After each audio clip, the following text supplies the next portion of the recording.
许昭昭感到自己整个人的脑子都是昏昏沉沉的，好像是被人往里面灌了铅水一样。他的手和脚都被浸过油的麻绳紧紧地缚着，挣脱不开，也完全没有力气挣脱。记忆尚且停留在他刚穿越过来时，在一方狭窄的小巷子里向两个年轻男人问路，一位身穿华丽的紫色锦服，一位身穿这个朝代学子普遍爱穿的靛青色长袍。两位小公子均年纪不大，笑眯眯的，看起来不像是坏人的样子。许昭昭问他们这儿是不是洛阳城，他们还和善的点了点头。可当他向他们道谢完，刚转过身去，下一秒便被一方浸了迷药的帕子捂住了口鼻。许昭昭白眼一翻，便晕了过去。晕过去的前一秒，他还在想，坏了，碰见人贩子了。他痛定思痛，看来果然不能以貌取人。两人将他的手和脚分别绑在了一张红木雕云纹嵌里石罗汉床的四角，自己则在外间小声密谋着什么。许昭昭还没搞清楚现在是什么情况，因此并不敢轻举妄动。那人好像也很怕被别人发现，因此将床上叠得整整齐齐的锦被唰的一下照在了许昭昭的脸上，而后两人便飞快地跳窗逃走了。许昭昭听见外间没动静后，才开始剧烈地挣扎了起来，但是迷药的那个劲儿尚未过去，任他再怎么挣扎也无济于事，甚至在手腕上磨出了几道鲜红的血丝。他眼前一片漆黑，在心里暗骂一声狗崽子，没想到刚穿越竟然折在了这样两个人身上。事实上，这并不是许昭昭第一次穿越了，他是时空管理局的金牌业务员，平时的工作就是穿越古代的各个时空去完成任务。3年前，他曾经穿到过这个朝代来，任务目标是帮助大晋三皇子萧景桓登基为帝。原本的四皇子萧景焕重生了，会打败三皇子萧景恒登上皇位，而许昭昭的目的就是拨乱反正，防止原本的历史发生错乱。可没想到处处受到一个叫做谢真的人的阻挠，许昭昭为了恶心他，去京城大肆宣传谢家长公子暗恋他已久，对他爱而不得，于是处处挑事的传闻，谢真的名声被许昭昭所败坏，两人也针锋相对起来。萧景焕虽然出身不好，但是远比萧景恒要聪明，到了夺位的后期，萧景恒沉迷美色，甚至想将许昭昭收入后宫。最终萧景恒功败垂成，萧景焕荣登大宝，谢真官拜丞相，延续了谢家43公的传奇。至此，许昭昭任务彻底失败，他气急败坏地请求组织将他传送回去。可是组织表示，时空传送卫星最近出了点问题，还在维修，只能委屈许昭昭再在那边待上2年了。机器早不坏晚不坏，偏偏这个时候坏，气得许昭昭差点咬碎了一口银牙。偏偏谢真也不是一个让人省心的，他为了羞辱许昭昭，竟向皇上请求给他和许昭昭赐婚。许昭昭哪里受过这种委屈，可人在屋檐下，不得不低头。他兵败被俘，只得小意奉承。本以为成亲后要过上水深火热生活的许昭昭死都没想到，谢真竟然是真的喜欢他。他会在小厨房亲手给他做喜欢吃的饭菜布上来，罔顾家中1日2食的规矩，3餐都陪着许昭昭一同进食，即使许昭昭表现得没有那么待见他。他会在晚上睡觉时轻轻拥着他的身体，胸膛紧紧贴着他的脑袋，让他感受自己呼吸间的颤动。他也会在休沐的日子带许昭昭出去踏青，他知道他是闲不住的性子，于是常常带他出去玩。也是在这时，许昭昭才真正的意识到，不论谢真平时有多么的多智近妖，胸有沟壑，谈笑间挥斥方遒，他今天也不过才21岁，在古代是已经籍贯成家的年纪，可在现代就相当于一个还没毕业的男大学生。许昭昭充满恶意的想，一个没毕业的大学生，他还不是拿捏的手到擒来。于是自从许昭昭意识到谢真喜欢他这件事之后，他就开始了在谢真头上作威作福的日子。他做了新的点心，许昭昭一袖子挥在地上，不吃。他给他画了画像，旁人都说丞相丹青一绝，夸他夫人好福气，可许昭昭看也不看。他素来爱洁净，许昭昭就把他的房间弄得凌乱不堪，可他也不恼，只是喜欢低眉抿唇，看着他宠溺的笑，笑得许昭昭难得生出了点愧疚的情绪。光武元年年底，许昭昭决定要对谢真好一点，看在他那么爱自己的份上。后来许昭昭告诉了谢真他来自未来这件事，谢真也没有表现得很吃惊，他好像一开始就知道他并不属于这个世界一样，只是喜欢经常缠着他给他讲一讲未来的事情。谢真哪都好，唯独在床上凶了点，他一到晚上就像是变了一个人一样，直到使他的声音逐渐支离破碎为止。许昭昭讨厌这种身体不受自己控制的感觉，可每当许昭昭想发火的时候，他又会变得和白日里一样，额头轻轻抵着他的额头，低声问：夫人不喜欢吗？许昭昭，他这人吃软不吃硬，一肚子的火只得偃旗息鼓。许昭昭真是烦死了他这副绿茶又虚伪的模样。光武3年，谢真和许昭昭诞下一女，谢真很开心，给她取名谢云露，字令江，取自东晋才女谢道韫的小字，希望她能成为一个像她娘亲一样有才华的人。谢真很喜欢谢云露，氏族里的人希望他再有一个孩子，可他说什么也不同意，提案都被他压了下来。许昭昭那时候抱着谢云路，心里想，或许他会在这个远古的朝代里留下一辈子。可没想到，光武3年年底，他再次接到了组织的通讯，组织告诉他，时空传送卫星修好了，他可以回家了。许昭昭的父母也来了，他们泪眼朦胧地透过通讯器看向许昭昭，尤其是他的母亲，哭得将要晕过去一样。他边哭边透过通讯器用手指细细描摹着许昭昭的轮廓。我的昭昭都瘦了。许昭昭其实他还被谢珍养得胖了不少。他爸爸又哭着说这是压力肥。许昭昭无话可说。许昭昭是独生子女，他不敢想象自己不在的这段时间里，爸爸妈妈是怎样过来的。谢珍和女儿也很重要，他可能是有点喜欢谢珍的，但这点微不足道的喜欢完全没有办法和他对父母的爱以及独生子女的责任相比。于是光武3年年底，谢云路刚刚满月的时候，许昭昭还是离开了。这一走就是半年。半年间，许昭昭一直过得浑浑噩噩的，直到上个月，他收到组织的消息，需要他再次前往3000年前的晋朝一次。原因是他的一个同事，组织的另一个金牌业务员卞楚云被变态小皇帝萧景焕囚禁在身边做了宠妃，传送器也被毁掉了，他无法回到现代，请求援助。第2章，他穿越到了自己离开后的第14年。正在思索间，许昭昭脑内的通讯器突然被接通了，那边传来一阵手忙脚乱的机械仪器操作声，紧接着是组织领导略显慌乱的声音：昭昭，时空穿梭设备出了点故障，你快看看你穿越到哪了。许昭昭说，我现在就在晋朝，但是遇到了点麻烦。领导长舒了一口气，只要不是穿越到什么远古时期就好，我们相信你的能力，昭昭，要把楚云平安带回来哦。许昭昭舔了舔嘴唇，刚想说话，通讯器就被领导切断了。许昭昭很好，无人在意他的死活。许昭昭气愤地蹬了一脚被子，柔软的颈青被蹬开了一条细小的缝隙，他的眼前难得有了些光线。这时外间突然响起了一阵很轻的脚步声，许昭昭全身紧绷，他稍稍低下来头，眯着眼睛朝着门口的方向看去，一双雾青色的暗纹缎靴映入眼帘。那人步子走得很正，一看一态便是打小练出来的，但是走到那间的帘子外时，却又迟疑地停止了步伐，好像是发现了什么一样。许昭昭身子变得更僵了，紧接着那人快步走了过来，唰的一下将许昭昭身上的锦被掀开了，暗含着深沉怒意的声音响起，是谁派你来的？话还没说完，那人的声音蓦然断掉了，好像是看到了什么不可思议的事情一样。许昭昭只能听到他剧烈的呼吸起伏声。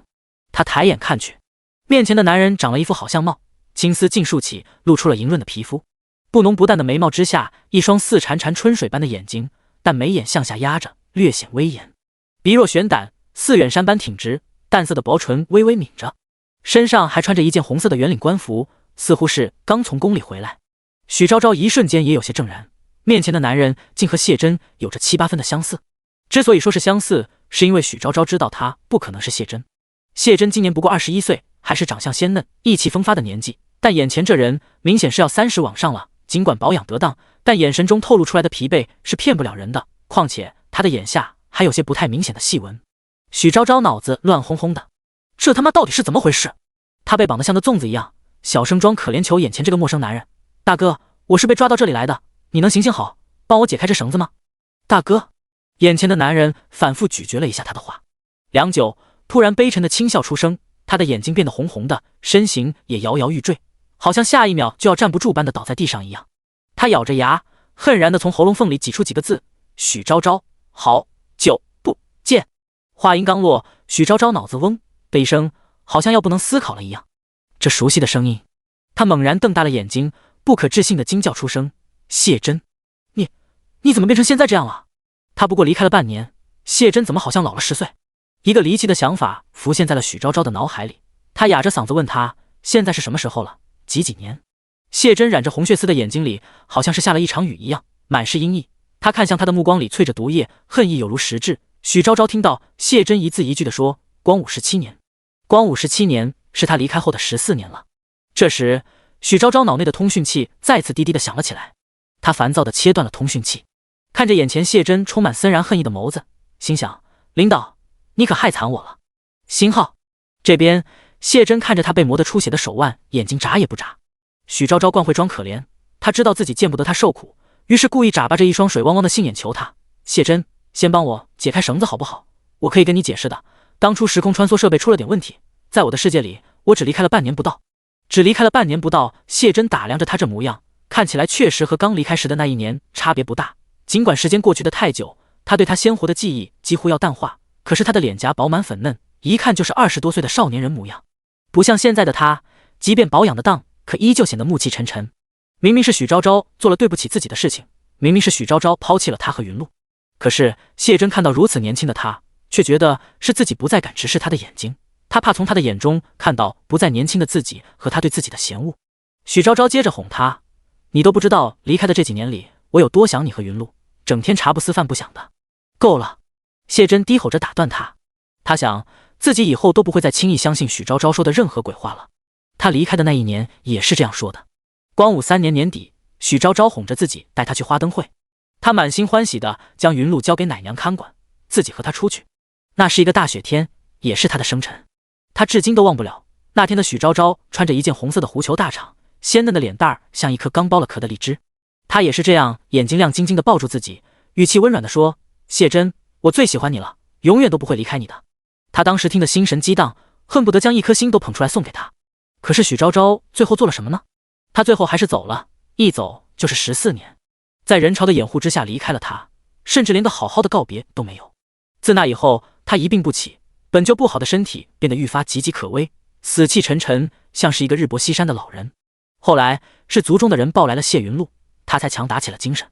谢真想，没有许昭昭，他还有云露，他要看着云露一点一点健康长大。其实他还是有一点私心的，许昭昭不喜欢他，难道还会对自己的亲生骨肉没有一点恻隐之心吗？只要谢云露在这里，许昭昭总有一天会回来的。抱着这样的想法，他日复一日的苟延残喘着。与此同时，画了许昭昭的画像，全天下的找。之前许昭昭就是莫名其妙的出现在了京城，再次穿越过来，他指不定穿越到什么犄角旮旯呢。他们的交通方式不如3000年后的便捷，他怕许昭昭找不到来京城的路。谢真想得眼眶发红，冷白的指尖微微蜷起，他再也不会上他的当了。他该对他心狠点的，就像他当初一言不发离开他时那样，让许昭昭也尝尝那种锥心蚀骨的滋味。第3章，真正无法一个人过活的是他，可他到底心软。他一靠近，许昭昭就哎呦哎呦的叫疼，他咬着牙，最终一句话都没说出来，只是叫来了刘管家，自己拂袖离去。星号，刘管家是谢家的老人了，在谢真尚未出府自立门户，还是谢家长公子的时候就跟着他。他刚看到许昭昭的时候，还不敢置信地揉了揉眼睛，怀疑是自己老花眼了。待反应过来真的是他后，夸张地大叫了一声：“夫人，您什么时候回来的？”他边说边迈着不太利索的步子过去给他松绑，心疼地看着许昭昭的手腕说：“看着手腕都出血了，到底是谁把您绑着的？让长公子好好的收拾收拾他。”许昭昭讪讪地笑了2声，他心想，谢真现在最想收拾的人恐怕就是自己。他抬眼看向刘管家，他也明显的老了不少，本就不太挺直的脊背变得愈发佝偻嶙峋起来，就连头上的白发也多了许多。刘管家眼角沁出了一点泪，他还记得长公子成亲的时候才19岁，夫人也才21，现在一眨眼这么多年过去了，长公子物是人非，可夫人却一如当年。他不知道发生了什么，只是喋喋不休的和许昭昭诉苦：“夫人，您不知道您离开的这些年，长公子过的是什么样的日子，老奴就没见他睡过一个整觉。”他心疼地说：“长公子比您走的时候变得更瘦了，他本来身子骨就不好，现在更是整日里吃药。小小姐更是可怜，还没满月的就没了娘，别人受了委屈都可以说，他也没个可以说贴心话的人。”刘管家说到谢真的时候，许昭昭还只是有一点愧疚，因为他知道谢真一个情绪稳定的成年人，没了他又不会死，顶多算是失恋。可当刘管家说到谢云露的时候，他的心间猛然间传来一阵针扎般的疼痛，那种后知后觉的痛楚，疼得他几乎弯下腰来。谢云露刚生下来的时候，有些营养不良，一共才4斤3两，比旁人家的小孩都要瘦弱一些。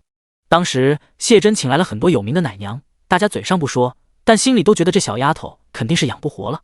可谢真和许昭昭2个人没日没夜的守着她，没想到最后满月的时候，竟真的长成了一个健健康康、白白胖胖的小姑娘。许昭昭有半年多没有见她了，想她想得厉害。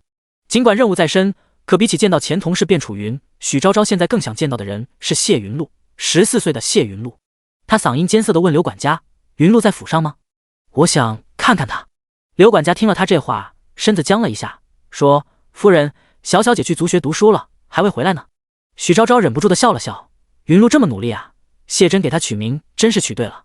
谢云露，字令江，临江也是东晋才女谢道韫的小字。”许昭昭心想，谢云露是谢真一手带大的孩子，将来一定会跟他爹一样，君子六艺，文房四宝，诗词歌赋，样样精通。刘管家尴尬地笑了笑，不知道怎么向许久未见的夫人表达小小姐被长公子宠坏了，整日里在书院胡作非为，寻衅滋事，研究奇技淫巧之事。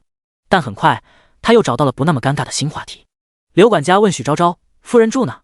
东西收拾了吗？我给您收拾到长公子房里吧。他这么长时间没见您，晚上肯定想好好和您说说话。”许昭昭疯狂摇头，谢珍现在跟他没什么好说的。以谢珍的记仇程度，如果他现在跑去和他睡一张床，许昭昭毫不怀疑他会趁晚上月黑风高的时候杀了他泄愤。刘管家见他这副模样，失落地垂下了眼睛，也是老奴考虑不周了。夫人刚刚回来，肯定是想自己一个人好好休息休息的。他又问夫人：“您看您今晚先去长公子旁边的倚梅院歇着行不行？”倚梅院的卧房和谢珍的房间只有一墙之隔。许昭昭迟疑地看着刘管家，他在想怎么拒绝。他本想随便在洛阳城内找个客栈，然后等有机会了再混进皇宫去的。当年他不发一言的就走了，现在实在是没有脸面住在丞相府。可是刘管家实在是太热情了，他甚至不容许昭昭拒绝，就命令旁边2个侍女扶着他去看看。倚梅院不大，但是一个很精致的小院子，可以称得上麻雀虽小，五脏俱全这几个字。许昭昭是被捆来的，身上除了一个衣服和一个传送器，什么都没有带。刘管家动作很快，他们进院子不到1个时辰的空档，就让侍女们备好了日常用品、衣物，还有治疗跌打损伤的药物送了过来。刘管家像个操心不完的老父亲一样，反反复复地叮嘱他：“夫人可千万别忘了擦药，不然伤口发了就晚了。”许昭昭连连点头。待刘管家一走，他才放松地在被铺的松软的床上躺了下来。他的迷药劲还没有完全过去，又忙了一天，因此躺下了没多大会儿，就全身放松，迷迷糊糊地睡了过去。所以他也不知道，在自己睡着后，卧房的房门被人悄然推开了。谢珍刚沐浴完，她换了一身月白色的圆领广袖竹纹长袍，身上也熏了香，看起来比方才显得年轻了不少。迈着端正的步伐，径直走到了许昭昭的床边。她这些年确实变了不少，因为连年操劳，年轻时还算得上温和醉人的长相，近年来显得越发清正威严起来。也不知方才有没有吓到她。谢珍一边担心，一边又气自己为何这样没有出息。许昭昭这个没有良心的女人这样对待自己，她却还在犯贱一样的担心吓到她。许昭昭睡得很熟，从窗棂外面不经意间泄出的皎白月光，为她流畅的轮廓镀了一层闪耀的碎银，圆鼓鼓的酥胸微微起伏着。谢珍眸色稍暗，但平静地移开了眼睛。她早已不是14年前那个在她眼前藏不住心思的少年郎了。她看向他的手腕，伤口又裂开了一些。他果然没有听话，乖乖地敷药。谢珍轻轻叹了一口气，睡觉的时候房门也不知道关，药也不敷，真不知道没人照顾他的时候他是怎样过活的。他细细地给他的手腕涂上药，又看他好久，才后知后觉地意识到许昭昭已经离开他好多年了，可他一个人也一样可以过得很好。真正无法一个人过活的是他。第4章，少女原本亮晶晶的眸子好像一下子就暗淡了下来。许昭昭睡着，突然动了一下。谢珍以为他要醒了，压低眉眼，紧张地屏住了呼吸，可他只是翻了个身。他忍俊不禁地轻笑了一声，却看到从许昭昭衣袖里掉出一个圆圆的东西来，闪着银蓝色的微光，上面还刻着一些他看不懂的西域文字。当今圣上萧景焕和他私下里关系还算不错，萧景焕曾向谢珍隐晦地提到过，他那个宠妃卞楚云似乎也是来自3000年前，正是由于传送器被毁，才被迫滞留在了现在。想必这个圆圆的东西就是萧景焕口中可以让人穿越时空的传送器了。谢珍将手放在了传送器上，上面还带着些许昭昭身上的温热，她冷白的指尖轻轻颤了颤。谢珍心想，如果他也毁了许昭昭的传送器，是不是他也就会永远的留在他的身边了呢？他真的无法再忍受任何一天他离开的日子。云露很需要他，他也很需要。就这样想着，他手上悄悄的用力，可他的脑海中又突然浮现出许昭昭曾给他讲述他们未来新世界时眼中眉飞色舞的神采。如果许昭昭回不去了，那他一定会很难过吧。他手臂上突然泄了劲，最终还是没有下去手，脸色阴沉的离开了房间。谢珍出了倚梅院的门之后，又去了趟书房。刘管家已经在那边等了很久了，见谢珍过来，连忙弯腰行礼：“长公子。”谢珍摆摆手，问他晌午的事情查清楚了吗？刘管家说，是张伯玉和柳文浩2位公子所为。前些日子，长公子以强抢民女的罪名参了他们的好友赵静安一本，赵公子现今还在牢里待着呢。张伯玉、柳文浩和赵静安是整个洛阳城里出了名的纨绔子弟，他们分别是兵部张尚书家的3公子，大理寺卿家的2公子和骠骑右将军家的小公子。仗着上面有人平日里做惯了为虎作伥、欺男霸女的勾当，无法无天惯了，谁也不放在眼里。可是没想到3个月前，赵静安突然被谢真以强抢民女的折子参了一本。这要是别人参了赵静安，张伯玉和柳文浩下一秒就能杀到别人家去。可那人是谢真，不说他本人位高权重，就但说谢家4世3公，簪缨世家，显赫一方，门生故吏遍布天下，哪里是他们能够惹得起的呢？正在他们一筹莫展之际，却没想到在洛阳城一处偏僻的巷子里遇到了许昭昭。当时柳文浩眼睛直勾勾地盯着他看，张伯玉还有些恼火，恨不得给他2拳。都他妈什么时候了，还想着女人？静安在你心里难道还不如一个娘们重要吗？柳文浩说，不是，这姑娘长得很像丞相的妻子。不能说像，简直就是一模一样。柳文浩10几年前小的时候曾经见过谢丞相的妻子一面，就是这样一张鹅蛋脸，水盈盈的杏眼，有些英气的眉毛，她身上有一种和这个世界不太相容的气质，显得很特别，因此即便过了好多年，柳文浩仍是记忆深刻。张伯玉说，像有什么用？他又不是，也不能替我们在丞相面前求情。柳文浩只是盯着他，一言不发。张伯玉又说，要是我们真的能走了狗屎运，碰到谢大人那已故的夫人就好了，静安说不定还有条活路。柳文浩问他，谁告诉你夫人故去了的？就连丞相都在满天下的找他。张伯玉嗤笑道，你没事吧？不是死了，这么大个活人还能是走丢了不成？要我说，丞相就是不想接受现实，自欺欺人罢了。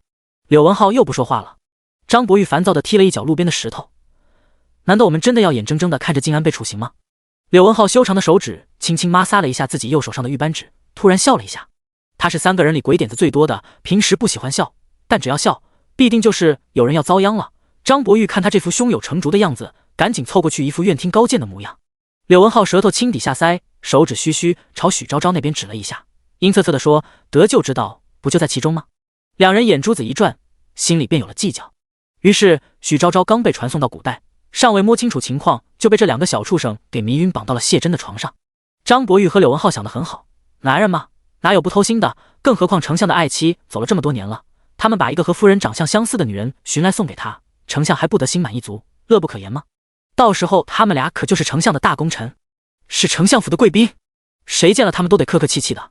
就静安也不过就是一句话的事儿。刘管家将2个人的小心思描述得绘声绘色。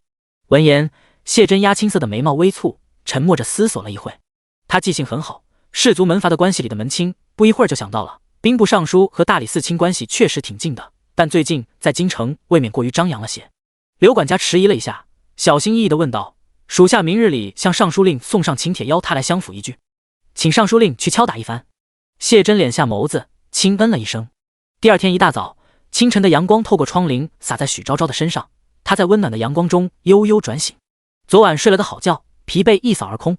许昭昭从床上爬起来，跑到窗边伸了个懒腰，意外地发现自己手腕上的伤居然好了不少。许昭昭，我身体素质就是棒呀！今天天气很不错，暖阳当空，碧空如洗，万里无云。许昭昭心想，皇宫戒备森严，他现在贸然闯进去肯定是不行的，不如先去看看谢云路，说不定他的乖女儿可以帮上一点忙。他发誓自己绝不是为了私心才这样做的。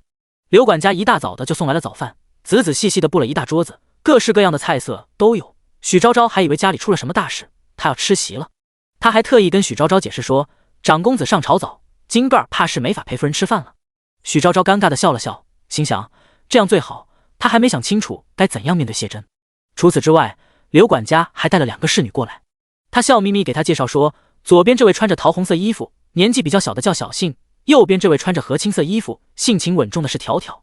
夫人多年未归，府中的格局不知还记不记得？我让这2个小丫头引路带夫人转转。许昭昭，其实在他的记忆里，他才离开了半年不到。他点了点头，记得的。刘管家笑了笑，欣慰地说，想必这么多年夫人也是惦念着长公子和小姐的，不然不可能记得这么清楚。许昭昭不好意思地挠了挠头，他问，今日云露去上学了吗？他想见见他。刘管家说，今日放假，小小姐应该在她的院子里待着呢。小小姐平时不上课的时候，也不喜欢跟别人在一起玩，就喜欢研究自己的那些个奇怪器件。刘管家记得小小姐上个月时还把长公子收藏的一个紫光坛的万字榫卯机关盒给拆了，气得长公子心脏疼，但是又舍不得打，完全拿他没办法。许昭昭开心地问，他在哪个院子？刘管家说，在揽月阁，老奴现在带夫人过去。许昭昭想了想，迟疑地摆了摆手，他怕待会自己情绪失控，让刘管家看了笑话。刘管家见他这副样子，倒也没有强求，只是笑着说，那老奴就先退下了，夫人有事的话就让小杏或者条条去叫我一声就行。许昭昭点点头。但他也没让小杏或者条条跟着。倚梅院和揽月阁之间离得并不算太远，中间只是隔了一个小花园。丞相府的布局很精巧，许昭昭走的是一处小路，花木扶疏，曲径通幽，一路绕花穿树，走过了抄手游廊的尽头，眼前便豁然开朗，丽日流金，假山错落，春风落荡，古槐影映，清风徐来，总算是走到了小花园那边。许昭昭深吸了一口气，恨不得将这幅美丽的图景刻在自己的脑子里，毕竟到了3000年后可以看到的就只有修复过的拙劣古迹了。这院子精巧华丽的有些不真实，金堆玉砌出来的如同这座府邸的主人一般。突然，许昭昭听到身后传来一声轻微的脚踩花枝的声音，她瞬间变得警觉了起来。尽管那人闪得非常快，但许昭昭还是在余光中看到了他往灌木丛后躲闪不及的一片湖蓝色的衣角。他勾了勾嘴唇，心想：现在人请细作都找这么不专业的了吗？想当年他跟着萧景恒和萧景焕夺位的时候，双方请细作找的都是全天下个顶个的高手，绝不会犯这种低级的错误的。他加快了步伐，一闪身便躲进了前方那棵老槐树的后面。跟着他的那人果然急了，从灌木丛后钻了出来，焦急的左看右看，人呢？是一个大约17、18岁的少女，身形高挑，亭亭玉立，肌肤润泽，肩若削成，腰若约素，轻微拂过，裙裾扬起。许昭昭心想，倒是长了一副好相貌。在丞相府中出现的年轻女子，难道是谢真的续弦？也对，自己走了这么多年，让他一个大家族的年轻男子为自己守活寡是不可能的。但虽然话是这样说，许昭昭心里还是有点不太舒服。他以迅雷不及掩耳之势从树后闪身而出，狠狠扣着那少女的手腕，冷声问道：你是谁？跟着我做什么？少女被他吓了一跳，身子猛地往后仰，差点摔倒在地上。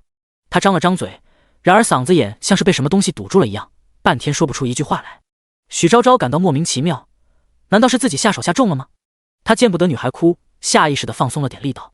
但少女原本亮晶晶的眸子好像一下子就暗淡了下来，原本泛着一抹潮红的脸蛋儿也变得煞白。第5章，他这些年确实变了很多。这时，许昭昭突然听到背后传来一阵厉喝：你在干嘛？是谢真。他脸色苍白地看着他，和那少女如出一辙的表情。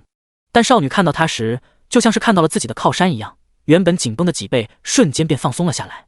许昭昭一出神，少女就趁着空档就动作灵巧地逃脱了他的束缚，飞快地向谢真身上扑过去，像个小炮弹一样扑到了他的身上，把他撞得向后一个趔趄。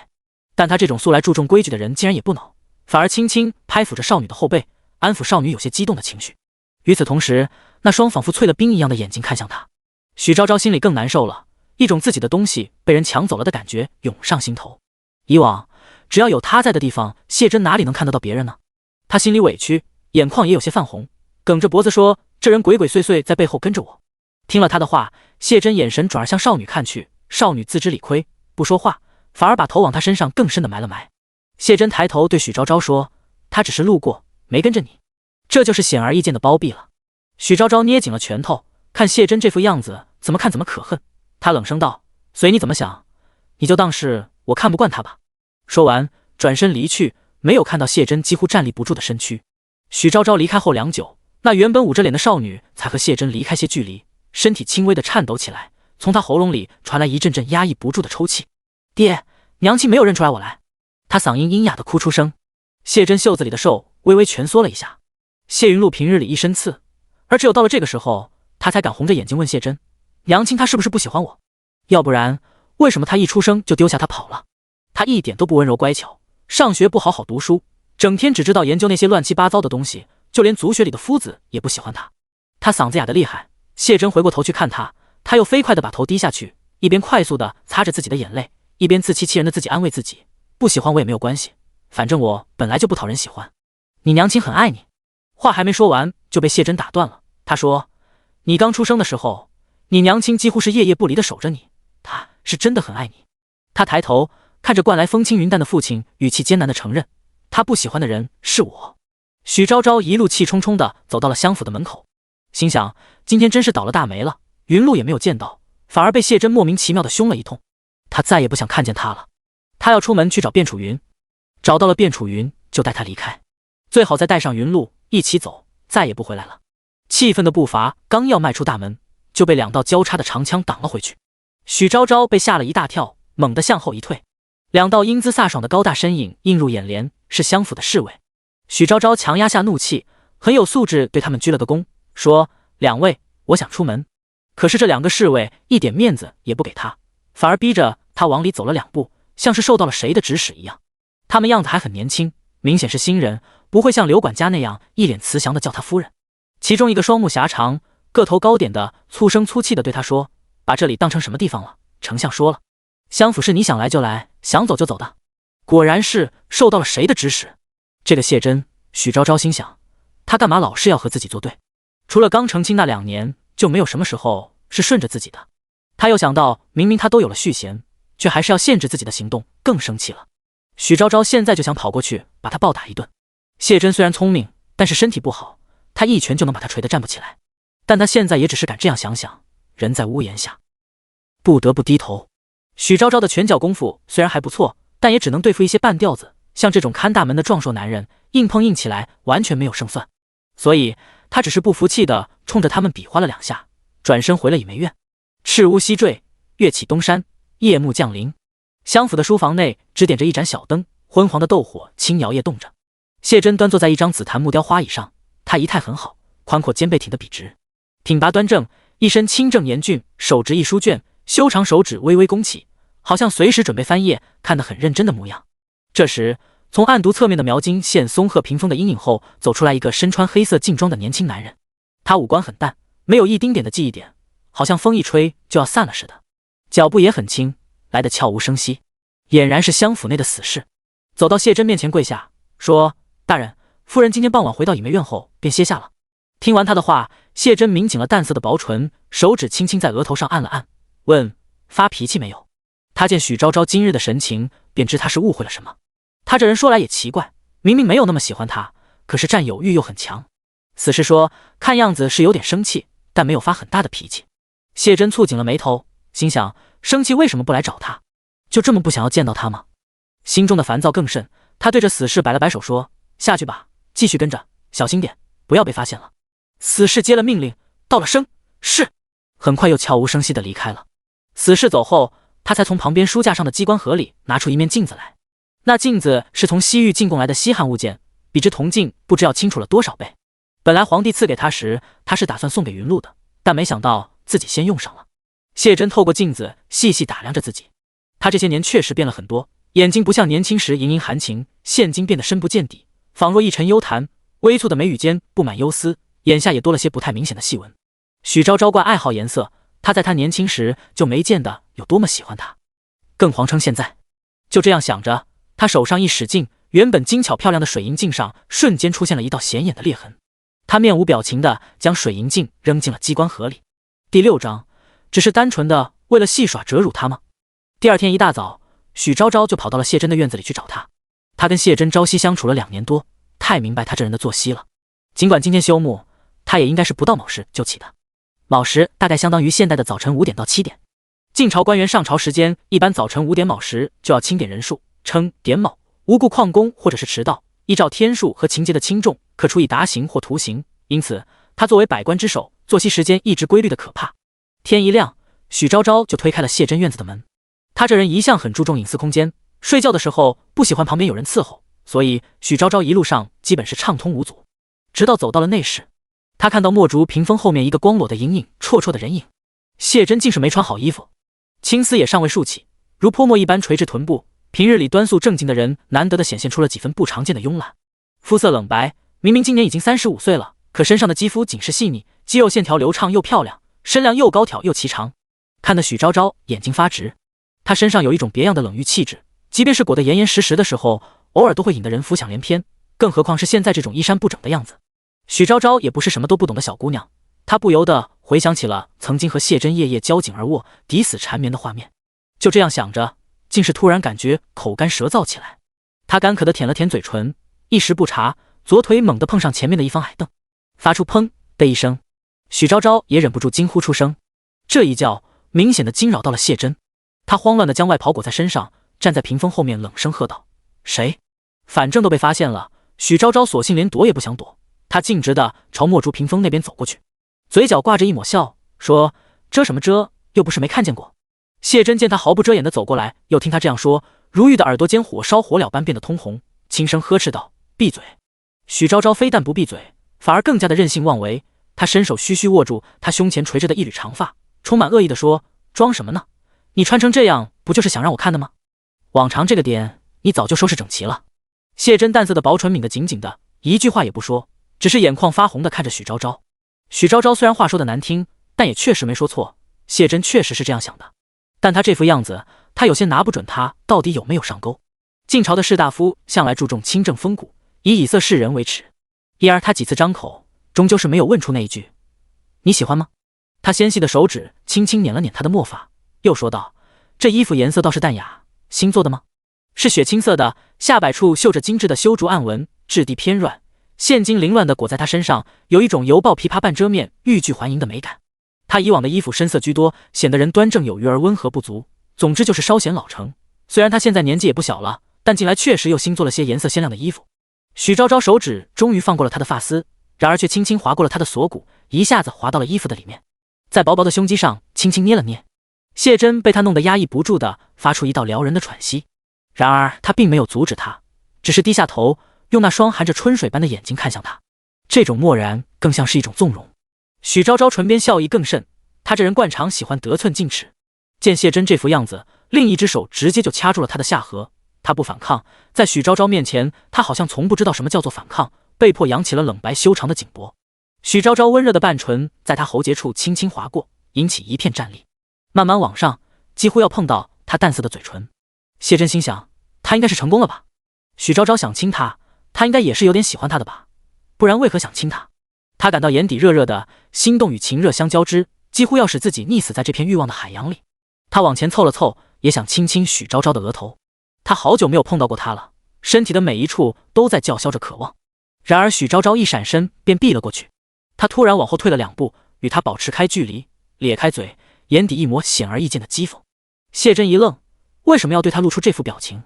许昭昭说：“你不会以为我要亲你吧？难道不是吗？”他可还没忘了昨天谢真包庇那少女的仇，他手指轻点她的胸膛，充满恶意地说：“谢真，你搞清楚，我今年才23岁，对老男人可不感兴趣。”就像是一盆冷水在3-9隆冬泼到了他头上，将他身上的情热皆属洗净。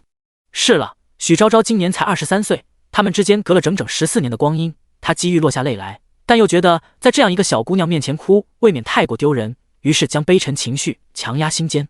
可是又忍不住回想，既然许昭昭不喜欢他，方才为何要那样做呢？只是单纯的为了戏耍折辱他吗？谢真想，许昭昭怎么能这样对他？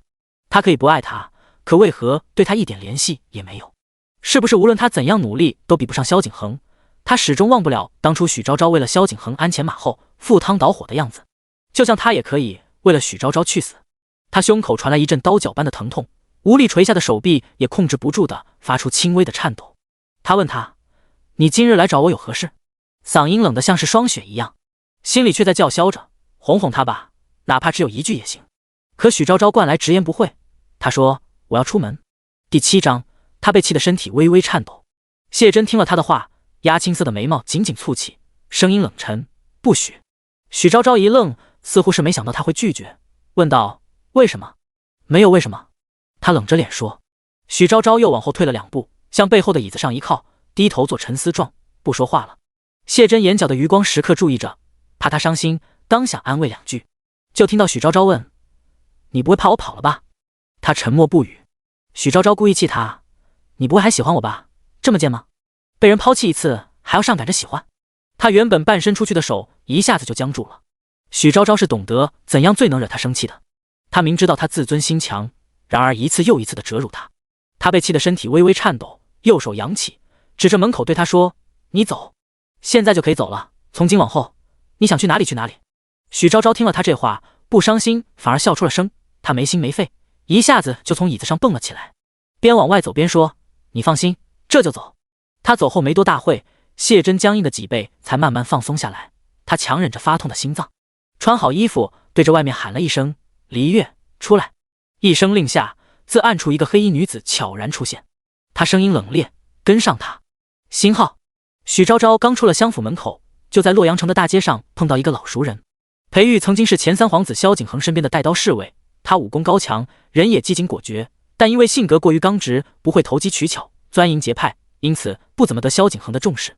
许昭昭之前给萧景恒当幕僚的时候，曾不止一次的在萧景恒面前帮裴玉说过好话，虽然最后也没怎么起作用，但裴玉和许昭昭的关系一直算得上不错。没想到裴玉在萧景恒夺位失败，被软禁重阳宫后，竟没有被清算。他这时候见到他，颇有一种久旱逢甘霖，他乡遇故知的激动，于是巴巴的凑了上去，从他背后拍了拍他的肩膀。裴玉，许昭昭声音清脆的喊道。男人被他吓了一跳，转过头后，情不自禁的瞪大了眼睛，他一副见了鬼的表情，声调都变了。昭昭，昭昭，你不是死了吗？许昭昭，谁他妈在乱传谣？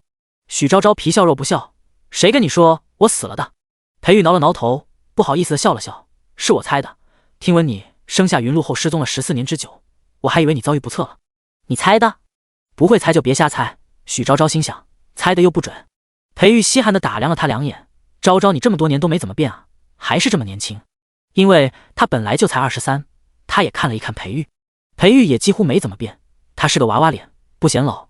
许昭昭说，你也一样。他低头笑了笑，依旧有点腼腆。许昭昭哼笑一声，眼睛的余光看到了他手边精致的佩刀，问他，你现在还在做侍卫吗？是在为谁效命？裴玉听他这样问，脸上的表情一下子就变得肃穆起来，骄傲地挺起了自己的胸膛，冲着上方抱了抱拳说，卑职现今是御前侍卫统领，在为当今圣上效命。许昭昭有些惊讶，没想到萧景焕竟丝毫不在意裴玉曾是萧景恒手底下的人，如此重用他，这才是能当皇帝的气量呀。他在心底默默感叹，跟此等心胸气量的人做对手，也不怪乎他会任务失败。想到这里，许昭昭又情不自禁地想到了自己的前主子萧景恒那个蠢货，他夸赞道，陛下当真胸襟宽广。裴玉点了点头，他跟裴玉套了会近乎，终于说出了自己的真实目的。老裴，你啥时候有空能带我进趟皇宫吗？话音刚落，裴玉看向他的眼神一下子就警觉了起来。昭昭，你进宫干嘛？许昭昭说，不干嘛，就是想去宫里逛逛。他为难地说，昭昭，你不会……他突然压低了声音，悄悄冲许昭昭摆了摆手。许昭昭闻意凑过去。裴玉说，你不会还忘不了三皇子吧？许昭昭，这又是谁他妈造的谣？裴玉一副过来人的样子劝他，差不多得了吧，跟丞相成亲这么多年了，孩子也这么大了，要学会珍惜眼前人，凑合过吧。这根本不是真不珍惜眼前人的问题。许昭昭心想，他同事还被萧景焕囚禁在后宫里呢。许昭昭问，你带不带就一句话的事儿？裴玉果断摇了摇头，昭昭，你也理解我一下，良禽择木而栖，能臣择主而事，我既选择了陛下做主子，就应该忠于他。他又说，你也体谅体谅我的难处吧，昭昭，整个皇宫里谁不知道我曾是三皇子的人啊？我明目张胆带你进去，不是给人把柄吗？这话说完，他看到许昭昭情绪低落的低下了头，又不忍的安慰道，你要是真想去，就让丞相带你去，反正他拒绝不了你，而且陛下不会随随便便治他的罪。许昭昭心想，如果能让谢珍带他去的话，他还能找裴玉吗？谢珍心思这么重，只要他一说自己想进皇宫，他一水就知道自己想要干嘛了，那危险的就不止卞楚云一个人了。许昭昭推了一把裴玉的肩膀，又笑开来，知道了，说这么严肃干嘛？好久未见，我们找家饭馆好好叙叙旧吧。裴玉知道许昭昭这样子是不打算为难他了，多年故友重逢，也笑着说，成，去东光楼吧，我请客。两人肩并肩朝东光楼走去，身后的那抹黑色影子也悄然跟上了。第8章，谢云露第一次见到他传闻中的母亲的模样。是夜，夜幕降临，月落星稀。许昭昭白嫖了一顿饭，在东光楼面前和裴玉告了别。裴玉朝着皇宫的方向走去。许昭昭在洛阳城内寻了一处便宜的客栈。今日把话说得这么难听，他现在跟谢珍算是彻底闹掰了。谢珍再见到他肯定恨不得杀了他。他身上没带几分钱，还是把自己耳朵上一直没摘过的银耳环当了换来的钱。洛阳城内的房租已是天价，这些钱只够他住在最差的房间半个月。许昭昭被店小二领进了房间，他简单的收拾了一下，躺在床上望着房顶冥思苦想，到底该怎么混进皇宫去呢？他现在剩下的时间不多了，不知道卞楚云是不是也老了14岁，到时候他万一认不出来，他可怎么办？正想着，突然听到外面一阵急促的拍门声。许昭昭，怎么回事？古代也有推销？他下床，他拉着木屐走到房门口，还没反应过来，原本紧闭的房门被人砰的一脚给踹开了。许昭昭这么粗鲁？他定睛一看，踹开门的赫然就是昨天早上他在花园处遇到的那名身形高挑、身穿湖蓝色裙装的少女。他一进门就言之凿凿地质问他：“你在这里干什么？怎么不回家？”许昭昭想，这姑娘说话怎么这样冲？他微微扬起了单薄的下颌，嘴角玩味一笑：“我回不回家你也要管，怎么管那样宽？”没想到小姑娘又被他一句话说红了眼睛。他心想，这姑娘可真爱哭。谢云露说：“你不回家，不知道家里人会担心吗？”许昭昭：“我家离这远着呢，暂时回不去。”你胡说，明明近在眼前，你就是不想回去。是不想回去，还是不把他和父亲当成家人？谢云露不敢多想。许昭昭，你又知道了。他拽着自己的胳膊就要往外走，边走边说：“这地界太偏僻了，不安全，你跟我回家。”回什么家？丞相府吗？这个谢真，难道妄图坐享其人之福？许昭昭一手扣住了那姑娘的手腕。他跟谢云露过了2招，很快将她擒拿住了。毕竟当初是跟着萧景恒上过战场的人，萧景恒是个废物，他不仅要上阵杀敌，还得分出心思来保护他。门外趴在房顶上被派来保护许昭昭的死士蠢蠢欲动，小小姐被夫人抓住了，她紧张的脊背都微微弓了起来，不知道该不该冲出去暴露自己，也不知道该帮着哪边。无论哪一个人受了伤，她都难逃其咎。许昭昭见这少女会些拳脚功夫，饶有兴致地说：“没想到上京城中还会碰到你这种性子的女孩。”女孩冷哼一声：“你没见过的多着呢。”许昭昭笑了，感兴趣地问她：“你叫什么名字？”她咬了咬嘴唇，偏过头去。许昭昭轻轻拍了拍她的脸，问：“你话呢？怎么不说话？”少女低下了头，嗓音微哑，轻声道：“谢云露。”话音刚落，许昭昭一下子便呆住了，她瞬间泄了力道。谢云露的身体失去前置，控制不住地趴倒在了地上。她咬牙爬起来，面对着许昭昭。许昭昭这才得以好好的端详面前这少女的长相，一双远山黛眉，含情桃花眼，像谢真；圆圆的鹅蛋脸，小巧饱满的菱唇，像她。谢云露，她是谢云露，是他阔别14年之久的女儿。许昭昭人尚未反应过来，大脑还是空的，但眼泪先一步奔涌而出。什么也不用说，谢云露心想，娘亲肯定是认出她来了。她感到自己眼底热热的，然而低着头，不敢去看许昭昭是什么样的表情。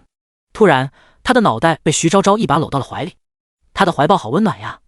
她把脑袋深深地埋在她颈脖处，娘亲身上有一种被阳光晒过的绵绵的味道，温暖的谢云露几乎要落下泪来。许昭昭紧紧地抱住她，星号。片刻之后，谢云露也简单收拾好了自己，换上了白色的寝衣。许昭昭已经躺在床上了，她见谢云露洗漱完过来，对着她拍了拍床铺说：“你睡里面吧。”谢云里矜持地点了点头，他手掌紧紧地握着，里面浸出了点细汗。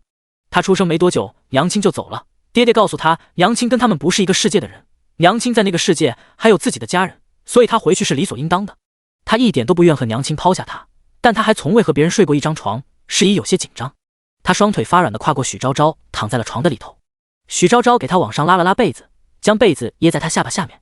他感到一阵久违的安心。比起母女，23岁的许昭昭更像是他的一个朋友。许昭昭扭过头去，问他：“云露，你今年不是才14岁吗？怎么长得这样高了？”两人站在一起，谢云露瞧着，竟是比他还高出一点来。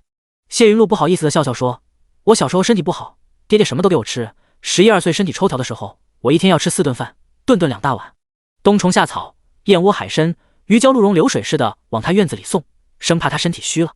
旁人的父亲都怕自家女儿长成一个小胖妞，身段不窈窕，不好嫁人。谢真倒是不担心这，整天担心的就是谢云露不够吃怎么办，甚至半夜还让人给他开小灶。”说着这些，谢云露甚至有些幽怨，她把脑袋埋在许昭昭怀里，抱怨说：“娘亲，你都不知道我12岁的时候有多胖，还被族学里的弟弟妹妹们嘲笑过。”许昭昭差点没笑出声来，她轻轻拍着谢云露的脑袋说：“你爹他就这样，老喜欢给别人做饭吃。”谢云露惊讶地说：“我爹还会做饭吗？我都没尝过。”许昭昭忍笑：“没尝过是你的福气，他手艺一般的。”谢云露长舒了一口气。许昭昭又问他：“你昨天的时候就认出我来了吗？”谢云露点了点头。许昭昭笑道：“看来这就是我们母女之间的心灵感应啊。”谢云露听不懂心灵感应是什么意思，但她小声嘟囔道：“因为在爹爹房间里见过好多幅娘亲的画像。”谢真丹青记忆一绝，在许昭昭离开的日子里，唯一能够让她感到自己还活着的事情，就是在书房里画画，将自己脑海中她的模样一一描摹下来。14年间，许昭昭的画像几乎挂满了她的整个书房，音容笑貌，栩栩如生。谢云露第一次见到她传闻中的母亲的模样，也是在这样一幅又一幅宛如真人的画像上。第9章，这死孩子在胡说些什么呀？许昭昭怔了一下，她突然感觉今天早晨对谢真说话太重了些，愧疚来得猝不及防。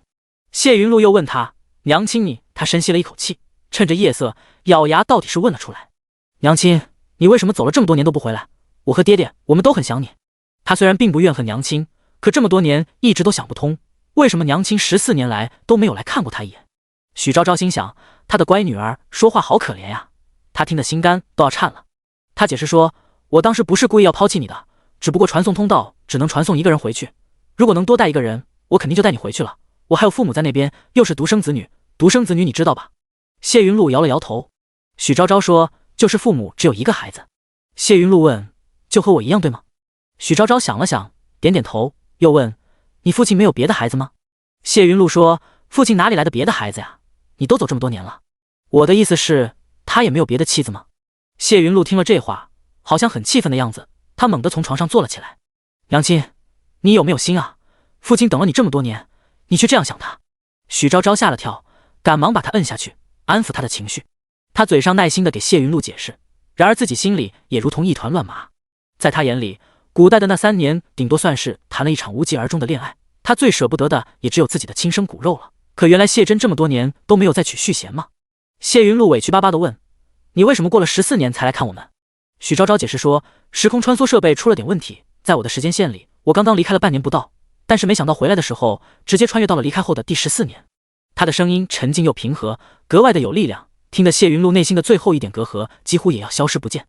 他又依赖的往娘亲身体那边贴了贴。谢云露很少有和娘亲这么亲近的时候，他不想睡觉，又问了许昭昭很多关于未来的事情。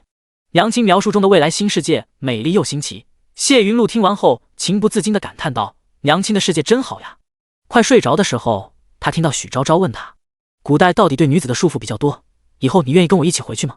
谢云露那时候神识已经不太清楚了，但还是迷迷糊糊地问：“那父亲呢？我们跟你一起回去吗？”许昭昭笑了：“我只带你一个人回去。”谢云露嘴唇张了张：“那我也不回去了。”他不敢想象，如果连自己也走了，父亲会怎么样。第二天一大早，天刚刚熹微亮的时候，许昭昭带谢云露用他为数不多的钱到小吃摊上买了碗馄饨，两人要的都是荠菜冬笋肉末馅的。谢云露随了谢真，不爱吃辣，而许昭昭则是无辣不欢。热腾腾的馄饨刚被端上来，他就迫不及待地往里头加了好几大勺的红油辣椒。谢云露光是看着就觉得舌尖发麻，他想和娘亲待得更久一些，因此吃得格外慢，小口小口地啜饮着面汤。许昭昭看他吃得这么矜持，以为他是不太喜欢。吃惯了珍馐美味的人，确实是尝不惯这些路边摊的。他心里也有些愧疚，好不容易请乖女儿吃顿饭，却也没吃了什么好东西。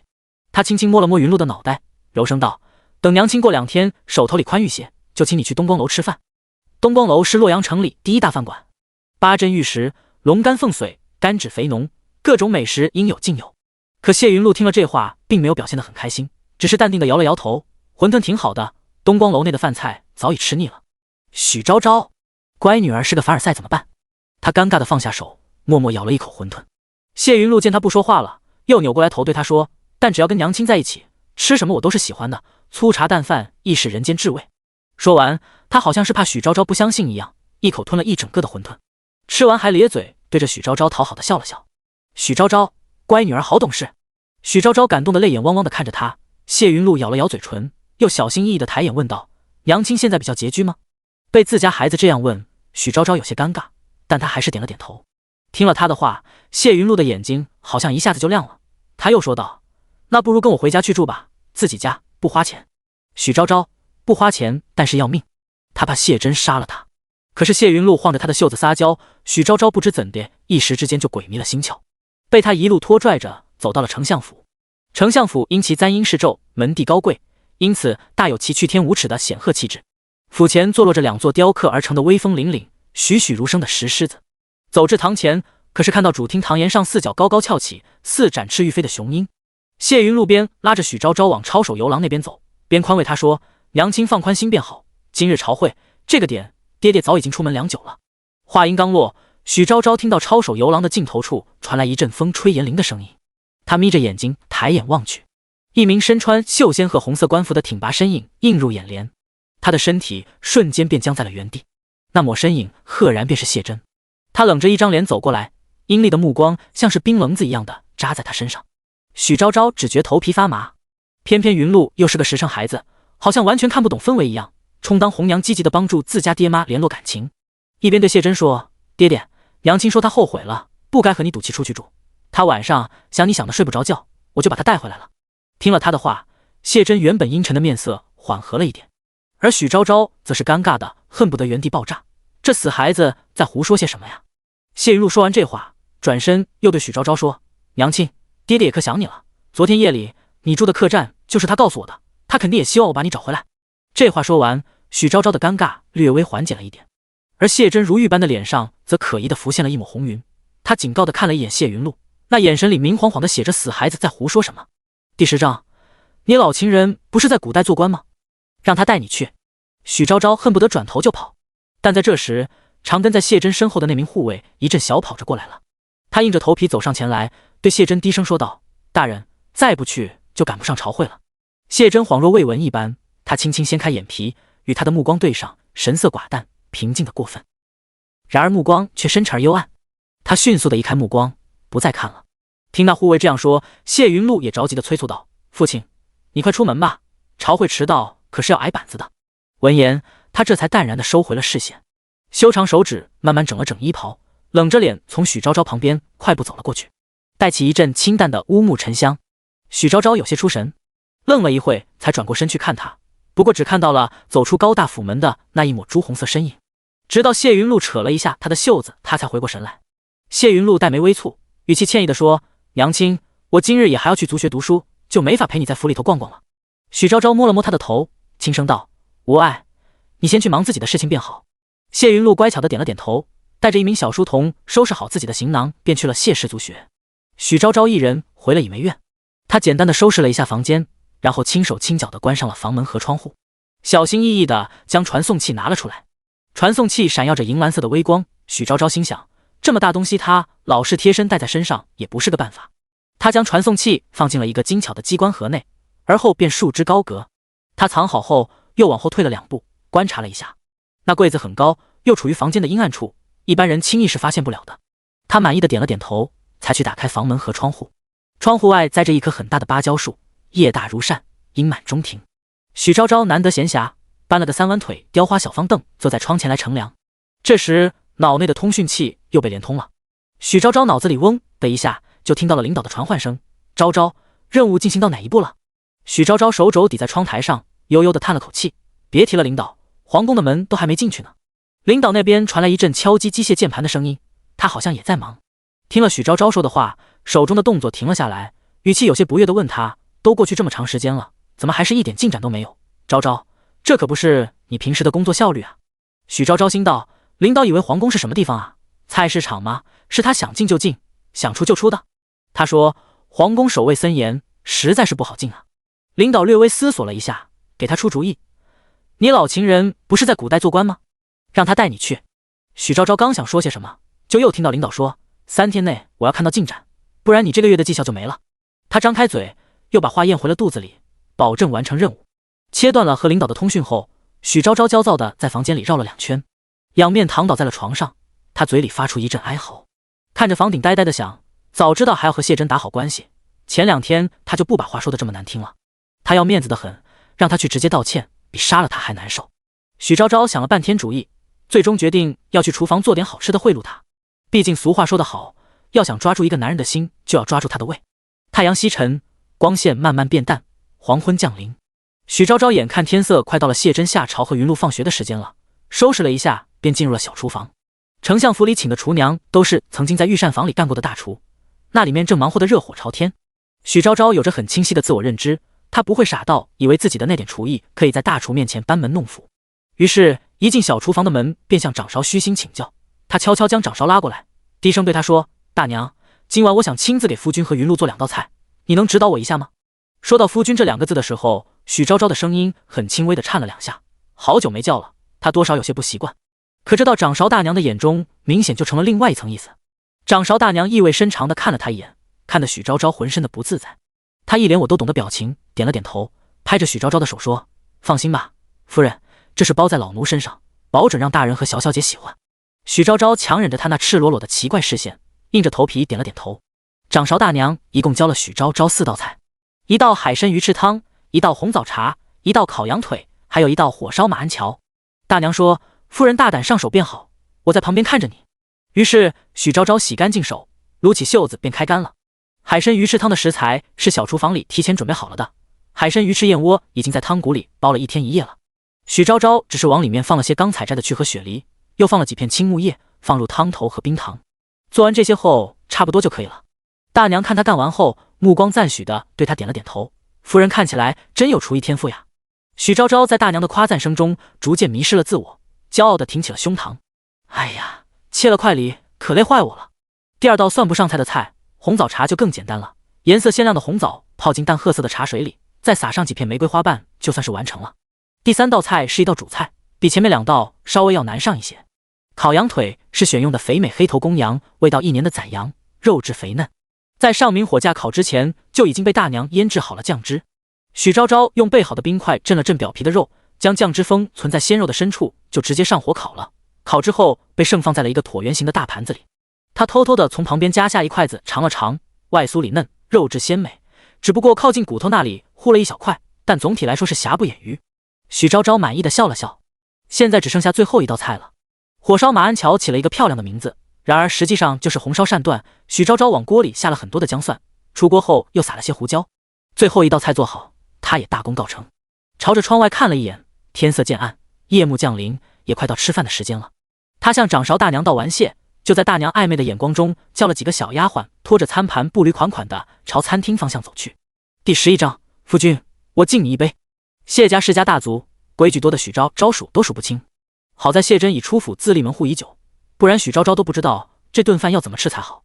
但现在虽然不是在谢珍的本家，可他自小耳濡目染，多少是延续了些本家的规矩，比如这必须要在膳厅进食，还有些食不言，请不语之类的。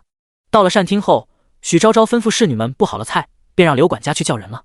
谢珍刚踏进膳厅的门时，见到的便是这样一幅场景：形容曼妙的女子正乖巧地端坐在一方紫檀雕花小方凳上等他。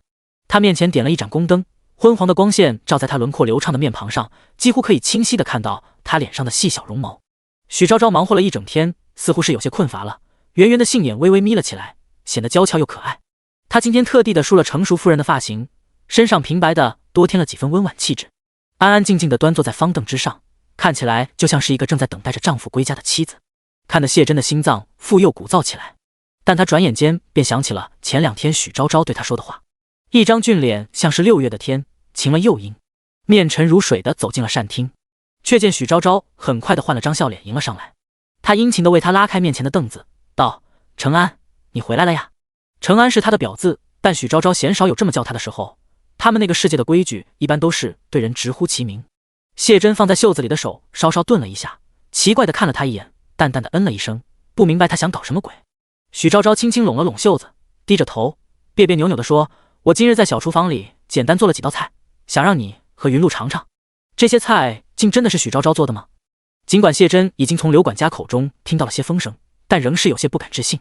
目光移到案桌之上，只见最中间的那几道菜虽然摆盘摆得很漂亮，但精致中透着隐隐的朴素，甚至烤羊腿的骨头处还烤糊了一小块，一看就绝非出自掌勺之手。那4道菜，海参鱼翅汤、红枣茶、烤羊腿和红烧鳝段，个顶个的都是绝佳的温补之物。谢珍心思百转千结，意味深长地看了他一眼，他也不说话。许昭昭分外的尴尬，心想云露怎么还不来啊？下一刻，谢云露便踏进了膳厅的大门。府中人都很宠他，刚放学就听掌勺大娘说娘亲要做饭给他吃，兴奋的不知道怎么办才好了。去书房写了会课业，就匆匆的来到了膳厅，却没想到娘亲和父亲都已经到了。现在还没到酉时，他还以为自己应该是第一个到膳厅的。他微微睁大了那双漂亮的杏眼，惊讶地问道：娘亲，爹爹，你们都来这么早吗？他的声音很清亮。话音刚落，许昭昭和谢珍之前原本有些粘稠的情绪瞬间便消散开来。谢珍垂下眸子，端坐在椅子之上。许昭昭笑着对谢云露说：云露也来了呀，快尝尝娘亲手艺怎么样？谢云露眼睛飞快地扫了一眼餐桌，便夸张地赞叹道：好漂亮的摆盘啊，我都不用尝就知道这菜一定很好吃。谢云露是个无脑妈控，还没尝就开始夸。他指着最中间的那盘菜说：看这烤羊腿做得多像个烤羊腿呀。许昭昭等于乖女儿不会夸也可以不夸的。其实3人均落座后，许昭昭拿着公筷给云露夹了一筷子红烧鳝段。谢云露眼睛都亮了，小脸蛋红扑扑地看着他：谢谢娘亲。谢珍拿着筷子的手顿了顿，也看向许昭昭。他一瞬间心领神会，也很有眼力见的给他盛了一碗海参鱼翅汤。他显然是有些受用的，抬眸看了他一眼，悄悄扬起了嘴角。许昭昭打蛇随棍上，开始没话找话。时间过得真快啊，一眨眼云露都长成大姑娘了。闻言，他眸色幽深，视线与他交汇，轻描淡写的讥讽道：只可惜有个没良心的娘，一走就是这么多年。还不待许昭昭说些什么，那边谢云露就气恼地打断了他的话：才不是呢，父亲，娘亲才不是有意的，都是那该死的机关出了问题。许昭昭心想，云露应该是想说时空穿梭机械，但是没想起来那个词就说成了机关。尽管如此，乖女儿肯帮着他说话，他还是觉得很感动，一颗心像是被泡在糖水里一样，又酸又软的。那边谢真用眼神剜了他一眼，这不争气的死丫头，三言两语就被许昭昭收买了。许昭昭眨了眨有些酸涩的眼睛，执起桌上那黑漆描金山水楼格纹壶，给谢真斟上了一杯酒，复又将自己面前的酒盏斟满。他素手轻执酒盏，用那双水盈盈的眼睛去看他。夫君，我敬你一杯，谢谢你这些年把云露教成了一个这么好的姑娘。一声夫君叫的谢真难得正愣了一回，他心里还是有些气的，但现今却没有下了许昭昭的面子，只是低眉敛眸，默默喝了那盏酒，一饮而尽。辛辣过后，清冽的酒香回荡在唇齿之间。旁边谢云露看他们二人都在喝酒，也兴奋地叫嚷起来：娘亲，父亲，我也要喝，给我也倒一点嘛。谢真压青色的眉毛紧紧蹙了起来，眼神冷厉：小孩子不能喝酒。谢云露转而又去求许昭昭，她是懂得撒娇的，一声娘亲叫的山路18弯。许昭昭到底还是没抗住，给他在酒杯里倒了一点底。谢云露用嘴巴轻轻抿了抿，好辣，他惊叫道，强忍着咽下去后，赶紧扒拉了一口米饭压压胃，一边撇嘴一边说：还以为是什么琼浆玉液，也不好喝呀。谢真云淡风轻地说：早跟你说小孩子不能喝酒。谢云露冲着他龇牙咧嘴，许昭昭也笑弯了眼睛。第12章，果然这个时候男人的意志力是比较薄弱的。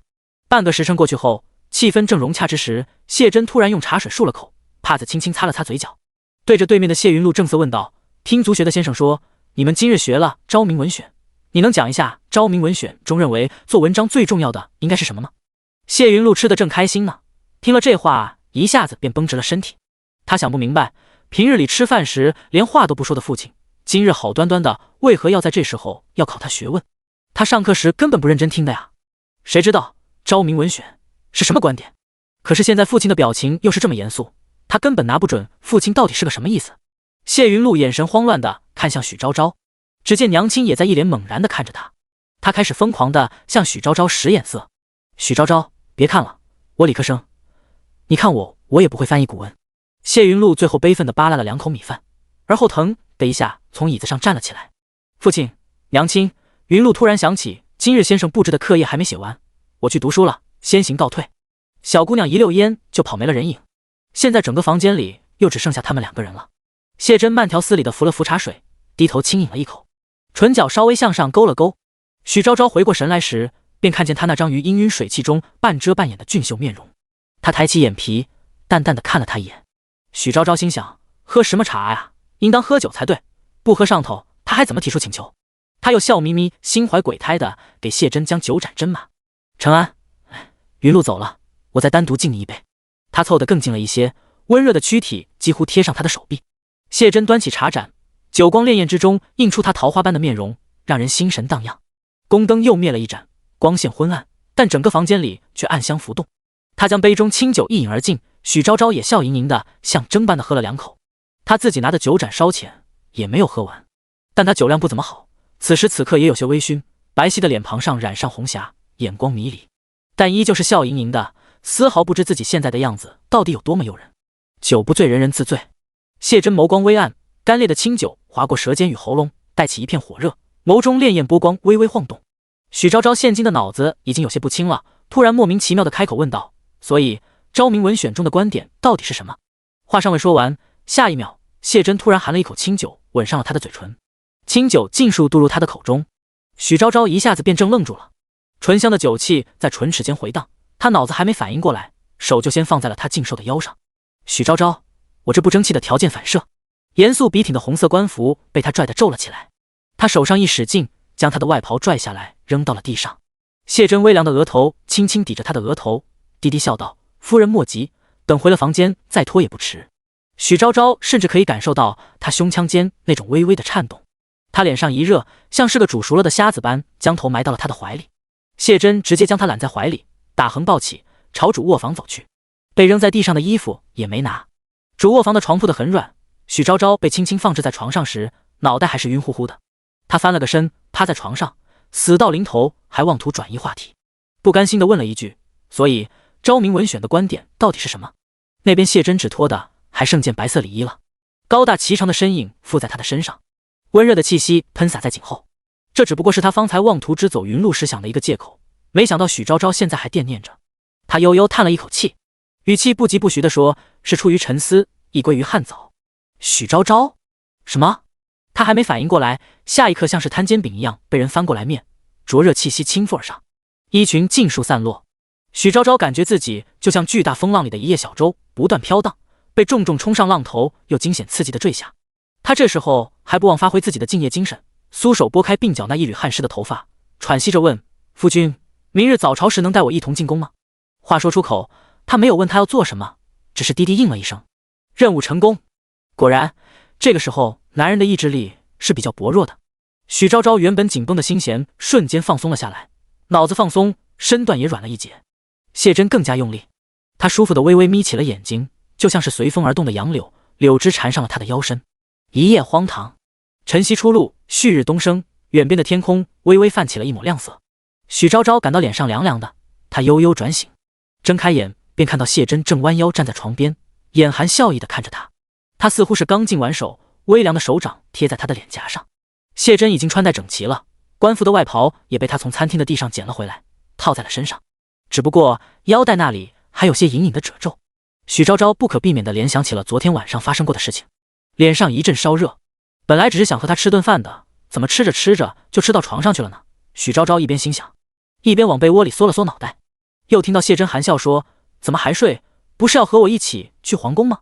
对，还有正事没干呢。许昭昭猛然清醒过来，但他现今腰是麻的，脑袋是晕的，精神是萎靡的，整个人也是睡眠不足，振作不起来的。许昭昭不禁哀叹道：他真是个受苦的命，怎么到了古代还是要早起打卡？难道古往今来打工人的命都不是命吗？他正准备穿衣服，被子刚掀开一角，就发现自己现在什么也没穿，赤条条的，又赶紧把被子捂紧，尴尬地对他说：我要穿衣服了，夫君先回避一下可好？谢珍闻言，漂亮的桃花眼微微眯了一下，嘴角噙着笑：回避什么？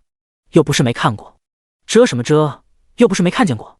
这是许昭昭那天故意气他时对他说的话。许昭昭，你小子别太记仇哈。许昭昭没有办法，只得在他坦然的视线中头皮发麻地穿好了衣服。他洗漱完坐在梳妆镜前，谢珍问他还上妆吗？许昭昭摇了摇头，古代的化妆品里含铅，对身体不好。他看了看外面的天色，忍了又忍，最终还是没忍住，问他现在天色才微微亮吧，你叫我这么早干嘛？谢珍说早起一点，不至于赶去上朝时慌慌张张的。许昭昭撇了撇嘴，你昨天还差点迟到呢。谢珍挑唇一笑，没告诉他昨天是黎月通风报信说云路拉他来府上了。第13章，夫君你怎么这么好啊？许昭昭梳头发的空档里，谢珍俯身对他说：我去给门外的夹竹桃浇点水。他点了点头，谢珍转身离去。这边谢珍刚离开，那边谢云路就踏进了门。小孩子精力旺盛，睡得早，起得也早。他凑到刚梳好头发，整个人都显得蔫儿吧唧的许昭昭身边，问道：娘亲，你知道昭明文选的观点是什么了吗？许昭昭拿着木梳的手瞬间就僵住了。昭明文选这个梗过不去了是吧？他摇了摇头，问你父亲去。谢云路眨巴着一双晶晶亮的大眼睛，蹲在他身边说：可是父亲说昨天晚上告诉你了呀。许昭昭心想，那种情况下他能记得住什么呀？他想告诉乖女儿，知识并不会通过性传播。然而这句话对云路这个年纪的小孩来说，未免有些过于少儿不宜了。所以他清了清嗓子，故作严肃地拍了拍谢云路的肩膀：云路，真理是要靠自己去寻找的，不能只靠别人告诉你。谢云路似懂非懂地点了点头。许昭昭松了口气。谢珍给他的宝贝夹竹桃浇完水后就进了内间。他走到许昭昭旁边问他：可收拾好了？车夫已经在门口候着了。许昭昭点了点头，临走前拍了拍谢云路圆悠悠的小脑袋：在家要乖乖听话哦。谢珍眼睛弯了弯，走过谢云路身边时也学着许昭昭拍了拍他的脑袋，再足学也要认真听课。谢云路，父亲你。两人走之后，谢云路才走出了院子的房门。他看到那株被父亲当作宝贝一样看待的夹竹桃，在阳光下开得正艳，刚被浇完水，绿叶上还有尚未蒸发的一颗颗晶莹剔透的小水珠，枝叶丛生，层层叠叠，花瓣淡红，团团簇簇，微风乍起，叶影吹动。谢云路不禁对着旁边的刘管家感叹道：“父亲真的很喜欢这株夹竹桃呢。”刘管家笑眯眯地说：“这是夫人走之前栽的。”谢云路说：“父亲他真是老房子着火一发不可收拾。”刘管家说：“长公子新房子着火时一样救不了。”谢云路看得出来，许昭昭和谢真两人上了马车。这马车是这个朝代官员常用的2架式马车，2匹通体黝黑的良驹在前，前面坐着一个胖胖的马车夫。马车以黑楠木为车身，雕梁画栋，巧夺天工，四沿均挂着一盏大小的照明灯，是晚上用的。许昭昭进去后发现内部空间竟然还挺大，坐它几乎可以当卧榻使，上面还铺了一层柔软的绒毯。在坐它的前方摆了一张小案几。两人落座后，谢真从袖中拿出一小盒糕点来，小木盒子很精致，是个小机关盒。许昭昭一看就知道这盒子是谢真自己的，他惯来有收藏机关盒的爱好，只是不知道这糕点是在从哪买的。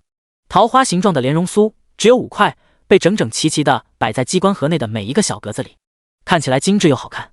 他说：“今早让人在东光楼买的，你没吃早饭，距离皇宫又还有些距离，先垫垫肚子。”许昭昭用手指轻轻捏起一块，朱红的嘴唇微起，咬开，是黑芝麻馅的，黑芝麻浓郁的香气渐渐在嘴里化开，莲蓉清香，酥皮松脆。谢真问他可还喜欢，他边吃边点点头，又用手捏起一块往他嘴边送去。他头微微骗开来：“我不喜欢吃甜的。”许昭昭这才收回手。他昨天睡得晚，今天起得又很早，到了皇宫里还有政务要处理，是以现在微眯着眼睛，端坐在马车中闭目养神。车夫技术还挺好，走了这么远的路，愣是没有颠簸一下。许昭昭吃完2块莲蓉酥后，关上了机关盒。他偏过头去看谢真，张了张嘴，问道：“你都不问问我为什么想去皇宫吗？”谢真脑袋往后面的靠垫上仰了仰，他嘴角翘起，反问道：“难道不是因为舍不得我，所以想跟我一同去上朝吗？”许昭昭，他有点拿不准他是不是在演他，但他还是假装被猜中了心思一样的抱住了他的腰身。“夫君你好聪明啊，这都能猜得到。”谢真嘴角的弧度扩得更大了。马车行驶着，很快的就到了宫门口。许昭昭掀开帘子，抬眼望去，高大的朱红色宫门伫立在长空之下。这还是他这么多年第一次走进宫门。以前给三皇子当幕僚的时候，他已经出府自立门户了，所以许昭昭只去过成王府，而没有正儿八经的进过一次皇宫。宫门打开后，就是一段高阔的长廊，了无尽头一样。宫门之中守卫森严，两侧侍卫任他如何打量也目不斜视。这座充满了厚重历史感的古建筑，在图片和文字上看到时是一回事，亲眼见到又是另外一回事。直到现在这一刻，许昭昭才真正感受到了它的宏伟壮丽。他放下帘子，收回视线，问谢真：“现在是什么时候了？”原本坐在坐榻上闭目养神的人睁开了眼睛，他说：“5更了。”许昭昭点了点头。谢真问他：“我待会要去太极殿上朝，你去后宫等我可好？”许昭昭瞬间便绷紧了身体，故意问他：“后宫那么大，我在哪里等你啊？”谢真眼睛里含着清浅的笑意：“后宫中哪还有别人？早被陛下遣散的只剩下一个卞贵妃了。”卞贵妃是谁？卞贵妃除了她的倒霉同事卞楚云，还能有谁？什么叫瞌睡来了送枕头？这就是。许昭昭猛地扑倒他怀里，撒娇撒的和谢云路一样，山路18弯。夫君，你怎么这么好啊？第14章，娘娘，陛下说了，您不能随意下床。天色微明，望仙门和建福门同时开启，朝堂官员们鱼贯而入。进了内宫之后，便不能再乘坐马车了。两人步行至太极殿前头时，谢真才堪堪停住步伐。他叫来了一个小太监，修长的手指轻轻拢了拢许昭昭有些凌乱的发丝，依依不舍说道：“我要去上朝了。”许昭昭乖巧的点了点头，心道：“快走吧，他也还有正事要做呢。”谢真看着他这副迫不及待的模样，悠悠叹了口气，但仍是不放心的嘱咐说：“你去瑶华宫的话，跟着怀清便好，宫里不比外面，规矩多，莫要乱跑。”瑶华宫就是卞楚云现今所在的宫殿，而怀清则是谢真方才叫来的那个小太监。只见他20出头的年纪，头戴三山帽，圆脸，弯弯的月牙眼睛，白嫩的皮肤之上没有像其他的宦官一样敷上厚厚的铅粉，因此看起来分外讨喜。见谢真提到了他，忙很有眼色的凑上前来，对着许昭昭弯了弯身子：“夫人放心，丞相既把这重要的差事交给了奴才，奴才定把您好好带至瑶华宫去。”宫里个顶个的都是人精，他闪着金光的眼睛在两人间稍稍一扫，就知道与其去费尽心思的讨好难对付的谢真，还不如去讨好许昭昭顶用。他声音阴去了是的原因，显得有些许阴柔，但并不尖细。许昭昭听了很舒服。望仙门那边响起了2道悠远的钟声。谢真对许昭昭说：“我走了。”许昭昭弯着眼睛对他摆了摆手，目送他渐渐远去后，才对着旁边的怀清说道：“我们也走吧。太极殿距离瑶华宫还有着不远的距离，中间要途经御花园。御花园的建筑布局玲珑精巧，疏密合度，园中奇石罗布，佳木葱茏，旗鼓百藤萝，皆数百年物，采石路面，古朴别致。”许昭昭路过时，就像是初入大观园的刘姥姥一样，忍不住的啧啧称叹。怀清笑着问他：“夫人是第一次来皇宫吗？”许昭昭点了点头。怀清又问道：“夫人和卞贵妃可曾相识？”许昭昭睁着眼睛说瞎话，曾是闺中手帕交，多年未见了，见到后要好好的叙叙旧才是。怀清听他这样说，笑着连连点头称是。两人的脚程很快，不一会儿便到了瑶华宫的门口。许昭昭光是看着这座富丽堂皇的奢华宫殿，就足以知道卞楚云到底有多受宠了。宫殿四面出廊，白玉铺地，华丽楼阁被一汪人工的清池池水环绕，即便是在炎热的仲夏时分，仍旧让人心感清凉。一阵细微的脚步声传来，自殿中走出一名身穿牙白暗绣卷云纹琵琶袖衫的宫女，尖尖脸，芙蓉面，柳叶眉，杏仁眼，看模样打扮不像是什么寻常宫女。怀清见她过来，连忙着迎上去：“甘雨姑姑，烦请您通报一声，贵妃娘娘的故人谢夫人请求见她一面。”那名叫做甘雨的女子边听边点头。待怀清说完后，她小步走到许昭昭跟前，扶了扶身子，行礼道：“贵人稍等片刻，奴婢现在就进去通报。”甘雨身影消失在宫殿门口后，怀清悄悄走到许昭昭身边，对她说：“甘雨姑姑是贵妃娘娘身边的红人，她可能是想提点一下许昭昭的。”但许昭昭晒然一笑，心想她和卞楚云共事这么多年，太了解她这位同事的性子了。卞楚云是个老好人，根本没什么好小心的，他心肠好得很，不是那种会无缘无故发火的人。但这次得在宫门外头等了大概半炷香的功夫，甘雨才姗姗来迟，他脸色看起来不太好，可看到许昭昭还是勉强笑了一下，露出2个小小的梨窝。他对许昭昭说：“贵人，娘娘只让您一个人进去。”这话一说出口，怀清便担心地看了他一眼。他比许昭昭自己都怕许昭昭会出事，假使许昭昭出了事，谢真第一个饶不了的便是他。但许昭昭倒是表现得丝毫不在意的样子。他对着怀清摆了摆手：“既如此，你便在这等我片刻，我一会就出来了。”怀清张了张口，然而贵人的事哪里容得他智慧，他最终是选择没有多嘴，点了点头。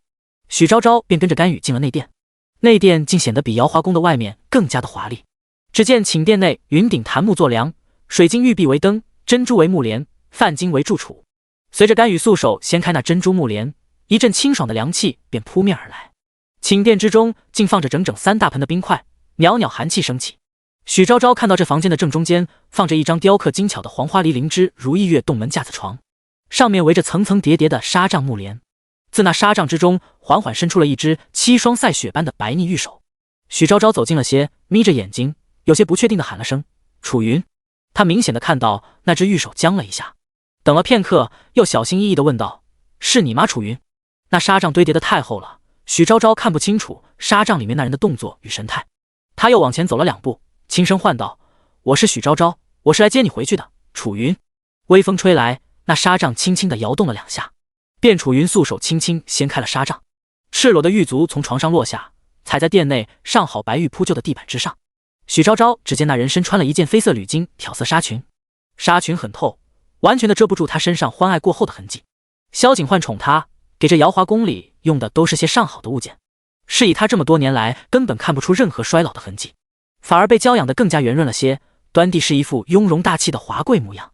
但此时此刻，他脸上挂着讥讽的表情，冷厉的目光直视着许昭昭，冷笑道：“你再晚来2年，就可以直接去坟里挖本宫了。”他说的不是我，而是本宫。也是在这时，许昭昭才注意到卞楚云细细的脚腕之上竟绑着一条细细的金链子，那链子的另一头延伸进纱帐之中，随着卞楚云的走动而发出一阵悉悉索索的声音。许昭昭暗自心惊，瞪大了眼睛，低声问他：“楚云，萧景焕究竟对你做了什么？”尚未等到卞楚云开口说话，自暗处突然走过来一名其貌不扬的小宫女，高挑身材，很瘦，看起来弱不禁风的样子。但许昭昭看到她虎口处有明显的茧子，那时常年练武的痕迹。他走到卞楚云身边，提醒他说：“娘娘，陛下说了，您没有他的允许，不能轻易下床。”许昭昭，这么变态的吗？卞楚云闻言，两只原本还算得上清亮的眼睛瞬间便充血通红，像是一头被逼得无路可走的小兽一样，反手扇了那小宫女一巴掌。这里哪有你这贱人说话的份？小宫女嘴角处被扇出了血，许昭昭还从未见过她这副样子，但小宫女面不改色，像是习惯了一眼，擦了擦嘴角的血迹，继续说道：“娘娘，陛下说了，您不能随意下床。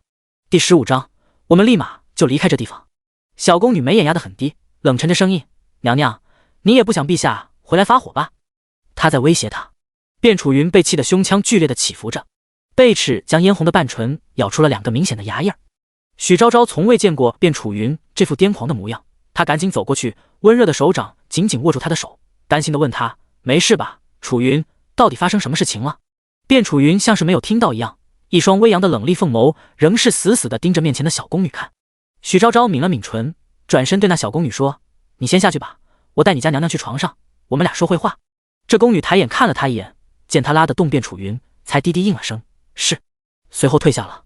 说来也奇怪，他明明是卞楚云宫内的人，但好像一点也不受卞楚云的指使。是小皇帝派来监视他的吗？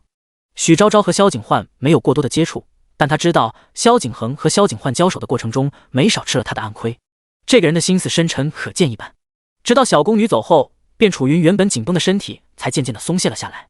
许昭昭一边用手掌轻轻拍抚着他的脊背，一边将他拉到架子床那边。他问卞楚云：“我可以脱鞋吗？”卞楚云看了他一眼，抿着唇点了点头。两人相对着，盘腿坐在床上。卞楚云拉下了帷帐，两人的身影便被掩盖在了层层围纱之中。许昭昭拉着他的手问他：“楚云，萧景焕到底对你做了什么？”话一说出口，卞楚云原本还算清亮的眼睛瞬间就变得涣散起来，泪水像是决了堤的洪水般倾泻而下。他死死地咬住自己的嘴唇，防止哭得过于狼狈，但还是忍不住地弯下了腰身。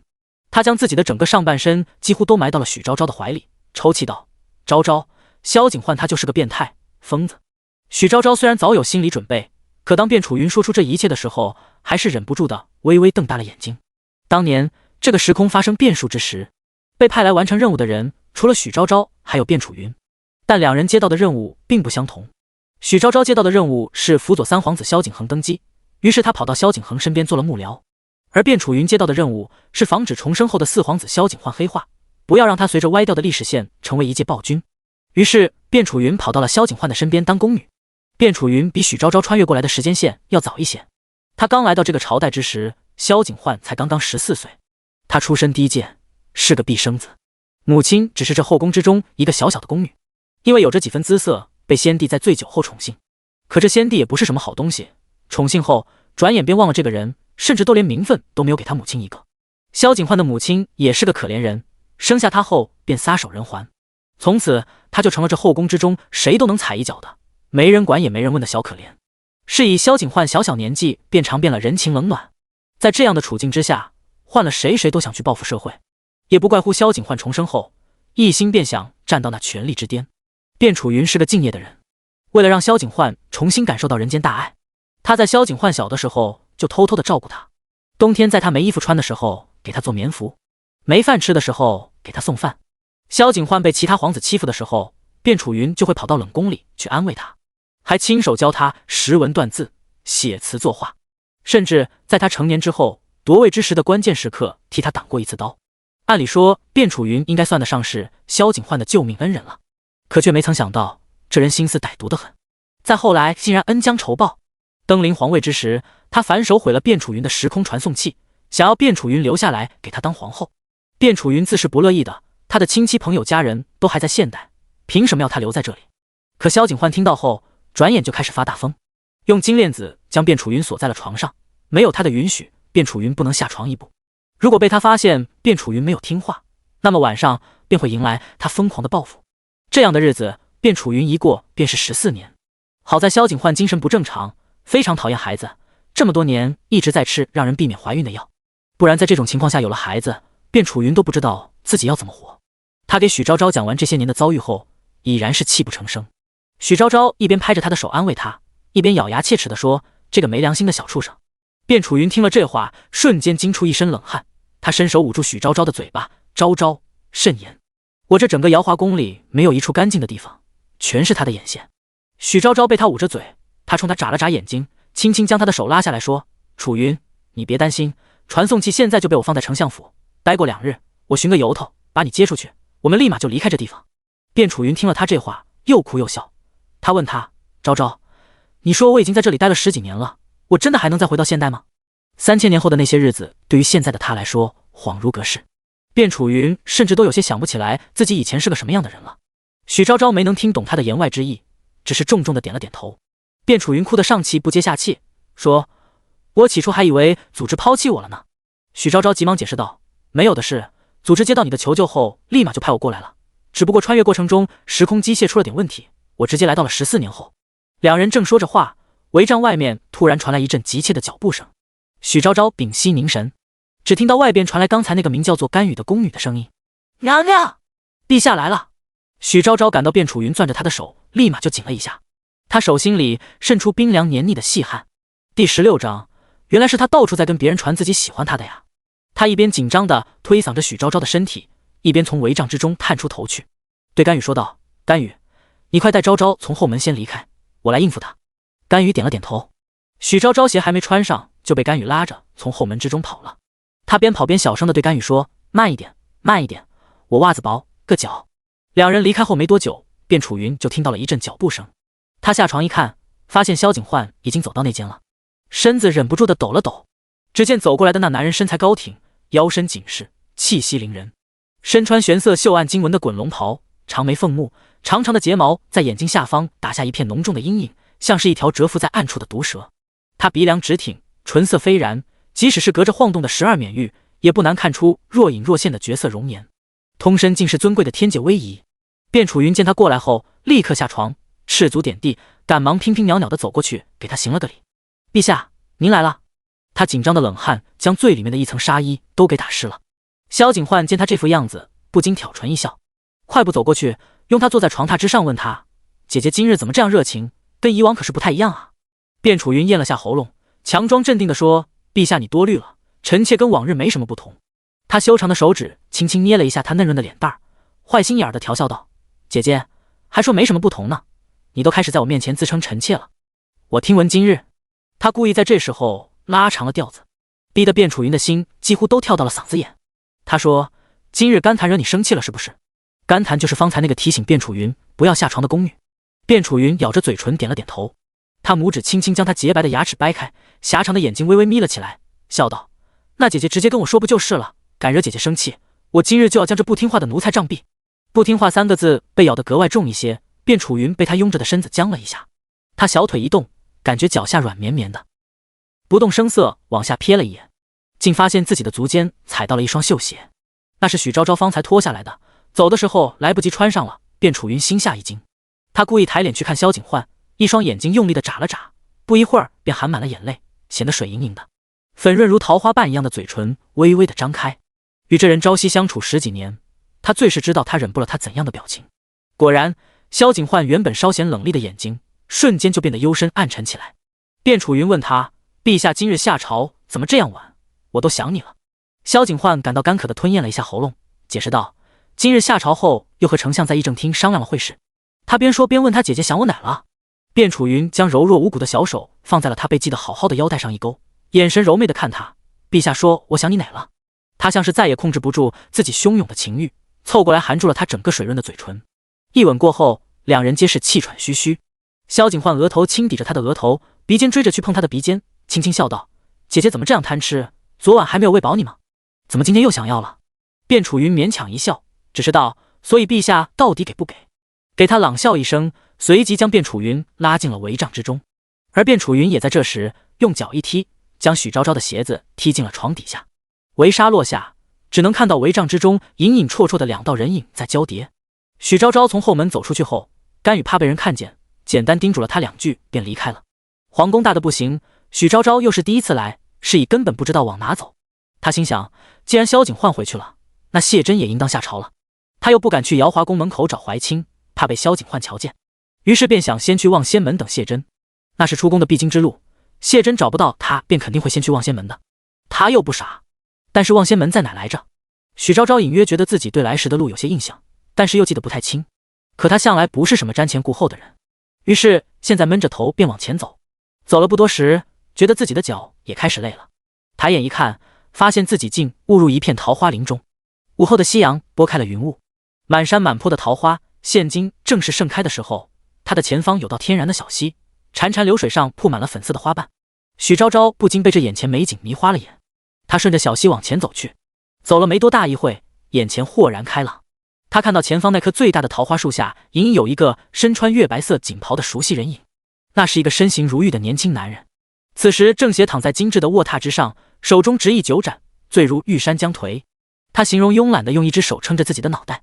许昭昭听到他对旁边的世人说，要论这奇女子啊，本王多年前也碰到过一位，他那时给本王写了情书，说倾慕本王已久，不敢肖想成为本王房中人，要给本王做幕僚。那世人看着他的脸色，很知情识趣的适时问了他一句，陛下，那人是谁？许昭昭只听得那男子冷笑一声，低头敛眸，抿了口清酒，淡声说道，他叫许昭昭。许昭昭？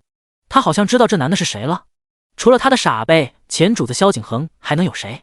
难怪前2日裴玉问他是不是还是忘不了三皇子。许昭昭面无表情地活动了一下自己的手腕，心想，原来是他到处在跟别人传自己喜欢他的呀。许昭昭之前为了加入萧景恒的阵营，确实给他写过信，但写的绝非情书，而是请求入室的干谒诗。还有，谁想成为他的房中人了？这个胡说八道的混蛋！许昭昭迈着沉重的步子走过去，脸黑得像是打翻了的墨台一样。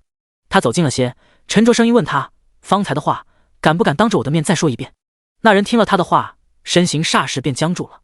他机械地坐直了身子，转过头去看许昭昭，清泪瞬间溢满眸间，但他仰了仰头，泪水没有坠下来。他突然低而短促地轻笑了一声，哈，果然是醉了，竟在这醉梦之中重见故人。许昭昭看见他芝兰玉树般的脸上露出了一副生怕美梦破碎般的脆弱神情，他轻轻向他招了招手，昭昭，走近些吧，再走近些，让我再好好的瞧瞧你。许昭昭，这人又发什么癫？第17章，谢真心想，所以他到底算什么呢？许昭昭一巴掌甩在了他的脸上，霎时间，萧景恒如白玉般的侧脸上便出现了一道鲜红的掌印，但他好像才如梦初醒一般，并不生气，反而又哭又笑，跌跌撞撞地跑过去，一把将许昭昭拥进了怀里。昭昭，是你吗？真的是你吗？他紧紧地抱住他的腰身，力气大的许昭昭怀疑他是想把自己揉碎在怀里，他用力地推搡了他2下，很可惜没有推开。男人的嗓音有些许的颤抖，微凉的手掌紧紧地攥着他的手。昭昭，你快告诉我，我是不是在做梦？许昭昭冷笑一声，那我再打你一巴掌，让你看看自己是不是在做梦。闻言，萧景恒突然就笑了，他放开了许昭昭，像是什么稀世珍宝失而复得一般，反复端详着他的脸。他歪了歪头，那双漂亮的黑白分明的眼睛便微微弯了起来，柔意侵犯。他说，我知道了，我没有在做梦，你是真的回来了。他又凑近了他些，张了张口，问他，昭昭，我听旁人说你失踪了14年了，就猜到你肯定是回到了你们那个世界，那现在你又回来？他低头抿唇一笑，问他，是来找我的吗？许昭昭被他这副自作多情的模样气得一口气差点没提上来，还不等他说些什么，就突然听到一声轻的像是风一样的破碎嗓音，昭昭。他回头看去，只见谢真正站在距此不远处的桃花树下，他就像是一个冷心冷清的旁观者一般，苍白着脸色看自己和萧景恒此时此刻的嬉笑怒骂。许昭昭不知道他是从什么时候来的，也不知道谢真已经在那树下已经站了多久了，他只看到他还是穿着早晨的那件绣仙褐红色官服，腰带处曾经被他拽出来的褶皱尚且未散去，然而谢真却早已不复清晨时分的美语舒畅。许昭昭心想，坏了，他肯定是误会了。他没有想错，谢真是真的误会了。当他下朝之后，听到怀清说夫人不知跑哪去了之时，他的心脏几乎要在一瞬间跳出来，因为许昭昭上次离开前也是这样，不发一言便走了。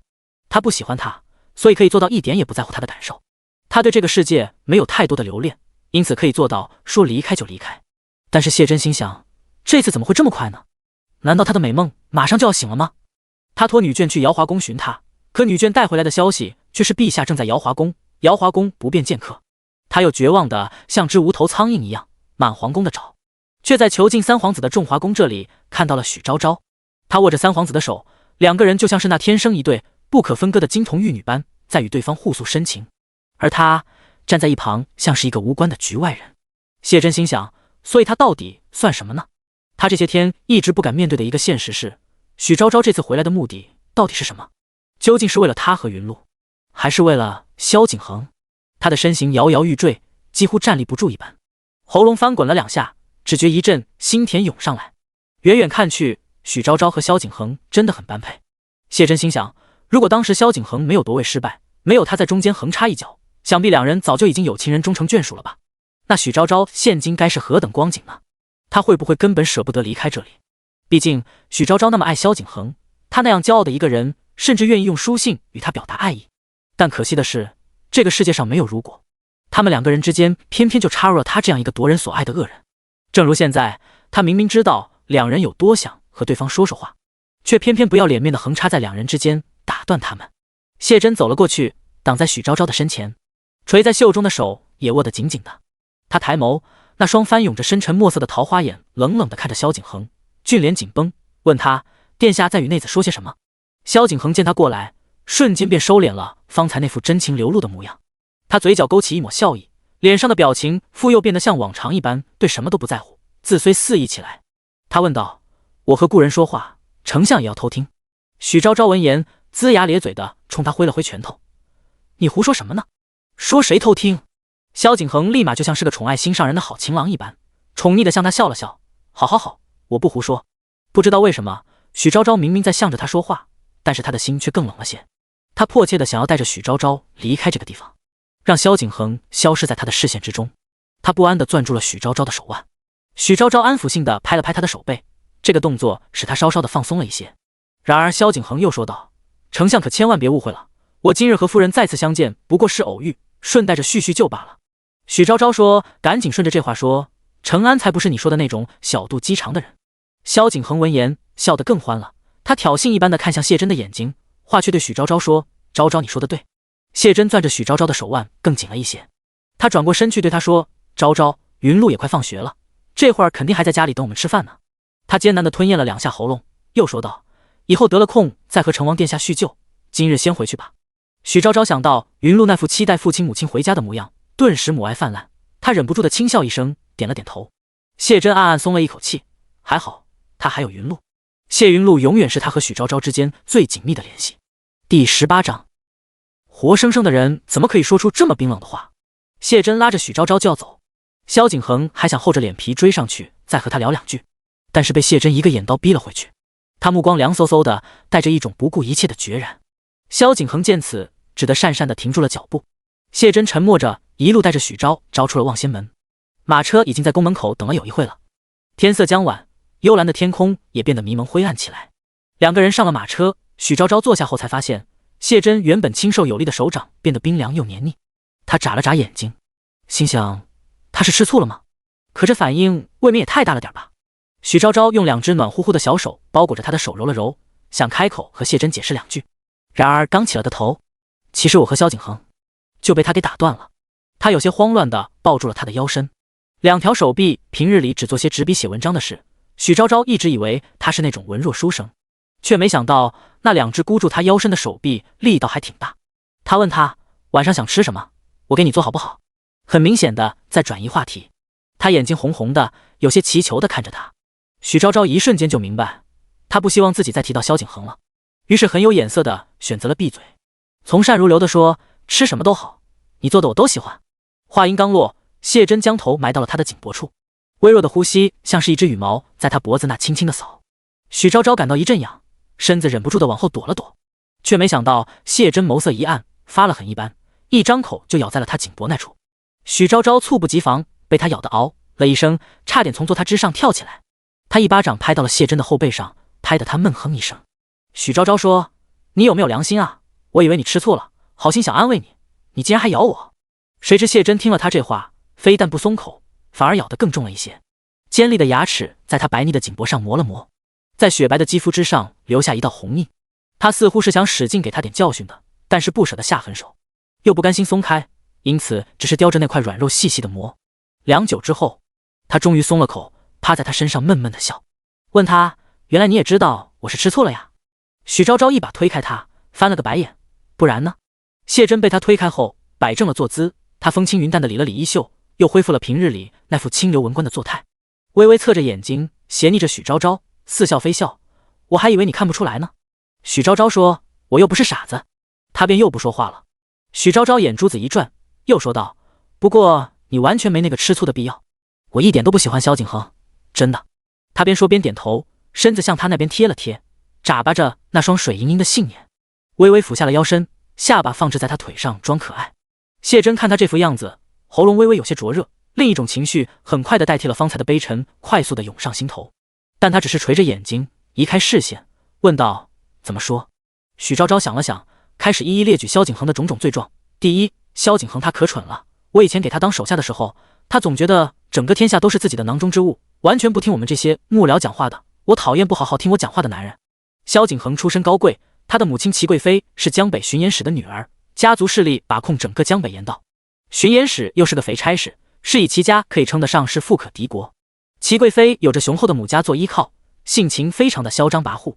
萧景恒随了他这性子，虽然后来逐渐信任重用许昭昭，但仍旧是改不了刚愎自用的毛病。听了许昭昭这话，谢真稍稍朝他那边侧了侧身子，做出一副认真倾听的模样。许昭昭偷偷笑了一声，而且他总喜欢胡说八道。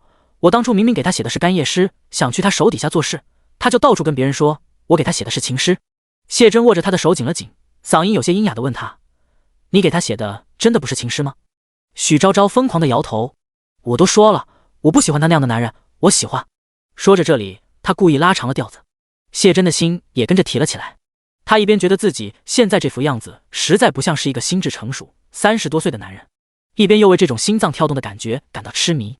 不管什么时候，只要和许昭昭在一起，他就能感到自己那原本腐烂沉寂的灵魂能够焕发出新的生机。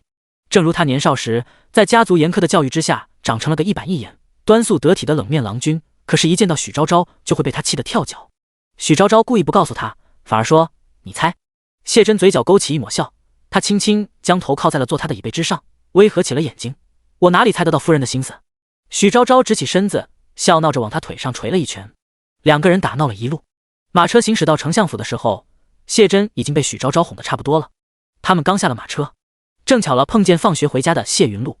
小姑娘今天穿了一件天青色的云燕细锦衣，青丝尽数挽起，显得娇俏又明丽，看得许昭昭母爱泛滥，跑过去一把把她抱到怀里，嘴上说着，乖女儿真可爱。谢云露 QAQ， 她挣扎着从许昭昭怀里出来，问她，娘亲，我好饿啊，今晚和大娘做了什么好吃的？许昭昭笑着说，今天给和大娘放1天假，你父亲说他做饭给我们吃。谢云露一听这话，一双桃花眼唰的一下就亮了起来，他可还没吃过父亲做的饭呢，眼神期待地看向谢真，真的吗？父亲？谢真面无表情地避开他的视线，然而对上许昭昭的目光时，沉默了一会，又艰难地点了点头。许昭昭兴奋地说，那我要吃酒浇姜瑶。谢真宠溺地笑着，好。许昭昭又说，我还要吃糖蒸酥肉。他说，好。谢云露见此，也兴奋地说，我要吃紫苏虾。谢真瞬间面无表情，不会。谢云露，父亲你，活生生的人怎么可以说出这么冰冷的话？第19章，昭昭，我是不是真的老了？虽然话是这样说，但最后谢真还是给谢云露做了紫苏虾。这顿饭吃到尾声的时候，谢真放下筷子，向谢云露隐晦地使了个眼色。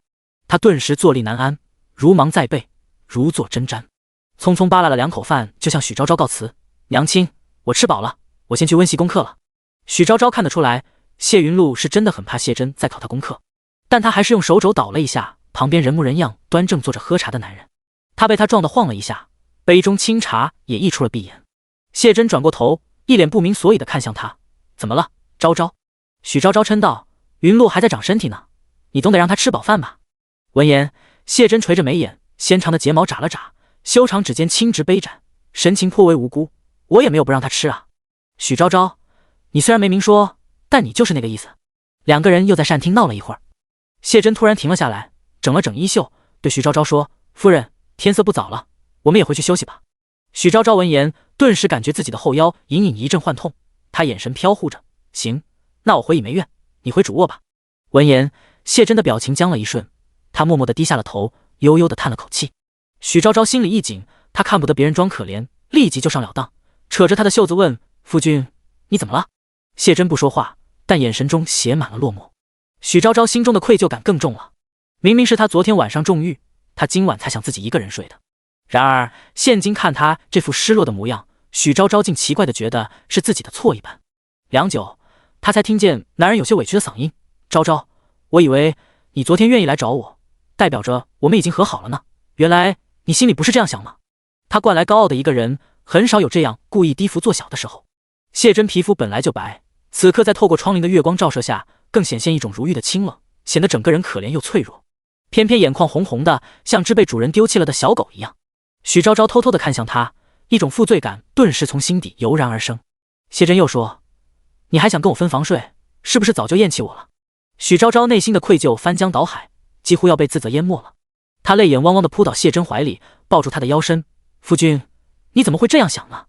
你那么好，长相俊朗，性格又贤惠，我是疯了才会厌弃你。”他顺水推舟，修长手指放在他的后背上轻抚：“那你为何要与我分房睡？”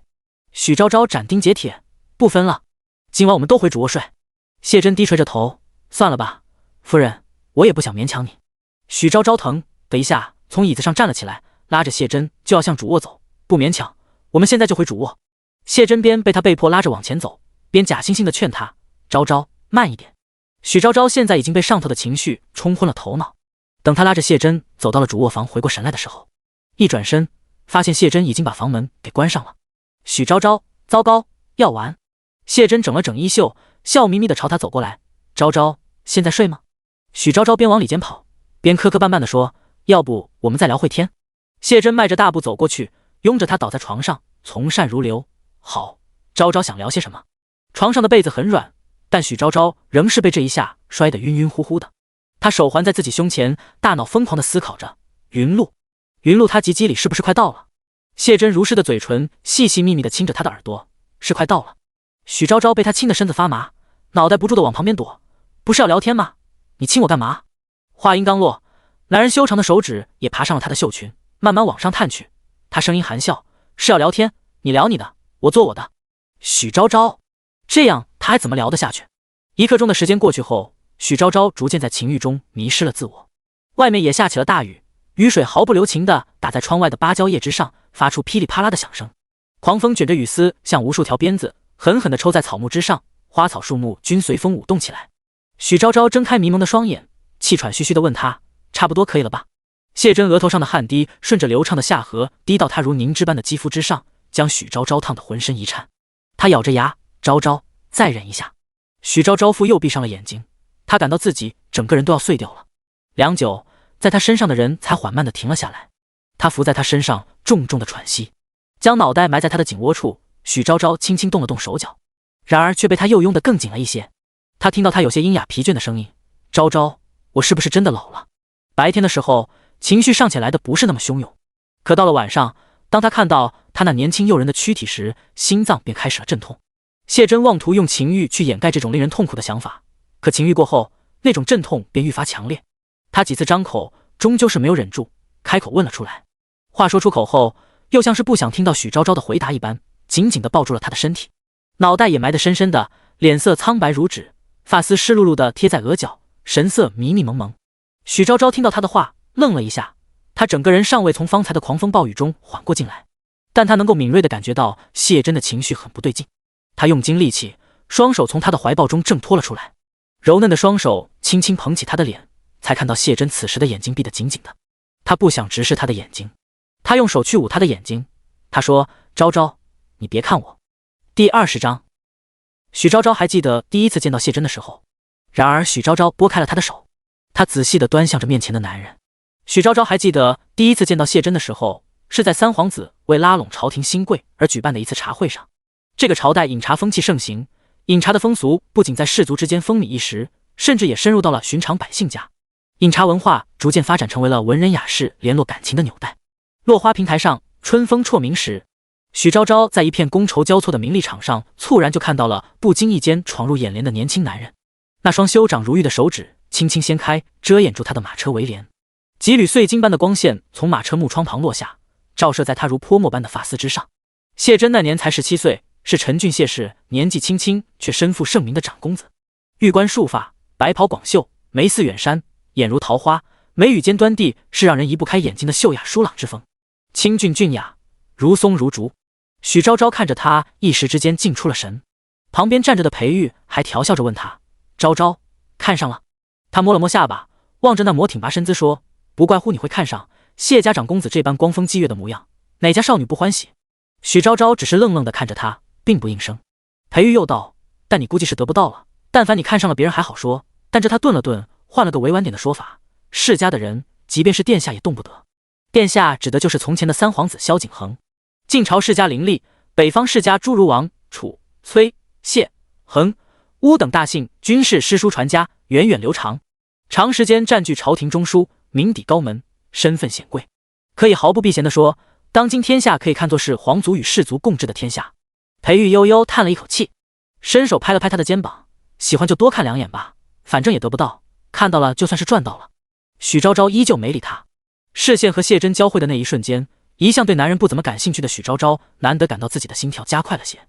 她眉宇间竟是清冷疏离的气质，双眼皮很薄，眼型微微上扬着，好像这世间的一切没有什么能入她眼的一样。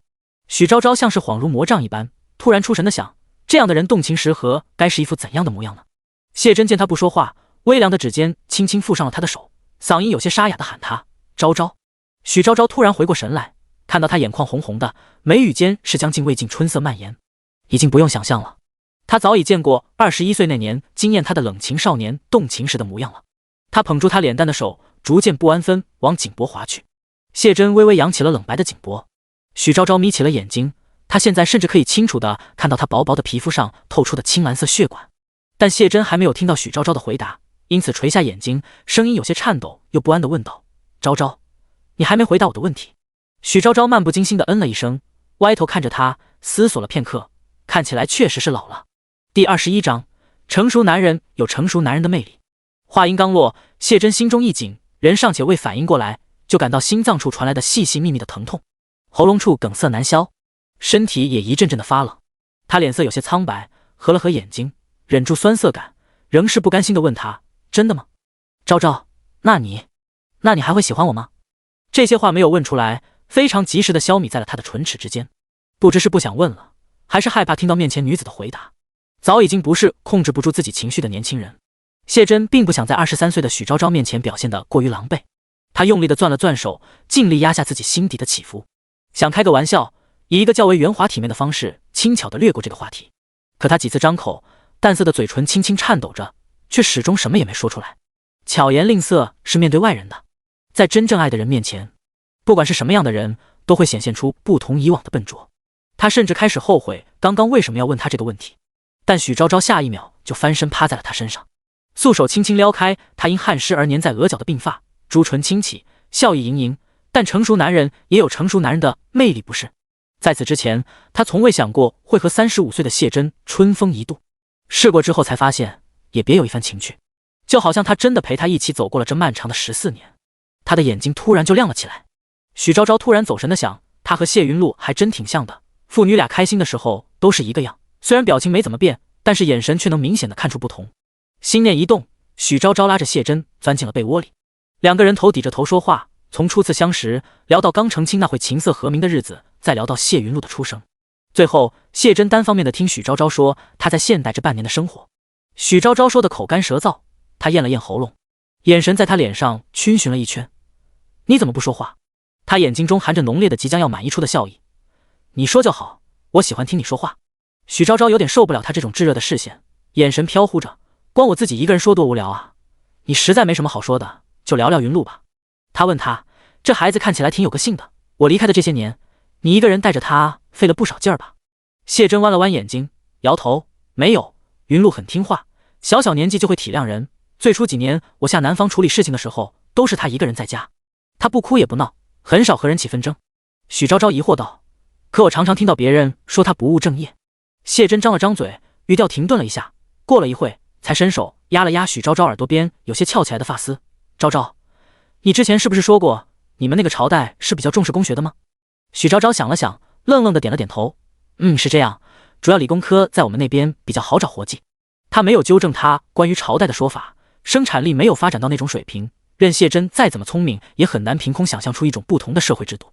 谢真手掌轻轻包住了他的手说，云露并不是不务正业，他只不过更喜欢研究一些工学的东西罢了。他说起自己女儿的时候，惯来云淡风轻的人面上难得显现出了几分不自觉的骄傲。这种表情，即便是在他初入朝堂时，也很少表现出来的。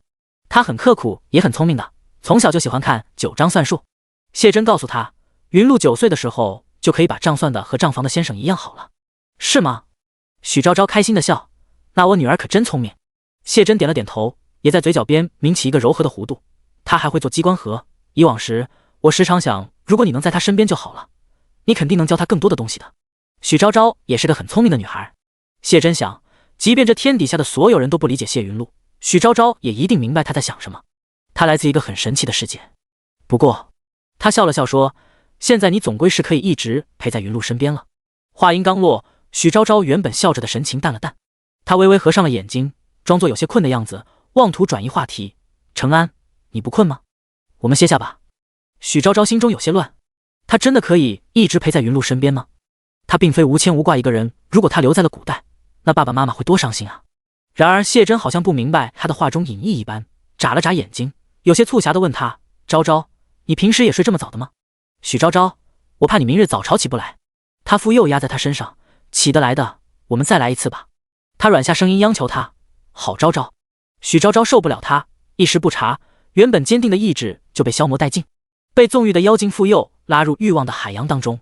许昭昭气喘吁吁地问他，你现在这个年纪不知节制真的没有问题吗？谢真听了他的话，原本的动作停了一瞬，他把脑袋往他颈窝处深深地埋了埋，带着潮湿水汽的气息喷洒在他颈脖间，声音委委屈屈的，昭昭，你刚说了成熟男人有成熟男人的魅力。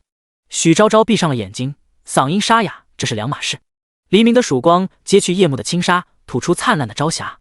卯时2刻，谢真刚整理好了衣冠。许昭昭昨天晚上累坏了，现在还趴在被窝里睡大觉。他含笑着走过去，给他掖了掖被子。他闭着眼睛，看起来睡得很香，红润的嘴巴微微张着，修长手指在他柔软的嘴巴上摁了一下。谢真眸色渐深，这一刻，向来勤勉的谢丞相难得生出了些想要告病请假的心思。他恨不得时时刻刻和许昭昭腻在一起，好将缺失的这些年补回来才好。但片刻之后，他还是站起了身，迈步朝屋外走去。推开房门，才发现死士黎月已经在门外等候很久了。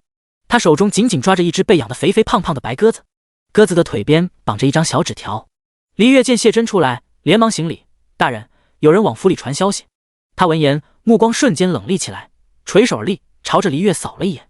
黎月立即将消息奉上。谢真缓缓展开，只消一眼，他便知这信笺出自前成王萧景恒之手。第22章，云露的吉吉礼是不是快到了？那纸质是上好的皇家贡笺，只有宫中才有的上好物件，其上字体圆转流美，又蕴含楷书笔力，正是萧景恒的亲笔。上面只写着简短的一句话：昭昭，明日子时东光楼。他竟是想与许昭昭东光楼相会，还是在黑灯瞎火的子时？当他是死的吗？谢真深吸了2口气，清冽的空气涌进肺腑，冲淡了些心间汹涌沸腾的怒意。他一抬手想将信笺扔进旁边燃着的香炉中，烧个干干净净。但转念一想，萧景恒又不会是个傻的，他明明有更多方法将这消息送进来，却偏偏选择了最容易让人的发现的性格。他究竟想做什么？心思流转间，眼神逐渐扫到了那间，许昭昭还没有起床。如果将这信笺给了许昭昭，他真的会去赴这场约吗？谢真在心里不断告诉自己要去相信许昭昭，他不会骗自己的。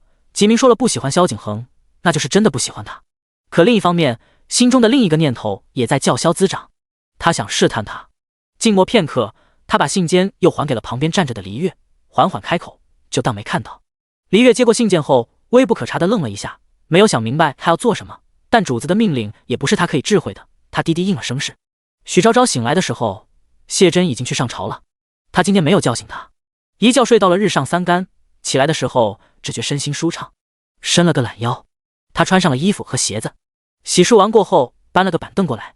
谢真不喜欢别人事事伺候，因此此时房间内也没有侍女。许昭昭趁此时间踩着板凳将之前放在书架上的传送器拿了下来。不管怎么样，他想先把卞楚云传送回现代再说。再在这边待下去，许昭昭担心他会精神出问题。然而刚走到房门口，他就看到自近处飞来一个白白胖胖的信鸽，信鸽的腿上还绑着一个看起来很明显的小纸条。胖鸽子的翅膀忽闪忽闪的，身体也飞得忽上忽下。许昭昭只觉汗颜，心想到底是哪个人才把这鸽子养得这样胖？他都担心它能不能飞得动，还用这鸽子来传递消息呢。不被人抓来吃了，就算好的了。却没想到鸽子下一秒就飞到了他的面前停下来。许昭昭，他思索了一下，伸手取下纸条，展开，上面的字迹扫了一眼，就知道是萧景恒的字。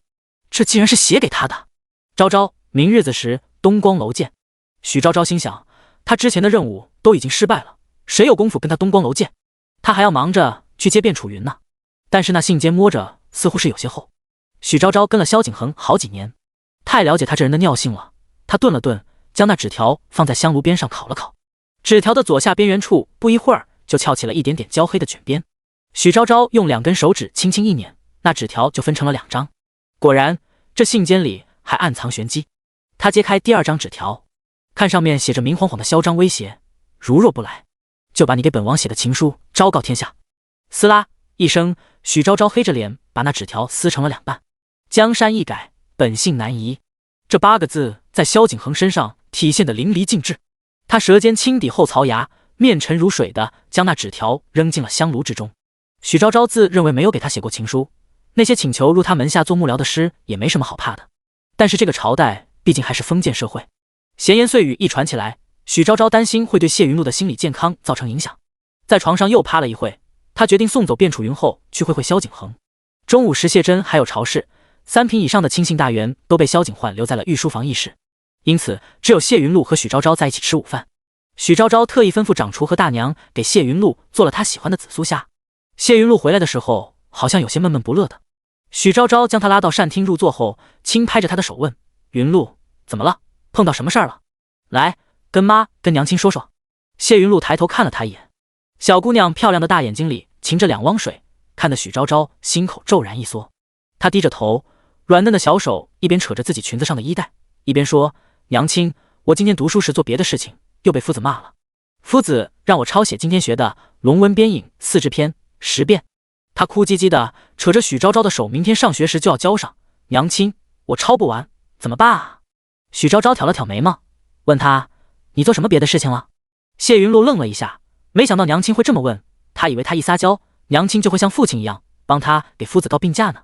他挠了挠头，不好意思地说：做了个漂亮的机关盒。提到自己喜欢的东西，眼睛显得亮晶晶的，但是怕被许昭昭说不务正业，因此始终低着头不敢看他。没想到许昭昭倒表现得饶有兴致，能给我看看吗？谢云路点了点头，从旁边还没走的小书童手中拿过行囊，在行囊中翻出一个黄花梨木做的小盒子，像是献宝一样递给了许昭昭。许昭昭接过后，发现这盒子没有开口，只是在其中5个面上各刻了金、木、水、火、土几个字。一抬头便听见云路说：娘亲，这是我自己做的5行机关盒。他边把玩着这手中的小木盒子，边好奇地开口问道：什么是5行机关盒？说起这个，谢云路可不饿了，也顾不得吃饭，就伸出手指指导他说：娘亲，你看到这盒子上面刻的字了吗？将这盒子按照金、木、水、火、土的顺序依次翻转，就可以将它打开。许昭昭照着谢云路的指使做了一遍，便听到咔嗒一声，这神奇的小盒子果然打开了。他笑弯了眼睛，边摸着谢云路的头边连连夸赞道：乖女儿真是个天才。谢云路也跟着笑，圆圆的脸蛋儿红扑扑的。娘亲夸他了，谢云路觉着这比父亲夸他的时候还要感到开心。谁知许昭昭下一刻边将手中机关盒放下，问他：云路的吉吉礼是不是快到了？想要什么礼物跟娘亲说。第23章不想吉吉。许昭昭原以为谢云路会很开心的找自己要礼物，没想到小姑娘听到了这话，反而是有些蔫蔫的趴在了桌子上，像是一朵被挤干了水分了的花。她小声说：娘亲，我不想吉吉。许昭昭弯下身，疑惑地问：为何不想吉吉？古代吉吉就相当于成年了，他还以为小孩都会很盼望着长大呢。谢云路沉默了一会，轻轻抿了一下嘴唇：我不想离开父亲和娘亲。许昭昭笑了笑：谁说吉吉就要离开父亲和娘亲了？可是吉吉后不就要嫁人了？说到这里，谢云路眼睛里再次蒙上一层水雾，看起来好不可怜的样子。他轻轻扯着许昭昭的衣袖：与我从小一起玩到大的王家小姐，上年及笄后，今年孩子都有了。他哭着说：我不想嫁人，也不想生孩子。许昭昭心里一惊，突然意识到在古代14岁已经算个大姑娘了。在这个时代，成年并非意味着可以自由自在地做自己想做的事情，更多的是要担负起一些沉重的责任。许昭昭目光渐渐放空，手掌轻轻拍着云露的脑袋，不想嫁就不嫁，及笄后一样可以留在自己家。可谢云露又问，及笄后1年可以留在自己家，可我18岁、19岁、20岁也可以留在自己家吗？18岁在古代已经算是大姑娘了。可谢云露还是个孩子，许昭昭心想，如果她生在现代，18岁时她的人生才刚刚开始，而不是一生被迫囿于后宅。她起初想要离开这个时代，不只是因为舍不得爸妈，同时也是因为在这个时代，女子的才华一辈子都无法被摆在明面上来。谢云露眼睛红红的，她眨了眨眼睛，眼泪就像是珍珠串一样扑簌簌的掉下来。娘亲，如果我是个男孩就好了，这样父亲这么多年不会承受被宗族催着纳妾的压力，我也不用去别人家了。许昭昭拿着帕子帮他擦眼泪的手僵了僵。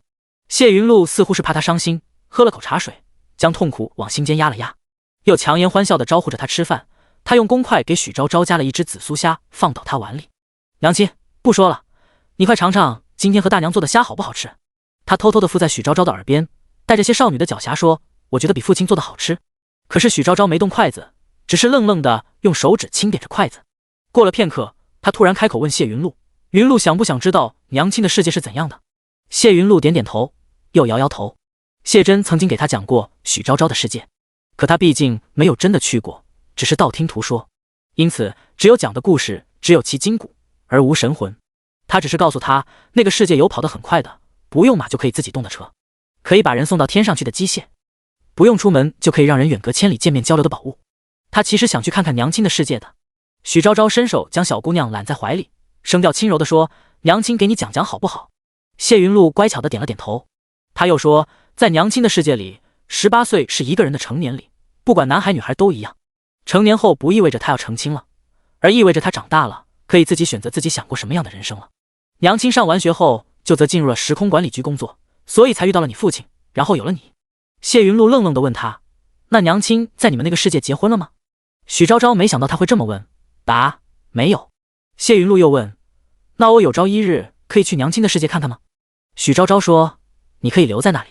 他曾经问过时空管理局的领导，领导说谢云露不属于历史上已存在的人物，是可以留在现代的，只是需要注意点，不要被时空猎人抓到并抹杀就行。并且严格来说，谢云露留在现代反而更安全一些，毕竟时空管理局有各种高科技的武器可以保护他。如果留在古代，难保不会被人悄无声息的抹杀。可是谢云露听了这话，并没有表现得很开心，他只是眼睛微不可察地亮了一下，然后便局促地低下头，手指绞着自己的衣服说，娘亲，我不要留在未来，我只要看一眼就可以了。看一眼娘亲曾经生活过的世界，他就已经很满足了。谢云露知道娘亲迟早有一天是要走的，那个世界还有他不能割舍的亲人和朋友，可是爷爷奶奶都已经去世了。娘亲走后，父亲唯一的亲人就只有他自己了。父亲精心爱护了他14年，不能抛弃父亲。许昭昭看他这副坚定中带着可怜兮兮的表情，张了张口，还想要再说些什么，可心里又有些不舒服，就连他自己都觉得将谢珍养了14年的乖女儿动动嘴皮子就拐走，未免太自私了一点。可心里又有另外一个念头，云露跟着他可以受到更好的教育，享受更自由的人生。有些话到了嗓子眼，可是转了一圈到底是没有说出口，只是默默吃了口菜，对谢云露说，来吃饭，下午还要去足学呢。谢云露乖巧地点了点头。许昭昭只是暂时有些情绪低落，但并没有持续太久。吃完饭后，他就收拾收拾前往了皇宫。昨天从谢珍口中听到狗皇帝最近在为江北动乱的事情忙得焦头烂额，暂时没有那么多闲工夫去后宫。他之前已经大概摸清楚了去皇宫的路，提前联系好了线人，装扮成宫女的样子，大概在天微微有些变黑的时候到达了瑶华宫的门口。许昭昭抬头看着这座富丽堂皇的宫殿，心里想，楚云是时候跟这个时代说再见了。进入宫殿后，却发现卞楚云此时正神情泱泱地趴在床上。今日甘檀没在，他提前将人支走了。至于甘雨在旁边伺候，甘雨见他过来，很有眼色地出去将门合上了。第24章，你不能离开我。卞楚云看到许昭昭进来，雪白的皓腕撑着脑袋，抬起了那双雾蒙蒙的眼睛，眼睛里好像刚下过一场雨一样。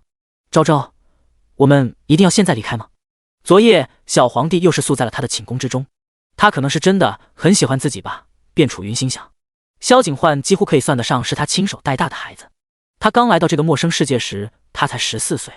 小皇子身上穿着一件破破烂烂的衣服，在残破不堪、四处漏风的冷宫之中蜷缩着身子，像是一个下一秒就要咽气的可怜小兽。虽然他是他的任务对象，可是这么多年的相处下来，卞楚云对于萧景焕也并非是完全没有感情的。他恨他一直以来的囚禁，可同时也无法完全对他狠下心来。昨天晚上，一贯性格强硬的人竟难得的显露出了几分脆弱情态。他搂着他的腰，一遍又一遍地问道：“姐姐，你不会离开我的，对吗？”他好像是甚至有些不太清醒的样子。卞楚云可以嗅到从他身上散发出来的一点点清冽的酒香。萧景焕知道他不喜欢自己喝酒，但尽管他进瑶华宫之前沐浴更衣了好几遍，这味道还是被卞楚云发现了。他手掌轻轻拍着他的脊背，甚至可以感受到男人不受控制的战力。可是他看着在架子床上展开的不停晃动着的纱帐，竟是一句话也说不出来。他只是道：“陛下喝醉了。”萧景焕闻言，抱着他腰的手更紧了一些，他的身体紧紧地往他身上贴，声音依然带了些哽咽：“姐姐，你不能离开我。”他说的是不能，明明是很强硬的词，可为什么他竟从中感受到了一丝脆弱呢？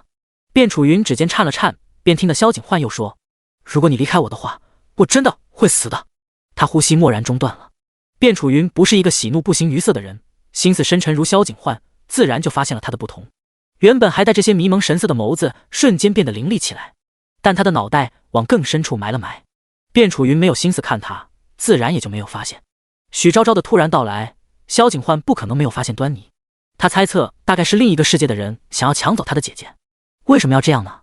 萧景焕心中恨恨地想，这天下有那样多的人，可是他只有一个姐姐，为什么大家都想让他离开他？就连他自己。想到这里，萧景焕的神情更加阴郁了些。他一边关注着卞楚云的脸色，一边小心翼翼地试探道：“姐姐还记得我们第一次见面的时候吗？”记得的，卞楚云轻声道。当时是一个大雪纷飞的冬天，狂风吹得枝头树叶簌簌作响，冷风如刀似剑，割得人脸皮疼。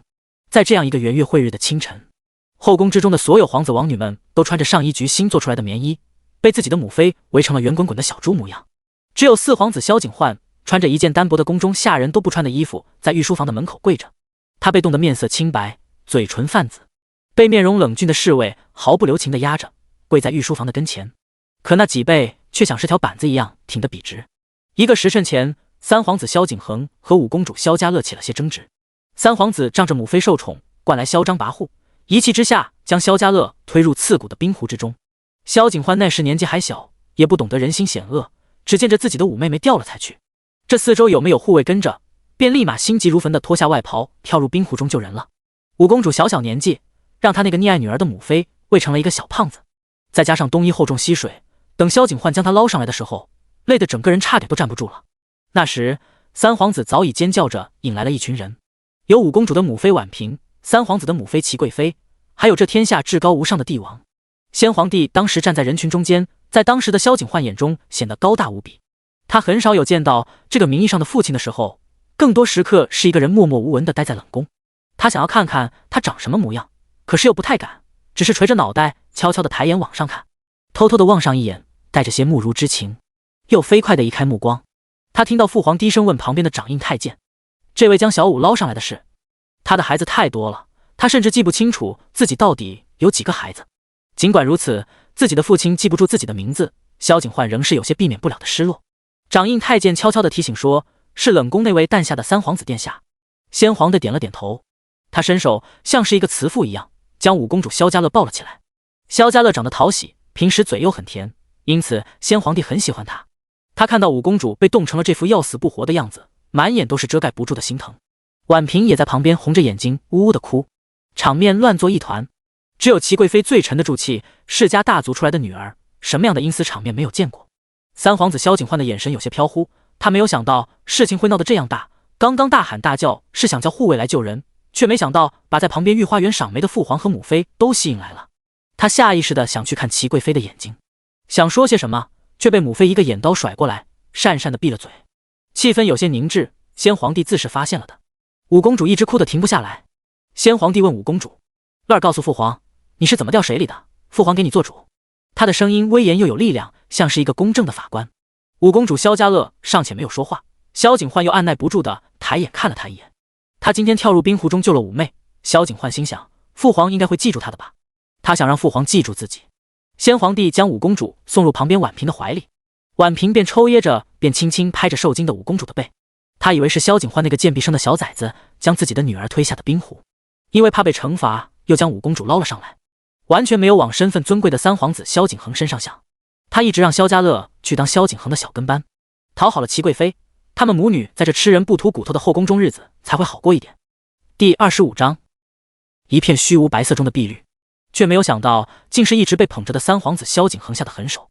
当五公主萧家乐颤抖着手想要指向萧景恒的时候，萧景恒蓦地瞪大了眼睛，心中一惊，他眼神看向父皇和母妃，父皇和母妃都沉着脸，一副波澜不惊的模样。可尚未等他开口说些什么，下一秒婉嫔便慌乱地摁下了自己女儿泛着青紫色的小手，她抱着女儿跪着爬到先皇帝面前：陛下，陛下，乐儿说他是自己不小心踩滑掉下去的，臣妾带乐儿回寝宫暖暖身子吧。他眼中带着显而易见的请求，好像在请求旁人不要再问下去了。凶手是谁已经变得显而易见，可是齐贵妃家的势力，不管是在前朝还是后宫都不容小觑。婉嫔一介妇人，父亲只是一个偏远地区的县令，她没读过几年书，也不懂得前朝那些弯弯绕绕，只知道得罪了齐贵妃，没她的好果子吃。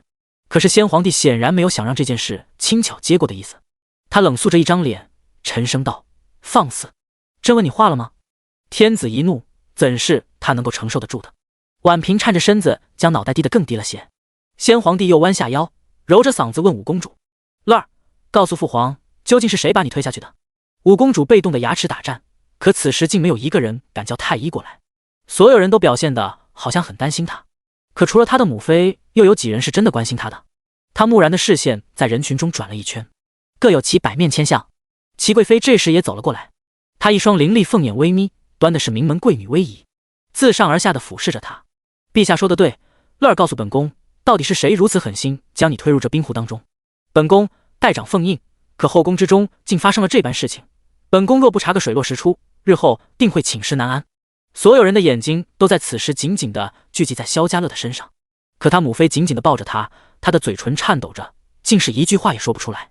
当时萧景焕14岁，目睹了事件的全过程，他身边没有人提点，还是个愚钝的半大孩子，自是看不清这看似平静的水面下暗藏的波涛汹涌，抬起头就是想指认。父皇，儿臣看到了。他声音一出，三皇子萧景恒又气又怒地看向他，这个冷宫里出生的小贱种到底会不会瞧人眼色？是。然而话还没说出口，就被萧家乐的话打断了。是四哥，我方才与四哥起了些争执，他一气之下将我推入了水中。他脑袋低低的埋在胸前，声音细得像是一只刚出生的小猫。他在包庇萧景恒。萧景焕不可置信地瞪大了眼睛，嗓子里面像是被滚烫的铁水浇筑过一样，张了张嘴，发不出声音。他方才救了五妹妹，五妹妹为何要空口白牙的冤枉他？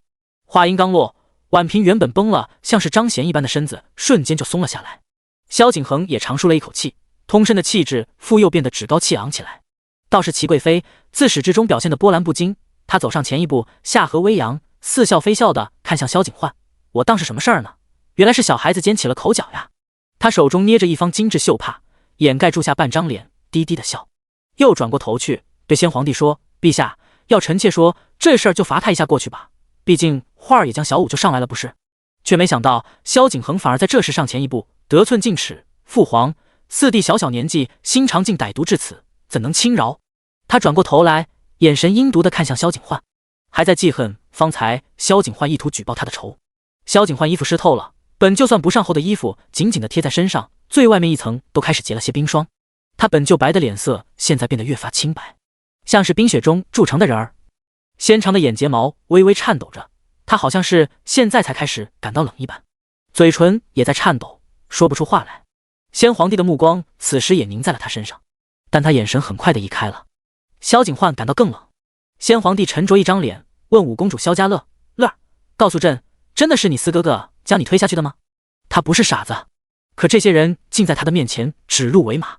齐家在前朝把持朝政就算了，在后宫之中竟把手伸得一样长，长此以往，世人恐只知江北齐家，而不识朝堂帝王。可萧家乐仍是不敢指认，瓮声瓮气的点了点头。倒是齐贵妃见先皇帝再次询问，鸦青色的黛眉一凌，走上前去：陛下打算怎样处置四皇子？他语调柔柔的，可先皇帝不知怎的，竟从中听出了些若隐若现的威胁。他重重的一甩袖袍：朕要怎么处置，难道还要和贵妃交代不成？他立即礼数周全的向先皇帝扶了扶身子：臣妾惶恐。可脸上无丝毫的惊惧之色。此时的萧景焕就像是一个局外人一般，听别人随意探讨着自己的生死。他面色愈发的青白起来，牙齿也在咯吱咯吱的颤抖。先皇帝从鼻孔中发出一声，对着旁边2个近身护卫说：“把他给朕押到御书房门口跪着。小小年纪心思如此歹毒，必须好好罚他一下。”他无法对齐贵妃发气，于是将怒火全部发在了这个身份低贱、默默无闻的小儿子身上。萧景焕的眼中逐渐聚集起了一层薄薄的、绝望的水雾。萧景恒被齐贵妃揽着带走了，走之前，他那双漂亮的凤眼微眯，斜斜的睨了他一眼。而婉嫔也抱着萧家乐离开了。只有他，没有人爱他。此时此刻，他像是条野狗一样被拖到了御书房门口跪着。先皇帝在御书房中闭门不出，他身上的衣服被冻得像是块铁板一样硬，在双刀锋剑之中跪了整整3个时辰，身体摇摇欲坠，晕了过去。晕过去之前，萧景焕迷迷糊糊中看到一个身穿碧绿色衣服的女子向他跑了过来，将他冻僵了的身体揽在怀中。他身上好暖啊！他第一次感受到温香软玉是一种怎样的描写。身穿碧绿色宫装的女子大声喊人：“来人啊，快叫太医！四皇子晕倒了！”他从一片白茫茫的大雪中向他走来，一片虚无白色中的碧绿。萧景焕疲惫的心想，他好像是看到了春天。再次醒来时，29岁的灵魂来到了他14岁的身体。他在冷宫之中被那女子紧紧地抱在怀里，这是他上一世中从未有过的记忆。第26章，卞楚云被他逼得连连后退。后来，卞楚云成了在萧景焕身边贴身伺候的宫女。最初的那几年，他们过得有多苦呢？连饭都吃不饱，冬日里的棉衣褴褛又破烂，丝毫不能抵御刺骨的严寒。最难的那几年，萧景恒年纪还小，卞楚云又是一个身份低微的宫女，2个人都是在冷宫里相互抱着取暖，头抵着头，小声的偷偷说齐贵妃的坏话，又不敢让旁人偷听了去。后来是萧景焕渐渐长大，学业有成，隐瞒身份去参加科举，连中3元，被先皇帝注意到他之后，2人的日子才渐渐变得好过了起来。可是苦难只是换了一种方式，并没有消失。萧景焕被先皇帝注意到的同时，也被齐贵妃注意到了。这个一辈子位高权重、没有屈居人下过的女人，不容许一个可以威胁他儿子皇位的人出现。于是明里暗里的给萧景焕下绊子。他外祖家没有靠山，自己也尚且羽翼未丰，就连先皇帝对于这种事情也是睁一只眼闭一只眼。虽然萧景焕还算得上有才学，可他有那么多的儿子，没必要为了一个便宜儿子去打破朝堂之上维持了好久的和平。那段时间他在外面受了委屈，只能打落牙齿和血吞。回到家的时候，卞楚云就像他少年时每次回家时那样问他：“今天过得怎么样啊？”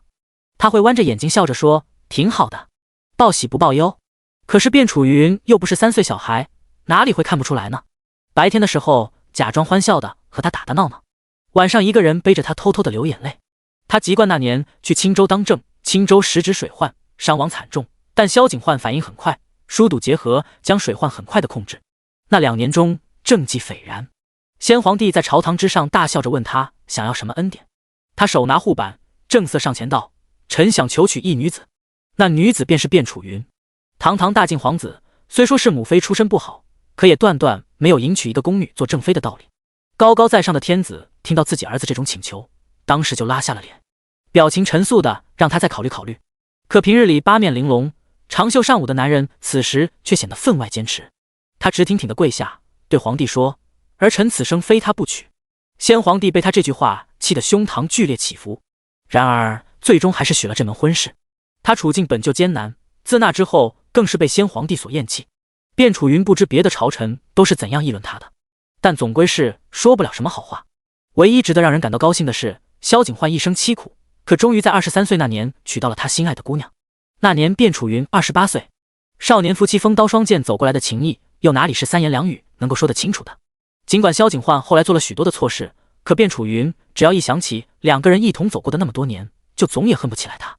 夏日午后，日头渐渐高悬，尽管卞楚云的宫中遍地寒冰，凉气飘散，可许昭昭仍是觉得心头燥热，尤其是卞楚云此时此刻模棱两可的态度，让他心火更盛。明明前2日说好了的，可是萧景恒简简单单的几句话就轻易动摇了他的心智。这个前同事好像没有主心骨一样。他又问了一遍：“楚云，萧景焕马上就要回来了。”他清凌凌的眼睛直愣愣地看着他：“你只有这一次机会，如果想走，就拿着传送器去望仙门，时空传送通道会在那里开启。如果不想走，许昭昭心想，那他就自己一个人离开。等萧景焕回来了，难保这个疯子不会毁了传送器，毕竟这样的事情他又不是第一次干了。卞楚云不想走，他不能也跟着留在这里。许昭昭捏着传送器的手指纤长而瘦棱，卞楚云眼睫轻轻颤了颤，伸出手将柔嫩的手指放在了传送器上。银蓝色的传送器只是有点微热，但卞楚云却觉得这温度直直烫到了他的心底。他偏过头去，贝齿轻咬半唇。昭昭，我可能还需要思考一下。许昭昭捏着传送器的手指紧了紧。上面领导催了不是一次两次了，可卞楚云一直是这种态度。时空传送通道也不是说开就开，说关就关了。那么多技术人员，难道就陪他在这里玩吗？许昭昭难得表现出了几分强硬的态度。楚云，走还是不走？一句话的事。卞楚云被他逼得连连后退。一句话的事，可关联到10几年的感情，这哪里是一句话能够说得清的？第27章，我或许会带云露离开。那一刻，卞楚云的脑海中闪现过很多东西，就像12时看的电影大荧幕一样，喧嚣的杂音，陈旧的色彩，恍如隔世的人。从前在3000年后新世界里接触的各种充满科技感的物品和相对来说较为包容的人文环境，现在在3000年前晋朝认识的各种各样有血有肉的人和生活，在脆弱的神经中不断的拉扯闪现。许昭昭最终将传送器放在了他的手心里，但他的手仍是颤抖着。许昭昭希望他能够回去。卞楚云看着他那恳切的目光，心想，可是指尖发软，材质特殊的传送器砰的一声摔在了木质地板上。卞楚云的记忆也最终停留在了昨晚萧景恒的脸上，他脸色好苍白了，眼睛却又红红的，但薄唇紧抿，非常努力的不让自己在他面前哭出来。他是知道许昭昭突然出现是为了什么的吧？他那么聪明的一个人。卞楚云也知道自己的演技其实不是很好，但他总这样心甘情愿的让他骗。原本绷直的脊背渐渐的弯了下来，蜷缩着，颤抖着。卞楚云伸手慢慢的捂住了自己的脸颊，他忍住那种从心底散发出的酸涩感，嗓子哑得不像话。对不起，昭昭，你走吧，我再也无法离开这里了，这辈子都无法离开这里了。不单单只是因为心软，更是因为自己早已在这漫长的时光岁月中爱上了一个存在于千百年前的人。许昭昭没有来之前，他恨不得萧景焕去死，可许昭昭来了，他可以离开这里的现在，他却被自己的心所束缚。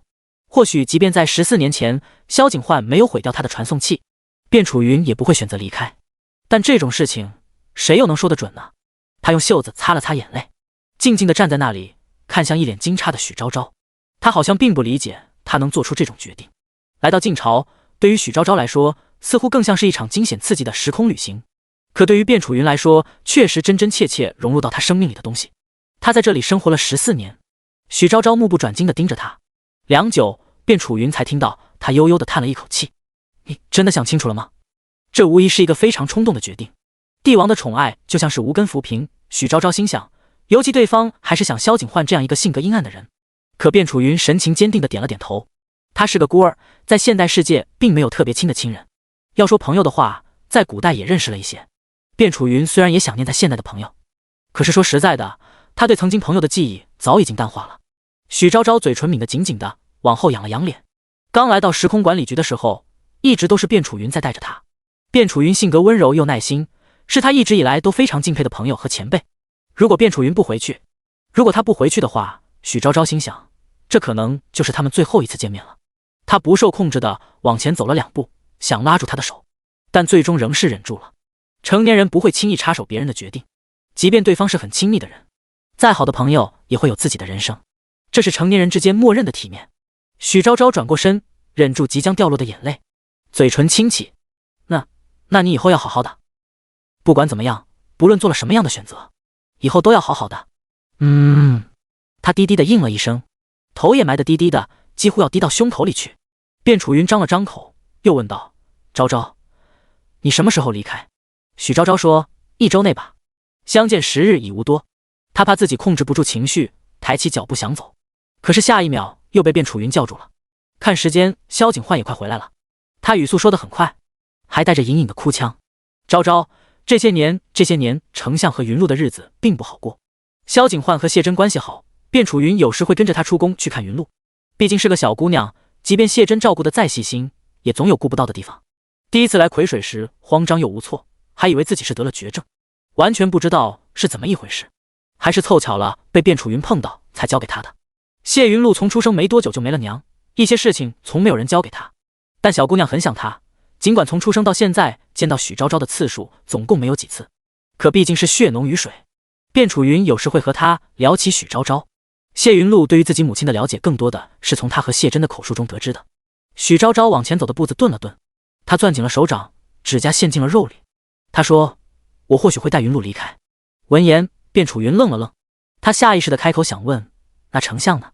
转而又想，可能许昭昭早已经做出了取舍，就像他一样，人不能既要还要。但他难免有些惆怅的心想：丞相能接受得了他的选择吗？被所爱之人一次又一次的放弃。可许昭昭的处境和他到底不一样。许昭昭在现代世界有自己的家人，语言在唇齿间辗转片刻，他到底是没再说出什么，只是道：“等离开的时候，好好的跟他们告个别吧，别再像上次样一言不发的离开，害人白白找了那么久。”许昭昭轻声应了一声，那浅淡的声音几乎要化开在这个夏天燥热的风里。卞楚云将他一路送到了瑶华宫的门口，目睹这个多年好友的身影渐渐消失在朱红色的宫墙间。在他看不见的地方，一名并不起眼的女人悄悄地看到了这一切。她身手极好，一闪身边消失不见，去找自己的主子复命去了。第28章，即如此，他也要送他一份大礼才好。外面日头正盛，萧景焕端坐在御书房当中，面色沉郁，眼神中好像是蕴含着一块万年不化的坚冰。跟在他身边侍候的掌印太监崔温很快地察觉到了座上的人情绪不太对，小心翼翼地在台阶下面站着，眼观鼻，鼻观心，连大气也不敢喘，生怕哪一句说错了就为自己引来了杀身之祸。明明方才和丞相议事的时候还好好的，可丞相一走，突然之间便变了脸色。崔温心中暗暗揣度，难道江北动乱真的到了一发不可收拾的地步了吗？可这也说不通啊。陛下虽然性情有些阴晴不定，可多少是有些治国才能的。登基的这10几年间，虽算不上千年难得一见盛世，起码也算得上政通人和。即便成王殿下在江北有些势力，可万万没有达到可以威胁皇权的地步。那陛下又是为何而忧心？正想着，御书房的门口突然传来一阵似风吹的异动，不待崔温转过头去仔细瞧瞧，尊贵帝王的眼前就跪着了一名女子。崔温使劲眨了眨眼睛，他甚至都没有看清这女子是怎么进来的。只见她穿了一阵黑色劲装，腰间挂着皇室亲卫佩戴的血色玉佩，恭恭敬敬地对萧景焕行了一礼，沉声说道：“属下陈吉前来复命。”他说自己是陈吉，崔温眼皮子一跳，他一直都知道陛下手中除了御前侍卫统领裴玉之外，还有另外一个武功高手，就是暗卫首领陈吉。可他万万没有想到，这个传说中能够杀人于无形的陈吉首领竟是一个女人。萧景焕没有管崔温心中是何等洪水滔天的状态，他端坐着龙椅之上，尽管表情异常镇定，但是眉眼重重地往下压着，身体也稍稍前倾，双手撑在案牍之上，问道：“情况怎么样？”陈吉道：“谢夫人说让娘娘去望仙门和他们提前布置好的人接应。”话音刚落，曾经成王殿下的敌军杀到家门口都神色不变的帝王身体蓦地紧绷了起来，他眼神瞬间变得阴狠而血红，语气沉滞，一字一顿地问他：“那娘娘走了吗？”陈吉抿了抿唇，言简意赅：“没有，娘娘突然反悔说不和谢夫人离开了。谢夫人看样子很不开心。”临末了，他又补充了这样一句。萧景焕又问：“那娘娘动摇没有？”他知道，他一直都知道自己的贵妃不是一个意志坚定的人，她软弱善良，又总想着牺牲自己去讨好别人。正如自己昨天只要表现出一点点的脆弱，他就会立马反悔，放了许昭昭的鸽子。那许昭昭也表现出不开心的样子的时候，卞楚云是不是也会同样动摇呢？他知道卞楚云心里或许是有自己的，但自从知道他帮助他只是在做任务之后，就总是和他之间像隔了层什么东西一样，他的心意被掩盖在那层迷雾当中，他看不真切。可陈吉摇了摇头，娘娘很坚定的没有和谢夫人离开。听到陈吉说的话，萧景焕原本紧绷的身体才放松了些，他口中沉沉吐出一口浊气，后背也依靠在了龙椅上，神情复又变得处之泰然起来，修长手指轻轻捏了捏额角，开口问：“娘娘是怎么说的？”陈吉一个细节也不敢落得向上面的人汇报，娘娘和谢夫人说对不起，并且说这可能是他们最后一次见面了。陈吉的语调平静无波，可萧景焕唇边的笑意确实藏也藏不住，他轻抿了一口茶水，眉眼弯弯，冰雪消融，看着茶盏之中上浮下沉的叶片，又问了一遍：“娘娘当真是这么说的？”陈吉点了点头。萧景焕唇边的笑意更大了，顿了顿，陈吉又问道：“陛下，望仙门布置的人怎么安排？萧景焕大手一挥，都撤了吧。既然他的贵妃这么爱他，他也没必要对他的朋友出手了。不过，萧景焕敛下幽暗的眸子，对陈吉吩咐道：“将许昭昭要拿着传送器离开的消息告诉丞相。”胆大包天的许昭昭竟想妄图带走他的姐姐。萧景焕阴暗的想，即如此，他也要送他一份大礼才好。今天是一个灰暗的日子，许昭昭又没有完成任务，领导一气之下扣光了他这个月所有的绩效。天选打工人许昭昭遭遇到了他工作以来最严重的一次滑铁卢事件。可就算是这样，他也没有将卞楚云是自愿留在这里的事情说出来。最后领导扯着嗓子凶他，完不成任务就不要在那边耽误时间了，早点回来，别浪费技术资源。许昭昭内心张牙舞爪，可表面只是唯唯诺诺的点了点头，蔫头耷脑的回到了丞相府。远远的便看到偌大的丞相府跟前一排又一排重兵把守。许昭昭，怎么回事？第29章，那为什么还要回来？待许昭昭方怡靠近丞相府，刚刚在门口巡视的护卫首领谢一就注意到了他。谢一面色冷峻，紧压着眉眼，向左右2个护卫送了个眼神。很快3个人便飞快地跑过来，将许昭昭团团围住。那严肃的神情好像是在追捕逃犯，生怕他跑了一样。他迷惘地看了他们一眼，还没反应过来到底发生了什么事儿，就听到谢一低声说了句：“夫人，得罪了。”紧接着身旁的2个护卫将许昭昭扣押着走进了府邸大门。许昭昭左右环顾着他们，转头向谢一问：“怎么了？发生什么事儿了？”谢一没理他，下颌绷得紧紧的，只是道：“属下先带夫人去找大人，有什么事你们2个当面解释清楚吧。现在丞相的心情实在算不得很好，刚刚在书房接到陛下书信之时，还将书房中自己最喜爱的一个机关盒都给摔到了地上，紫檀木机关盒的一角被磕出了一个明显的豁口。他方才在旁边看着，那是瑟瑟发抖，一句话也不敢说。丞相却赤红着眼睛，让他去带夫人过来见他，把整个上京城翻个底朝天，也要将人给找出来。谢一心下疑惑，但也不敢多说些什么，只寻思着可能是丞相和夫人起了些矛盾，立刻就带护卫行动了。许昭昭见他没有回答，又问了一遍：“到底怎么了？”表情看起来有些不耐烦。这几天接连碰壁，他甚至怀疑是自己本命年快要到了。谢一不想这个时候冲过去触他的眉头。谢珍和许昭昭2个人，无论是得罪了哪个，都没他好果子吃。他脚步有些踉跄，跌跌撞撞的被护卫架着走。尚未走过院中的影屏，便看到谢珍从抄手游廊那边匆匆跑过来，朝服还没换下，脸色苍白的样子。然而看到他时，脚步却又顿了顿。护卫放下了架住许昭昭的手，许昭昭眉间含着显而易见的躁郁，朝他走过去：“你又在搞什么？”语气着实算不上很好。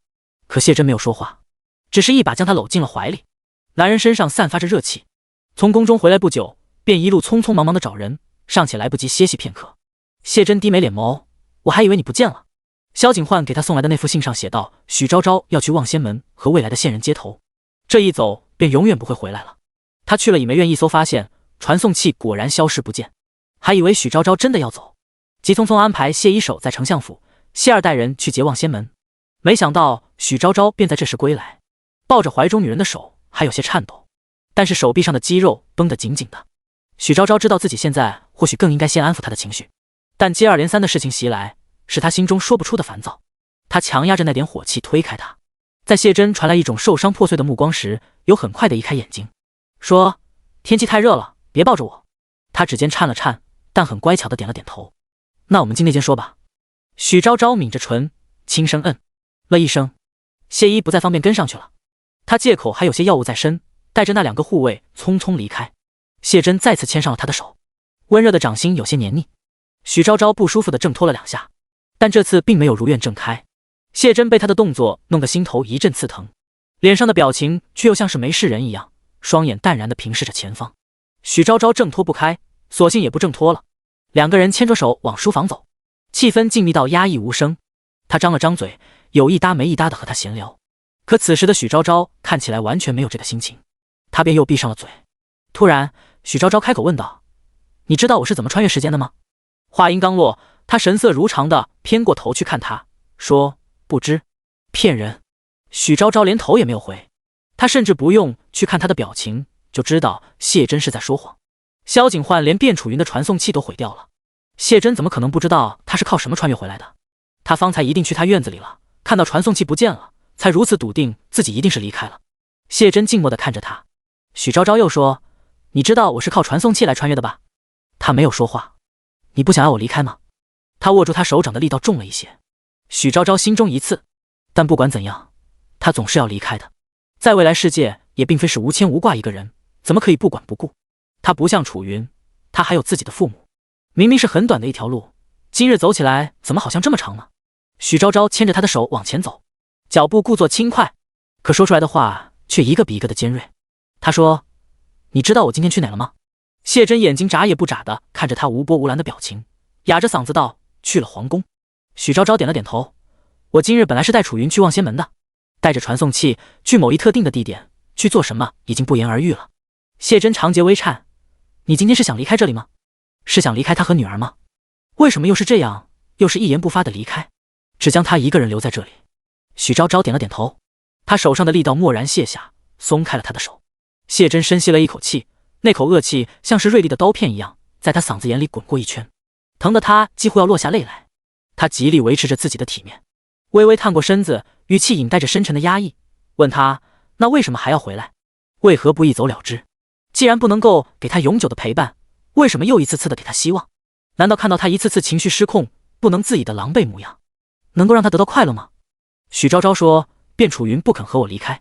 谢真愣了一下，便听到他又说：他舍不得萧景焕。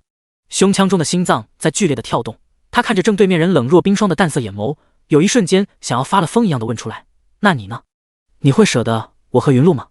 但他又害怕自取其辱，这话在唇齿之间滚了2圈，又被咽了下去。第30章，他终于要放弃他了。许昭昭漫不经心地转了转手腕上的白玉手镯，抬脚和谢真踏进了他书房的内室。谢真刚发完脾气，他极少有这样控制不住自己情绪的时候。黄花梨木的那个机关盒被掷到了旁边放置的架子上，将木架子和上面的前朝名贵花瓶都给打翻了，满地的碎瓷片。许昭昭垂下眼帘，目光淡淡的扫视了一圈，并没有说什么，抬脚越过碎瓷片，坐在了案桌对面。谢真有些尴尬，随后也跟着坐在了他旁边。他问他：你认识楚云吗？单刀直入，可谢真却还是没有要和他开诚布公的意思，抿了抿唇，语气如古井无波般说道：卞贵妃荣宠在身，整个上京城中谁人不识？他扯了扯嘴角，自顾自地给自己倒了一杯茶水。你知道我不是这个意思。说着随手给他也斟上一杯。谢真连忙受宠若惊地接过，他歪着头看他，眼似横波，水光潋滟一样。谢真点点头，色令智昏地承认：你走之后，卞贵妃时常来看云露，她说你们曾是旧相识。闻言，许昭昭从胸腔之中吐出一口浊气。旧相识，只怕以后是再没有相见的机会了。他目光逐渐放得悠远而绵长。楚云在这里待了快20年了吧？做任务的4年和他离开后的14年，整整18年的光阴。倒也难怪。谢真轻抿一口淡茶，沉默不语。许昭昭说：起初那几年他一直想要离开，你不好奇他为何没有走吗？闻言，男人执着茶杯的手臂微不可察地僵硬了一瞬。他怎会不知？抬起那双恍若秋水的漂亮眼睛，猝然不及间撞进许昭昭冷漠的眼底。杯中茶水轻晃，许昭昭语调冷漠的好像从未认识过他一样。因为皇帝毁掉了他的传送器。谢真垂下眼帘：你对我说这些做什么？他唇角边勾起一抹嘲讽的弧度，将苦涩心绪强压心底。怎么，也怕我会毁掉你的传送器吗？本以为听了他这话，许昭昭多好会说些好听的迷惑他，可没想到他依旧不管不顾他，死活一样的问道：那你呢？许昭昭抬起眼睛看他，在这一刻，他迫切的想要得到一个答案，不知道是想给自己一个虚空的安慰，还是单纯的只想问他：如果我执意要走，你会毁了我的传送器吗？会不让他离开吗？会囚禁他吗？会狠下心吗？满脑子的疑问一个又一个的从他的心底里蹦出来。清凌凌的漂亮杏眼紧紧盯着面前的男人，他太想要一个答案了，可他同样迷茫。他甚至不知道自己希望谢真说是还是不是。许昭昭每说出一个字，谢真的心脏就紧跟着收缩一分，长满荆棘的藤条紧紧地缠绕住心脏。他怎么会不知道许昭昭问这话是什么意思？他终究还是想走。隐藏在广袖朝服中的手掌渐渐捏紧，他红着眼睛看他，嗓音沙哑的质问：许昭昭，你把我当什么人？真以为我离了你就不能过活了是吗？男人面色冷沉，淡色的薄唇紧抿着，嘴角向下的样子看起来委屈死了。许昭昭眨了眨眼睛，眼睛也有些许的酸涩。我不是那个意思。他开口想要解释，可谢真下一秒便站直了身体。男人高大宽阔的背影站起来的一瞬间，逆着光，几乎要把从门口处照射进来的光线尽数遮挡住。许昭昭听到他有些许绝望的哼笑：“你放心，我还没那么自甘下贱。既然他不愿意留下来，他又何必强求？”每一次的呼吸中都夹杂着刺痛。谢真深吸了一口气，拂袖离去。随着脚步声的远离，许昭昭轻出一口气，但是心间却渐渐弥漫起一种沉闷的疼痛。他怔怔地用手掌附在胸口，心想：怎么会这样呢？谢真离开了，谢真承认不会阻止他离开，他终于要放弃他了。他不应该感到开心吗？他应该并没有多爱这个男人的，可他为什么会感到痛苦呢？第31章，没那么爱他也没有关系。从那天谢真走之后的一连好几天，许昭昭都没有再看到过他的人影。他位高权重，平日里定会有很多的药物要处理，见不到他也算是人间常情。许昭昭一边在心里安慰自己，快要走的时候，尽量还是少相见吧，免得多横生枝节。他并不愿意承认自己可能真的对这个封建社会生出了一些不舍。这些日子里，他没事的时候就会陪着谢云露，小姑娘很开心，拉着许昭昭在花园子里面乱晃。微风吹来的时候，谢云露的裙裾也会跟着扬起来，像只漂亮的花蝴蝶。可许昭昭虽然人在他身边，心思却显然没有放在这上面。一旦听到些风吹草动，漂亮的杏眼便会瞬间转过去，好像在找什么人。谢云露自然是注意到了的。那天他拉着许昭昭坐在假山后面的凉亭里乘凉，骨肉匀称的小手拉住许昭昭的手问：娘亲最近看到父亲了吗？我有好几日未见到他了。许昭昭瞬间绷紧了脊背，眼神飘忽着，假装不在意地说：好像是好几日没见到他回府了，许是这几日朝中事务繁多吧。谢云露轻叹了一口气，可父亲以往事务再多的时候都会回家陪我们吃饭的，这几日哪怕是晚宴的时候，谢真也没有回来。他是喜欢和娘亲在一起用餐的，可也希望父亲能够回家，一家人就是要整整齐齐的才好。谢云露轻叹了一口气，眼睛出神地望着栽在凉亭边上的那株夹竹桃，希望事情都尽快过去吧。我想要和父亲娘亲在一起，一家人团团圆圆的。以前的时候，他身边只有爹，那时候每天都盼望着娘能够回来。现在娘回来了，可是父亲又不回家了。谢云露有些惆怅，心想：怎么他想要个大团圆结局就这么难呢？许昭昭听了他的话，突然感到眼底有一些轻微的酸涩感，他难受地眨了眨眼睛。距离开的日子越来越近了，大概还有3天，或者是4天。许昭昭不愿意多想，他也还没有和谢云露提起过这件事情，没有找寻到合适的时机，亦或是他根本便不想说，不想要失去这来之不易的时光。但总归是不能一直逃避。他骤然开口，嗓音沙哑：云露，如果日后父亲和娘亲分开了，你最想跟着谁？话音刚落，许昭昭有些慌乱地移过眼睛。他并不是第一次听到过这话，以往他同窗曾经告诉过他，每当父亲和娘亲吵架的时候，两个人就会问：如果父亲和娘亲和离了，你跟谁？这是一个让人心碎的问题。谢云露虽然不是第一次听到过，但还是有人第一次问他，因为他从小娘亲就不在身边。他眨巴了一下眼睛，问道：娘亲，你和父亲吵架了吗？许昭昭闪避开他的视线，磕磕绊绊的狡辩：没有啊。谢云露又眨巴了一下眼睛：那是父亲惹你生气了吗？许昭昭沉默不语。谢云露自顾自的又猜测，试探着问道：是父亲有了别的喜欢的人吗？许昭昭佯装生气：胡说什么？谢云露讪讪一笑：我觉得他也没有这个胆子。那是娘亲有了别的喜欢的人。许昭昭：也不是，如果事情真的这么简单就好了，但凡他们之间有一个人是单相思，分别就不会显得这样痛苦。谢云露抬头呆呆地望着凉亭的上顶：我从昨天就心觉有些不对了，父亲和娘亲应当是在几天前就闹了别扭吧。他说有问题还是要及早说开才好。许昭昭没有说话，却又见到谢云露突然扭过脖子对他灿然一笑：说不开也行，反正父亲过几天就会自己想开，然后来哄娘亲的。他又重新变得快乐起来，这个年纪的小姑娘总归是没什么烦心事。许昭昭的心底像是被什么东西重重地撞了一下。路过抄手游廊尽头的一角小花园时，谢云露手指指着那一角满地的夹竹桃说：娘亲，你是不是很喜欢夹竹桃？许昭昭心里面还藏着事，心不在焉地回道：闻言，谢云露偷偷笑了一声，小声说：我就知道。他凑过头来，像是许昭昭上学时候在和同桌说悄悄话的样子，神神秘秘的。娘亲，你猜这些夹竹桃都是谁种的？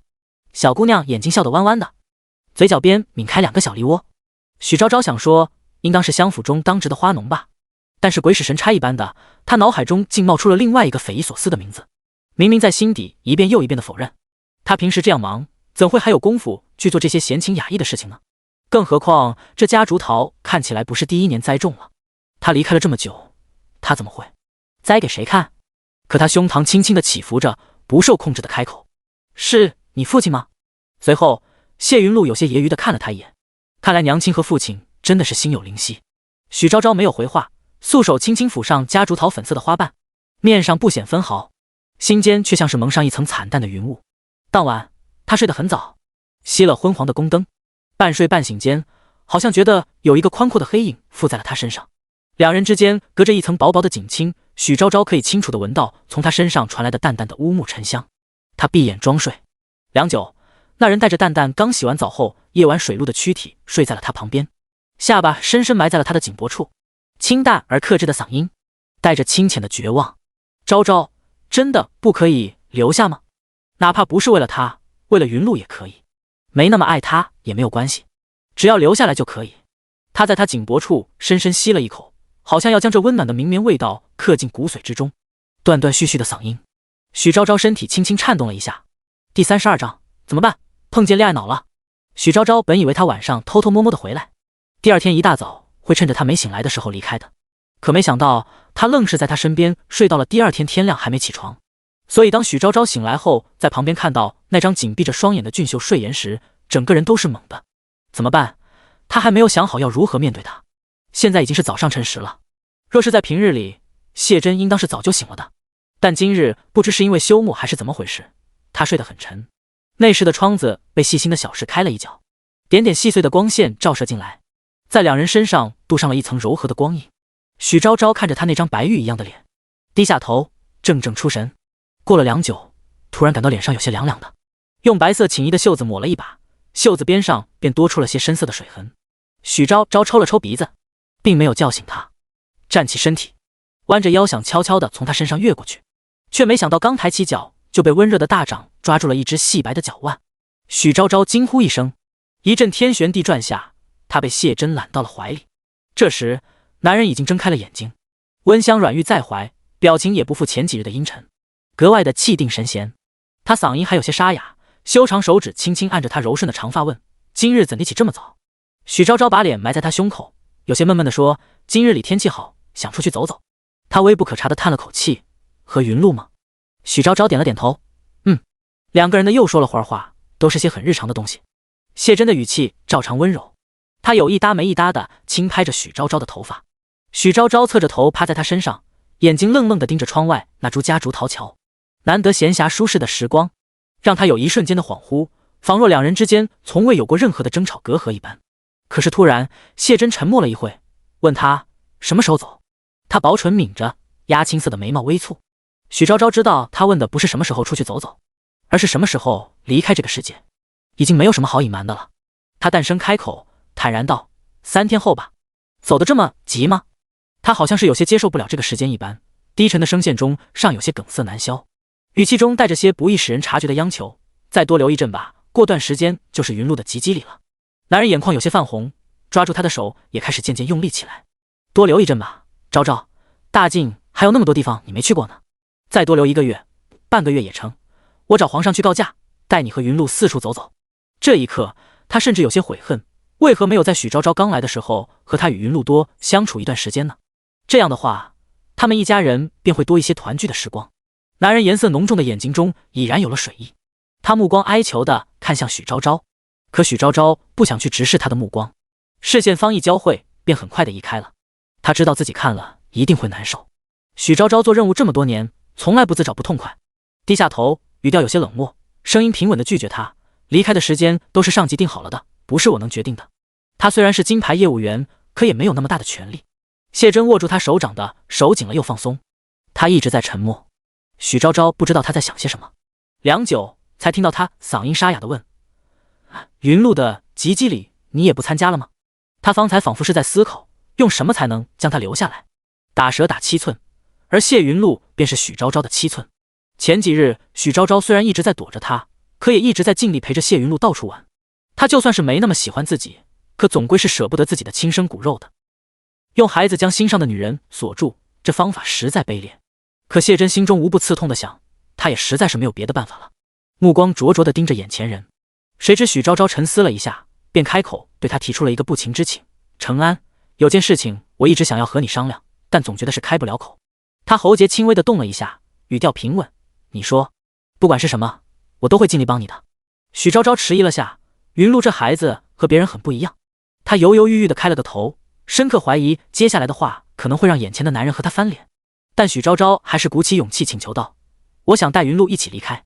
谢真愣了一下，有些不可置信一样，嗓音颤抖地问他：昭昭，你什么意思？你是说我和云露可以和你一起走吗？许昭昭，不是，他什么时候说要带他也一起走了？谢真好像是误会了他的意思，一个大男人不要面子的小声抽泣着，紧紧环抱住许昭昭的腰身。许昭昭几乎要被他勒得喘不过气来，双手无力地拍打着他的后背。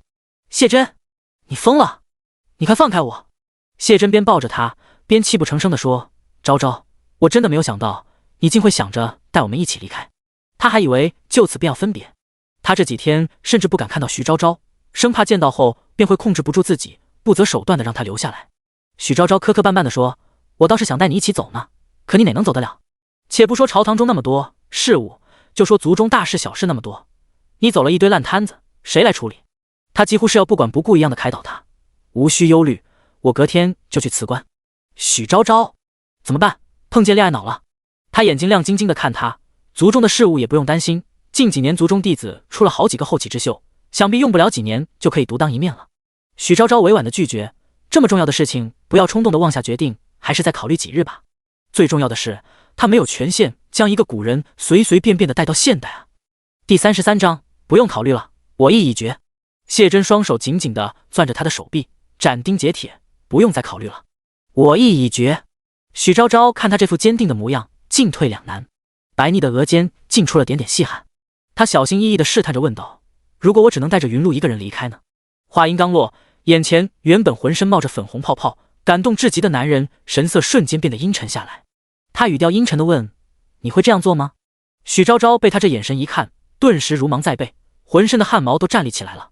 他脱口而出：当然不会。闻言，谢真一下子便笑开了。他紧紧地抱着许昭昭：昭昭，你对我真好。许昭昭，中午谢真还有些事情没有处理，他对许昭昭说要去尽快将手头上的工作交接一下，因此没留下来陪他吃饭。许昭昭经了这么一遭，也没了胃口，让小厨房简单的炒了2个小菜。吃完饭后，便在罗汉榻上躺着，趁小信和条条去冰窖里凿冰的功夫，向组织发起了通话。通话是他们局长接的。许昭昭斟酌着开口：局长，我这边基本已经准备妥当了，时空通道什么时候开启？开启时间是什么时候？局长说起话来笑眯眯的，看样子脾气比他们大领导好多了。他说近3天内任何一天都可以，时间你定，地点是洛阳城东南角第5商铺。第5商铺是他们在晋朝安排的秘密据点之一，负责清除一些超时空强盗，不到万不得已的时候一般不会轻易暴露。可是许昭昭前几日向组织提出要带走一个游离在时空之外，既不属于古代也不属于现代的小姑娘，他们才告诉了许昭昭第5商铺的事情。与此做交换的是，许昭昭也被迫和组织续签了10年的合同。局长知道那个小姑娘是许昭昭的女儿，很贴心地告诉她，小姑娘刚来到现代的时候肯定不怎么了解情况，可以送到管理局的特殊部门进行培训。许昭昭感激地道了谢。过了会，他又迟疑地问道：特殊培训部门只可以培训小孩子吗？局长愣了一下，问：什么意思？许昭昭正襟危坐：领导，如果我把一个历史上还算有点重要的古代人带到现代，会被判刑吗？啪的一声，局长拿着喝茶的白瓷杯掉到了地上，他的手有些抖，但是脸上挂着一抹死亡微笑。那我们就可以一辈子吃上国家饭了。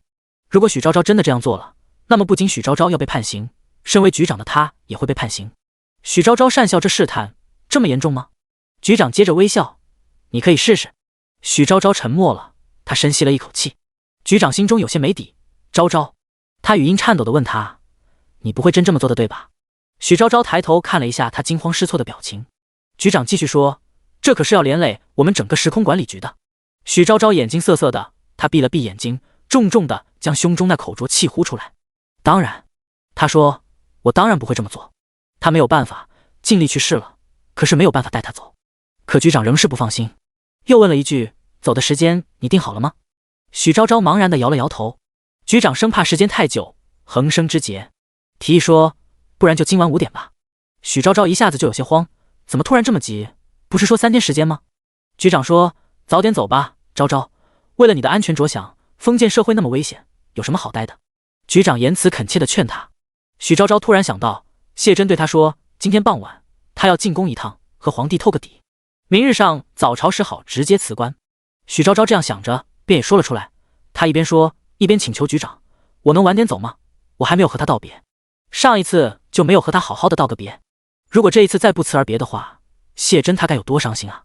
更何况自己早晨刚刚给了他新的希望。许昭昭感觉自己快要哭出来了。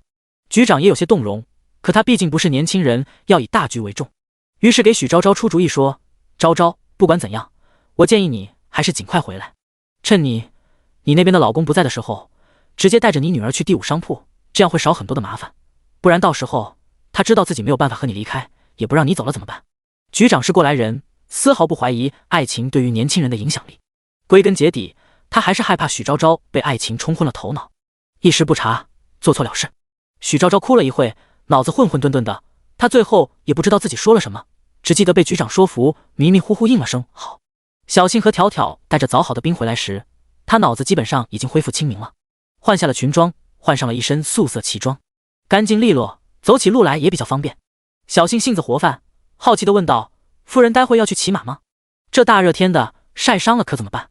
许昭昭穿上长靴，摇了摇头，待会去找云露出去走走。条条适时地走上前一步，夫人，小姐在她自己的院子里温书呢，要奴婢去喊一声吗？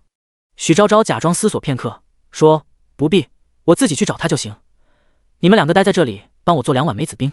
小新和条条心下里有些疑惑，心想着小厨房里又不是没有人，怎地偏要他们2个贴身伺候的去做呢？小新和条条不是普通的丫鬟，是被主子吩咐来暗中保护夫人的。主子说尽量不要离开夫人的身边，可夫人不管做什么事，总不喜欢让人跟着。他们迟疑了下，互相对视一眼，觉着去小姐的院子应当是没什么事的，于是行了个礼，颇为乖顺的点头应下，下去做梅子冰了。小厨房距离倚梅院是有些距离的，许昭昭趁这功夫便赶忙去了谢云露的院子。第34章离别。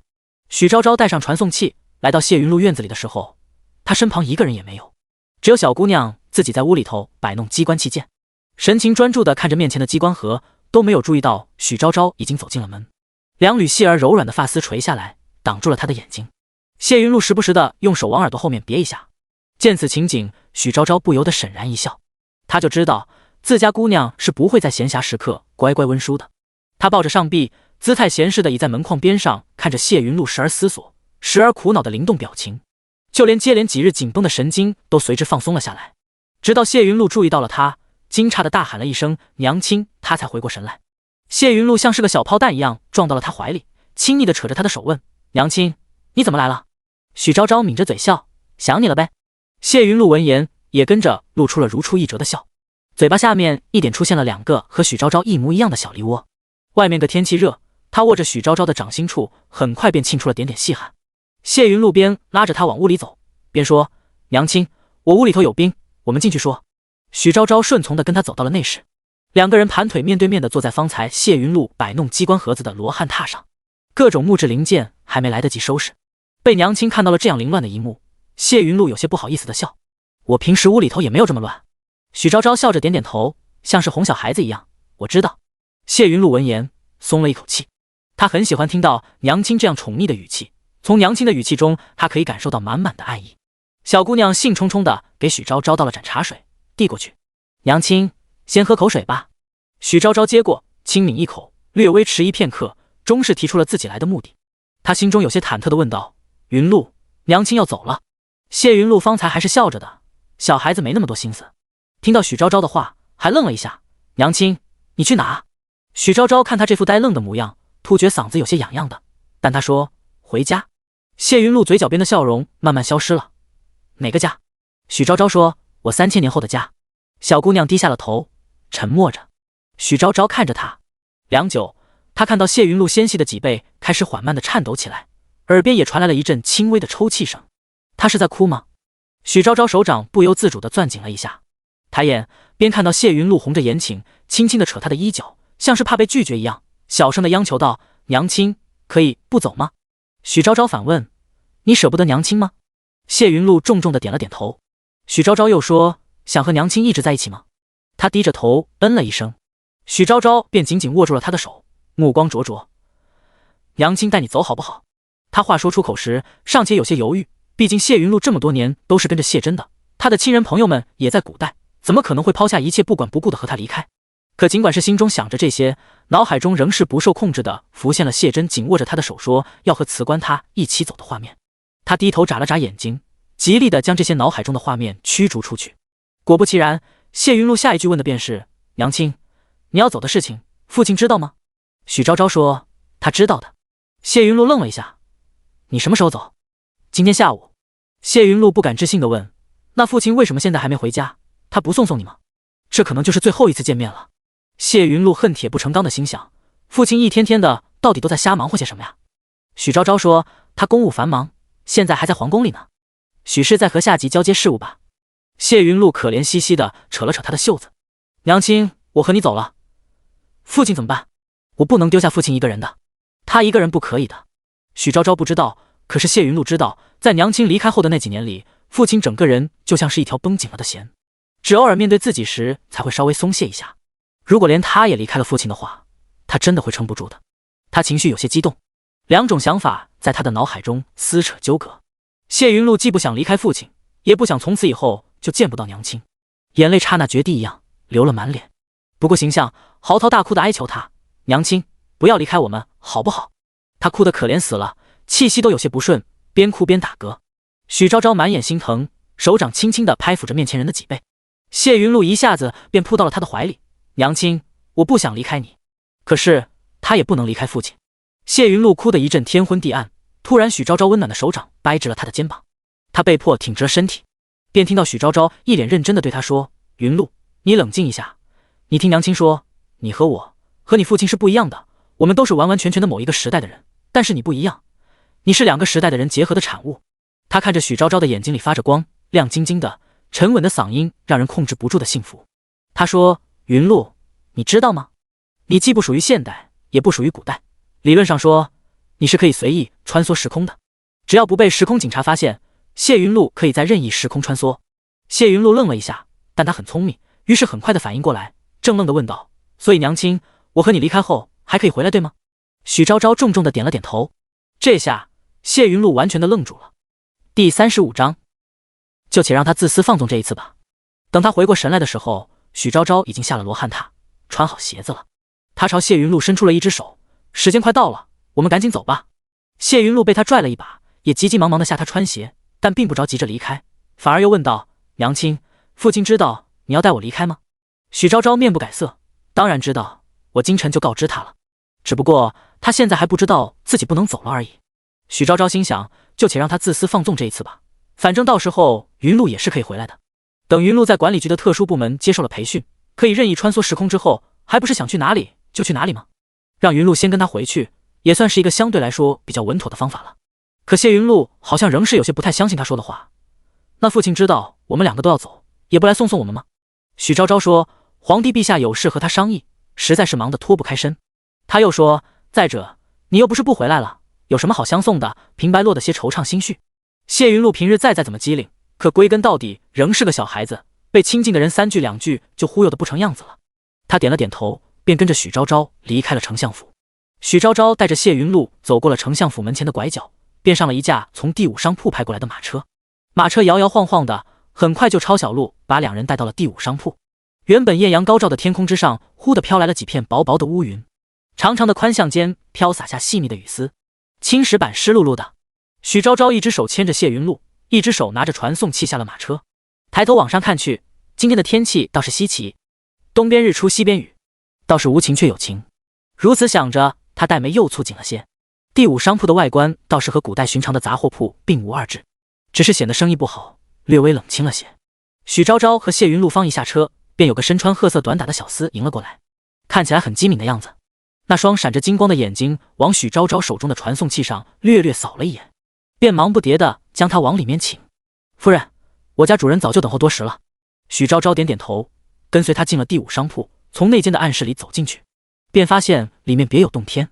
最里面的那间房子便是他家主人的处所，是一件古代榫卯结构和现代科技手段相交织的建筑，正如它主人本人的风格。许昭昭只见他面容姣好，乌发云鬓，身穿了一件月白的新中式衣袍，端的是一副清雅出尘的气质。小厮站在门边上轻声通报：“主人，人带来了。”他这才好像是注意到他们一样，将手中茶盏轻轻放到桌上，杯中碧波微荡。那女人眼波流转间偏过头来，似笑非笑：“你就是许昭昭？”许昭昭点了点头，握着谢云路的手紧了紧，他便站起身来，眼神又清清淡淡的往许昭昭身后站着的谢云路身上扫了一眼，旋即说：“那就跟我来吧。”时空传送点怕被人发现，于是设在了后山里。他边往前带路，边询问道：“你们来的时候没有人跟着吧？”许昭昭说：“没有。”后山上的树叶很多，他那双软缎绣花鞋踩在树叶上，发出细微的沙沙声。顿了顿，他声音有些惆怅：“那楚云呢？他也没来吗？”许昭昭说：“楚云不走了。”哦，女人应了一声，轻轻地叹了口气：“我曾经做任务员的时候和他是同事，他很会照顾人。”许昭昭听他这样说，便也想起了曾经被卞楚云照顾的时光，应和道：“是啊。”到后山的路并不算远，走了不多时，许昭昭便远远地看到了那道直通天际的淡蓝色光柱，下面是高高的发射台。谢云路几乎要被这奇幻的一幕震惊得发不出声音了，他那双漂亮的眼睛瞪得大大的，即便之前在丞相府见过那么多的奇珍异兽，可也从未见过此等景色，像是神话中才有的奇景。那女人淡淡笑道：“昭昭，接下来该怎么做，就无需我教你了吧？”当然。许昭昭曾经无数次地站到时空穿梭光轨之中，只见他动作利索地将手中的传送器放入了发射器下面的一个卡槽里，然后灵巧的手指轻扬，调节好了传送的时间和空间，边拉着谢云路的手站进了光轨里。第5商铺的主人对他眯着眼睛笑，挥手道：“一路平安。”话音刚落，眨眼之间蓝光大盛，许昭昭和谢云路很快地被包裹在了淡蓝色的光线之中。谢云路只觉眼前一片白茫茫，他心中仍是有些害怕，不自觉地握紧了许昭昭的掌心，手掌之中沁出点点细汗。“娘亲，我怕。”许昭昭安抚性地拍了拍他的手背。云路不怕，没事的。娘亲，爹爹回来看不到我们会担心的吧？许昭昭安慰他说：“过2天就回来了，没事的。”可谢云路听了这话，却没有要放心的样子，2条弯弯细细的寒烟眉微微蹙着，愁容满面。但他看许昭昭薄唇紧抿，不太想说话的样子，忍了又忍，终究没将心中的话语说出口，只是握住他的手又紧了几分。随着光线的渐渐消逝，他们眼前开始出现一些光怪陆离的景色，飞快地变换着，时空在穿梭。突然，耳边爆发出一声巨大的轰鸣声音，几乎要将人的耳朵震聋。谢云路惊惧交加，他哪里遇到过这种事情？好像在这一天里经历完了往前14年都没有经历过的惊险与刺激。许昭昭顾不上自己，2只手紧紧地捂住谢云路的耳朵。片刻之后，轰鸣声消失了，而光轨的光也在逐渐暗淡。许昭昭心下一凉，糟了，光轨出现了磁场波动。光轨出现磁场波动会让时空异位，上一次光轨出现波动时还是在10年前。许昭昭听说当年那个倒霉任务员被传送到了远古时期，后来找到他时就剩下一个被野人啃得面目全非的尸骸了。他额头上沁出点点的细汗。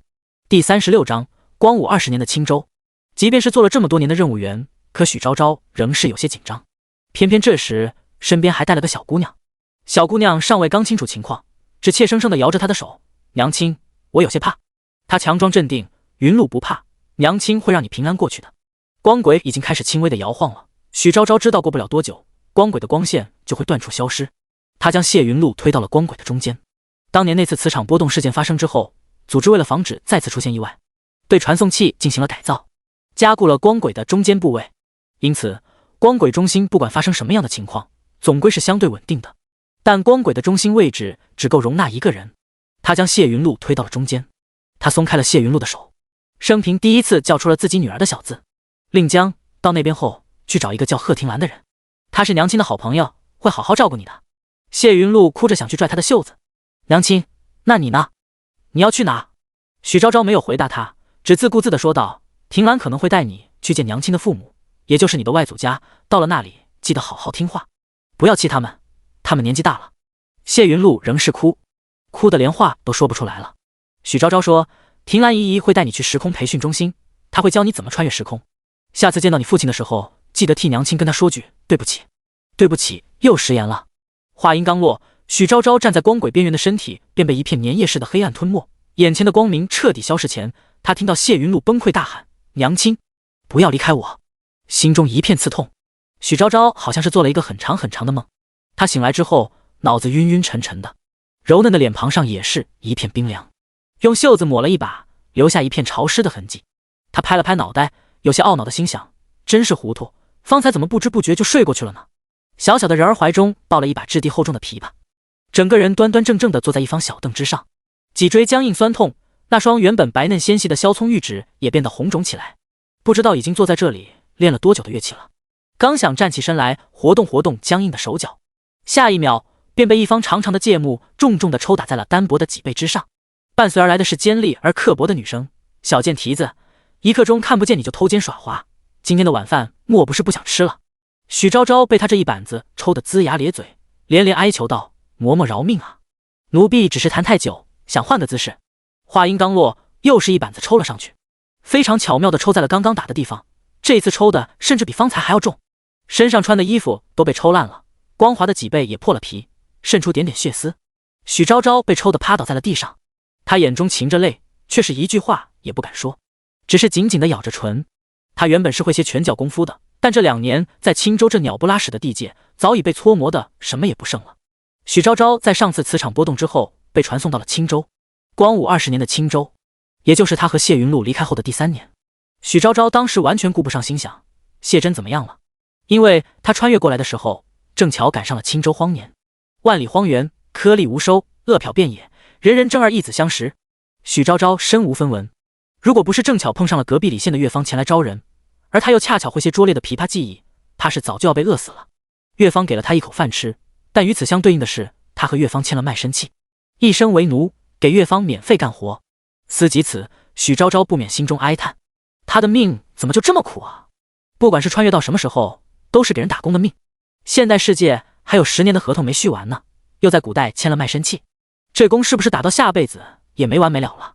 刚刚来到岳方之时，叫席嬷嬷非常严厉，对他动辄打骂。他也不是没有想过逃跑，但是岳方门口有请来的官兵守着，他跑了一次又被抓了回来，还被废了武功，断了脚筋，好几个月才养好。从那之后，许昭昭就再也没想过跑了，跑不了难免自讨苦吃。正出神间，耳边再次传来了叫席嬷嬷的怒斥：“贱蹄子，我方才说的话听清楚没有？今晚的表演至关重要，你可千万别给我出什么差错。”许昭昭做小低伏：“知道的，嬷嬷。”叫席嬷嬷听了他这话，抱着手臂冷哼一声：“平时瞧着你就是个木愣的，若是宴席上出了差错，就小心你这层皮。”许昭昭低眉脸眸：“奴婢明白。”话音落下，他眼眸之中便浮现出让人不宜察觉的淡淡嘲讽。想当年，他最是不习惯身边人动辄称呼自己奴婢，但现在却不得不自己称自己奴婢。叫席嬷嬷见他这副任打任骂的模样，一点不似初来乍到时的傲骨铮铮、桀骜不驯，一时之间竟也觉得搓磨他一个死气沉沉的人没什么意思，头一撇便想离开了。脚还没踏出岳方教习厅的大门，就有一个身穿桃红色绣裙的年轻女郎迈着小碎步小跑了过去。她容貌娇艳，白嫩的皮肤之上抹了铅粉，更显细腻娇美。宋清欢将手中一个精巧的绣竹荷包塞到了教习嬷嬷手中，姿态讨好：“嬷嬷，这个月的月俸发下来了，花儿心中记挂着您这些年的照顾，先孝敬您点儿。”嬷嬷那双像是枯树皮一样的老手接过了荷包，老脸在一瞬间就笑得满脸褶子。她轻轻拍着宋清欢的手：“还是你这丫头懂事儿。”话说完，还不轻不重地瞥了许昭昭一眼。许昭昭和宋清欢不一样，宋清欢原本家中是做官的，后来父亲犯了事，家中男丁被流放，女眷接硕被发配到了这岳方中为官妓。他是有月俸，虽不多，可总比许昭昭这种签了卖身契、免费打工的强。教习嬷嬷也想从许昭昭这克扣点银两。许昭昭知道他是什么意思，可自己身上真是一分钱也没有，想给嬷嬷送礼，便只能从吃食中克扣。许昭昭心想，他本来伙食也没多好，哪经得住这样克扣？于是他就当作没看见的样子，匆匆低下了头。第37章，那位大人当真会来？宋清欢鬼鬼祟祟的左右环顾了一圈，见整个岳方大厅当中，除了许昭昭这个口舌言的以外，就再没有旁的人了。那几个爱嚼舌根的长舌妇都没在，他这才小心翼翼地对着教习嬷嬷低声问道：“嬷嬷，奴婢听闻这次要来青州的是自京中来的贵人。”闻言，教习嬷嬷横了他一眼，脸上的笑意淡了几分：“这事儿，你是听谁说的？”宋清欢陪笑道：“嬷嬷，大家都这么说，您就跟奴婢有个底儿吧。宋清欢和许昭昭不一样，他是武技，这是个吃青春饭的活儿。前几年年纪小时还好说，腰肢软，跳起舞来也是楚楚动人。这几年年纪上来了，再加上他基本功本就疏于修炼，难免会觉得力不从心起来。宋清欢长得好，那些来青州乐坊之中找乐子的大人，并非没有看上他的，但都是想要回去做小妾。他曾经怎么说也是个京城中的官家小姐，哪里看得上这偏僻地界九品芝麻小官的侧室位分。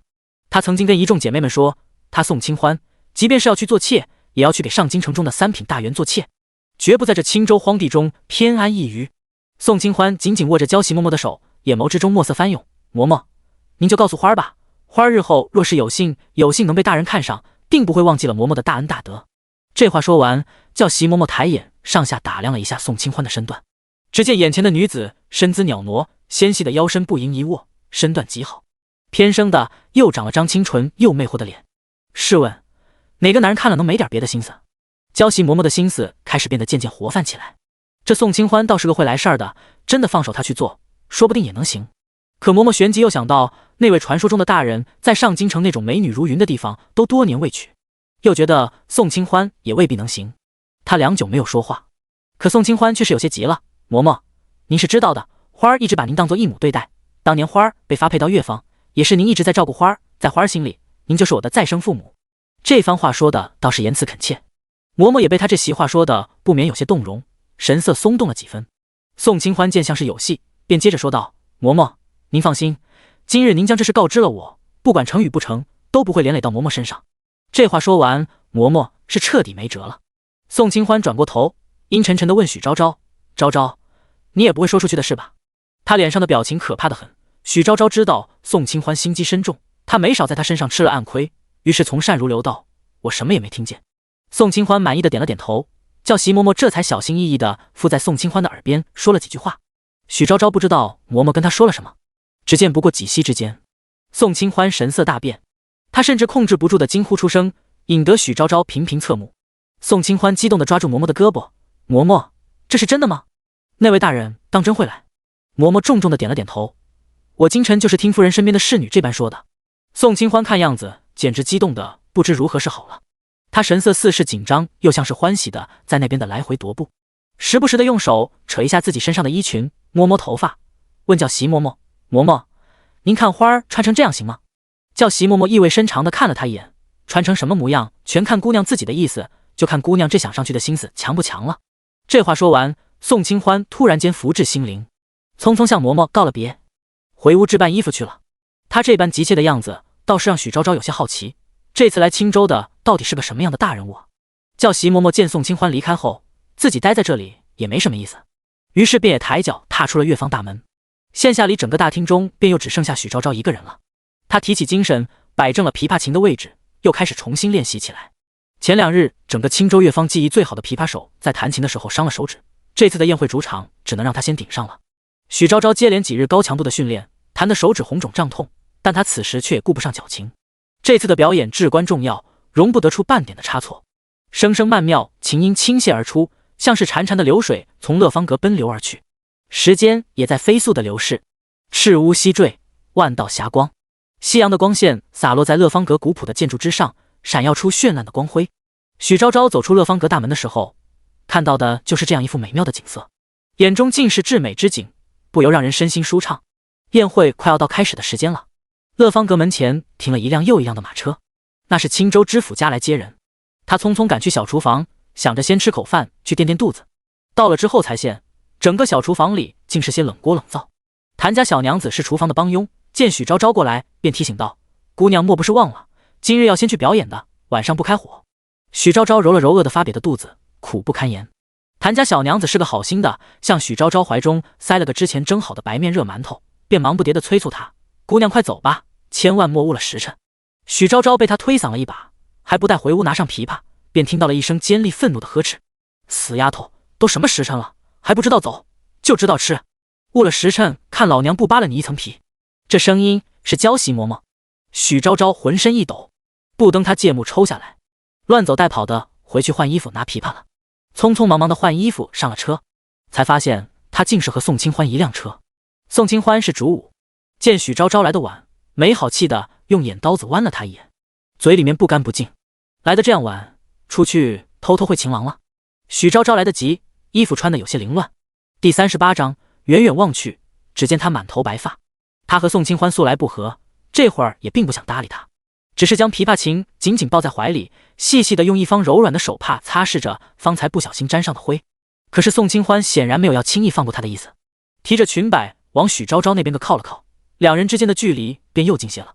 他神神秘秘地问许昭昭：“你可知今晚宴席上要来的是哪一位大人？”许昭昭只知那位大人是自京中来的，具体是哪一位倒是不知道。于是他茫然地摇了摇头。宋清欢看了却是不信，狐疑地问：“你当真不知？”扯着他的袖子接连问了好几句，直到将许昭昭问烦了，才抬眼去看他。只见宋清欢今日里打扮得格外隆重，他今天穿的不是普通的舞娘服装，而是一件华贵异常的描金线白色轻纱雨衣，长发挽起，纤腰不盈一握，肌肤漆霜赛雪，偏偏又带了支素雅非常的玉簪，显得整个人非常的清纯脱俗。宋清欢这身打扮明显是用了心思的，许昭昭不用脑子想也能猜到今天来的是位大人物，所以今日里宋清欢才会反复问他是否知道是谁。许昭昭长相不算差，再加上琵琶弹的确实不错，他会很多新奇的小曲儿。宋清欢唯恐他抢了自己的风头，他恶狠狠地威胁许昭昭：“到了宴席上乖乖弹你的琴就成，像你这种身份低贱的人，别想着些别的心思。”他一副如临大敌的样子，活像只雄赳赳气昂昂的斗鸡。许昭昭懒得和他争，仰了仰头，靠在马车后面的椅背上闭目养神，再次从善如流。好好好。宋清欢被他一句话堵住了嘴，有气发不出，愤愤地坐直了身子，也不再理他了。马车很快地跑到青州知府府上，一行人被小厮先引进幕后休息。宴席中的人陆陆续续坐满，青州知府坐在了主位的右手边，中间那主位明显是为别人留的，只是那位大人迟迟未到。许昭昭躲在幕后的帘子后面调试琴音，可宋清欢却是个坐不住的，偷偷溜出去看了好几次，直到看到了一个身穿朱红色绣仙鹤官服的男人走过来。远远望去，只见他满头白发。宋清欢心中讶然，他是官宦世家出身，自然知道这绣仙鹤的纹样只有朝中一品文官大员穿得起。看来焦喜嬷嬷说的是真事儿，只是他心中不免疑惑，这样的大人物怎地会来青州这地界？他心中思绪涌动，但看到那满头白发时又不免倒了胃口。白发苍苍的样子，宋清欢心想，不知道是个年纪多大的老头呢，怎么配得上他？可他又实在眼馋这滔天的权势，好在这老头身材不错，算得上姿态挺拔。这样心想着，宋清欢便又走进了廨。青州知府满脸谄媚地招呼着姗姗来迟的贵人往主座走去。待他入座，转过头来，宋清欢才看到那张简直称得上惊为天人的脸，白玉一般的皮肤，眉眼修长疏朗，鼻梁挺拔，眼底的淡淡纹路彰显着无形的肃然之气。宋清欢躲在屏风后面，几乎要惊呼出声，偷偷地羞红了脸。没想到这位大人长得倒是好，若是能成为他的房中人，倒也算不上吃亏。他出来的时间算不上短了，匆匆整了整衣裙，便小跑着回到了幕后，等着过会出场，惊艳四座，让这位座上的大人对他一见钟情。宴席很快开始，开始之后，大大小小的珍馐美味如流水般被端上了席面。席上的人吃不了2筷子，便又很快被撤下，换新的一批上来。许昭昭看这架势，又看了看自己怀中揣了半天还没来得及吃的白面馒头，直呼浪费。知府小心翼翼地问座上的男人：“大人，觉得今天这宴席可还合口味？”那男人面上倒是波澜不惊，淡淡的抿了一口茶水道：“张大人，据我所知，青州近几年的收成并不好，还是勤俭节约为宜。”青州知府闻言连连称是，马屁不要钱的往外出，大人当真是忧国忧民，我等望尘莫及。他一边说，一边殷勤地给人夹菜敬酒。男人微蹙着眉毛拒绝了。青州知府见此，尴尬地放下酒杯，但很快他眼珠子一转，便又有了别的主意。大人，下官今日里得知您要来，特地请来了青州乐坊演奏歌舞，大人可愿看看，寻寻乐子？还不等人回话，他就忙不迭地跟下面的人使了手势。许昭昭一行人便被推搡着上了主场。他是弹琴的，坐在没有光的一角。宋清欢他们那些跳舞的站在院子中间的位置。这会天色已经完全黑下来了，但院子中点了数盏明亮的宫灯。宋清欢一袭白色纱裙，在昏黄宫灯的映衬下，好像天上的神仙妃子，水袖扬起，轻纱飞扬，身姿曼妙，容貌娇颜，看得青州知府眼睛都直了，视线像是粘在了他身上一样。但宋清欢的心思可不在一个小小知府身上，他眉眼微挑，直勾勾地盯着最上位的男人看，嘴角掀起一抹夺人心魄的笑。男人执着酒杯的手顿住了，他眉眼重重地往下压着，那双眼睛亮得惊人，好像藏着燃烧不尽的重重欲火。宋清欢自信地看过去，却发现男人的眼神没有在看自己，他怔怔出神地望着院落黑暗的一角。他在看谁？宋清欢顺着他的目光往那边看过去，一个身穿素色琴师服的纤细身影，许昭昭。他竟是在看许昭昭。宋清欢恨不得咬碎一口银牙，尽管不想承认，但宋清欢心想，许昭昭的琵琶技艺确实称得上好。曼妙琵琶琴音婉转错落，又兼具昆山玉碎、芙蓉气露的震撼与美感。酥胸斜抱天边月，玉手轻弹水面冰。他长了副好相貌。座上那人恍若四下无人般，直直地看向他。宋清欢心中嫉妒，像是毒蛇一样张牙舞爪。他在心底拿许昭昭和自己暗暗地做比较，许昭昭技艺是比自己出众了些，可要是论外表，宋清欢低头看了眼自己身上的漂亮舞裙，还是他比较略胜一筹。像是吃了颗定心丸，他心绪稍稍宁静下来，随着这曼妙的琴音继续跳着自己的舞步。第39章，满头银发的人是谢真。乐曲的高潮部分过去后，琴音急转直下，在刹那之间变得低吟婉转起来。无限是许多情，四弦丝竹苦叮咛。宋清欢看着座上那人拼命地转动舞步，可也没能引来他一个余光。他在心中恨恨地想，许昭昭那个狐妹子到底有什么好的？这边许昭昭倒是没感受到整个宴席上的暗流涌动，他甚至连眼睛都顾不上抬一下。今日演奏的曲子难度很大，只怕他一分心便要弹错了调。到了乐曲的结尾部分，琵琶琴音变得愈发缠绵哀愁起来。饶君拨尽相思调，待听梧桐叶落声。他额间深处点点细密的汗珠，身上的衣服也因为这次微微的汗意很不舒服的粘在身上。结束了，就要结束了。就在结束的前一刻，许昭昭才注意到了这几乎称得上是炽热的视线，直勾勾地盯着他，好像要把他烫出2个窟窿来。他抬头看去，铮的一声，弦断了。许昭昭脸色苍白，宋清欢的舞步也慢慢地停了下来。满堂静默之后，竟是一片嘈杂。坐席之上，官员之间交头接耳，皆说为议论惋惜之声。许昭昭被身后的人推搡一把，姿态卑微地跪趴在地上。青州知府也是气得满脸通红，吹胡子瞪眼睛的。他早就听闻丞相大人喜爱清雅乐曲，今日请来青州乐坊，本是想讨他欢心，想着能被提拔提拔，却没想到出了此等意外，真是马屁拍在了马腿上。但是此等情况之下，对着一个小小伶人发火，总归是显得有些小肚鸡肠，于是便当即拍案而起，冲着青州乐坊的领头人发起火来。你们乐坊就是这么教人的？此等技艺的也敢送过来做主场？下去领罚吧。乐坊的领头人受了罚，回去之后肯定不会轻易放过许昭昭的。宋清欢站在一旁，有些幸灾乐祸地看向他，想着待会回去看这个狐妹子的笑话。可许昭昭现在却完全顾不上想这些，他满脑子都是刚刚看到的画面。谢真，是谢真，那个座上的人是谢真，满头银发的人是谢真，可他怎么变成现在这样了呢？许昭昭有些想笑，又有些想哭，他不敢面对他，这种情绪甚至比上一次还要强烈，于是将头低低地埋着，恨不得埋到地底里去。他好像每一次见到谢真时，他的样子都是不同的。初见时是长身玉立、风度翩然的冷面郎君，再见时是威严冷酷的当朝宠臣，这是第3次，他变成了威严肃然的白发权臣。按时间线来算的话，他今年也不过40岁，怎会变成现在这副模样？是因为他吗？许昭昭心中一片刺痛，他总是不守约，总是在骗他，不敢面对任何事情。在这一刻，许昭昭甚至希望谢真没有认出他来才好，不要管他才好，这样的话，他才可以安然过好他以后的人生。他本就在院落的阴影处，现在更是整个人拼命地往黑暗的地方躲。可是他身后的教习嬷嬷见到了此等场景，抬脚便踹了他一下，低声呵斥道：“死丫头，出了这么大差错，竟还敢躲，不要命了！”许昭昭被他打惯了，肌肉记忆作祟，控制不住地抽动了一下身体。青州知府见他这副样子，倒还想再说些什么，但却被谢真抬手打断。他收回了自己的视线，自顾自地为自己倒了杯清酒。虽说这曲子临末了出了点差错，但总归是瑕不掩瑜的。他一张口，许昭昭身体控制不住地站立了一下，原本喧嚣的席面上也瞬间便安静了下来。片刻之后，风平急转，满座尽是对许昭昭的夸赞之声不绝于耳。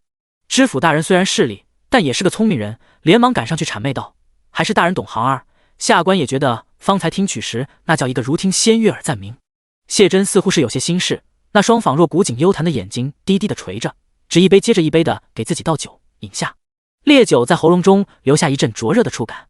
他没有理人，知府自顾自的哈哈陪笑，大手一挥，对身边人说：“赏！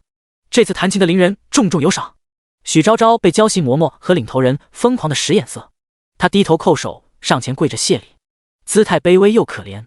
奴婢谢大人恩典。声音尚未落地，只听啪的一声，谢真手中的白玉杯盏落在了地上，碎成了几瓣。知府连滚带爬的跑过去：“大人，大人，您没受伤吧？”他神情紧张的很，那双浑浊的眼睛中满是忧虑之色。站在旁边的幕僚心想，怕是知府大人的生父受伤了，他都不会如此紧张不安。知府几乎要趴到他跟前，握着他的手，看伤势如何，却被谢真轻轻巧巧地挡开，修长手指轻轻揉捏这额角，沉声道：“无碍，可能是有些醉了。”知府道：“那下官安排下人送丞相回客房休息。”谢真沉默着点了点头。知府眼珠子转了转，小心翼翼地开口试探：“大人觉得方才那个跳舞的怎么样？”他家世清白，他刚才看过了，越方一行人中就属那个叫宋清欢的长得最是出挑，引得人频频侧目。那腰肢，那身段，恨不得将人七魂六魄都勾走才是。虽说他也喜欢，可线下里还是伺候好面前的这位大人才是最重要的。可谢真闻言，并没有露出他预想中的表情，反而有些不耐烦的拒绝：“不必。”果真如传言般不近女色。但顿了顿，他却又淡声道：“让方才那个弹圈的送我回去吧。那个弹琵琶的，就是丞相方才亲口夸的那个人。”知府大人得目光往暗处那一抹小小的阴影看过去，有些看不真切，但隐隐绰绰的轮廓总让人觉得是比刚才跳舞的宋清欢差了点意思。不过他心想，一个人有一个人的喜好，说不准大人就喜欢那种瘦不拉几的姑娘呢。让这个弹曲儿的去陪丞相，跳舞的留给他自己。这样想着，知府大人的那张老脸瞬间便笑成了一朵菊花。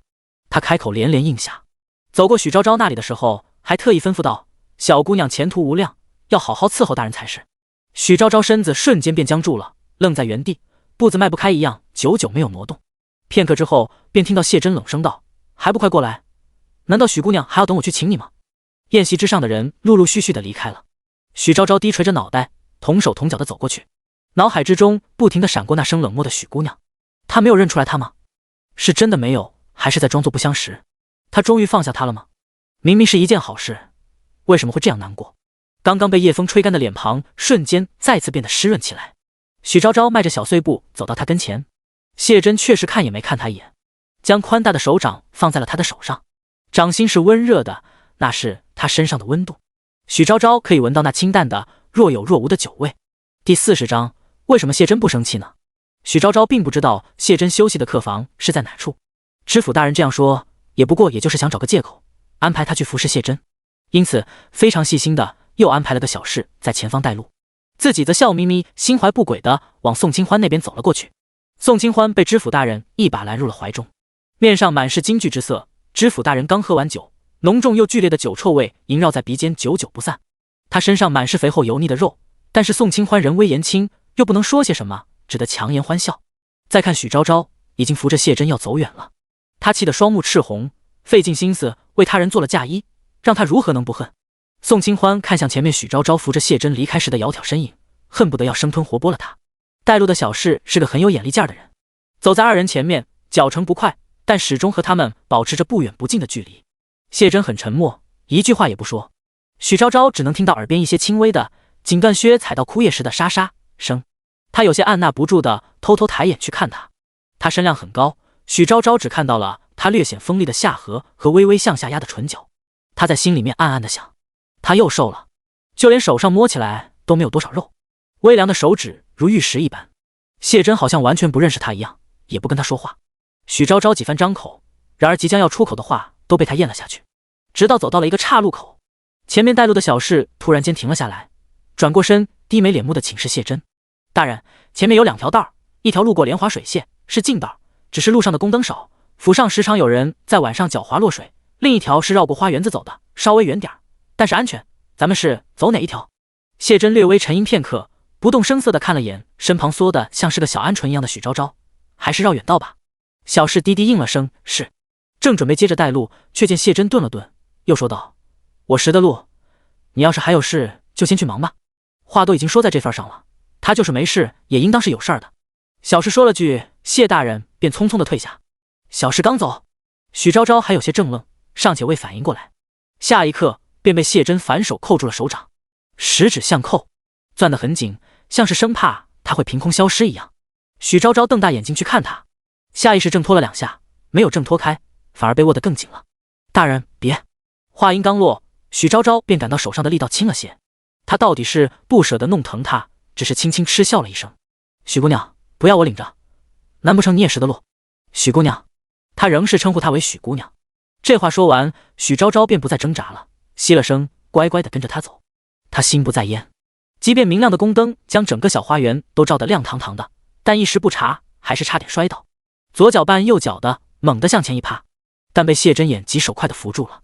不过之前谭家小娘子塞到他怀里的白面馒头却是掉了下去。秋季干燥，过了那么长时间，馒头外面的那层面皮早已变硬，落到青石板路上，砰的一声，连滚了好几圈。许昭昭满脸通红，弯着身子颇为羞窘的想去捡，被谢真挡住了。他那双狭长的眸子黑沉沉的，嘴角边不太明显的淡淡讽意，问他：你今晚没吃饭？他手上的动作僵了僵，没说话，莫名觉得这种场景就像是和阔别多年的前男友突然相遇，然后他一脸骄矜地对他说：原来你离了我也就混成这样子啊，很丢人。谢真接着问道：就吃这些垫肚子吗？他抬眼悄悄看了他一下，面无表情的样子，不知道在想些什么。许昭昭低低嗯了一声，声音细细的，像是个刚出生的小猫。谢真便也不说话了。一片静寂之中，许昭昭只能听到一阵风吹树叶的声音，与秋叶中悉悉索索的虫鸣声混杂在一起。他闻到了他身上熟悉的乌木沉香，在这一刻几乎要化在今夜的风里。许昭昭突然很难过，他弯下了腰去捡起那个馒头。谢真站直身子，居高临下的看着他的动作。他好一晚上没有吃饭了，还挨了打，忙了一个晚上。他几乎是有些不管不顾一样的蹲在地上，用随身携带的帕子擦了擦馒头，掰下一块来就往嘴巴里面塞。谢真扯了一下他的袖子，脏，却被他甩开。发了硬的馒头一点也不好吃，味同嚼蜡，和眼泪的咸涩混杂在一起，他费力的吞咽着。许昭昭即便最终嘴里塞满了馒头，仍是努力压抑着哭声，他眼睛红得不像话，但不敢大声哭出来。眼前的这个谢真已经不是从前那个谢真了，他一定非常恨他，假装认不出来他，也根本不会安慰他。大颗大颗的泪珠从眼眶之中滚落下来，喉咙处也被塞得慢慢的，他几乎要喘不过气来，后背轻微的颤抖着。片刻，他突然感到有人在轻轻拍抚着他的后背，是谢真。谢真也跟着蹲了下来，他在他面前直视着他的眼睛，神色平静，但语气有些无奈地说：怎么又哭了？哥。许昭昭将嘴里的馒头咽了下去，没控制住的打了个哭嗝。他是在安慰他吗？只见谢真好像实在是没有办法了一样，问他说：所以你到底想如何？许昭昭看着他，心想原来他真的是在安慰他，可是为什么呢？他又骗了他，他为什么不怪他？第一次重逢的时候，谢真明明那么生气，这一次他骗了他，还带走了云露，为什么谢真不生气呢？饥饿与哀伤的情绪混杂在一起，许昭昭感到胃部有些火烧火燎的疼，他微微蜷缩起来身子。第41章，乍相逢才悲。就像是一个跑在路上不小心摔倒了的小孩，四下无人的时候还能忍住坚强，但是一旦有了亲近人的安慰，便就会再也忍不住的哭起来一样。许昭昭就是这样，明明方才还能忍住的，谢真叫她许姑娘的时候，她可以忍住让自己不至于太过失态，可当她一旦喊她昭昭，她原本压抑好久的情绪便会在一瞬间突然爆发，她嚎啕大哭起来，眼泪鼻涕流了满脸。方才的手帕被用来擦馒头了，有些脏，她紧紧地绞在手心里。谢真从怀中拿出一方干净的袖帕帮她擦脸，轻声说：别哭了，再哭眼角就要破皮了。她皮肤很薄，谢真曾经从不舍得让她哭，可她也不知道许昭昭这2年在青州月坊里，在每一个深夜中究竟偷偷哭了多少次。她睁开了泪眼朦胧的眼睛，透过迷蒙的水雾看眼前人模糊的轮廓，怎么会这样？明明以前没有多思念的，可在这一刻，好像强压了好多年的思念都在一刹那破笼而出。人间久别不成悲，不成悲，乍相逢才悲。他听到谢真轻轻叹了口气：我还没哭呢，你哭什么？怎么就这么喜欢哭呢？方才认出你来哭，假装认不出你来也哭，线下里不安慰你委屈，安慰你仍旧是觉得委屈。那声浅淡的叹息声散开在了风里。昭昭，你到底要让我怎么办才好？谢真没有怪他，但许昭昭听他说这话，倒是宁愿他怪他才好，因为谢真现在的样子就像是一个行将就木的老人，没有了任何期待一样。待情绪稍稍稳定了下来，他轻轻扯着他的袖子，小声问：“不恨我吗？”他没有说话，静默片刻，才缓缓开口：“你活着就好，还在就好，还能再见到你就好。”没有人知道谢真在5年前的一天收到谢云路通过第5商铺从未来递送过来的消息时究竟有多绝望。信上说许昭昭失踪在了万千时空中，生死未卜。许昭昭刚带着云路离开的时候，他虽然生气，可仍旧是怀着期待的等他回来。在知道他可能再也不会回来的时候，他几乎是心死如灰，一夜之间青丝成白发，差点也随着许昭昭去了。但这些话他并没有说出来。许昭昭身上还有些汗，晚风吹过来，带起一阵凉意，他抽着鼻子裹紧了身上的素色薄衫。谢真看到了，脱下自己身上的那件绣竹纹的外袍，兜头披在了他身上。许昭昭诧异的抬眼睛去看他，他伸出手轻声问：“现在跟我回去成吗？”许昭昭点了点头，但是因为方才蹲太久，腿麻了，双腿突然一使劲儿，不仅没起来，反而一屁股坐在了地上。他没先爬起来，反而用手捂住了臊得通红的脸蛋儿。怎么回事？今日老是丢人。他听到了谢真一丝浅淡的轻笑，还没反应过来，下一秒就被眼前的男人给打横抱了起来。许昭昭惊呼一声：“抓紧了！”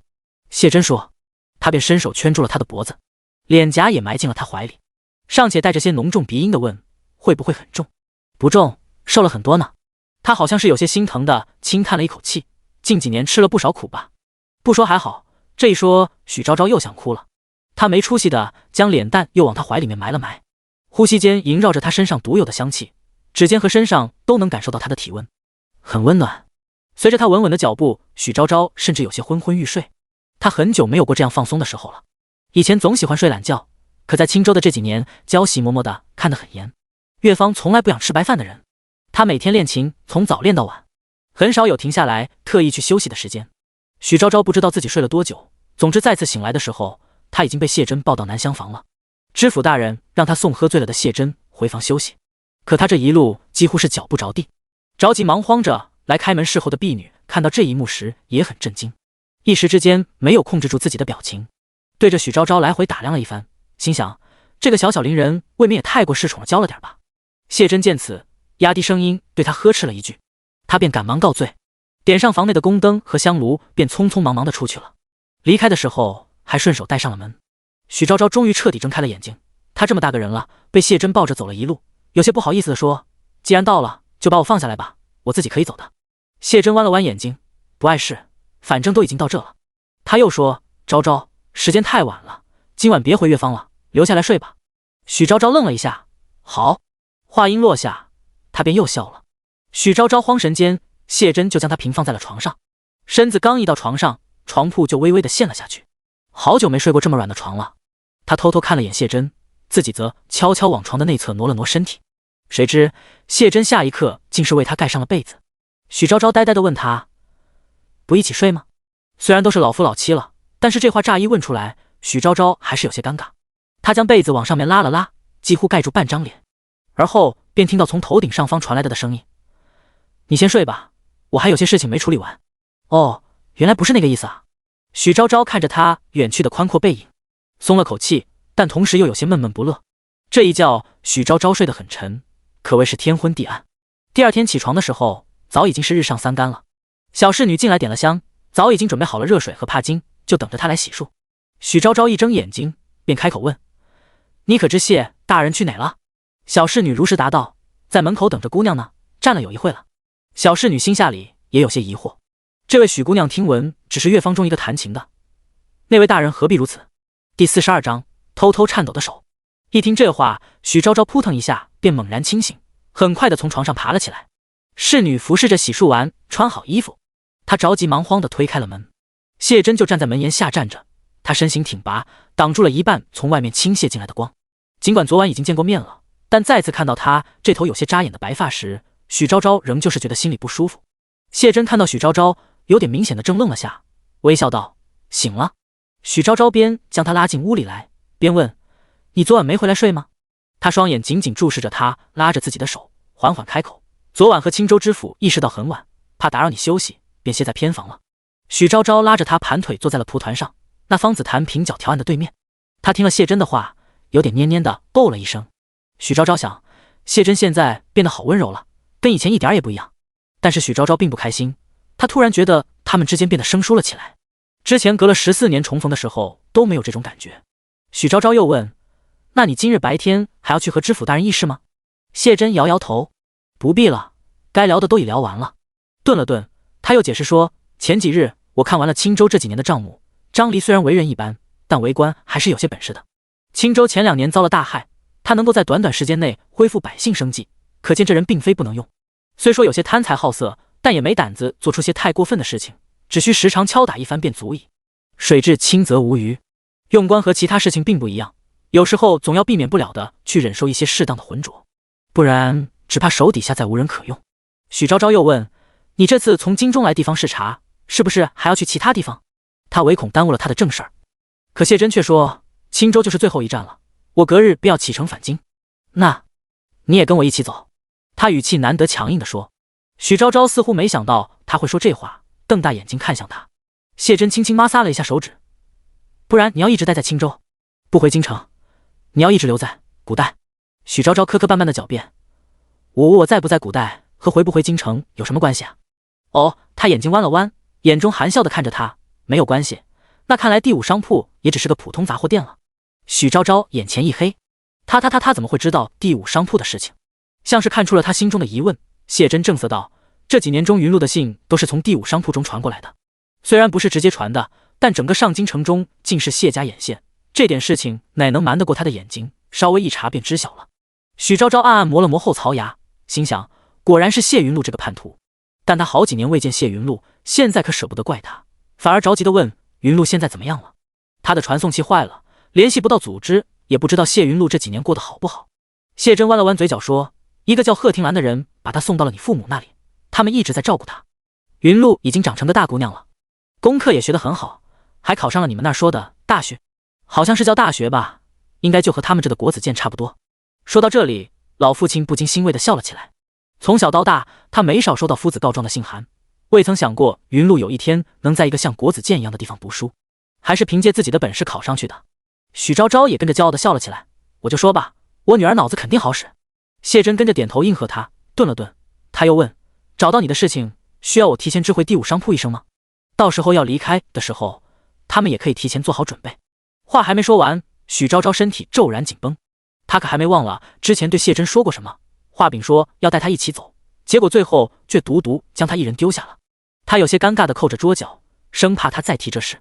许昭昭想了想说：“等回到京城再说吧，不差这1、2日的。”他点了点头，说：“好。”不对劲，真的太不对劲了。许昭昭来回仔细端详着面前的男人，他的声音怎么这么平静啊？就连神色也和往常没什么两样，自顾自的倒了杯茶水推到了他面前。许昭昭喝了口水，硬着头皮问：“那你呢？以后有什么打算？”他看向他，愣了一下，尚未想好。“不跟我一起走了吗？”话刚说出口，许昭昭就恨不得用胶带把自己的嘴粘上，真是哪壶不开提哪壶，这么多年都改不了嘴比脑子快的烂毛病。谢真愣了一下，没说话。过了片刻，开口说道：“不跟你回去了，我这边事务挺多的，实在是抽不开身。”他像是开玩笑一样的对他说：“你这次回去之后，可别忘了给我写信。”他说不跟他回去了。许昭昭方才还在发愁，如果谢真非要黏着他离开的话，他该怎么办？要不要多跟组织签几年的卖身契，或者用之前做任务的所有积分换，能不能行？反正只要谢真愿意跟他回去的话，他再多做点别的牺牲也是可以的。但谢真现在竟然说不要跟他回去了。许昭昭愣愣的听他这样说，长舒了一口气，可又觉得胸口有些莫名发堵。他向来藏不住心思，什么想法都写在脸上，却没有注意到谢真藏在桌面下边偷偷颤抖的手。一时之间相对无言。谢真清了清嗓子：“如果没什么事的话，我就先回去了，我们明早启程，你提前收拾收拾东西。”等等。在他起身的那一刻，许昭昭眼疾手快地抓住了他冷白的手腕：“这就是你房间？你回哪？”谢真沉默，整个房间内瞬间便又陷入了诡异的沉默当中。他轻轻咳嗽了2声，回偏房。第43章，有没有一种可能，她就是他的妻子？许昭昭义正言辞：“不行，我不是那种鸠占鹊巢的人，你就在这休息，我陪着你。”这架势好像非要让他留下来不可，谢真有些无奈地看向他，就算是这样，昭昭，你也总得回去收拾收拾东西吧。许昭昭说，我没什么好收拾的，等会儿去乐坊的时候将我的琵琶琴带走就行了。他穷得一清二白，就连衣服也只有那2件，从第一天到乐坊的时候就在穿，一直穿了2年，都洗得发白了。再者说，跟着谢真走，他难道还会不给自己买衣服吗？话刚说完，他眼珠子一转，好像突然想到了什么一样，不对，还真有点事情没解决，我得回去跟一个人道别。这话说出去，原本气定神闲的男人瞬间变得警觉了起来。跟谁？男的女的？许昭昭看了他一眼，他又飞快地别过脸。许昭昭说，女的。他原本想问他借点钱，却看到了他手腕上戴着2条手串，一条小叶紫檀手串，一条细红绳编就的，上面带了一个碧绿净透的宝石。于是转而问道，你手上的这2条手串都挺值钱吧？谢真没明白他想做什么，愣愣地点了点头。许昭昭反复看了2遍，选了那个看起来相对不太值钱的小叶紫檀手串，难为情地问他，能把这一条送给我吗？闻言，谢真斩钉截铁地拒绝，不行，语气很坚决，好似一点转圜的余地也没有。许昭昭有些失望地低下了头。他见许昭昭这副样子，心中不忍，目光看着他的头顶，温声解释说，昭昭，并非我不想给你，只是这手串还是你从前送给我的，你忘记了吗？许昭昭蓦地瞪大眼睛，又反复端详了一下面前这条做工精细的手串，这是他送给谢真的，为啥他自己没有印象？谢真提醒说，20年前雪天。许昭昭想不起来，谁会记得20年前发生的事情吗？他便又惭愧地低下头，不再说话了。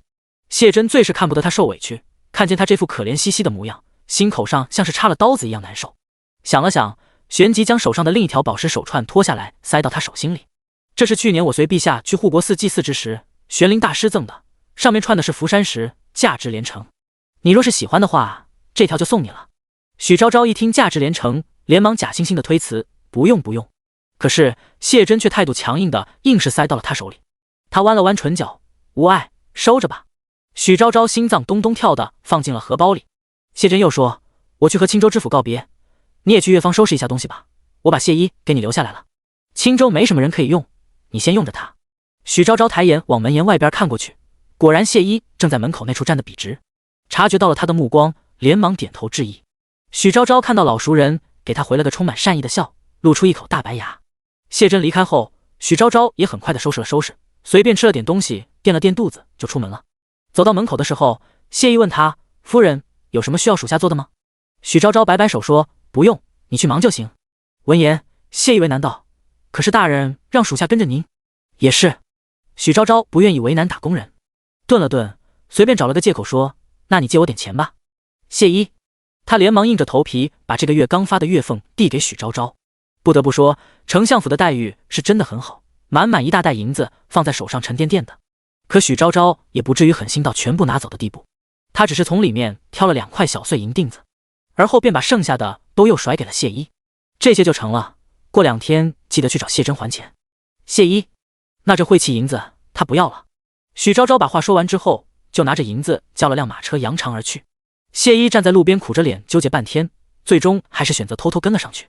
许昭昭走到乐坊门口的时候，正巧碰到2个小侍女端着盆带血的水走出来，做工粗糙的铜盆上搭了条洗过的帕巾。2个小侍女年纪不大，心里面还藏不住事，尚未走出乐坊大门，就头抵着头嘀嘀咕咕地说起话来。身穿藕粉色裙子的小侍女说，里面那位宋姑娘到底犯了什么事儿了？领班的把她打成你那个样，平日里她不是最得大人们喜欢了吗？和绿色裙子的小侍女抬着眼睛左右张望了一下，才说道，是最得大人们喜欢呢。就在昨晚上，她突然压低了声音，就在昨晚上，宋姑娘可谓是一舞惊艳四座，就连知府大人也看上了她。可她1个月季也不知在高傲些什么，竟然无视知府大人的暗示，趁着宴会结束人多眼杂的时候，偷偷从那跑回来了。啊，拿着不得咱们领班的给气坏了呀！可不是给气坏了吗？昨晚上领班的一夜没睡着觉，打他打到了3更，看看这流的血可有宋姑娘的罪受了。2个小侍女边说着，身影渐渐远离。许昭昭咬了咬嘴唇，直接就跑去了后院中宋清欢的房间里。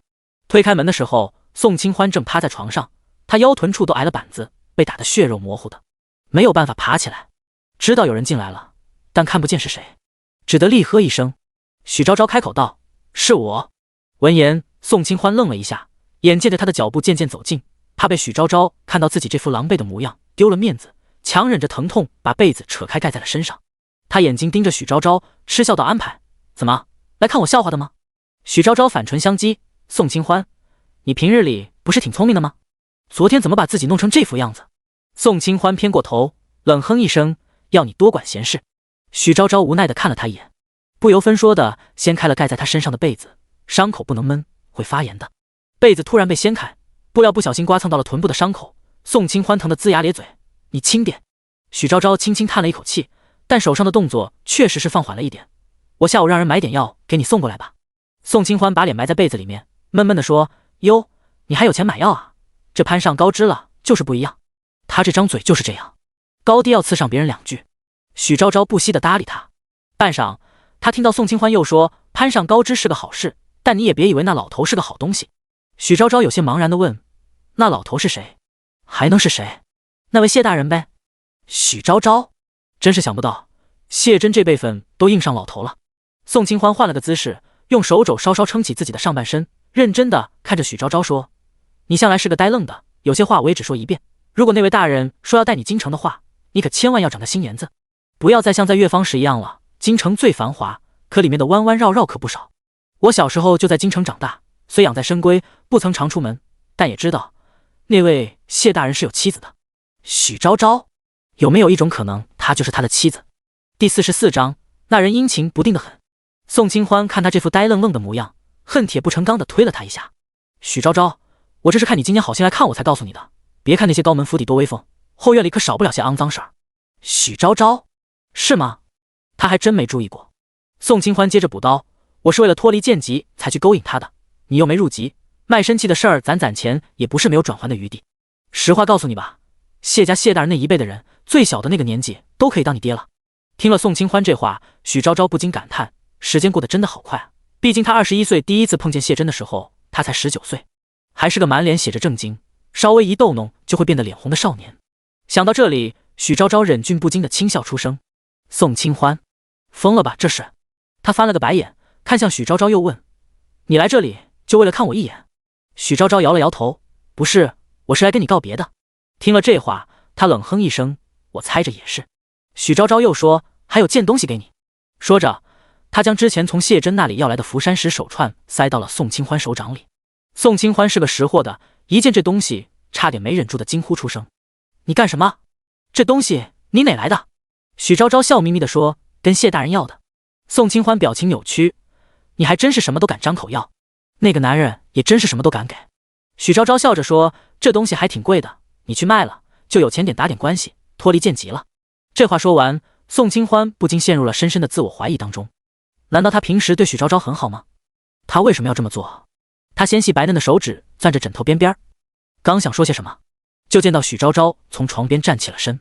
他拍了拍衣裙上并不存在的灰尘，深吸一口气：“时间不早了，我也要走了，还得回去拿琵琶呢。”宋清欢张了张嘴，嗓音有些发紧：“拿了琵琶就不回来了吗？”许昭昭笑着自上而下的看着他说：“是啊，我要回京过好日子去了。”宋清欢眼眶有点红，但他最终什么也没说，只是将头偏过了床内侧。许昭昭只能看到他有些凌乱的后脑勺，他的声音断断续续的：“要走就赶紧走，别打扰我休息。”明明心里面是不舍得的，但就是不说。许昭昭无奈的叹了口气，对他说了句：“往后多加保重。”便转身离开了。走到门口的时候，突然听到了一声不小的动静。宋清欢挣扎着坐起来，哭着对他大喊：“许昭昭，你才要保重呢！你知道教习嬷嬷昨夜里被下令杖毙了吗？”许昭昭脚步顿住了，他转过身去，震惊地看向他。宋清欢用袖子抹了把眼泪：“就是谢大人下的命令，现在整个乐坊提都不敢提这事儿。那人阴晴不定的很，他现在喜欢你，对你好，若是以后年老色衰了，可怎么办？”许昭昭，你想过没有？天色渐暗，屋外头失去了最后一抹亮色，大片大片的阴云遮住了仅剩的小半个夕阳。许昭昭半张脸都隐匿在阴晦之中，他那双好像琉璃一样的眼睛直直地看着宋清欢，很冷静，沉默片刻，嘴唇轻启：“清欢，以后还是不要随便议论他的事情了，他这么做自然有他的道理。不管怎样，我相信他。”语言掷地有声。虽然宋清欢一直都知道娇妻嬷嬷并不是什么好人，但是当许昭昭说出信任这个只认识了2天的人时，他还是控制不住的瞪大了眼睛。宋清欢还想要再说些什么，可他看到了许昭昭那张和平日里一点都不一样的苏冷表情，满肚子的话到了嗓子眼就愣是转了个弯，又咽了下去。宋清欢想，他那种表情就好像谢真对他来说就是世界上最重要的人一样。对于这种奇怪的想法，宋清欢心中很是恼怒。明明他们才只认识了2天不是吗？凭什么许昭昭这么信任他？他忍了又忍，但是最终只是噙着眼泪再次把头偏了过去。许昭昭站在原地看了他一会，宋清欢久久没有回头。他叹了一口气，便转身回自己的房间拿琵琶琴了。拿了琵琶琴，又很快地返回了谢真现在的住处。当时正好是饭点，许昭昭到的时候，小侍女就已经布好一桌子菜在等着他了。那张桌子上远远看过去一片红，全部都是辣菜。他是北方人，无辣不欢，这正合他的口味。他已经有好几年没吃过这么丰盛的菜色了。越方的伙食不是什么清粥小菜，就是面汤馒头。笑眯眯的落座，许昭昭难得颇有兴致的和旁边仅有的一个小侍女唠嗑。来青州2年了，没想到青州人的口味也是偏鲜辣。小侍女是个土生土长的青州人，她见许昭昭笑得亲切，就边比划边和许昭昭说：“姑娘，我们青州这边口味偏淡的，是谢大人吩咐说多做些辣菜。”许昭昭愣了一下，拿着筷子的手也顿在盘沿上。小侍女又说：“可能是北方荆州那边的口味偏重吧。”许昭昭低下头，夹了一筷子麻辣兔头上的肉，筷子一入口，鲜香的口感就在许昭昭的味蕾上爆开。太辣了，实在是太辣了！许昭昭几乎被这辣味呛出眼泪来。他心想，谢真第一次吃辣时是不是也是这种感觉呢？他以往是一点辣味不吃的，但是许昭昭喜欢吃，于是在一起的那几年，他就常常舍命陪君子，但往往每次只吃一点就不行了，如玉的耳垂被辣得通红，人也直咳嗽。可只要许昭昭喂他，他又总会张开口。许昭昭垂下眼帘，将筷子放下，沉默了一会，问小侍女：“他还回来吃饭吗？”小侍女答：“大人说他还有些事情要忙，今晚就不回来了。”是今晚就不回来了，而不是现在就不回来了。许昭昭闷闷地嗯了一声。第45章，一缕白发落到了他的脸上。第二天一大早，许昭昭刚收拾好出门的时候，谢真就已经在门口等着他了。因为向地方来视察，因此他身边带的人并不多，只带了谢一和其他几个可以放在明面上的护卫。许昭昭站在知府府的门口，远远的就看到了那架低调的马车，一匹油光水亮的早流马，一个普普通通的车身，前面罩着方雾青色的布帘。他小步跑到谢真那边去，谢一抱着琵琶跟在后面，像头冒冒失失的小鹿，一头扎进了谢真怀里。他急忙伸手接住他，被他撞得往后一个踉跄。后面跟着的青州知府脸色巨变，恨不得也伸手去接。谢真转过头去横了他一眼，而后又轻笑着对许昭昭说：“慢点跑，昭昭。”许昭昭仰起头问：“我们现在就走？你跟知府大人告完别了吗？”不等他开口，知府大人连忙陪笑着说：“告完了，告完了。祝大人和许姑娘一路平安。”他擦了擦额头上并不存在的汗，恨不得立马送走面前这位大神。短短几日，不眠不休查完了他近3年的账目。哪个地方的账目经得住这样查啊？没想到这位远在京中的丞相大人，看起来沉默寡言的，倒是个硬茬儿。知府大人现在也不指望靠着他升官了，能保住头顶上这顶官帽已是万幸。谢真扶着许昭昭上了马车，刚坐正身子，就听到一声着急忙慌的叫喊。从街头远处跑过来一个身穿青色短褐的小童：“许姑娘，许姑娘，宋姑娘有信要带给你。”话音落下，许昭昭瞬间便掀开了帘子。小童踮着脚尖，将那封粉色的还带着些香味的信从窗口处递给他。这信的风格果然像是宋清欢的手笔。他抿着嘴笑，掀开书信，只见上面就写了2个字，很漂亮的簪花小楷，写着保重。许昭昭将这信放在胸口，欲贴热烫的感觉。小童将书信送到边，很快离开了。谢真上了马车，马车也就渐渐行驶起来。返京的路程不算近，谢真还要在中元节前赶回去，回朝廷述职，因此他们一刻也不多耽误。谢真上了马车之后，问许昭昭说：“你和那个宋姑娘关系挺好吗？”闻言，许昭昭仔细回忆了一下和宋清欢的关系，其实平日里也看不出来有多好。宋清欢极度心强，许昭昭他人也很倔，两人凑在一起就老是闹别扭。但是宋清欢又实在算不上什么坏人。他刚来到越方的时候，因为弹不好琴，经常挨教习嬷嬷的打，都是这个性格有点别扭又矛盾的姑娘给他带饭送药的。许昭昭嘴上不说，但是心里面记着他的好。于是他出神了一会，意味深长地说：“我俩算得上相爱相杀的关系吧？”谢真等了许昭昭这么多年，还没混上他一句相爱，这个宋清欢倒是轻而易举就得到了。他有些闷闷不乐，语调平淡的嗯了一声。马车声咕噜噜的，像是雨点一样行驶在官道上。许昭昭听着这声音，不久就有些昏昏欲睡，因此也没注意到面前男人有些别扭的情绪。他仰头靠在马车后面的靠背上，闭目养神。眯了没多大会，就感到有根什么东西在戳他的脸颊，凉凉的。许昭昭强忍着困意，一把抓住了那根东西，眼睛睁开了一条缝去看，竟然是谢真的手指。他冷白的食指被许昭昭紧紧地攥在手心里，指尖轻轻颤了颤。察觉到了许昭昭有些疑惑的目光，谢真抿了抿唇说：“昭昭，别这么睡，容易脖子疼。”闻言，许昭昭坐直身体，果然听到脖子咔啪一声，就像是刚安上去的一样，酸痛难耐。他龇牙咧嘴地揉着脖子，又听到谢真轻声说：“之前没想到会遇上你，马车安排的过于简陋了些，等到了前面的驿站，再让人安排辆好点的马车。”许昭昭忙说：“不碍事，不碍事。”谢真另一只藏在广袖中的手微微蜷了蜷：“你要实在想睡，可是趴在我腿上睡。”许昭昭愣了一下，看向他的脸上，只见面前的男人身色如常，好像是在说一件很平常的事情。都是好多年的夫妻了，虽然总是两地分居，但许昭昭想着他们之间什么事儿没做过啊，现在拒绝是不是显得有点太矫情了？于是许昭昭纠结片刻，便点了点头。谢真稍稍往外边挪了挪身体，他便侧身睡在了他膝盖上。躺着睡果然是比坐着睡要舒服的。秋季的衣衫还很薄，许昭昭颈脖处可以感受到他熟悉又陌生的体温。躺上去的那一刻，许昭昭敏锐地感到身下人双腿骤然间变得紧绷。他稍微迟疑了一下，眼神转到了头顶谢真的脸上，只见男人下颌紧绷，嘴唇紧抿，一往如常的样子。如果不是身下紧绷的肌肉，许昭昭几乎要误以为自己感觉错了。他嘴角往上面勾了勾，并没有戳穿他，只是又往里面的小腹处靠了靠。昭昭，谢真的声音有些嘶哑，控制不住的叫了一声。许昭昭眨巴着那双漂亮的眼睛，明知故问：“怎么了？”“没事。”话音刚落，许昭昭就笑开了。既然没事的话，那他再做点别的事情也没有问题吧？许昭昭伸手圈住了他的腰身。马车有点晃，我可以抱住你吗？他故意可怜兮兮地说。果然，面前的男人微微偏过头，不忍拒绝他，于是说：“好。”语调很平静。许昭昭笑得更开心了，突然想到之前宋清欢和他说那个男人阴晴不定，许昭昭心中暗暗的想，哪里有阴晴不定吗？他们家谢真明明稳如泰山的很，现在可真是沉得住气，若是以前年轻气盛的时候，指不定就把他办了呢。正想做些别的动作继续逗弄一下他，可下一刻马车一晃，谢真身后的一缕白发落到了他的脸上。许昭昭只见眼前一道白影闪过，面前男人很快的反应过来，将那缕白发从他身上拨走。他神情有些不自然，鸦青色的长睫敛着，抱歉。这句话说下来，许昭昭看着他银白色的鬓角，情绪便像是初冬的河水，突然沉寂了下来。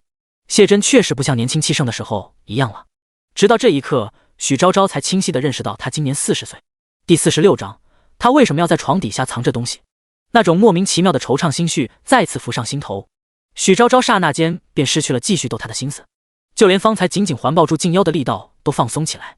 谢真自然是注意到了他的变化的，长睫轻轻颤了颤，不知心中在想些什么。许昭昭有些疲惫地合上眼睛，对谢真说：“我想先睡一会儿，等会儿你若是腿酸了，叫我一声就行。”他轻嗯了一声。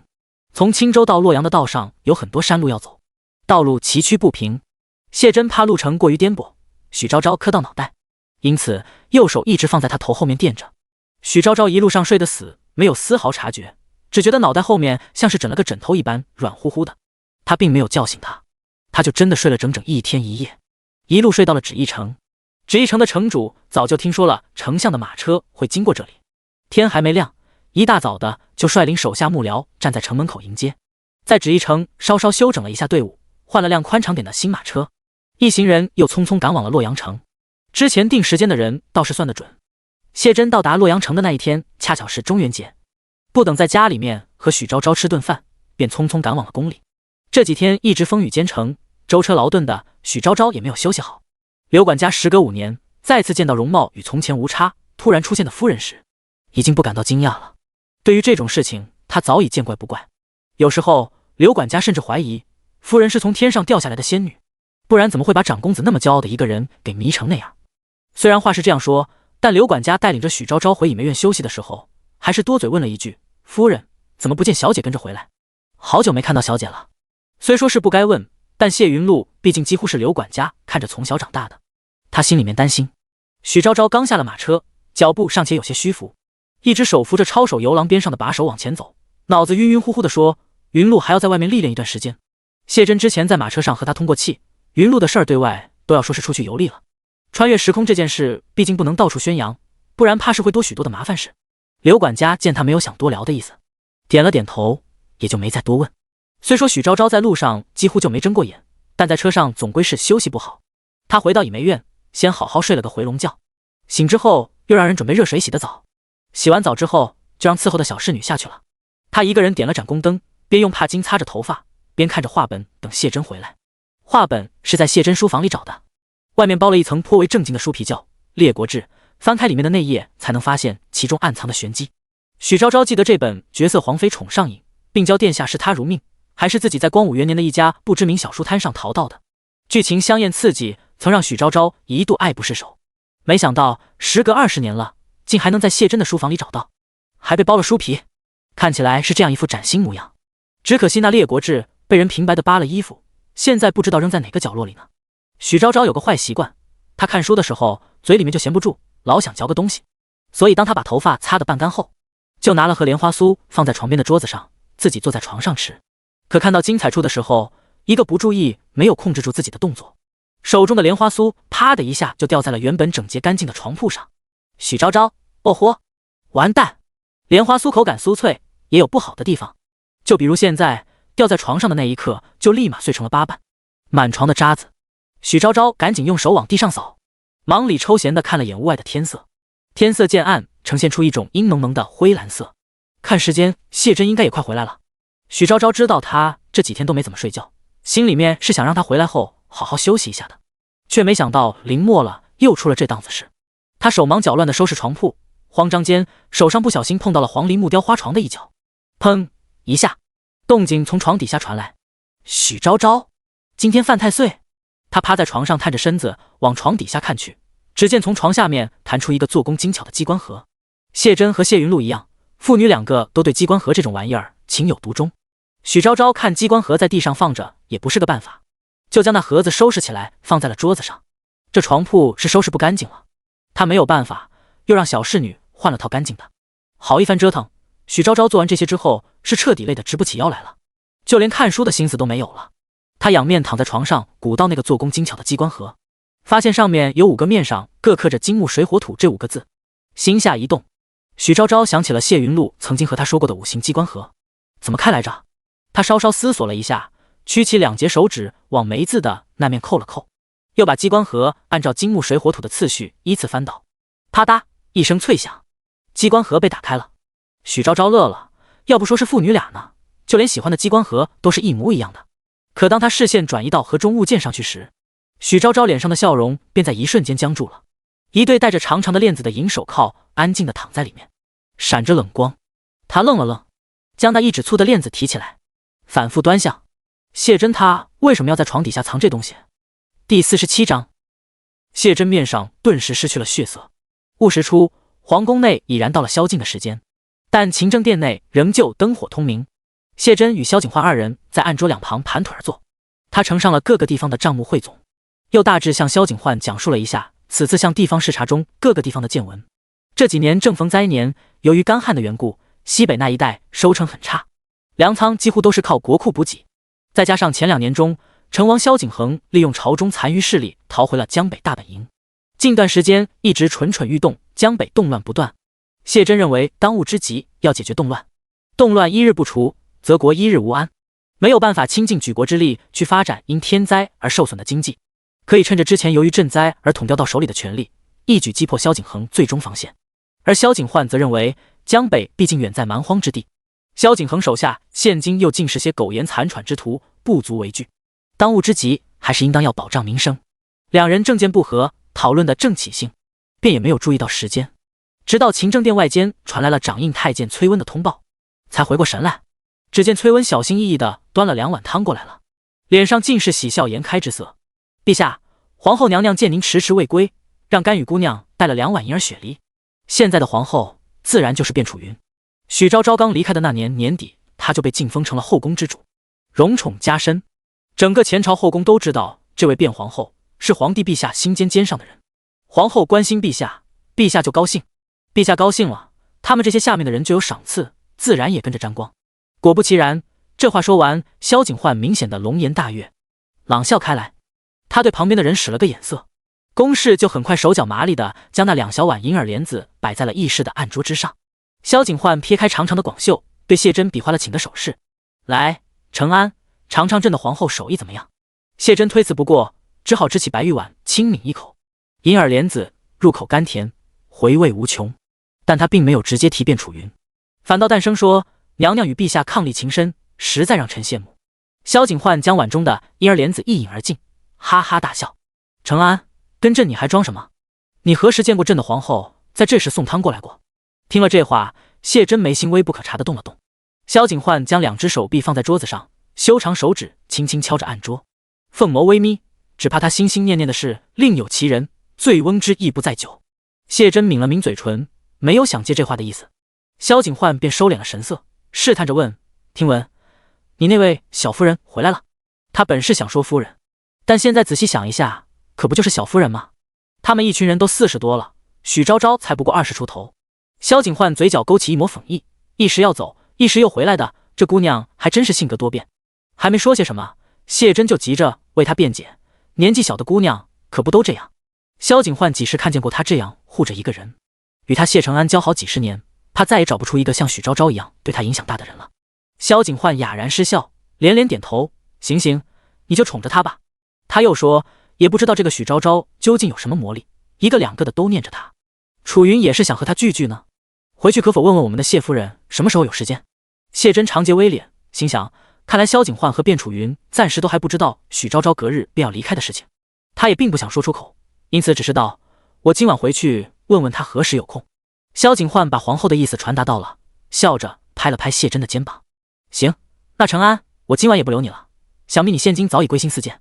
近几个月朝中事务繁忙，内内外外大大小小的事情都需要过目，因此谢珍这几天属实算得上日夜伏案。”萧景焕大手一挥，颇为大气地说：“等过段时间，这些事情都告一段落后，我定给你放个长假，让你和夫人好好待上一段时间。”谢珍眼神晦暗无光，只怕那时许昭昭早已离开了，但他还是礼数周全的谢了皇帝恩典。转身时，萧景焕看着他满头银发，有些怔怔出神。别人这个年纪都是子孙满堂了，只有谢珍一人始终孑然一身，曾经名满洛阳、绝代风华的世家公子，若是没有遇到许昭昭，何至于此？当然，谢珍可不知道萧景焕心中在想些什么。宫廷马车咕噜噜的送着他出了皇宫大门。他回到府上的时候，先去后院洗了个澡，又去的许昭昭的院子。远远的就看到倚梅院卧房那边还闪着些昏暗的光线。许昭昭还没睡吗？他有些哑然失笑。这姑娘年轻的时候就晚睡晚起的，没想到都这年纪了还没改掉坏毛病。这个想法刚冒出头，又被他残忍的扼杀在了心里。许昭昭不能说是年轻的时候怎么样，因为她现今依旧年轻，岁月的流逝只在她一人身上留下了痕迹而已。谢珍心脏处传来一些细细密密的疼痛，藏在长袍广袖下的手指渐渐被攥紧。他抬脚向许昭昭房间走去，眯了眯眼睛，看到许昭昭趴在床上不知道在做什么，他就像是个操心的老父亲一样，有点了盏宫灯，淡声说：“光线太暗对眼睛不好。”宫灯一点，屋内瞬间就亮了起来。许昭昭自然被这动静惊动，扑腾一下从床上爬起，看到是谢珍，脸上的表情一瞬间又变得有些古怪，他好像有些不太对劲。谢珍心想，许昭昭这2日不知是对他感到愧疚，还是什么别的情绪，总之每次见到他的时候都显得异常热情。谢珍并不适应这种热情，可同时也享受着这种难得的热情。可他今天没有笑，也没有跑着扑进他怀里，只是用那双有些漂亮又晦暗的眼睛看着他。谢珍许昭昭突然叫了一声：“你猜我今天发现了什么东西？”他猜不到许昭昭发现了什么东西，因此并没有说话。可下一幕几乎使他维持了好几日的平静面具碎裂掉。许昭昭从身后拿出了那条银白色的链子，上面的手铐还是打开的。他眼睛金黄的在房间内扫视了一圈，果然在桌子上发现被打开的机关盒。许昭昭发现了吗？就好像是辛辛苦苦的伪装被旁的人在青天白日里骤然撕裂开来。他隐藏在宽容平静外表下的阴郁与独占开始一览无余地暴露出来。光风霁月的表面下是日益腐烂的内里。许昭昭发现了他妄图束缚住他的链条。谢珍面上顿时失去了血色，苍白的好像屋外的窗户纸一样。他的目光空洞而晦暗，只感到身上一阵阵的发冷。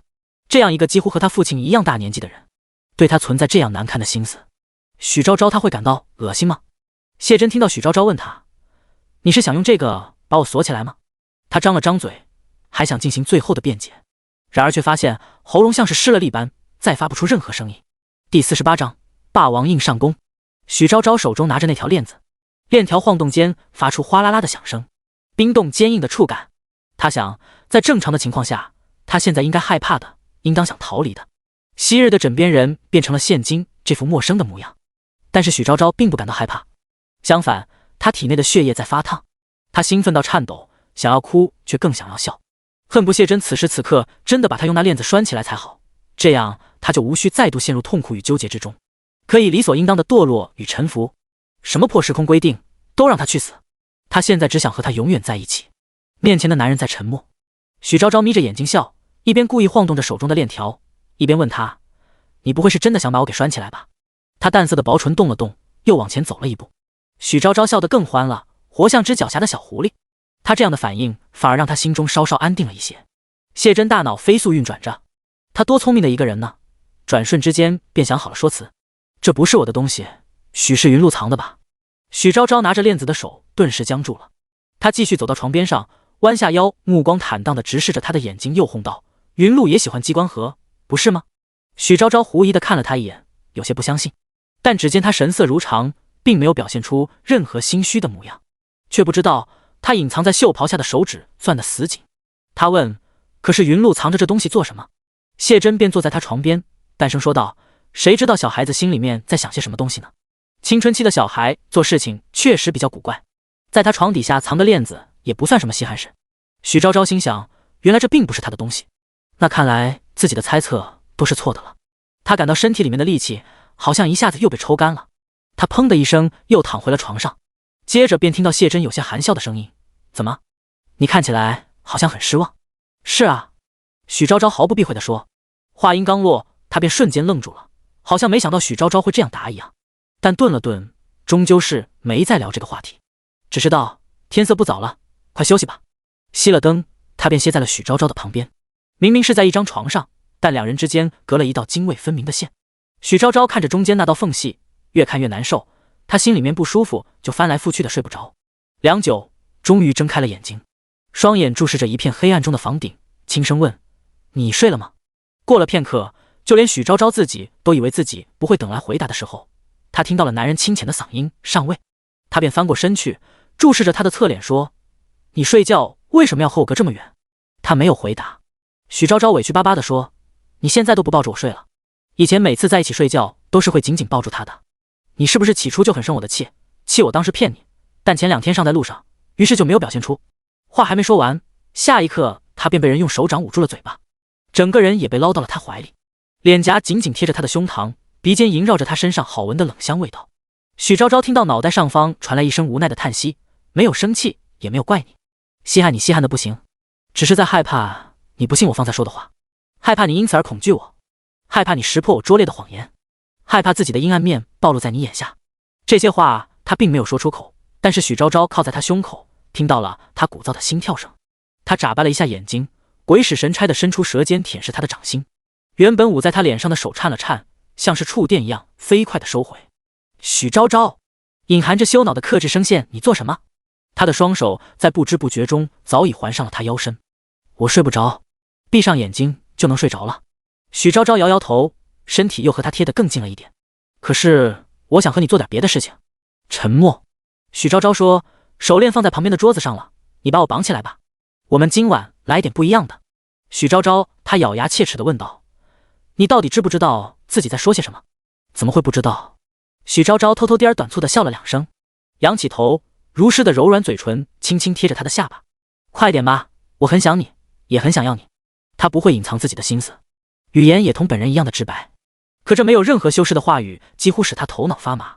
谢真用尽全力才使自己的情绪不至于太过外露，修长的手指放在他的肩膀上，像是撕扯一块狗皮膏药一样将他从自己身上撕扯下来。“许昭昭，你冷静一点。”“我现在很冷静，甚至他比以往都要冷静。”许昭昭看着他双沉寂的眼睛，一字一句地说：“我很冷静地在渴望你。”谢真不为所动，脸下眸中的晦暗与空洞。“我们之间差了太多年了，他倒宁愿在最后的这几天一直与许昭昭保持着这样不远不近的关系，这样他往后回忆起他来时，还会识记忆中那个风华翩然的年轻公子，亦或是清正刚直的文臣之首，而不是现今这死气沉沉的模样。许昭昭看着他这副水火不进的模样，突然间就有些恼怒。他都这样说了，为什么谢真仍旧是不为所动？难道当真是不喜欢他了吗？被偏爱惯了的人总是会有些脾气。他扑腾一下从床上爬起来，将身上的被子掀开，跨坐在他腰上。谢真蓦然间瞪大了眼睛，他来不及阻止他，又怕他从床上摔下去，于是小心翼翼地扶住他的手臂，呵斥道：昭昭，快下去，别胡闹。许昭昭100斤的人，99斤的反骨，他一梗脖子，一字一顿地说：我就不。你不是不愿意做吗？他磨着自己的后槽牙，阴恻恻地说：那我把你绑起来，看你究竟能不能做。说着就拿起了桌面上放的手铐。第49章破冰。古代的手铐，许昭昭不知道怎么样扣，就把他的2只手越过头顶，用链子缠了起来。中途弱小可怜的谢真象征性的挣扎了2下，便很快的被力大无穷的许昭昭制服住。但他虽然受制于人，但依旧坚强不屈，目光清明坦荡的看向许昭昭。真的，别闹了。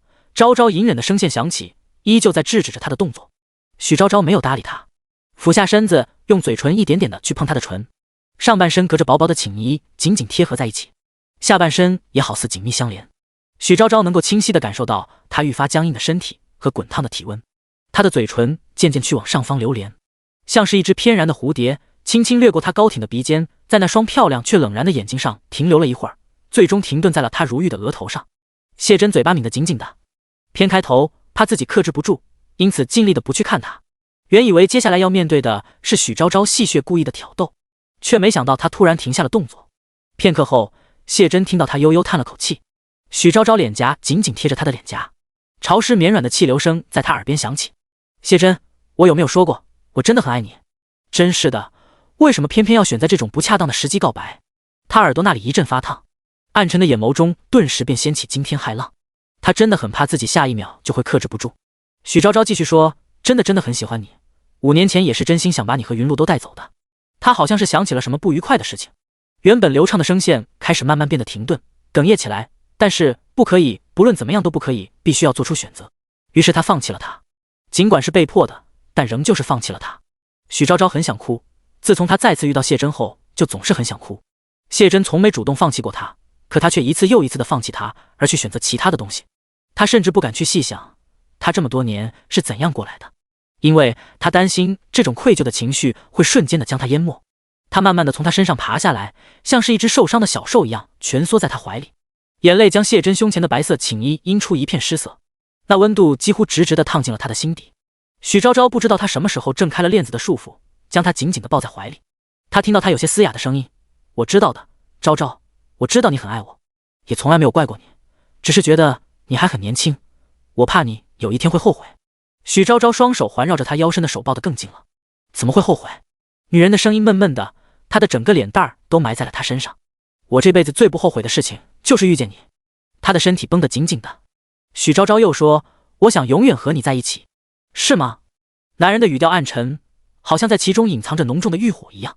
许昭昭没有抬头，自然也没有看到他面上平静克制均数碎裂的表情。下一秒，谢真像是再也克制不住一般，突然反手围攻，狠狠将他压在身下。他还没有反应过来，银色的链条便咔的一声将他的双手扣在一起，越过头顶绑在了床上。许昭昭惊呼一声，抬头就看到了男人阴沉沉的目光。这可是你自己说的？他愣了愣，挑唇一笑，我自己说的。真是奇怪，明明方才表现的那样凶，但只要许昭昭一主动，又很快的将目光别了过去。许昭昭心想，现在的谢真和以前一点也不一样，她虽然平静，但同时也多了几分胆怯，少了以往那种不顾一切的决绝。微凉的手指捂住了许昭昭的眼睛，原本刚刚适宜了黑暗的眼睛，现在复有变得一片虚无起来。谢真另一手在他身上慢慢游离，经历过的地方瞬间便带起一片战栗。许昭昭轻轻喘息着说，夫君，将手拿开，我想看看你。停留在他身上的人动作顿了顿，接着是不同于这些天的有些恶狠狠的语调，不准看。他并不想让他看到他现在的身体，好吗？许昭昭舔了舔潮湿的嘴唇，心想不看就不看。他扬起细白的颈脖，那你亲亲我吧。谢真真的想不明白，为什么许昭昭一到了晚上，话就会这么多。但他还是轻轻贴紧了他的嘴唇，如诗的触感在他唇上吮吸噬咬，研磨辗转。许昭昭舒服的微微眯起了眼睛，他双手无力的被束缚着，就用带着些凉意的小腿去蹭他的身体，口中尽是绵绵爱语：谢真，我很爱你。片刻之后，他才听到了男人断断续续的声音，也是锁链声哗啦啦啦充盈在整个房间里面。失去了视觉，触觉与听觉便会更加敏感。他费力地抬着头，嘴唇像只蝴蝶去追逐着他的脸颊亲吻。彻底拥抱在一起的时候，就像是北方的狂风呼啸之间吹裂了湖面上的坚冰。两人也在一瞬间撕扯开了克制体面的伪装，暴露出最原始的渴求与欲望。在情绪到达最顶端的那一刻，随着一声低吼，咔嗒，他打开了许昭昭手腕上的锁链，室内重新归于寂静。许昭昭陷入的沉睡之中，谢真静静地躺在他旁边，与他紧密相拥。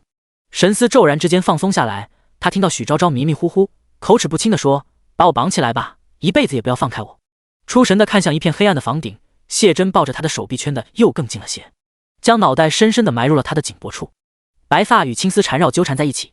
夜幕随着时间的流逝渐渐过去，一夜放纵过后，新的一天依旧会到来。第50章，他怎么舍得束缚他？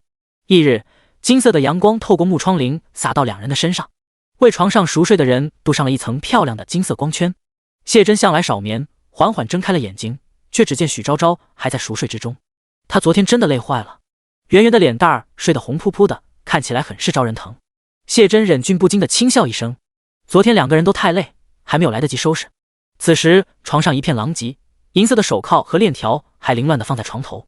他突然想起昨晚许昭昭意乱情迷时说的胡话：“把我绑起来吧，一辈子也不要放开我。”一辈子吗？这个词对他的诱惑力实在是太大了。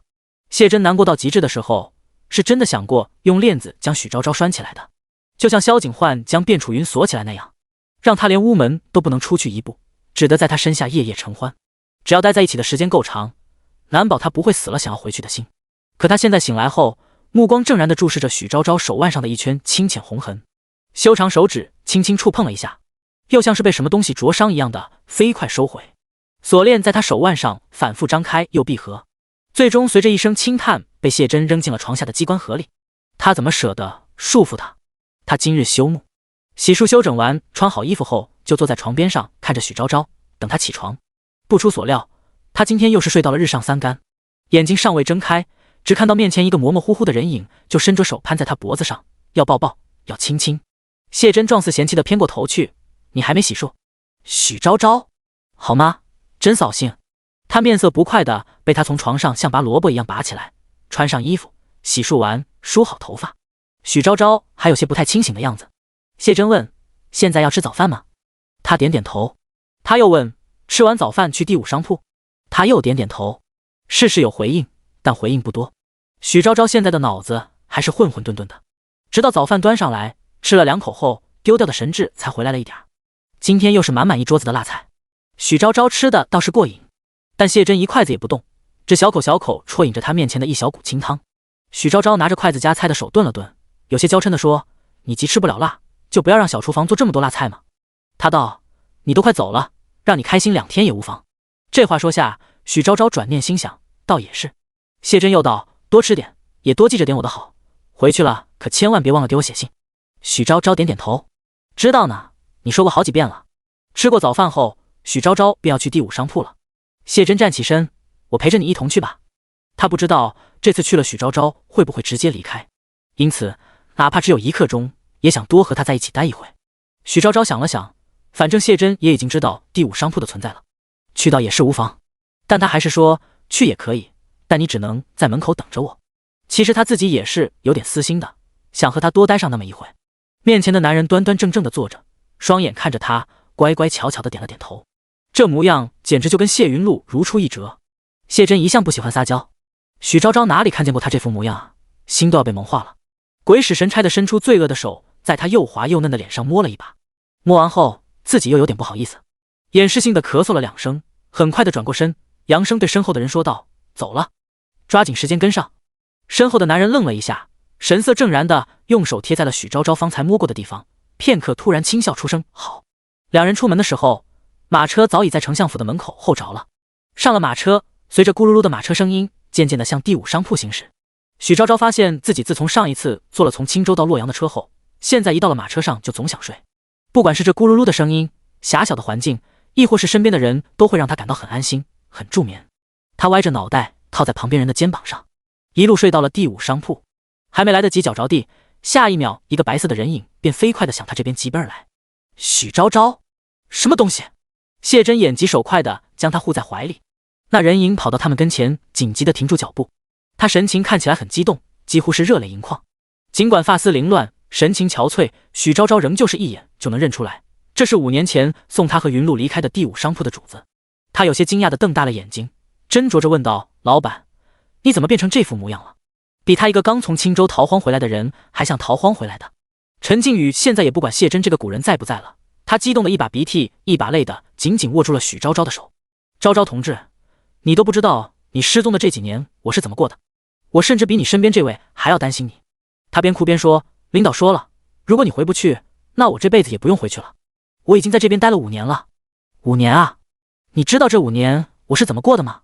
他语无伦次，声泪俱下，肝胆将裂。许昭昭有些尴尬地掰开陈靖宇紧紧握着他的手指头，一只手轻轻拍着他的脊背，安抚他的情绪：“老板，你先冷静一点，我这不回来了吗？”他哭着点点头说：“你要是再不回来，那我也不活了。这第五商铺不盈利，上头哥又不打钱，我快要活不下去了。”许昭昭嘴角抽搐了一下，心想果真是一文钱难死英雄，这老板和前几年的样子简直是判若两人。陈靖宇说完，好像是才注意到旁边的谢真一样，对他双手抱拳行了个礼，近2年还要多谢大人的照拂。许昭昭讶异地看向他，只见他神色如常：“无妨，昭昭的同僚便是我的同僚。”第51章，谁问他这种国家机密了啊？陈靖宇还想再说些什么，下一秒便被许昭昭打断了。所以陈老板，我们什么时候走？这话说完，陈靖宇轻轻蹙了蹙眉头，有些为难地说：“昭昭，我倒也是想走呢，但自从你上次离开后，组织便加严了对于时空穿梭的规定，每次穿越之前要提前1周向上级申请批文，批文下来后才能走。总之，现在流程就是变得非常麻烦。如果现在向上级提交申请的话，最少也要等上1周的时间。”许昭昭是个急性子，直截了当地问：“所以我们至少要1周以后才能离开，对吗？”陈靖宇抿着唇点了点头。谢真大致是听懂了，但他不太明白1周是什么意思，于是悄悄地附在许昭昭耳朵边上问他。许昭昭也偷偷的头抵着头跟他说悄悄话：“1周就是7天的意思。”二人旁若无人的模样，多少让面前的陈靖宇有些尴尬。他轻轻地咳嗽了2声：“昭昭，不然你1周后再来找我吧，趁这些时间正好把自己在古代的事儿做个了结。”他说这话的时候，眼神总是若有若无的往旁边的谢真身上飘。谢大人是个好人，陈靖宇心想，近几年第五商铺的生意一直都是他在有意无意的照拂。可是陈靖宇也是直到今天才知道他和许昭昭竟是那种关系，这看起来很像是老夫少妻啊。许昭昭一个现代人也能忍受得了这么大的年龄差吗？早就听闻许昭昭是金牌业务员，难道是为了完成任务被迫委身老男人？他的眼神闪着八卦的光，来回的在2人之间扫荡。许昭昭跟他对视了1秒，顿时心领神会般的接受到了他的意思。但陈靖宇这种打量什么东西一样的眼神看着谢真头上如霜的白发，总归是让他心里不太舒服。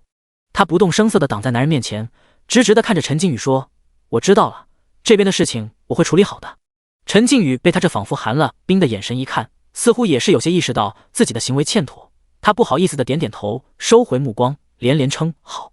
话说完，许昭昭拉着谢真的手就往回走，他看起来好像是有点生气，拉着他走得很快，2条并不算长的腿来回倒腾着。谢真边跟在他后面走，边无奈地说：“昭昭，走慢点儿。”许昭昭猛地回过头来，看见他那张含笑的脸，顿时觉得更生气了。他恶狠狠地揪着谢真的领子说：“以后不准再帮第五商铺的生意了。”谢真愣了愣说：“昭昭，你怎么了？”他眼睛有点红红的，嗓音也断断续续的：“他方才看你的眼神让我很不舒服。”许昭昭不是一个记仇的人，他曾经和宋清欢吵过那么多次架，可后来临走的时候还是伸手帮了他一把。但谢真是他的底线，他真的接受不了任何人用那种轻蔑探究的眼神看他。谢真轻轻摸了摸他的头，语气平静又宽和地说：“昭昭，我帮他只是因为他是你的同事，你回到自己的世界也还需要第五商铺的帮助。也就是说，如果没有许昭昭，他根本就不会管这些事情。”他脸上挂着一成不变的笑，说这话时的语气也和平时没有什么变化。他那么聪明的一个人，怎么会看不出来陈静宇那赤裸裸的眼神中暗藏的轻蔑寒意？但谢真跟年轻时的睚眦必报一点都不一样了，她现在就好像丝毫不在意一样。对许昭昭的爱意早已在漫长的时光中磨平了她浑身的尖刺与棱角。许昭昭撇着嘴巴，眼泪像是小珍珠一眼一颗一颗的往下掉。她伸出手去把谢真的嘴角也往下拉。她心想，现在的谢真一点也不可爱了，总是笑，不会生气，笑得很假。她一边帮许昭昭擦眼泪，一边调笑说：“让我看看是谁家小哭包，怎么又哭了？”“哦，是我家的呀。”说完，一把将她搂进怀里，抱得紧紧的。许昭昭气得捶他：“你还说我总是哭呢？你一天天的笑什么？很开心吗？”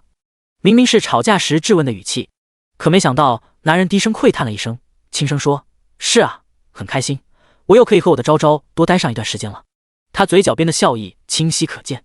对于谢真来说，这7天就好像是偷来的时间一样，他一分一秒也不敢浪费，因为7天过后，两人势必会各自回到各自的时间线当中。这2条时间线之间隔了整整3000年的光阴，就好像2条平行线，往后余生永远都不会再有相交的机会了。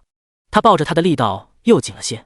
许昭昭愣了一下，不知道为什么，听到这句话后，原本浑身的气焰好似在一瞬间便偃旗息鼓。谢真拉着他又重新坐回马车里，许昭昭依旧是靠在他的肩膀上。方才光顾着和小妻子缠绵，直到快到丞相府的时候，他才想起一件事儿。昭昭，皇后娘娘说等有时间的话想和你见一面。许昭昭也好久没有见过卞楚云了，毕竟是多年好友，当年离开的时候还以为再也没有机会见到，没想到中途又出了这档子事儿。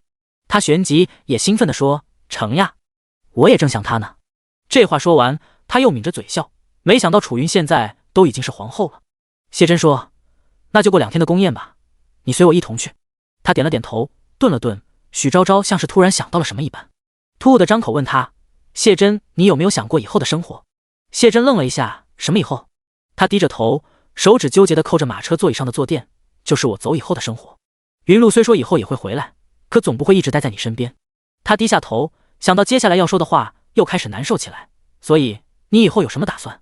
面前的男人面色在一瞬间变得苍白起来。他当然知道许昭昭是什么意思，无非是问他以后会不会续娶。他不想让他因为自己而孤身一人。可谢真抿了抿唇，故意装作听不懂的样子，像是儿时背书一样，将腹中早已准备好的标准答案说出，往后打算先将前几年实行的税制改革贯彻到底。许昭昭，谁问他这种国家机密了啊？第52章，做得很好，晚上给你奖励。马车的内的空间并不大，甚至可以算得上是狭小而逼仄，两个人的手臂紧紧贴着，但谢真现在的身体有些僵硬，抗拒防卫的姿态。很明显，他并不想要回答许昭昭这个问题。许昭昭叹了一口气，闭上了嘴巴，脑袋靠在马车的木板壁上，显得有些蔫蔫的。他其实心里清楚，等7天后一走，他和谢真恐怕就真的一辈子没有联系了。他舍不得看他一直孤身一人，舍不得看到他一直沉溺于过去的模样，于是问他往后有什么打算。他想让他可以开启自己新的生活，但他的答案是显而易见的。许昭昭感到脑子胀腾胀腾的，以往总觉得自己脾气最倔，没想到现在碰到了比他还要死心眼的人。沉默了一会，许昭昭听到谢真有些嘶哑的嗓音：“昭昭，以后有什么打算吗？”他在问他，说出的每一个字都显得有些艰难。他到了这个年纪，孤身一人似乎也没什么了，可许昭昭今年也不过才25岁，没过而立之年的女人，在他们那个世界似乎也都还算得上年轻。他会再遇良人吗？会成为别人的妻子吗？会忘记他吗？只要一想到这种可能，谢真就感到心脏处涌现出一种如潮水般的阵痛。他自私的希望能够永远的在许昭昭心中占据着最重要的位置，但又怕耽误了他。他还那样年轻。许昭昭好像是有些疲惫，没有想接着和他聊下去的意思。他只是说没什么打算，以后的事儿以后再说吧。他低下头，轻轻的应了一声，藏在袖子下的冷白手指轻微的蜷缩了一下。马车很快的行驶到了丞相府，这个沉重的话题也随着旅途的结束而无声终结。这几天许是不太忙的缘故，谢真一直都在许昭昭身边陪着他，几乎是到了走哪里跟哪里的程度。有时候甚至他洗个澡，他也要跟在屏风后面和他说话。许昭昭心里甜蜜中又带着些无奈，想说些什么，但只要一想到这是最后的相处时光了，就又总会默默将即将说出口的话咽下去。这些天的日子过得很快，像是昼夜不舍的流水一样从眼前急速趟过。很快就到了宫宴的日子。那天的天气带着一种晚秋特有的消歇与困倦，许昭昭难得起了兴致，想要打扮一下自己。从谢真准备的那些衣服中千挑万选了一件天青色的香银丝万福苏缎长裙。她大学的时候曾经上过几节关于纺织的选修课，知道苏缎曾经和航罗、云锦并称为中国的东南三宝，纹理清晰，质地轻薄，柔润光滑。当许昭昭随口说出这寥寥几句的见解时，旁边的谢真眼睛几乎亮得要发光，她微微弯着眼睛夸他：昭昭好厉害，懂得东西真多。那眼神莫名让许昭昭觉得有点像是他父母看他的眼神。他小时候有一次考了60分，神情沮丧的回家，拿着试卷去找妈妈签字，本想着会得到一顿毫不留情的臭骂，没想到妈妈一直抱着他夸了又夸：昭昭好厉害，都及格了呀，我家宝贝女儿肯定是班上最聪明的孩子，让妈妈亲亲。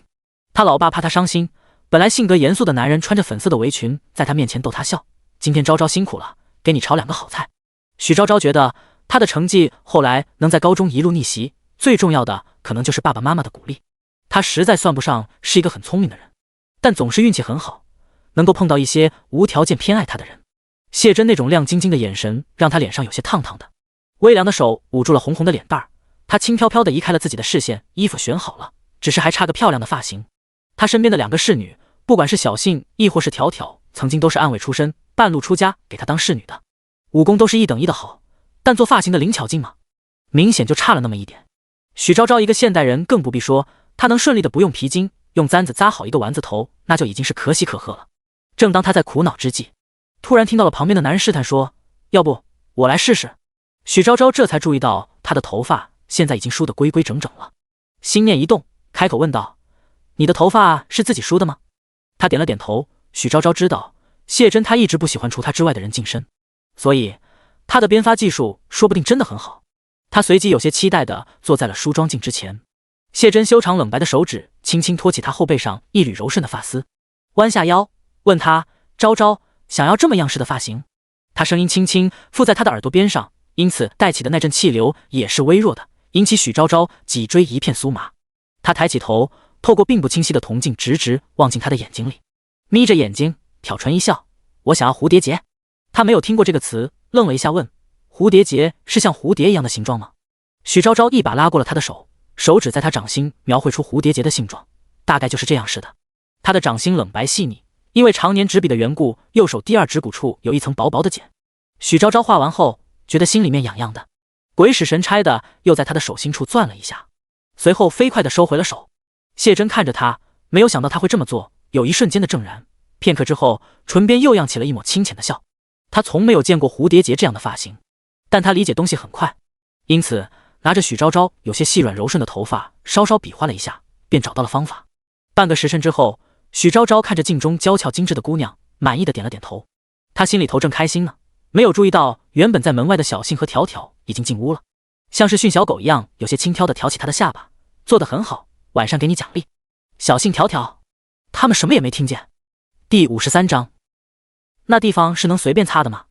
是夜，夕阳已去，皎月方来，暮色四合，淡月微云。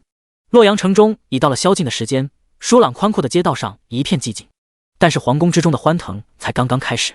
管弦丝竹之声渐起，此次宫宴和当初在青州时的接风宴可大有不同。青州偏僻地界，规矩也没有那么多，乱糟糟的乱作一团，主打一个热闹的气氛。可是上京城中，皇权世家林立，秩序井然，阶级分明。那些一个个面容陈肃、着装得体的官员们陆续上了桌，即便是座次的安排都是有讲究的。主位自不必说，那是皇帝的地方。许昭昭和谢真就坐在离主位最近的右下方。他很少参加这种正式的宴会，趁着丝竹声音起来的时候，悄悄地凑到谢真耳朵边上问他：楚云什么时候来？他几乎要迫不及待见到他了。谢真原本坐得笔直端正，身为百官表率，身后自有无数双眼睛盯着，可是许昭昭一张口，他忍了又忍，最终还是没忍住，悄悄地凑过去和他说：等陛下来了，皇后也就跟着来了。这种宫宴为了彰显帝后一体，伉俪情深，通常是会一起出场的。许昭昭听后哦了一声，心想说了跟没说一样，那皇帝什么时候来啊？皇宫之中的礼乐都有明确的规定，许昭昭多少是懂点乐理的。来宫宴上表演的乐师技艺自不必说，他刚开始听的倒还挺起兴，可是皇帝没来，听到后面的时候，来来回回都是这一场开场曲，他便有些厌倦了。眼睛环顾了一下四周，发现那些官员们要不是相互奉承敬酒，要不是低头沉思等待状，他有些无聊，偏过头去就看到了旁边和平常一点都不一样，神情冷然、分外正经的男人。许昭昭突然很想碰碰他，他将袖子垂下来，借着长长广袖的掩护，用手指轻轻去碰他的手。男人刚一碰到他微凉的手指，很快的就像是触电一样的弹开。什么嘛？许昭昭心想，晚上的时候凶得要死，恨不得将他弄死在床上，白天又这样一副情态。他低着头偷偷的笑，那停云的两肩也控制不住的轻轻抖动了起来。谢真有些无奈的将肩膀往他那边靠了靠。昭昭，你别闹。许昭昭一本正经的找借口。你想什么呢？我是想问问你，什么时候上菜？他低声问。饿了吗？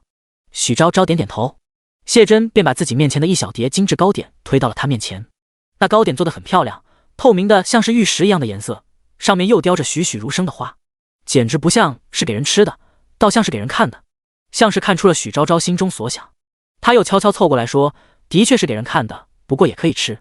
许昭昭点了点头，顿了顿，他又说，如果你不喜欢吃的话，我让怀清带你去御膳房找点吃的去。许昭昭又看了他一眼，总觉得这男人有着操不完的心。他小声说，我没事的，随便吃点就好。毕竟以前在青州的时候，什么难吃的东西没吃到过。两个人就像是避着老师说话的小学鸡一样，不知不觉间头都快抵到一块去了，丝毫没有注意到坐席底下众官员千回百转的心思。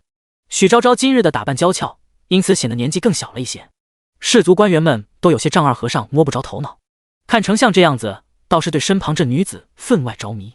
只是丞相早已孤身一人很多年了，他们怎么不知他身边什么时候多了这样一个性子活泼骄纵的小妻子？面面相觑间，远处突然传来一阵声势浩大的脚步声，大家像是有了什么感应般，均凝神屏息。果不其然，伴随着掌印太监崔温一声尖细嘹亮的皇上驾到，萧景焕和卞楚云出现在了大家面前。众大臣起身行礼，许昭昭行礼的时候偷偷抬了一下头，正对上卞楚云对他眨眼睛，他当即就笑开了，露出了2颗小虎牙。落座之后，萧景焕见气氛沉寂，旋即朗笑2声，道：此次宫宴全为给朕的肱骨之臣们联络感情之用，大家都放开点，不必拘束。这话翻译一下便是，该吃吃，该喝喝，当自己家就行。许昭昭早就快受不了这种像是上课一样的氛围了。萧景焕说完这话后，他竟是硬生生将这个曾经很讨厌的男人看顺眼了一点。皇帝的话就是有用的，这话方一落下，宴席之上瞬间便变得热闹了起来。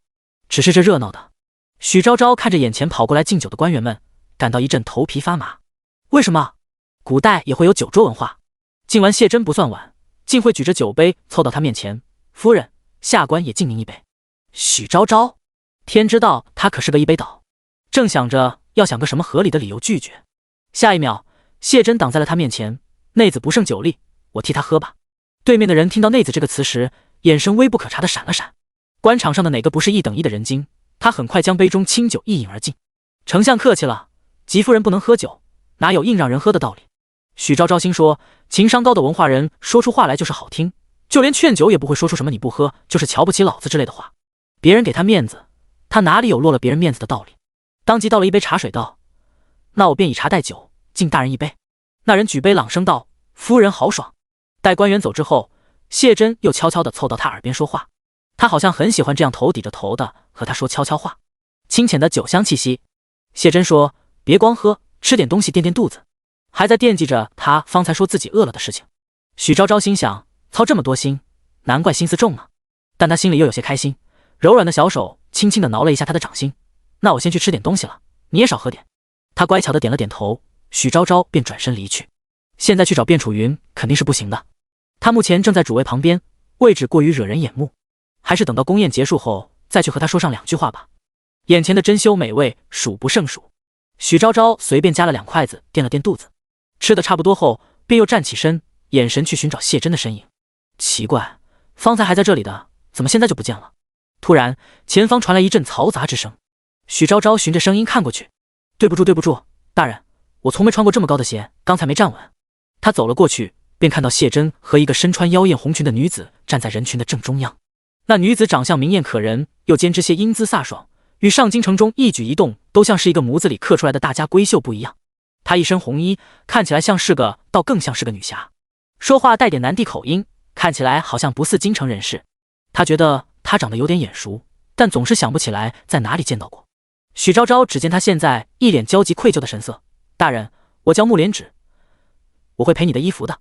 许昭昭从周围人的窃窃私语中听到，这木莲芷好似是芷邑城城主的女儿，之前一直在南地，今天随着父亲的官职调动，刚回的京城。而刚才的动乱，则是因为他不小心绊了一下，将整整一樽清酒都倒在了谢珍身上。许昭昭眯着眼睛看过去，果然看到他小腹处一片阴出的湿痕。他心想，这酒倒的可真是地方呀。谢珍爱干净，此时尽管一再忍耐，可面上的脸色也不太好。木莲芷更是着急，自己家刚到了京城当中，还没站稳脚跟，就先把丞相给得罪了。他咋这么有出息呢？便急急忙忙的道歉，便拿出随身带着的帕子，往谢珍身上冒冒失失的冲过去。大人，小女子给你擦干净。众官员，这是说的什么话？那地方是能随便擦的吗？果不其然，下一秒，谢珍黑着脸挡住了他往下半身袭来的手。第54章，徐普信女昭昭，觉得他好像在勾引我，但没有证据。木莲芷自小习武，手劲儿大得很。谢珍又是个文臣，虽说多少会点武功，可也就能跟许昭昭这样的半吊子打个来回。伸手挡了一下，堪堪挡住。可见对面那姑娘的架势，看样子是还想要卷土重来。他此时的脸色已经很不好了，刚想开口刺他两句不知羞耻，但一抬眼便看到对面那人顶多15、16岁的年纪，跟云露差不多大，还是个半大孩子。他又想到云露现今一个人去到了未来，肯定也有做的不周到的地方。若是冲撞了什么人，他肯定也是希望别人多担待些的。可能做了父亲，总会对小孩多些宽容。他叹了口气，道：“不劳烦小姐了。”漂亮的下颌微微扬起，语气轻缓又金贵：“我自己处理便好。小姐若是穿不惯这种高底鞋，可去旁边的厢房换了平底鞋来，省得再将酒泼到别人身上。”这话说出来，周围尽是些赞同附和之声。许昭昭也在人群里面，远远的隔着人潮看到了他那张想发火又拼命忍住了的脸，差点没扑哧一声笑出来。他可太了解谢珍了，即便他方才是笑着的，但最后还是明里暗里的朝了句省的再将酒泼在别人身上。就是不知道对面那傻姑娘听没听出来。很明显，木莲芷没有听出来。谢珍说完这句话后，他简直感动的要哭了。这几日刚来到上京城里，整天被这些个多的数不清的规矩束缚着不说，京中还尽是些捧高踩低的人，尤其是那些一举一动都很端着的大家闺秀，没少挤兑了他。这是他这么多天里碰到的第一个好人。木莲芷看着谢珍的眼神当即就亮了，心中不慌了，他这才想起去打量一下面前的人。方才听到旁的人称呼他为丞相，原来他就是谢珍谢大人吗？木莲芷突然想到前段时间谢丞相下地方去巡查的时候，好像是到过芷邑城，当时父亲还专门的去迎接他。按理说那天接风宴上他应该也是见到过谢珍的，但是木莲芷从小就性子野，那天不知道跑哪去玩了，没见到谢丞相，因此才没认出他来。本以为丞相应该是个跟自己父亲长相差不多的人，毕竟中年男人确实都长得差不多，但没想到竟然看起来如此年轻俊美，就连那一头白发在他身上都不是显得苍老，而是平添了几分不食人间烟火的神性，像是天上下来的谪仙一样。木莲芷这般想着，心念一动，粉嫩的嘴唇也跟着蠕动了两下，刚想说些什么，转而就被谢珍有些冷淡的声线打断了。若没什么事的话，我就先去换身衣服了。木莲芷连忙点头。话说到这里，事情就算是告一段落了。谢珍抬脚离开，周围跟着来看热闹的官员也相继离去。谢珍方才便在人群中看到了许昭昭，她现在径直向他走来，脸色着实算不上很好。许昭昭笑眯眯的也朝他走过去，习惯使然，他一靠近，他就想扑到他身上。每次谢珍都是张开怀抱稳稳的接住他，可这次他却一闪身避开了，眼神往身上淡淡的扫了一眼，有酒水，莫把你的衣服也弄脏了。许昭昭很喜欢今天的衣服，他是知道的。许昭昭心一想，那倒也是，他转而站到了他身旁，问他要不要我陪你一起去换衣服。这宴席还要等上一段时间才能结束，可他吃的也是差不多了。官员们大多又不相识，谢珍若是不在，他也实在觉得没什么意思。谢珍略一思索，可能也是考虑到了这里，于是说好。正说话间，自远处走来一个头戴三山帽，身穿着红色圆领四爪蟒袍的小太监。来人正是怀清，这是许昭昭第二次见到他，没想到短短几年没见，已经长成个大小伙子模样了。他手中拿了一件月白色的圆领私服，径直地走到了谢珍和许昭昭的面前，弯腰行礼说：“大人、夫人，陛下听说您衣服弄脏了，特地让奴才送来一件干净衣服。”虽然模样变了，但怀清说起话来依旧是以前机灵讨喜的模样，也难怪年纪轻轻的就在皇帝身边混个眼熟了。谢珍点了点头，怀清便又道：“那奴才领着大人去御花园南厢房吧。”说罢，他便在前面带路，许昭昭和谢珍跟在后边跟。不得不说，皇宫是真的很大，接连走过了好几个抄手游廊，才到了御花园南厢房。怀清在门口的时候，将衣服送到了许昭昭手上，他很明显还记得许昭昭，揶揄地向他眨了眨眼睛。谢大人不喜旁的人近身伺候，等会还要麻烦夫人帮下忙。许昭昭接过衣服后，笑着应了一声。怀清便以还有事为由，转身离去，给两人留下了充足的空间。南厢房虽说只是个偏房，可毕竟是皇宫里的建筑，内室其实建得很大。进了内室，中间还是用一道做工精巧、模样华贵的彩绘描漆屏风给隔开来的。谢珍从许昭昭手中拿过衣服，便到屏风里面去换了，让他在屏风外面乖乖地等着他。那屏风的平心偏透明材质，并非完全不透光，他透过屏心可以隐隐绰绰地看到谢珍脱掉衣服后的身形，保持良好的肩背部的肌肉和劲瘦的腰身，挺翘的臀部线条尽收眼底。许昭昭看得心底有些痒痒的，好像一直有一个小羽毛刷在心尖上，不停地扫啊扫。许普心女昭昭觉得他好像在勾引我，但没有证据。他咳嗽了2声，朝着谢珍所在的方向朗声问了一句：“你自己能行吗？真的不需要我帮吗？”他拿着衣服的手顿了顿，这是说的什么话？他又不是没手没脚，哪能连件衣服都不会穿？不必。清冷自持的声线。哦。许昭昭诡计没有得逞，蔫蔫的嗯了一声。过了几秒，他突然又问：“那我不帮你穿衣服，我能进去看看吗？”谢珍沉默。第55章，不怕你惦记。许昭昭之心，路人皆知。他都表现得那么明白了，谢珍自然也没有听不懂的意思。但他神情不变地换好了里衣，依旧冷酷无情地拒绝：“不行。”什么嘛？许昭昭心想，夫妻这么多年，连看他换衣服的自由都没有。甚至他们上一次欢好的时候，谢珍还是捂着他的眼睛做的。究竟有什么不能看的呀？反正他身上能看的不能看的都被他给看完了。许昭昭这个人天生反骨，往常别人越不让他做什么，他就越想让他做什么。可是谢珍说不让进去看，他虽然心痒难耐，但却真的听他的话，只是老老实实的倚在旁边的椅子上等他。只不过抱着手臂坐到了椅子上，还想占2句嘴上的便宜。谢珍，俗话说得好，不怕贼偷，就怕贼惦记。你老这样不让我看，不怕我一直惦记着呀？这话落下，屏风那边的男人总算是系上了身上最后一件外袍的带子。信步从屏风后边走出来，低笑着回应道：“不怕你惦记，你最好是天天惦记着，哪怕是回了家，也不要忘记他。”许昭昭愣了一下，旋即也跟着笑了。恋爱脑真是没救。眼见着这天色越来越晚，笙箫管弦之声也渐渐停息。谢珍转头对他道：“宴会也快结束了，回去找皇后娘娘吧。”“对，今天主要是来找楚云的。”许昭昭点了点头，和谢珍并肩又照着原路返回去。另一边，直到所有的人都散完，穆莲芷才怔怔地回过神来。她慢慢地捂住自己有些发烫的脸，对旁边的侍女喃喃道：“这丞相看起来倒像是个好人呢。我方才泼了他一身酒，他非但不恼我，还让我先去换双鞋子。跟上京城中那些眼高于顶、瞧不起人的大家少爷们一点都不一样。”旁边亲近的小侍女连连点头称是。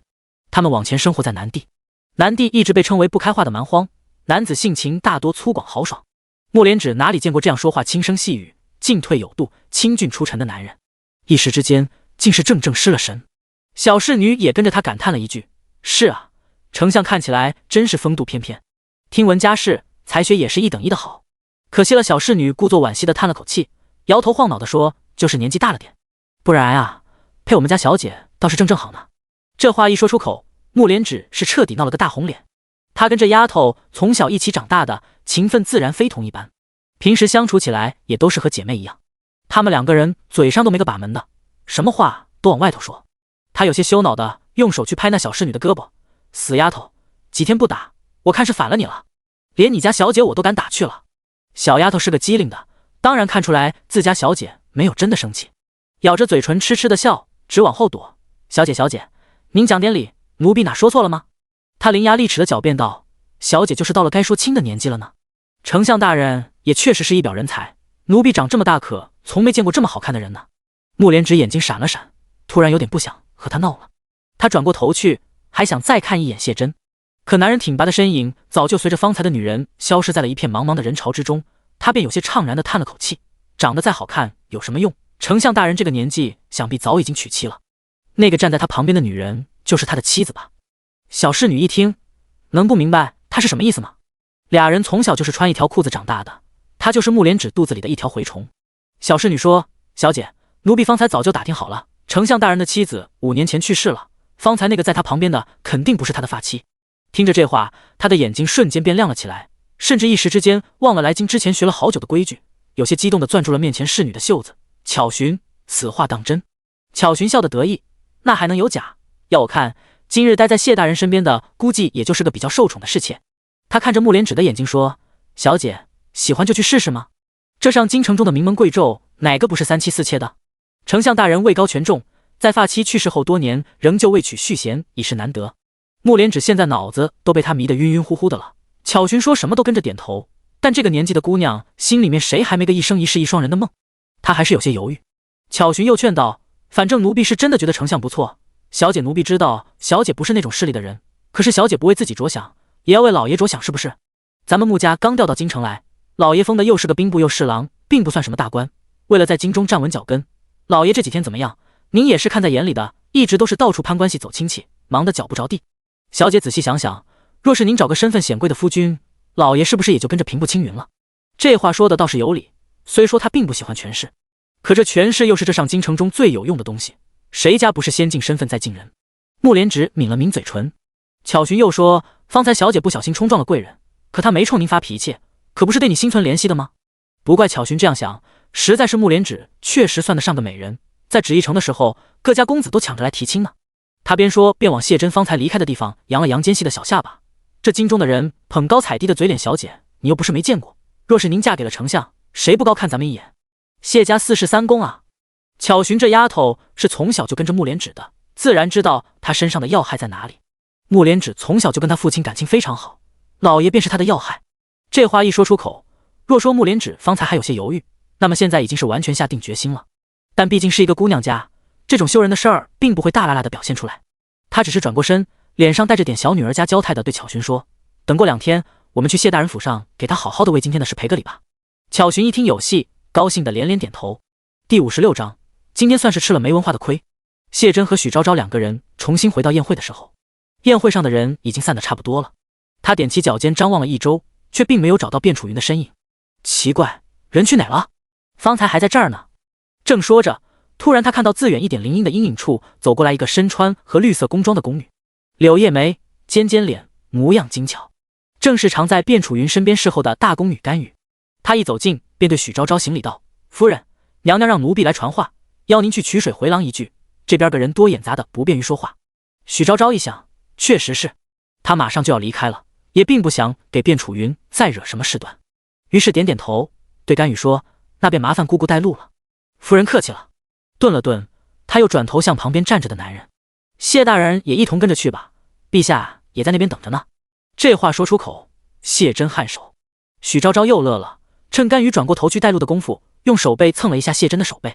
他偏过头去看他。许昭昭低着头小声地说：“皇帝陛下怎么也在啊？不会到现在还害怕我把楚云拐跑吧？”他淡笑不语。曲水回廊离开办宴会的场地并不算远，因此走了一小会儿就到了。虽说名字是叫曲水回廊，可回廊很短，主要是水面上建的一些高低错落、飞檐青瓦的亭台楼阁，水榭华庭，临水矗立，奇花异草绕水盛开，乌云波散，皎白的月光照进软软的水波当中，随着水波荡漾，散发出粼粼光辉。而卞楚云和萧景焕2人此时便正站立在最中间的那座亭子当中，2人背对他们而站，因此并不知道许昭昭已经过来了。眼看着那道熟悉的身影，许昭昭的脸上便显出了显而易见的兴奋。他是真的没想到有生之年竟还能再见到这位昔日好友一面。他咧开嘴，冲亭台那边朗声喊了一句：“楚云，我在这里。”旋即便提着裙子绕着曲曲折折的回廊跑了过去。谢珍怕他跑太快摔着自己，于是紧紧地跟在后面。卞楚云看起来也很开心，那双漂亮的眼睛闪着光，弯弯的。许昭昭跑过来的一瞬间，就伸手扶住了他。他手掌温热，许昭昭紧紧地攥住，喜悦之色溢于言表。“楚云，我是真没想到还能再见到你，本以为上次离开之后已是永别。”他眼神上下打量了一下面前的女人，满意的点了点头：“不错，看起来气色好多了，这几年过得不错吗？”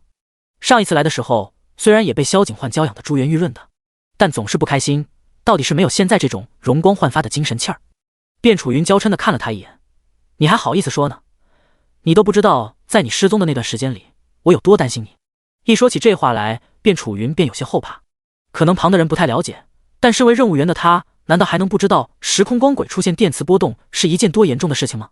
好多次他都差点以为许昭昭可能早已经尸骨无存了，但好在他最终是能化险为夷。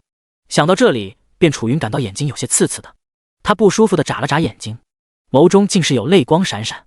许昭昭见状，连忙拍着他的后背安抚道：“好了好了，过去的事情就过去了，还说他做什么？我这不是好好的回来了吗？”他像是哄小孩一样，用手指扯着自己的嘴角，比划出了一个大大的微笑。哎，笑一个。卞楚云本来还挺伤心的，但转而看他这副耍宝的样子，又被他瞬间给逗笑了。漂亮的眼睛微微扬起，斜了他一眼，少没个正形。不过他转而又道：“你说的也对，过去的事儿就不该提了，让他过去吧。”许昭昭拉着他的手，在凉亭中的板凳上坐下，后背闲散地倚着栏杆。今晚难得一聚，我们可要玩得尽兴些，只谈风月，不聊过往。不等卞楚云开口，旁边的萧景焕先轻笑了一声，朕也觉得谢夫人说的对。他边说边站在栏杆边上，双手撑着木栏杆，三面水景尽收眼底。萧景焕提议道：“如此良辰美景，不若来场飞花令如何？”中文系毕业卞楚云可，清流文臣谢真可，高考语文87分许昭昭。他就多余提那一嘴，虽然心里快要骂人了，但是萧景焕毕竟是皇帝，他不好当众服了他的面子，于是假装蹙着眉头，故作为难地说：“可飞花令是喝酒时玩的呀，咱们这又没酒，玩起来又有什么意思？”本以为这话能够打消萧景焕的念头，却没想到他好像就在这里等他的一样，立马就笑眯了眼睛。没酒好办呀，不喝不就行了？让输的人回答赢的人一个问题。许昭昭，这玩法怎么听起来这么耳熟？这不就是真心话大冒险吗？许昭昭疯狂用眼神示意卞楚云：“这是你教他的？”卞楚云面色有些尴尬地说：“前几日有些无聊时和他玩的，没想到玩上瘾了。现今他身边小太监小宫女的秘密都已经被他挖完了。”没想到手又伸到许昭昭身上来。这话说完，萧景焕大手一挥：“按照我谢夫人、楚云、丞相的次序依次作诗如何？做不出来的回答问题。”卞楚云和谢真点头应允，许昭昭不想说话。萧景焕见他这样子，瞬间便笑得更开心了。既然大家都没有异议，那朕就抛砖引玉，出第一道题了。潋滟的眸光转移至水面上飘摇的袅袅莲荷之上，以莲为题，作诗一首如何？朕先来，莲池就是无波水，花前醉倒歌者谁？风波险似荆棘害，月出寒通雪山白。不得不说，读书读多了就是好，即兴吟诗，手到擒来。萧景焕说完后，又对着许昭昭露出了那种虚伪狡诈的笑：“谢夫人，轮到你了。许昭昭，你问吧。”他算是看出来了，今天这场飞花令实则是萧景焕专门想出来针对他的鸿门宴，今天算是吃了没文化的亏。第57章，取作续弦也未尝不可。萧景焕阴谋得逞，眼神在他和谢真之间稍稍流转了一圈。第一个问题就直奔主题：“你这次回来后还会离开吗？”这实在是没什么好隐瞒的。许昭昭坦诚道：“会。”这话说完，他眼光很快地飘到了旁边站着的谢真身上。只见他脸眸低眉，神色如常，看起来倒并没有很伤心的样子。许昭昭稍稍松了一口气，倒是卞楚云显得有些失落。萧景焕面色微微沉了一点，但他很快又笑开来：“好，咱们接着第二局。”第二局不出意外的又是许昭昭输了，问题仍旧是萧景焕问的，但他这次显然就委婉了些。谢夫人走后，丞相又是孤身一人了。他像是极为哀婉一般的叹了口气，用开玩笑的口吻问许昭昭：“当真不会心疼他吗？”卞楚云向着许昭昭，待萧景焕一说出这话后，他果然看到了好友突然变得有些慌乱的表情，顿时脸色变了变，不动声色地靠近了些萧景焕，趁着宽袍长袖的掩护，用手指悄悄拧他胳膊上的肉，脸上挂着皮笑肉不笑的表情，用只有2个人才能听见的嗓音，咬牙切齿地问他：“萧景焕，你不挑事儿会死是不是？”他平日里极其宠溺卞楚云，但是今日里却难得的忤逆了他的意思。谢承安是萧景焕这一生中为数不多的挚友，他实在是不忍心看他继续这样下去，一直守着无望的幻想，究竟要到什么时候才能结束？脸上的笑容不变，但说话的语气明显多了几分咄咄逼人。若是在你走后，朕给丞相赐婚，安排个续弦，你当如何？萧景焕凌厉的凤眸微微扬起，心思千回百转的试探他：“夫人不会不同意吧？”他只是想要看看许昭昭到底有几分真心。可话还没说完，下一刻便被谢真打断了：“陛下，这已经是第2个问题了。”萧景焕又是被队友背刺的一天，他恨铁不成钢地看了眼面前的这位多年挚友，只见他依旧是那副冷淡金贵的模样，看不出任何心中所想。若不是亲眼所见他这些年到底是怎么过来的，就连萧景焕也不敢相信这样一个人竟能为许昭昭疯狂至此。这话说出口，卞楚云连忙跟着打圆场：“对对对，这都已经是第2个问题了，咱刚才问的第1个问题是什么来着？谢真适时的开口提醒，转向许昭昭那边，笑着问他：昭昭，你会心疼我的对吧？许昭昭被方才萧景焕的话一阵乱轰，此时心里面乱糟糟的，他心情不好，神思也有些不在这里了，心不在焉的胡乱点了点头。气氛成了这样，这飞花令再玩下去也没什么意思了。再加上天色渐晚，便楚云便道：今日就先到这里吧。昭昭，丞相今日也喝了不少酒，你们早点回去休息。说着，他便用胳膊肘倒了一下萧景焕。夫妻相处这么多年，萧景焕自然知道他是什么意思，抿了抿唇，虽然有些不情愿，但仍旧是给了他面子。那今天便先到这里吧。皇帝都发话了。谢真和许昭昭行过礼后便离开了。当时已经是深夜时分，苍穹幽暗，繁星闪烁，月亮越升越高，穿过一缕缕的微云，显得格外寂静。此时此刻，洛阳城内的街道就像是一条波平如镜的河流，蜿蜒在大地之上。突然，自大路的尽头跑来一辆马车，马车的咕噜声打破了夜晚的静穆。许昭昭把头靠在马车壁上，嘴唇抿得紧紧的，看起来有些样样不乐的表情。萧景焕方才的那番话在他的心中掀起了不小的波澜，虽然他心里不舒服，但不得不承认他说的也是事实。到时候自己真的走了，云露又不在身边，谢真一个人要怎么过呢？他越想越烦躁，那抹明显的躁郁晕染在眉宇间，几乎要直冲心头。表现得这样明显，谢真自然是感觉到了的。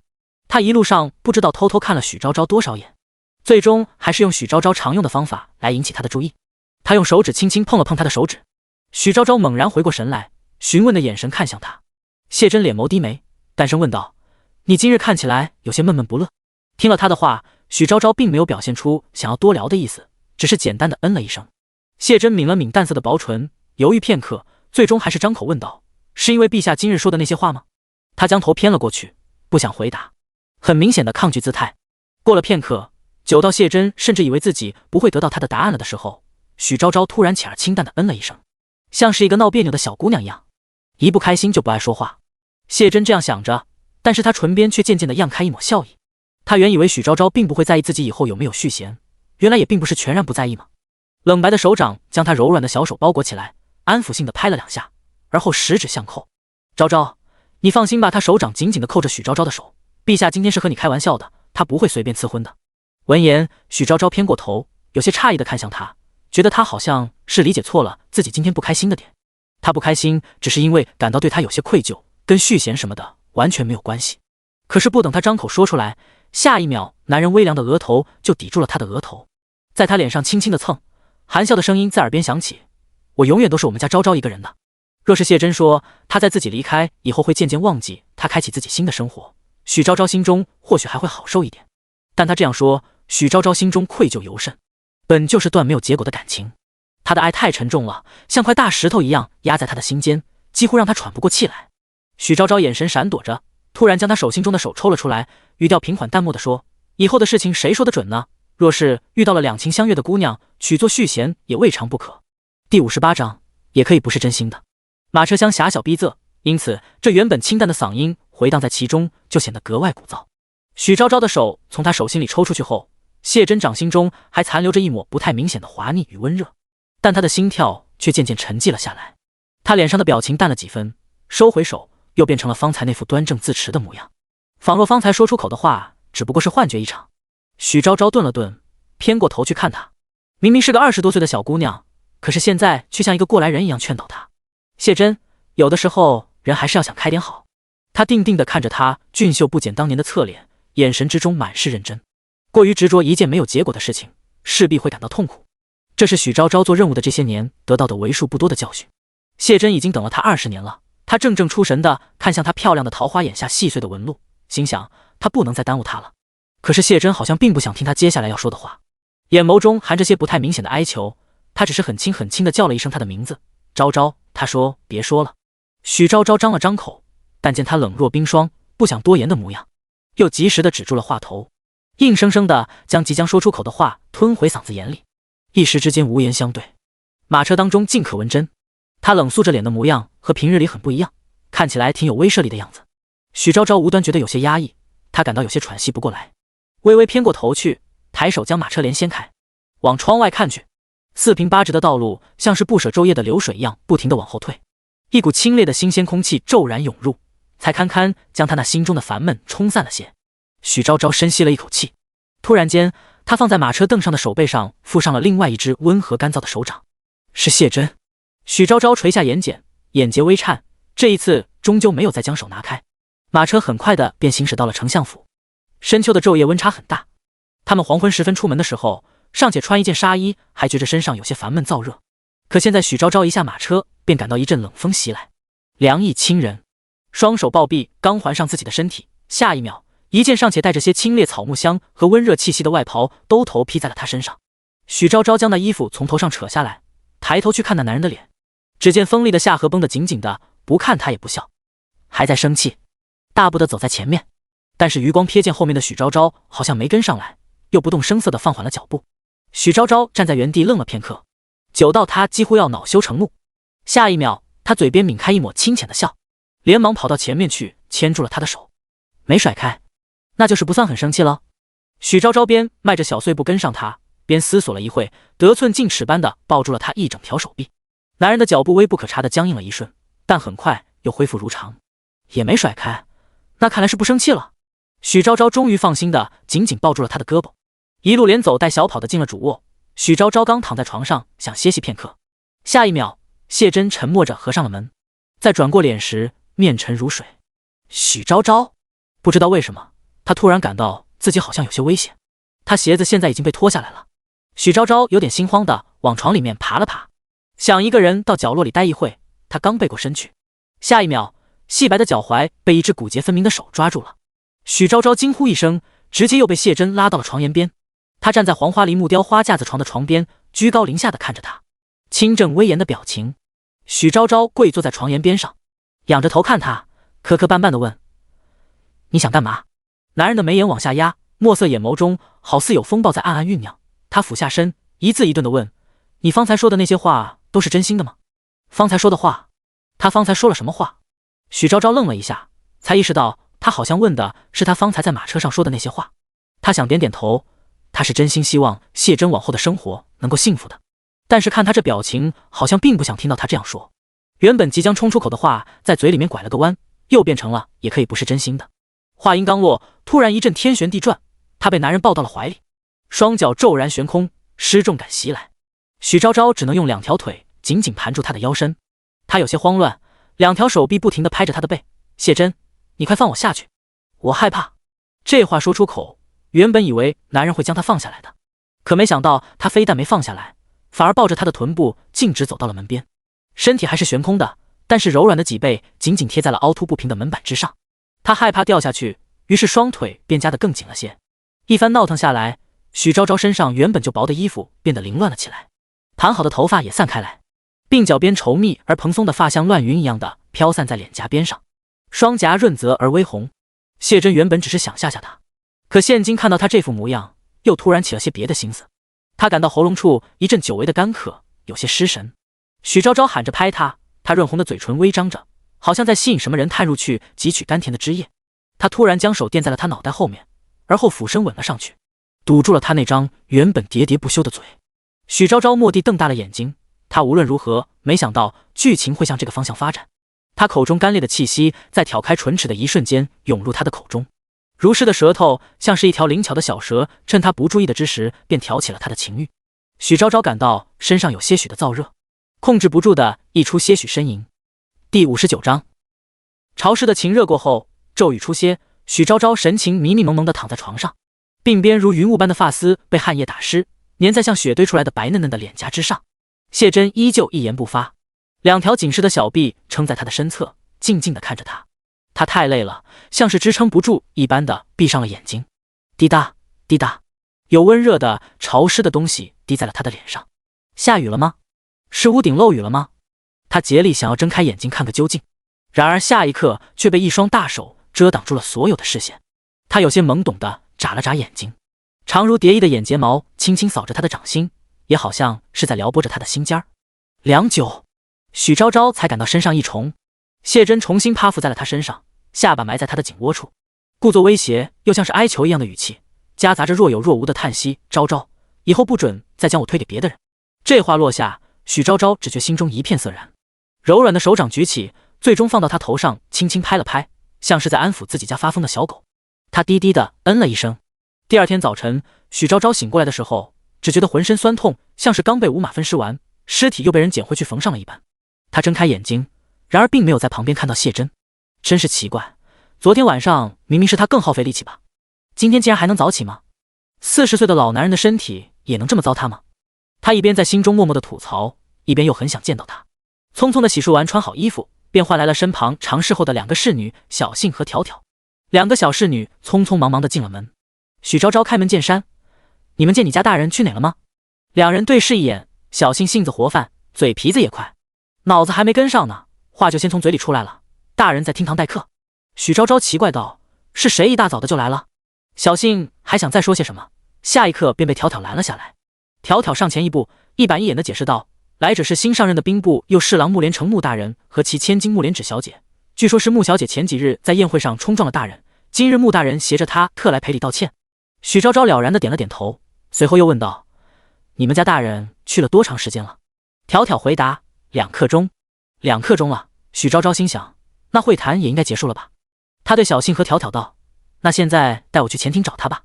最后的几天，他还想和谢珍四处逛逛。”可是没想到这话说出口，小杏和条条的神色瞬间就变得有些复杂。条条忍了又忍，最终还是没忍住，对许昭昭道：“夫人，奴婢给您梳个新发型吧。前几日回去后，奴婢苦练了编发技术，定能让您耳目一新。”这话一提，许昭昭瞬间便来了兴趣，心想着倒也好，正巧的让谢珍看看她的新打扮。他坐在了梳妆镜前，就等着条条大显身手。半刻钟后，许昭昭看着眼前铜镜中这个稍显老气的妇人，盘发陷入了深思。他看了一眼一脸欣慰的小杏，又看了眼一脸满意的条条，最终将那一句“这是不是有点显老”给咽了下去，佯装满意的点了点头。然而转过身，许昭昭心里简直要郁闷死了。这种情绪一直持续到他走到前厅，看到了那位打扮的比他还要显得成熟一点的穆小姐时，才后知后觉的明白了小杏和条条的用心良苦。虽说是来道歉，可看穆连芷身上华贵精致的打扮和那双看向谢珍时亮晶晶的眼睛，以及羞红的脸颊，许昭昭突然觉得事情好像并没有这么简单。第60章，不知道为什么爹爹老不喜欢这丫头。现今的兵部右侍郎穆连成是大约几天前刚从旨意城调过来的，他从前是旨意城的城主，为官廉洁清正，人品也是1等1的好。当政那几年中，旨意城一直是政通人和，百废俱兴，兵强民富。但穆连成也正是由于为人过于刚直，因此晋升之路频频受阻。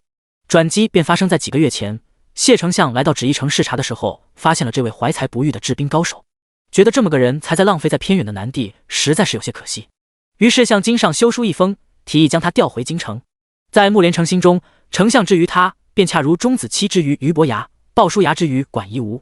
来到京城之后，他其实一直想来丞相府中拜访一下的，但他这人也怕别人家的闲言碎语给丞相带来麻烦，因此迟迟未到。这次穆连芷告诉他不小心冲撞了丞相时，他本是心中有些闷火，但家中只有这唯一的女儿，也实在是不忍责罚。没想到穆连芷下一句便是提议让父亲亲自带他去趟丞相府赔礼道歉。这句话可正好的说到了穆大人的心坎上，当即就转怒为乐。他早就想去丞相府中拜访一番了，一来是为感谢丞相的赏识提拔之恩，二来是他心中也以为谢大人是他在上京城中见过的难得的将才，和他一样对于带兵领将很有自己的看法，诚心的想去和他探讨一番。此次穆连芷的事情正好给了他一个由头。于是今晨一大早，卯时2刻，休沐的天，在京城中大多数人都还未起的时辰，穆家父女2人就早已备好了重礼，各自心怀鬼胎的坐上马车，准备到丞相府中去了。为了这次的见面，穆连芷更是好好准备了一番。他虽然平日里冒冒失失的，但美人总会知道自己的优势在哪里。穆连芷那位传闻中早逝的母亲是个异域女子，而穆连芷本身不同于京中女子的深脸秀美地明艳外貌，便正是随了她。那一天，她在侍女巧寻的帮助下，千挑万选了一件石榴红色的烟纱碧霞罗，以里拖地粉色水仙散花裙，云鬓高挽，一只剔透的碧玉簪与金布遥遥相映衬，更显得人是花容月貌，明艳可人。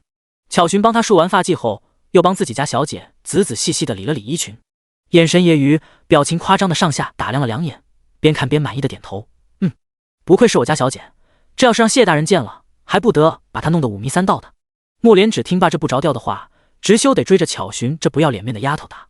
巧寻笑闹着往后躲，旋即穆连芷又有些担心，她张了张嘴，欲言又止。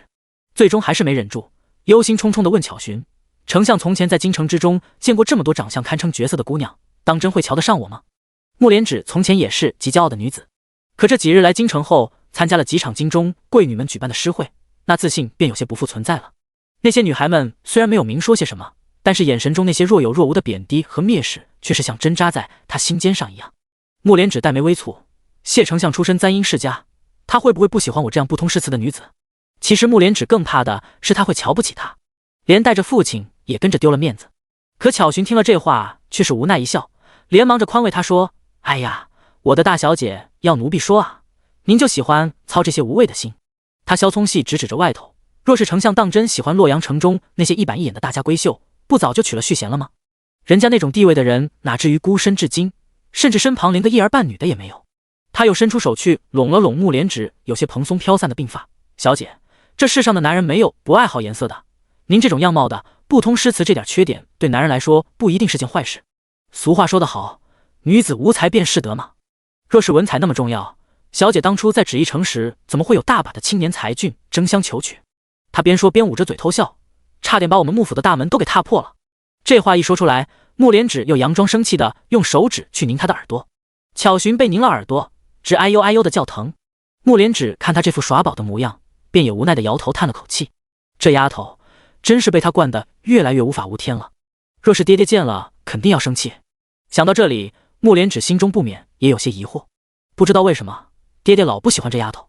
虽然心中这样想着，但是经过的巧寻的开导之后，他心中重重的忧思总算是稍稍放下了点。赶去府门前准备上马车的时候，穆大人已经在那边等了他好久了。木莲只生怕爹爹看出什么来，觉得他这样的行为很不妥，毕竟爹爹的为人他是知道些的。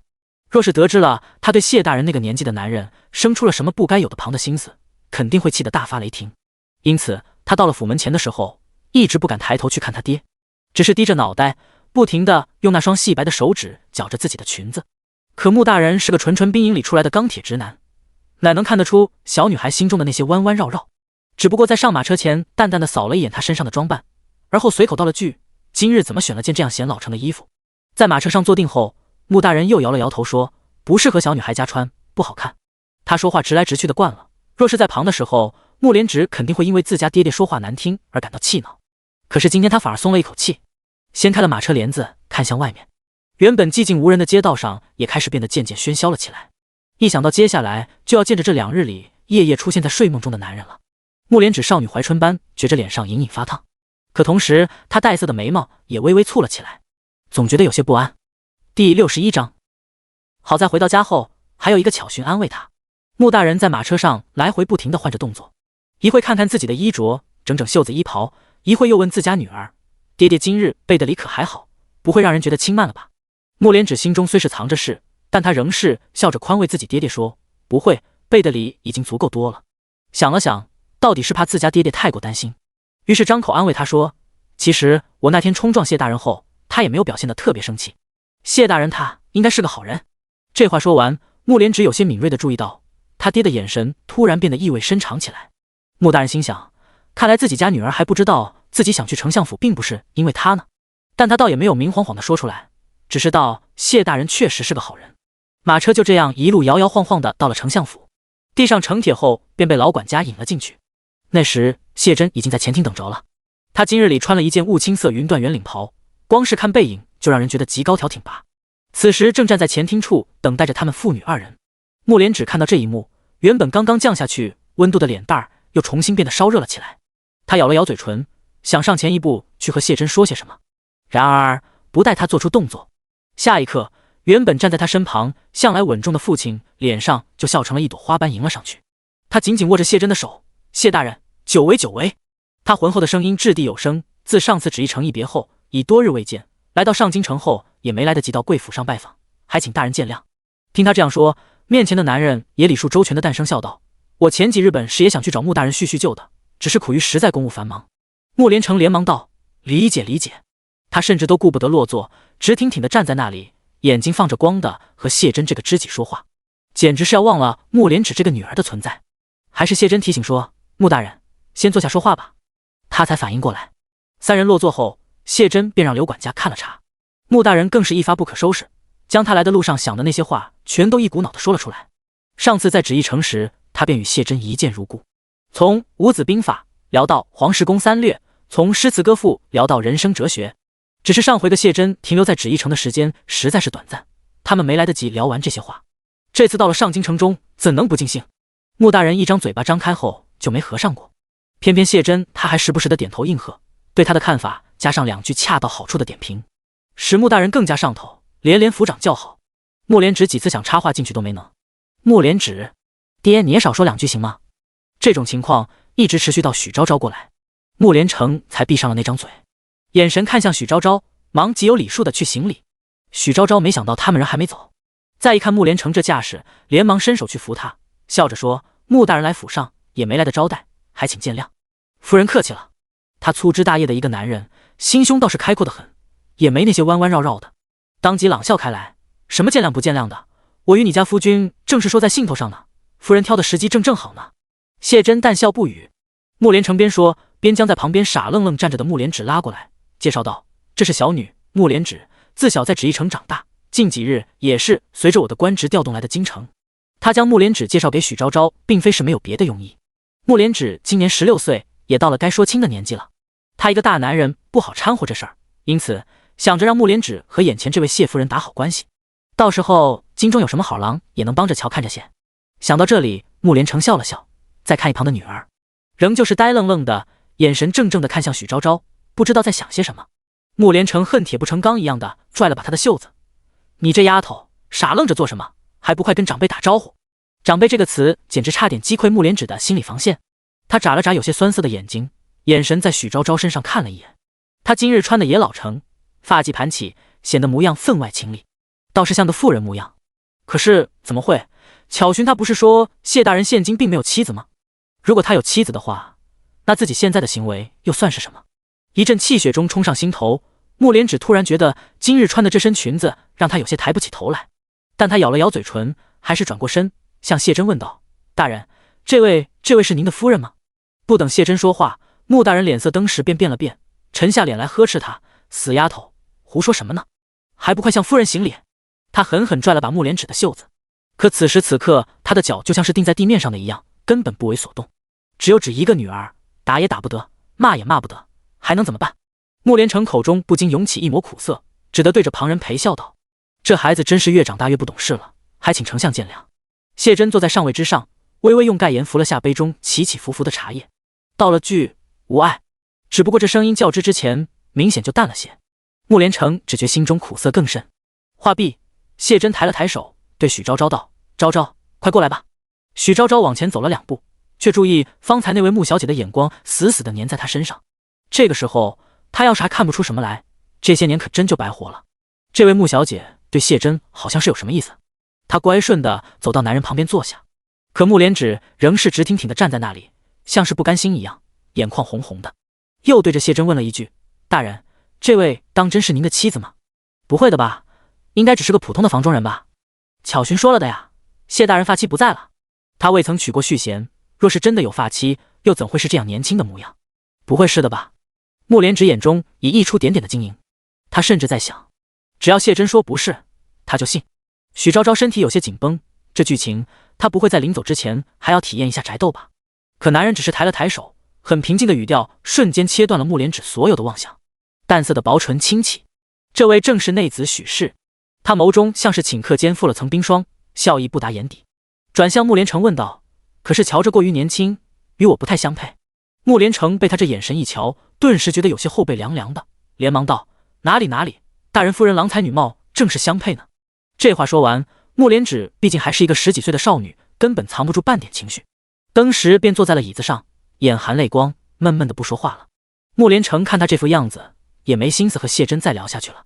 期间许昭昭请他们在这里吃了饭再走，都被他委婉回绝。一出了丞相府大门，他就有些生气地问穆连芷：“你今日是怎么回事？一点礼数都不知了吗？”穆连芷也不说话，只是眼睛里面闷着泪。穆连成手指指着他：“你呀的半天，到底是没说出什么过分的话来。”穆连芷也倒是觉得委屈呢，他想搭上谢真这条船，并不只是为了自己，同时也是为了父亲。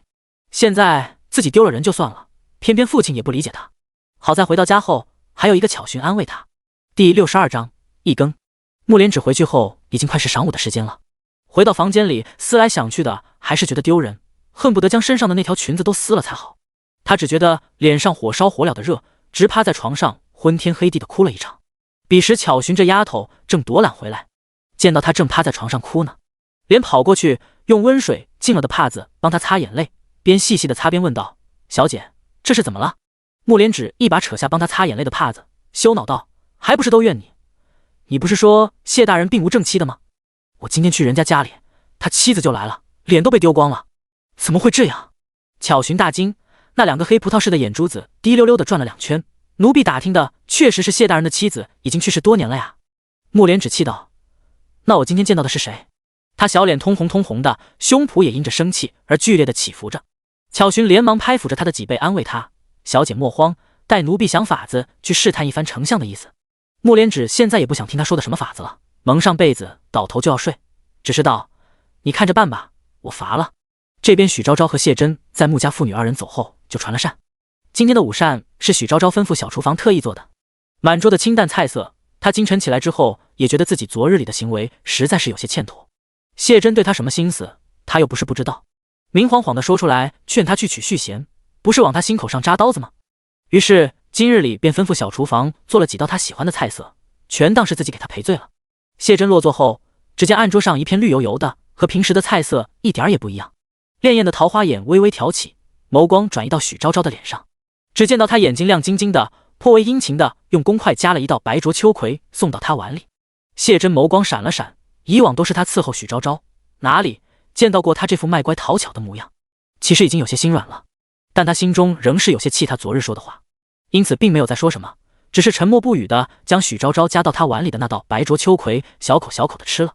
他吃饭的时候极有规矩，许是自小家中管的严，低眸敛眉的，不言亦不语。这桌子菜都是些他喜欢的清苦味道，没什么许昭昭喜欢的。好在他也不怎么随口扒拉了2口米饭，就将手肘撑在桌子上，拖着脸蛋看他吃。每次看到谢珍吃饭，许昭昭有时候就会想起云露。谢云露不愧是被谢珍一手带大的小孩，父女2人不止长得像，平日里的举止也是相似的很。他突然有些想云露了。许昭昭看得开心，心中更是思绪流转，只是被看的那个人可就没有那么放松了。被许昭昭这样直勾勾的瞧着，他总疑心是自己姨太奶做的不太好。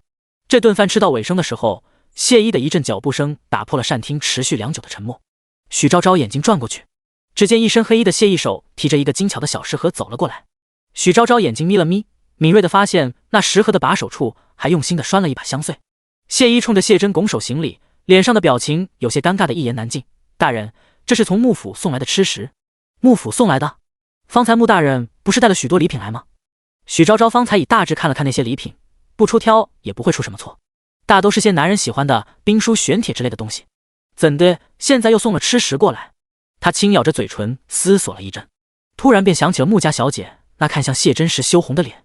不对，这东西肯定不是穆连成送来的，倒极有可能是穆家那位大小姐。偏过头去看谢珍，只见她仍旧在神色如常的吃饭，好像没听到谢依在说什么一般。许昭昭抬起眼睛，勾了勾嘴唇，饶有兴致地问谢依：“那送来的是什么好吃的？”这话说完，谢珍突然放下了手中的筷子。谢依答道：“禀夫人，是一盒糕点，芝麻莲蓉馅的。”许昭昭又问：“七宝斋的吗？”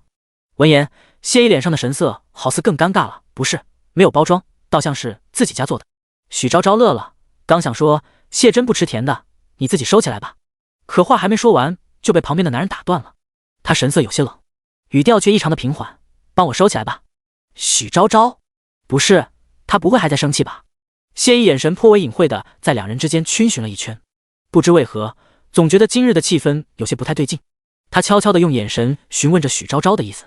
虽然是谢珍的死事，但这个家谁是老大，谢依心中还是有点数的。只是没想到这次没等到许昭昭开口，就先引来了谢珍的训斥：“怎么，我都支持不动你了吗？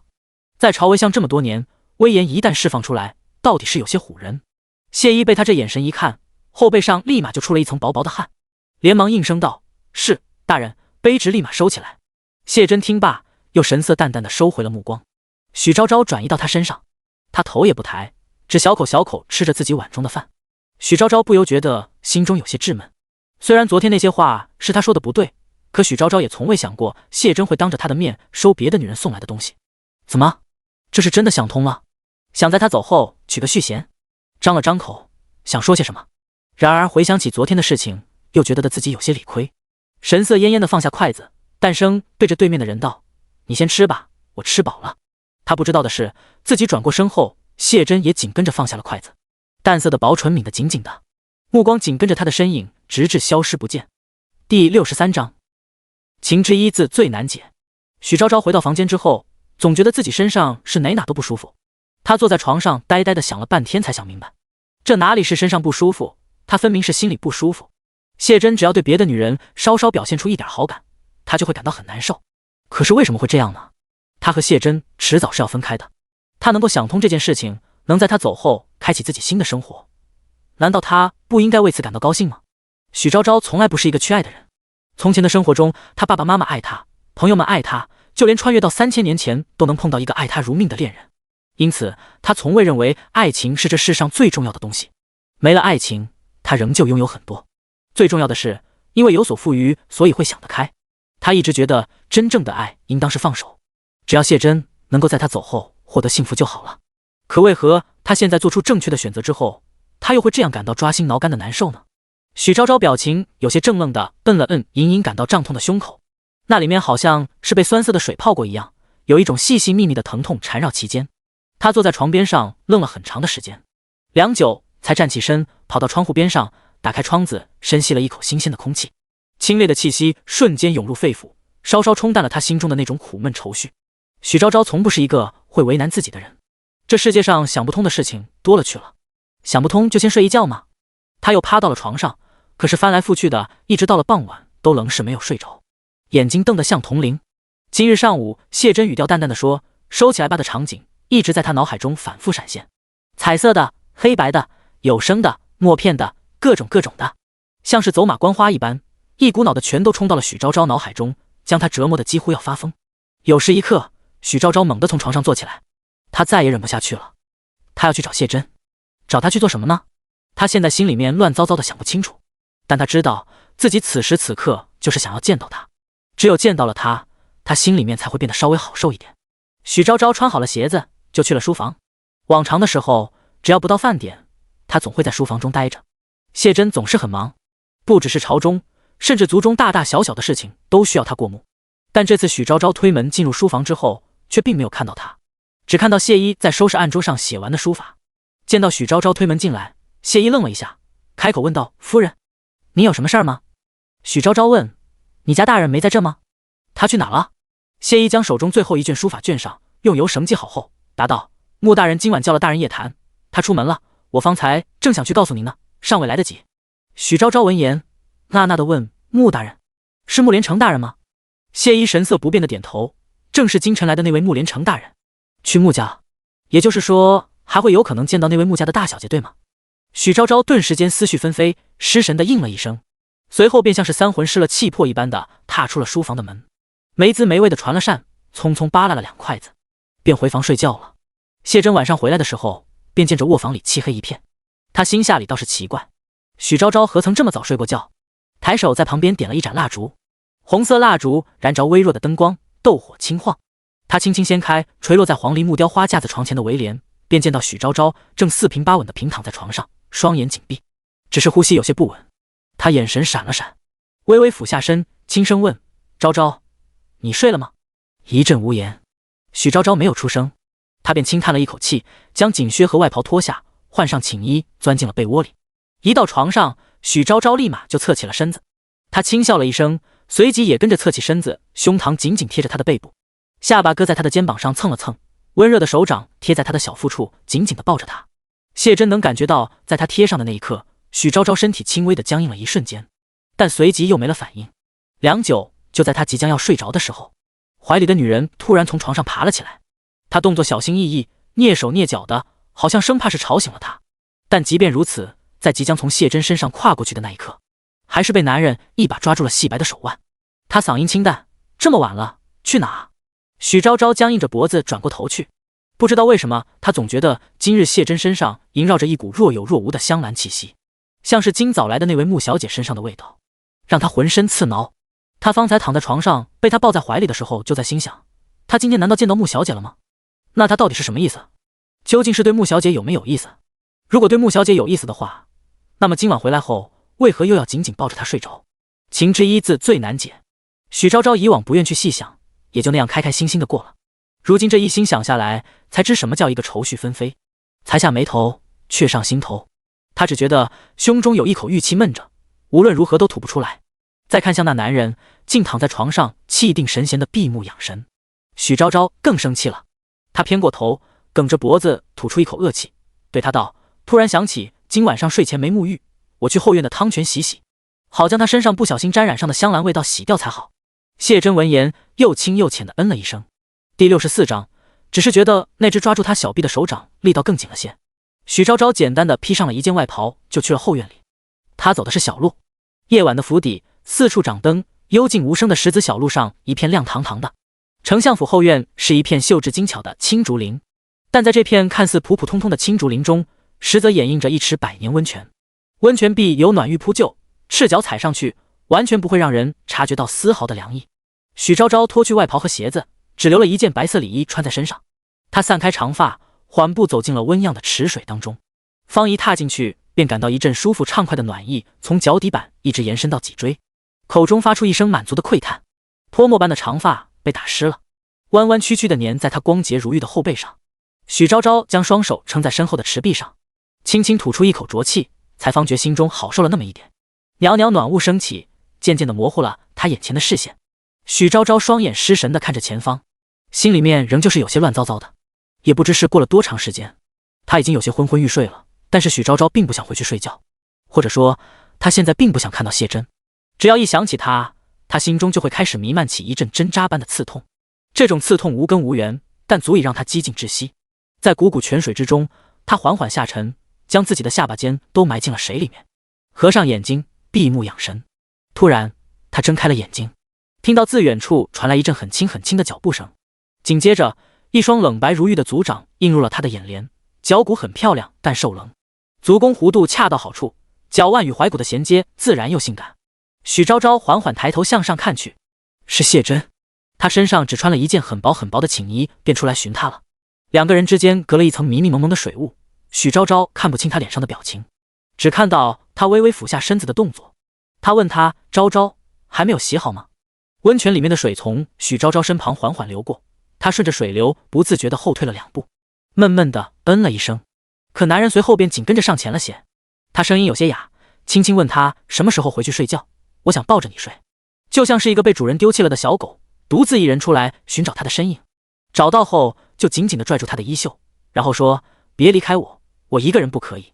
许昭昭有些看不得他这副可怜模样，本是有些心软，可随着他的靠近，那股若隐若现的香兰气息便再次涌现，心中的稚闷感也随之袭来。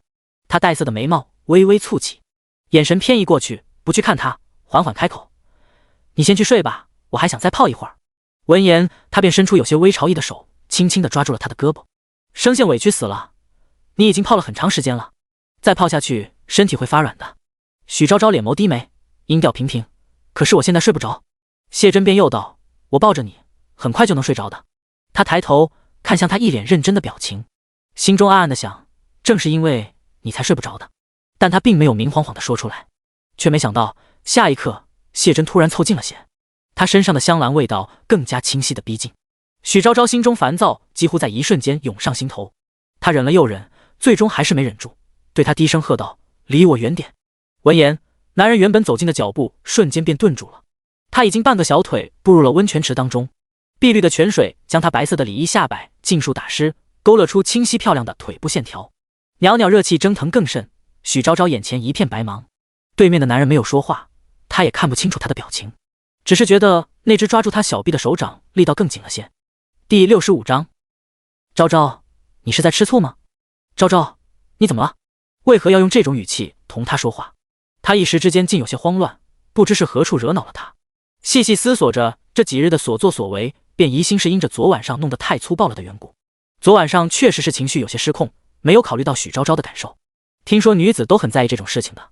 他轻轻地垂下眸子，手掌也从他手臂处滑落到了许昭昭里衣袖口处，冷白的手掌攥着他的袖口轻轻地扯，试探着开口道：“抱歉，可是因着我昨日过于梦浪了。”他好似是有些不安，隔着那层氤氲水雾，极力的想要看清楚他脸上的神情，又缓缓开口：“下次不会了。”许昭昭听他突然说了这番话，一时之间有些不明所以，正愣了片刻后，猛然反应过来，身上就像是自头顶浇下了一盆热水，脸色爆红。若是谢真平日里也是一个说话轻浮的人也就算了，偏偏他不是，平日里端手持重的人，在他闹别扭的时候竟跟他说这种话。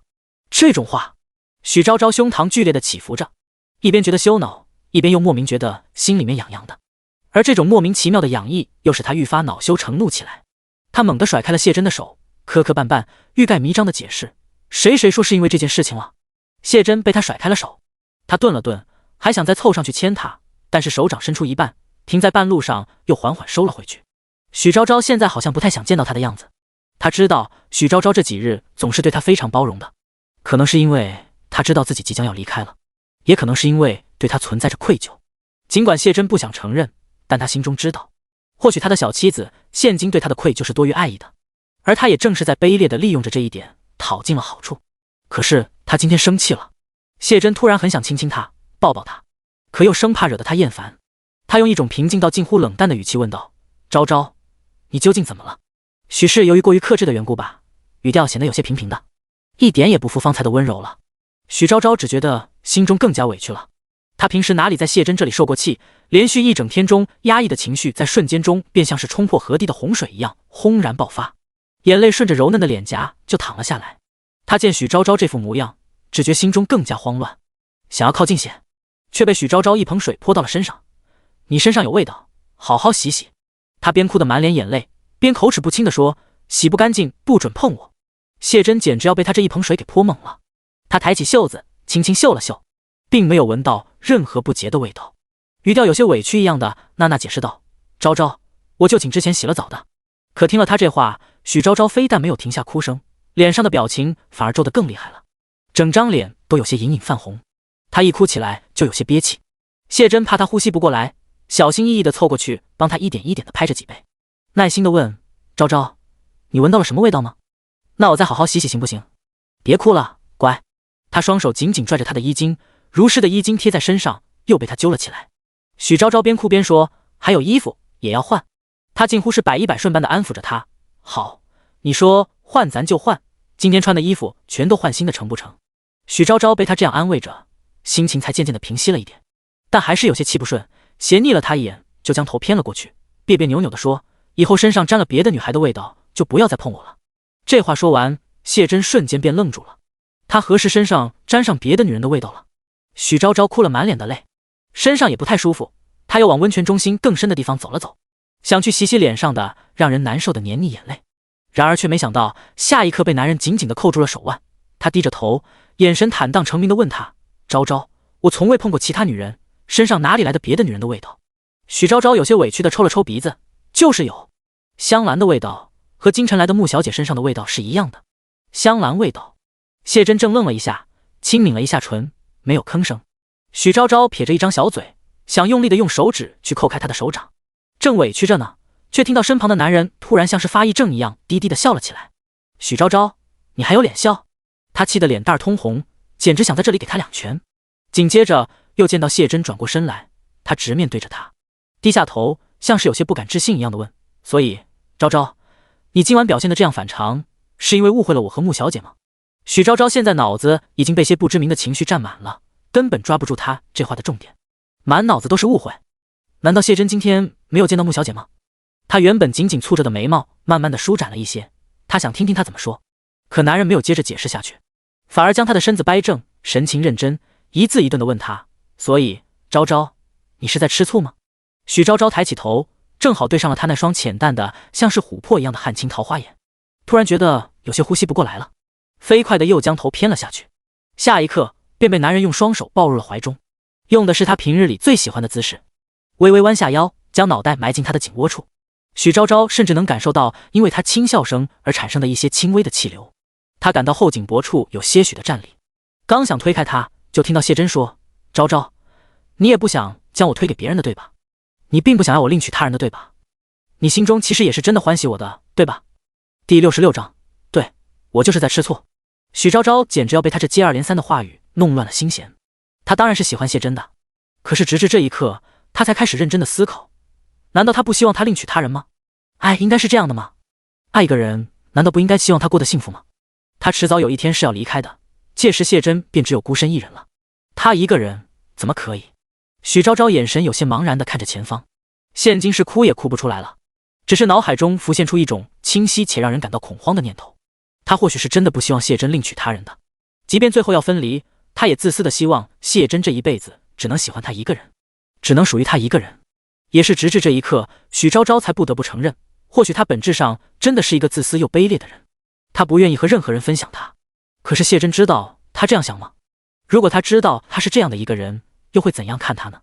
他突然感到呼吸紧张又急促了起来，情绪高压之下，大脑混混沌沌的，双手摸索着想去碰他的身体，可下一刻却在猝不及防间被男人拦腰抱起。伴随着一声惊呼，许昭昭整个人被放在了温泉池白玉壁边。他坐在浴池沿上，男人的双腿也随之挤进了他敞开的双腿之间。许昭昭居高临下地看着他，却见他笑得好生荡漾的模样，那张本就清俊舒朗的面容竟在一瞬间变得风情惑人起来。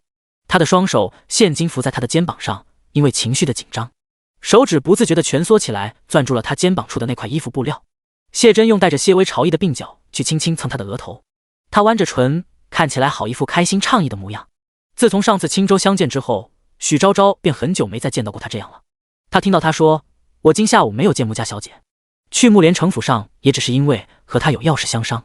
前段时间江北动乱的事情并没有完全解决，现任的兵部尚书和前江北节度使曾有私交，但这种节骨眼上并不方便直接从他手中夺权，恐牵一发而动全身，于是就需要适当的利用一下安插在兵部的人。不管怎样，木莲城总归是他提拔上来的，用起来比较方便顺手一些。再加上木莲城这个人有才华而无背景，他用起来也更放心。这些事情本是想在京城就告知木莲城的，却没想到他来的时候还带了家中小辈来，谢真当着孩子的面儿就没说出口。抽了下午空闲时间的时候，又去前往拜访了一番。他修长的手指将许昭昭的手从肩膀上拿下来，包裹在手心处揉揉捏捏，一边跟他说，木莲城从前生活在南地，他的亡妻很喜欢香兰，因此在府上种了满院的香兰花。这也就是为什么木莲城和木莲芷身上都有着浓烈香兰味道的原因。这种花尤其是在夏季，一经阳光照射就会散发出浓重的脂粉味道。他不太喜欢这种味道，回去就寝之前还特地洗了好长时间的澡，没想到仍旧是残留了些散不尽的气息，还将他家昭昭气成了这样。想到这里，谢真那双漂亮的眼睛再次变得亮晶晶的，那其中毫不掩饰的热烫爱意，好似能在一瞬间将人给灼伤殆尽。许昭昭听了他的解释，原先那种心脏好似被人给狠狠攥着的酸涩痛感总算是消散了些，但他旋即又问道，你怎么对穆家小姐的事这么熟悉？这话问出来，谢真沉默了一会，查的其实是在上次去旨意城第一次见到木莲城的时候就查好了的。兵部是朝堂上极关键的部门，他不能不负责任的随随便便将一个连底细都不清楚的人给安排进去。许昭昭又道，那你中午还收了穆家小姐送的糕点？他现在想起来心里都觉得有些不太舒服。谢真旋即从善如流的蹭了蹭他，温声道歉，这确实是我的不对，昨日里以为你是真的不在乎我了，就做了些不清醒的事情。现在想起来，他一个不惑之年的人了，和一个小姑娘赌气闹别扭，实在是显得幼稚得很。女人情绪一上头，有时候就容易像个小孩子一样无理取闹，他还是有些哼哼唧唧的。可是不管问什么，谢真都耐心地跟他解释着。这样一来，许昭昭心中即便有天大的怒气也该消散了。事情解释清楚后，他脸上才总算是露出了那么一点笑意。这一番折腾过后，此时已是子夜时分，黑沉沉的夜色在天际之上铺陈开来，好像是浓墨涂抹，连一丝星星的微光也看不见。虽说温泉池旁放着几盏夜明珠，但总归是微末之光。许昭昭心中一放下了事情，便觉得久违的困意瞬间涌了上来。他动作熟练，用两条细直的腿勾住了面前男人的腰，紧紧盘住，臀部就从温泉池壁上蹭了下来，像只树袋熊一样挂在男人身上。谢真顺势稳稳地拖住了他。许昭昭将下巴尖搁在了他的肩膀上，小小的打了个哈欠，眼中迎着闪闪的泪花。谢真，我困了，我们回去睡觉吧。顿了顿，他又加了一句，你抱着我睡。可是现在男人难得的没有顺了他的意，他的脚步像是定在了原地一样，清了清嗓子，又道，先别睡，昭昭，你还没回答我方才的问题，你方才到底是不是吃醋？许昭昭，不是，他方才都表现得这么明显了，谢真真的没有看出来吗？如果看出来了，那他为什么还要问？他沉默了一会儿，男人的眸中的光亮也随着这阵沉默而渐渐消散，但很快，他嘴角边又抿出一个极清浅的弧度。没关系，不是也没关系，只是单纯的占有欲也可以。他又用下巴轻轻蹭了蹭他的头顶，刚想说回去睡觉吧，却在猝不及防间听到身上的女人轻轻的了一声，那声音轻得很，像是风一吹就要散掉一样，却让他的身体在一瞬间僵硬住。许昭昭说：“对，我就是在吃醋。”第67章，许昭昭是他强求来的，他的手掌自然垂落在他的后背上，掌心隔着单薄潮湿的衣衫和匀称的骨肉，好似能触及到他滚烫鼓噪的心脏。谢真一动也不敢动，像是生怕这是一场梦，也会随风消散一样。可是身上的女人却不安分，她用脸蛋亲昵地去蹭他的脸颊，又用柔软的嘴唇去亲他，从颈脖一直亲到唇边，然后1下、2下、3下。许昭昭说：“我确实是欢喜你的。”女人声音娇俏的不行，像是在撒娇。之前不是同你说过好多次吗？他轻轻地叹了一口气，无奈一样，怎么就不信呢？是了，许昭昭曾经对他说过许多次喜欢你、爱你，可谢真总是不相信。他总觉得他们起初能够在一起是他19年前执意强求来的事情。许昭昭是他强求来的，云露也是。他一个人来到了远古的朝代，任务在身，又无依无靠，是他趁人之危。他知道许昭昭起初嫁给他是形势所迫，所以后来许昭昭不选择他，不带他走，他也实在没有什么好怨恨的。所以即便在后来许昭昭对他说了那么多次的喜欢，他也总是在怀疑。他这样的人，年轻的时候风华正茂之时，日日相处之际，都尚且没能得到他的爱意，又凭什么以为现在会呢？但是这次不一样，这次不一样的。许昭昭不希望他和木莲芷产生任何纠葛，他想他是属于他自己一人的，因为生出了喜欢的情谊，所以才会想要独占。这是谢真曾在20岁那年深刻体会过的心情。那时他每每看到许昭昭和萧景恒并肩而战的时候，就想着迟早有一天要将他揽到自己的羽翼下护着，此后要让他和自己永远的纠缠在一处。在这一瞬间，他被女人的声音刺激到几乎是失去了神智一般，像是只剩下了原始的兽性猛兽一样，狠狠地含住了他的嘴唇，动作不是那么温柔，反而显得有些急促粗暴。他紧紧地拖住许昭昭的身体，他的背部贴在温泉池壁沿上，牙齿在他唱上辗转撕咬。许昭昭被迫般扬起了纤细的颈脖，他感到自己呼吸都不畅快了。他想伸手推开他，但又一脸眸看到男人仿若如获至宝一样的表情，许昭昭便有些心软。可能爱一个人就总想宠着他，他最终还是没有推开，反而是试探着轻轻的去回应，用他自己的方式去纵容。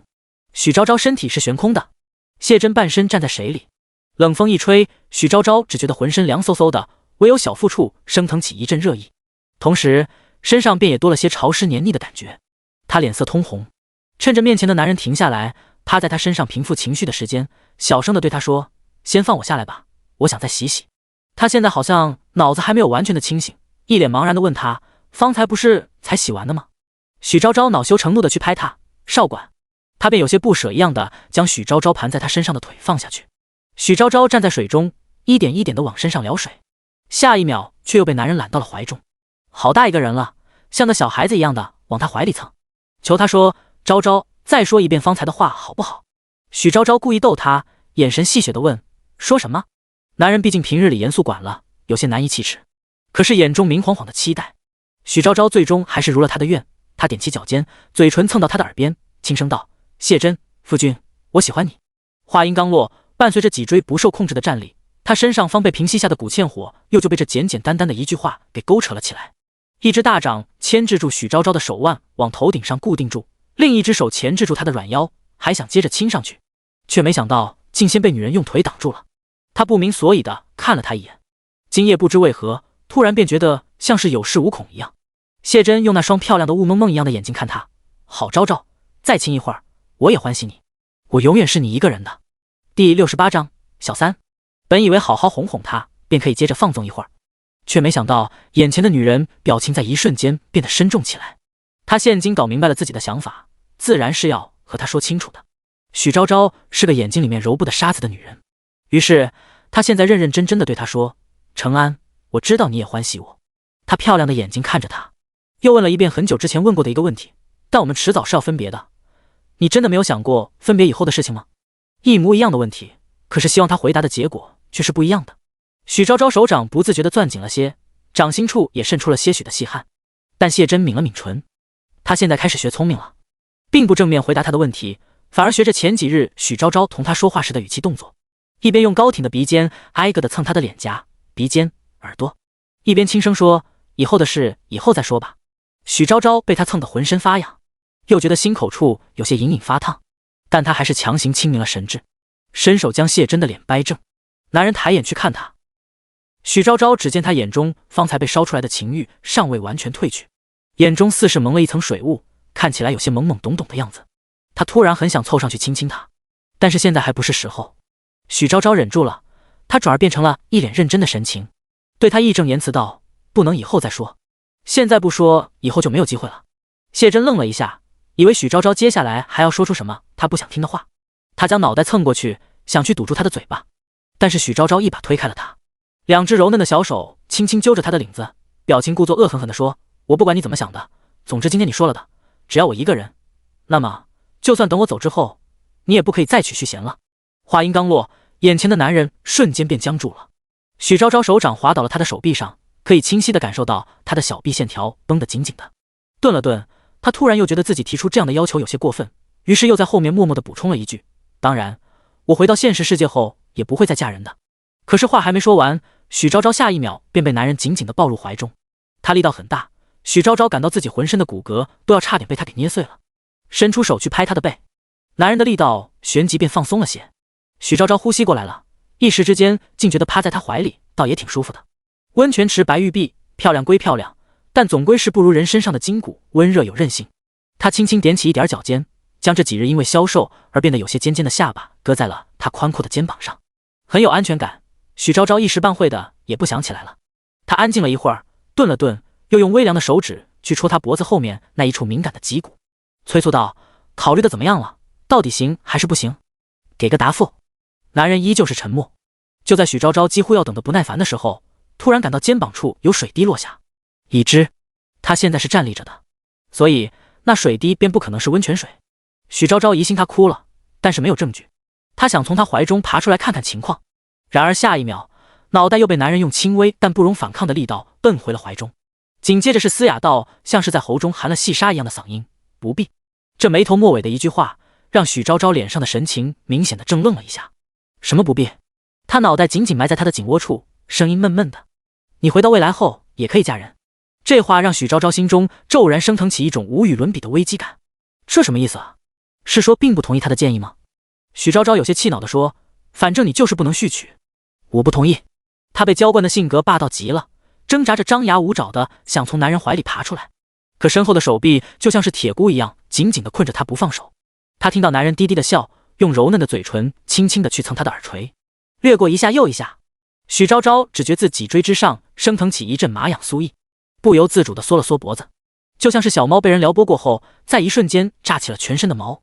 这时人已经在暴走的边缘了，偏偏又听到男人下一句含着笑的嗓音：“不续娶，我只会是昭昭一个人的。”闻言，许昭昭又放弃了挣扎，但他脸上的表情也变得有些奇怪。“你是说我可以回到未来嫁人，但你并不会娶别人，对吗？”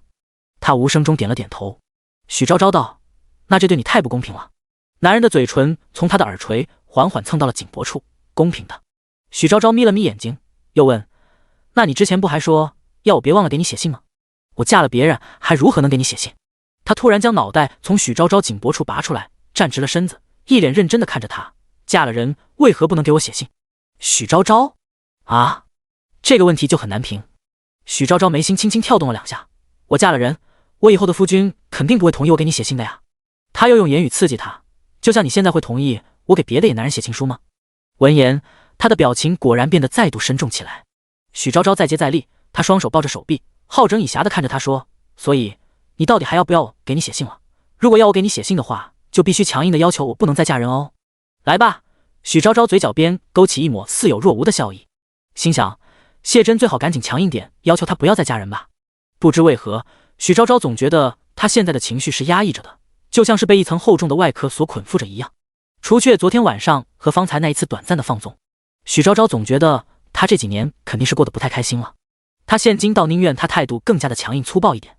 来吧，快点将心中粗暴的念头都说出来吧。可男人只是蹙紧了眉头，又有些不甘心一样的问了一句：那你能在嫁人后偷偷的写给我吗？他才25岁，他并不想耽误他。如果许昭昭在未来世界中遇到了更好的人，更相配的对象，却因为他的捆缚而不能相守的话，谢真心想，他又是否会因着这一时的冲动而厌烦他呢？这话落下，许昭昭简直要被他气死了。他双手使劲地揉捏着他的脸，恨恨地说：谢承安，你什么时候变得这样优柔寡断了？就不能痛痛快快地说句我爱听的话吗？谢真好像被他揉得有点不舒服了，但他并没有伸手去将他摁在他脸上的手拿下去，只是表情可怜兮兮地叫了一声昭昭。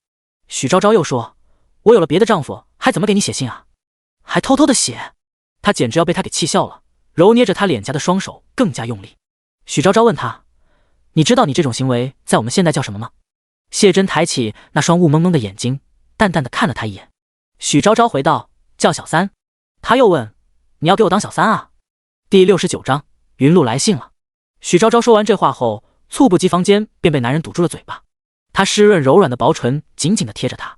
许昭昭猛然眨了眨眼睛，剩下的事情他便有些记不清楚了，只依稀记得后来的自己在男人大掌的揉弄下几乎软成了一滩春水。再后来，他双腿几乎也要站不住般的滑进温泉池里，被男人一路抱回到了床上，又是一夜无眠。第二日，谢云露通过第5商铺传来了一封书信，这是许昭昭这5年里第一次真真切切地得到关于女儿的消息。当信封被捏在手里的那一刻，他眼眸中竟是生生地含出了几分泪意，马不停蹄地前往书房去找谢真。当时他正在处理朝中一些琐碎的政事，许昭昭推门而入之时，从书山文海中抬头，尚且有些猛然地看了他一眼。许昭昭嘴唇颤抖着：云露，云露来信了。啪！手中的折子一瞬间便落在了地上。谢真顿时什么也顾不得了。谢云露的信件被站在案桌旁头抵着头的夫妻2人小心翼翼地展开，用的是2张很规整的长卷半生熟宣纸，纸张有些泛黄的色调。他的字曾是谢真一手教出来的，写的并不是晋朝文人举子常用作考试的方方正正的馆阁体，也并非京城闺秀所钟爱的簪花小楷，而是接近楷书，稍带些行书笔意，墨色淡雅，点画清净，布局紧密，但又不显缭乱。第1张纸通篇古语，是写给谢真的。开头是一句规规矩矩的问候，见字如晤，展信书言。接着便是一些问候谢真身体的话，最后又交代了一下自己最近的学业。然而越到了后面，自己越是凌乱颤抖，执笔之人好似是碰到了什么让自己心绪极为不稳的事情，絮絮叨叨了大半页纸，才总算是问出了从一开头就想问却没有问出的话。父亲不孝女自17年辞家，今冬立春已5年有余，无法侍父左右，实觉心好。然今学业将成，且5年中与父互通书信，而心稍宽，唯一是常因心左右，寤寐不得，母不得其所，不知生死，子之痛在心尤甚，每每念起，凭栏空叹，寝食难安。然今闻母尚在世，尚在世，字迹便断在了这里，一片水痕将下面的笔墨氤氲开来。饶是2人再如何，也看不出接下来写的究竟是何字迹了。许昭昭手指发软的掀开第2张书信，那是一张用钢笔写的简体字，字迹一笔一画写得很工整，但每个几个字之间便可以看到不小心用钢笔笔尖划破的纸张毛边，看得出来用笔之人尚且不太熟练。前头个涂涂抹抹几句话，然最终落笔的只有一句：母亲，我栽的夹竹桃开花了。那张信件后面贴了2张照片，一张是小姑娘19岁那年她外公外婆带她拍的艺术照，还有一张是在阳光下盛放的夹竹桃。第70章生活的另一种可能。第1张照片中的女孩身形高挑纤长，皮肤白皙细腻，五官漂亮又秀气，头发梳成了丸子头，稍长的刘海用一个可爱的针织草莓发卡卡了起来，身穿一件嫩绿色的薄卫衣。谢云露被传送回3000年后的那一年恰好是14周岁，将满15。而今5年过去了，许昭昭仔细算算，才发觉她今年已经19岁有余。女孩子抽条开来，完全的长成了一个大姑娘。她嘴角边含着一抹笑意，那双漂亮的桃花眼熠熠生辉。许昭昭手指轻轻拂过她的照片，又将那纸钢笔写的信带到窗户旁，就着窗外的大亮的天光看了又看。她偏过头去看谢真，嗓音沙哑：云露的钢笔字写得很不错了。男人含笑着点头，带着些许不太外显的欣慰，的确进步很快。说完，他低头思忖片刻，转身便去到旁边的书架最高层，拿出一个模样精巧的紫光坛万字榫卯机关盒出来。机关盒被打开，许昭昭凑近了些才看清楚，里面全是些被整整齐齐码好的信件，有些纸张已泛黄，看得出年岁久远。谢真道：“这些也都是云路寄来的，我一直留着呢。他有时想他想得厉害时，便会拿出来看看。”许昭昭将那些信件一一拿出，发现下面都有标注准确的日期。谢云路从离开的第1年就已经开始给他寄信了。他垂下眸子，捏着纸张的手指间有些隐隐泛白，看一眼信件，又小心翼翼地抬眼睛去看谢真的侧脸，几次张口又抿唇，然而最终还是没有忍住，将心中纠结了许久的话问了出来：“承安，当初你有没有怨过我？云路是你养了14年的女儿，可是我当时甚至没有知会你一声，就将她带走，留了你一人在这。所以当他那天下朝回来，看到府上空无一人时，到底该有多绝望呢？当他收到谢云路的来信，得知许昭昭不知所踪时，又究竟在想些什么呢？将心比心，许昭昭心想，如果是换做了他，也一定会对那人心生怨怼的。可对面的男人没有说话，许昭昭低垂着脑袋，又悄悄地抬眼去看他，猝不及防间正巧对上了他沉寂的眸光。怨过他吗？谢真心想，或许是怨过的吧。当时他甚至都做好了抛下一切和许昭昭离开的打算，但从宫中回来后看到的却只有空无一人的庭院，让他心中如何能不恨？在那一刻，他仿佛又回到了好多年前的那个令人绝望的花灯节的夜晚，逆着人流而行，不断地喊着他的名字，可是自始至终都没能找到他的身影。许昭昭见他长久的不说话，一时之间心中传来一阵钝痛，他小心翼翼又可怜兮兮的用嫩白的手指轻轻地去扯他的袖子。谢真蓦然回过神来，微微低下头，便看到女人有些迎着泪光的杏眼。原本那股将要冲上心头的气，又在看到他眼睛的那一刻瞬间消散了。他无奈地叹了口气，伸出修长的手指帮他细细拢了一下有些微凌乱的鬓角。时间过去这么久，早就忘了。许昭昭仰着小脸，将信将疑地问他：“真的吗？”他端坐在案桌后那张红木太师椅上，手上一使劲就将许昭昭圈到了怀里。谢云路的书信被放在案桌之上，他的下巴轻轻抵在他的脑袋上面，一张又一张地展开给他看。光武17年的信件附赠了很多谢云路在上物理课时记的笔记，那是他第一次上有关于自然科学的课程。往常谢云路也对这些东西感兴趣，但每次问到族学里的先生时，先生面上总会显露出几分不自觉的轻蔑之色。他会说所谓奇迹淫巧折耳，但在3000年后，会有人耐心地和他解释一些神奇事件发生的原因，再也不会有人对他表面上尊敬，但背地里却嘲笑他脑子里装的都是些奇怪的东西了。许昭昭翻开那张信，发现后面粘着一张受力分析图，小姑娘笔记整理得仔仔细细，看得出学习的着实认真。光武18年的信件上写他在那边认识了一个新的朋友，是一个戴着眼镜的很酷的短发女生，两个人会一起吃饭学习，也会在一起漫步城市。他陪他研究难题，也陪他夜观天象，陪他追寻真理，也陪他找到自我。那一年，他在写给父亲的信中说，他遇到了他真正的朋友。这时，谢真清浅的声线开始在许昭昭头顶上响起。他说，或许这才是云路本该存在的世界。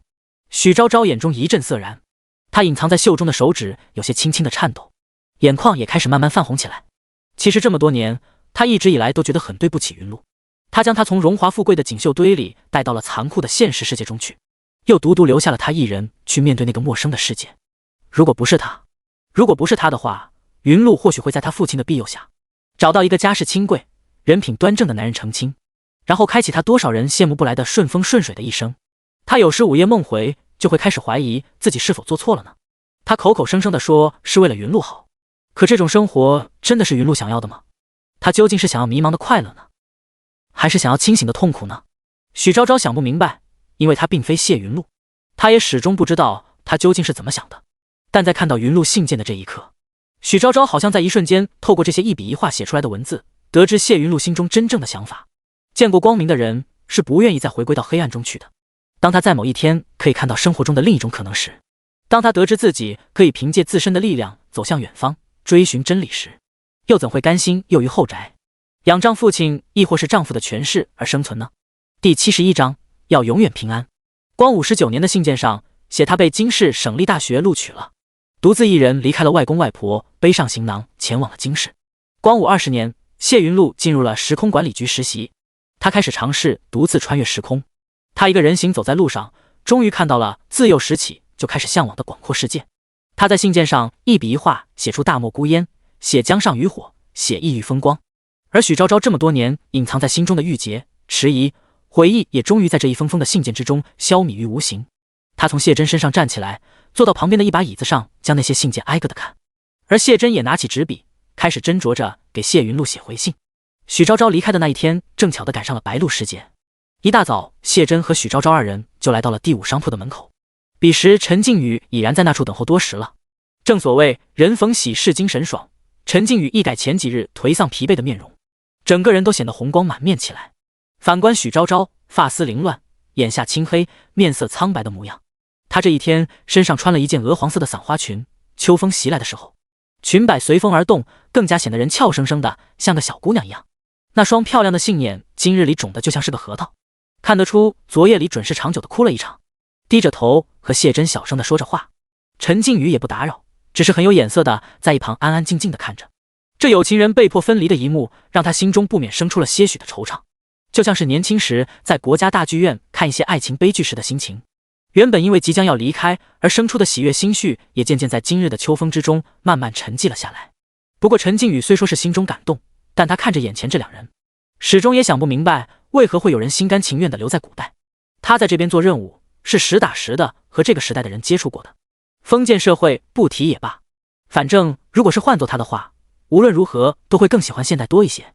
这样想着，陈靖宇默默接通了脑内的通讯器，和上级领导沟通回去后的工作事宜。这边许昭昭尚且抽噎的和谢珍在说话，他平时算不上是一个心灵脆弱的人，相反许昭昭果断得很。他19岁那年进入时空管理局实习参加工作，只和爸妈说了一声，就背起行囊前往了非常遥远的时空。他总是对分别没有太大的感触，但这次不一样的。他手指紧紧地攥着面前男人的袖子，一遍又一遍地问：谢珍，你以后会忘记我吗？只为了得到他一句坚定的不会。谢珍在昨天夜里往许昭昭随身携带的钱袋子里面放了很多块名贵的玉佩。他微凉的额头抵着他，对他轻声道：如果工作做得不开心的话，就将这些东西当了，好好休整一段时间。许昭昭简直是哭笑不得，他想跟他解释一下这叫偷渡，但转而看到了男人担忧的视线，又默默地将这话咽回了心里。只是倒好，陈靖宇带领着二人来到了后山之中，时空传送通道已经开启了，那道银蓝色的光柱直冲天际，通往着另外一个世界。这边两个人尚在依稀别，那边的陈靖宇就已经笑眯眯地凑了上来。两位，时间差不多到了，该离开了。反正他是已经迫不及待的要离开了。这古代谁爱戴谁戴，他陈靖宇现在就要回家。许昭昭依依不舍地放开了谢珍的手，他转过身，向着前方那道光柱走去。他的背影再次和许多年前那个花灯节的背影渐渐重合。有那么一瞬间，谢珍几乎想要不管不顾一样的冲上去抱住他，求他别走。20年来，他和许昭昭聚少离多，往前不相见的时候，总是盼望着他有朝一日会回来，而今相逢不久，却还是要分别。他甚至不知道，这次分别之后，有生之年中，他是否还能再见到他一面。他想走上前去，他想要抱住他，他并不想让他离开自己。然而，双腿就像是被定在了原地一样，无法挪动分毫。只是薄唇微张，唤出一阵沙哑的声线：昭昭。许昭昭从那道光柱前回过头来，她轻盈的发丝在光线的映射下飞舞，那双漂亮的杏眼里含着盈盈的泪光。谢珍张了张嘴，她有好多话想对他说，但最终只是说出了一句：一路平安，要永远平安。他看到许昭昭的身影渐渐被光线包裹，他站在光柱中央，向他挥手，用口型无声地说：记得写信。第72章，寂静无声中，那张熟宣飘落到了地上。光武26年深冬时节，在一个圆月晦日的清晨，冷风飒飒，刮在人脸上就像刀子一样疼。谢珍上完朝会，像往常一样从太和门信部走出，路上还精神头极好的同今年的新科进士随口寒暄了2句。然而方下了太和门前长长的石板步梯，他就仰面栽倒在了厚重的雪地里，手中所持的玉质护板砰然一声掉在了地上。与此同时，白茫茫的大地之上也随之绽开了一朵朵凄然的红梅。他积劳久郁成疾，在那一天晚上发起了高烧。往日里总是放不下身上事物的人，难得的好好休息了一场，像是没了气息一样的躺倒在那张红木雕云纹嵌里时罗汉床上，身上附着一层厚厚的锦衾，但脸色却苍白如纸。期间，萧景焕携太医院院长姜丽燕前来看望过一次，但姜丽燕只是摇头，沉默不语，束手无策。两人离开后，刘管家给他用帕子擦洗了一遍脸颊。他心里面知道，自家长公子素来爱整洁，他自上任家主去世，长公子16岁那年起便跟在他身边。刘管家仔细算算，发现至今已有28年之久。他眼睁睁地看着长公子从一介懵懂少年逐渐长大成人，长成了一个光风霁月、八面玲珑，足以担起家族重任、独当一面的真正的君子。眼看着他娶妻生子，又看着他一夜白头。以往他总担心，若是他走了，又有谁来伺候长公子？却没想到真正碰到的却是这等场面。谢真身穿着一件白色里衣躺在那里，刘管家细细地帮他擦拭滚烫冷白的手掌。从前只是看长公子不喜人近身照顾，如今一上手，竟才发觉他浑身上下愈发行销鼓励起来。突然，那一截瘦棱的手指轻轻地叩击了一下他的虎口。长公子有话想说。刘管家眨了眨酸涩浑浊的眼睛，转过头去，只见床上的男人长发散了开来，满头银发像是流动的月光一样倾泻到了地上。他苍白而了无血色的嘴唇轻轻翕动了2下，面上隐隐泛着青灰之色。那微弱的气流声从口中艰难发出。刘管家附耳过去，才隐约听到他说的是拿纸笔来，他要写信。眼泪从刘管家的眼眶之中涌泻而出，直顺着他那张脸上沟壑不平的皱纹缓缓流下。他紧紧攥着谢真的手掌，长公子，老奴您等您病好了再写吧，等病痊愈之后，等到来年开春，等到。可是面前的人却固执地摇了摇头，他仿若知道自己已时日无多，嘴唇动了动，裂开了2条细细的口子，鲜血将苍白的嘴唇浸透。他又说了一遍拿纸笔来。刘管家掩面而泣，但很快的他又站直了身体，匆匆去了书房。长公子性情最是执拗，他说不动他的。待刘管家走后，谢真才好像是支撑不住一般的缓缓闭上了那双眼睛。久经世事之人的眼睛已经不复以往清澈温润了，现在看上去好像在上面蒙了一层薄如春雾般的云翳，让人看不透心中所想。脑袋因为高热而昏昏沉沉的，但曾经短短44年的记忆却如潮水一般的涌来。喜，曾有佳人怀中寄，曲水流觞，品茗茶会之上。有一身形挺拔的白衣青年信步走入正堂之中，模模糊糊中，耳边好似有一个男人在说话。昭昭，我可只帮你这一次。紧接着随着话音而来的是一个身穿鹅黄色散花裙的女人。原本挡在那白衣青年前方的是个黑衣男人，但他身形灵巧的一闪身便避开了。白衣青年伸手去扶鹅黄色裙子的女人，便像是一只翩然的蝴蝶，稳稳落入了他怀中。因着自小家中规矩极严，所以从未曾和任何女子这般亲密接触过。青年白玉般的耳垂微微泛红，而那名叫昭昭的少女很快地站直了身子，从他怀中出来，尴尬地笑了笑，随后便瞬间跑进了人群当中，消失不见了。徒留青年满手软腻，一腔情思，怒情字烦扰，心有旁骛。竹林书院中，雾青色衣袍的青年貌似认真地看着眼前的圣贤书，然而与以往不同的是，书上的每一个字符笔画都好似在一夜之间有了自己的思想，他们拼拼凑凑的就变成了鹅黄色少女的模样。他愤然将书卷摔向案桌，唉，刀戟相对盼清安。金交营帐中，雾青色衣袍的青年与一黑衣男子相对而坐，中间摆着一方战略沙盘，青年修长如玉的手指在沙盘之上指点乾坤，黑衣男子则静脸沉默，时不时的点头致意。突然之间，青年将最后一面红旗插到了皇城之中，黑衣男子便像是遏制不住般的从喉中发出声声朗笑。青年随即拱手喝道：“臣提前恭祝殿下大业将成。”紧接着有武将快步掀帘而入，禀殿下，成王及身旁党羽已被尽数捉拿。黑衣男子闻言，神色淡淡的轻抿了一口茶水，缓缓开口道：“除成王外，其余乱党皆数斩杀。”是。话音方落，谢真便看到那身穿雾青色衣袍的青年脸色瞬间变得煞白，他的耳边开始轰鸣作响，不再能听到任何声音了。乐，洞房花烛对琴瑟。身穿红色喜服的青年流转在一片觥筹交错之中，不绝于耳的祝福赞叹之声。一个中年男人的声音声调谄媚：“这一杯，祝丞相与夫人风雨同舟，岁岁与共。”平日里并不是什么喜爱喝酒的人，但这次青年难得畅快的一干而尽。紧接着，更多的人眼睛发亮，瞬间便围涌了过来。又是另外一道男声，那下官便也斗胆来敬一杯，祝丞相与夫人盛孟光举案之好，披张敞画眉之情。青年原本只是淡笑着，但这句话落地之后，他旋即朗笑开来。本是深沉内敛的性格，难得有如此畅意风流之时。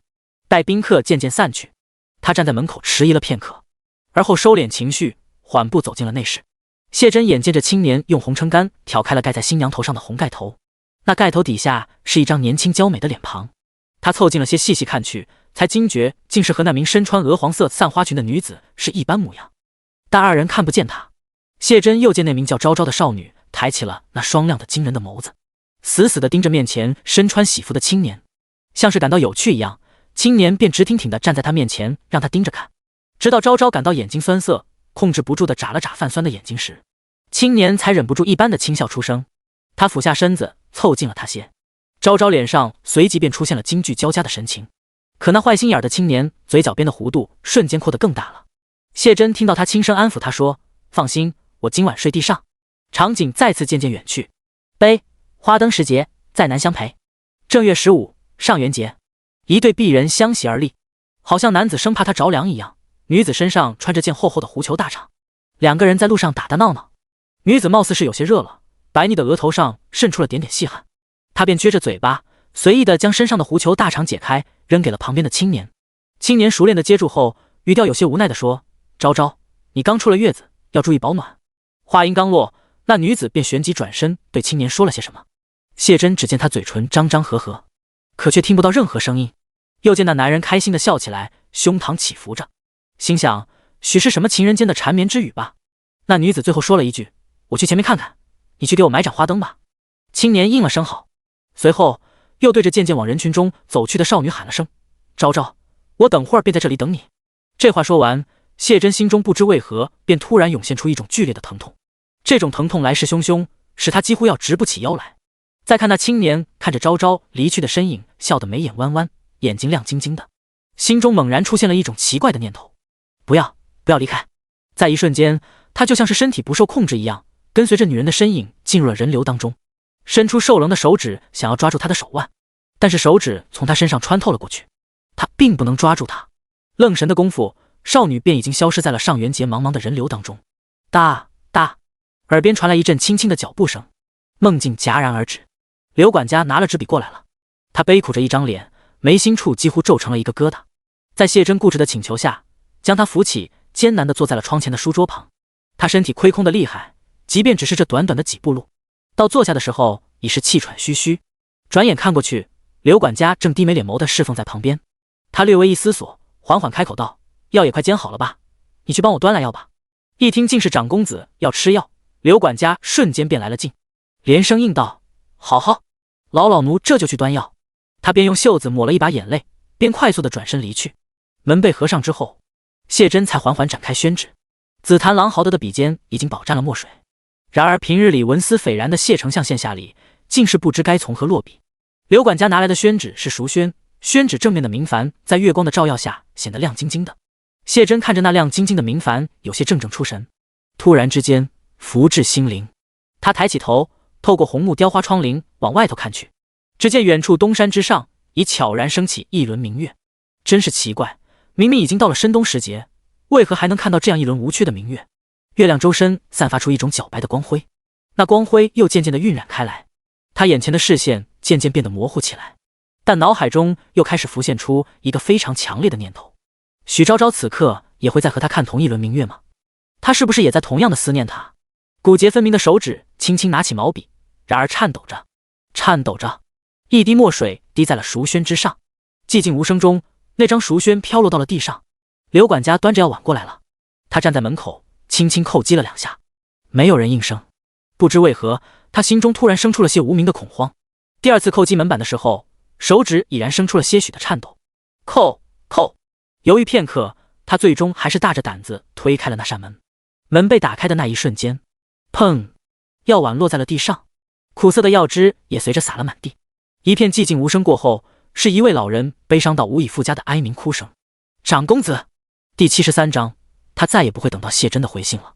许昭昭自回到现代之后，又开始了他按部就班的生活，来回穿梭往返于各个历史时间段之中，防止有人违规篡改历史。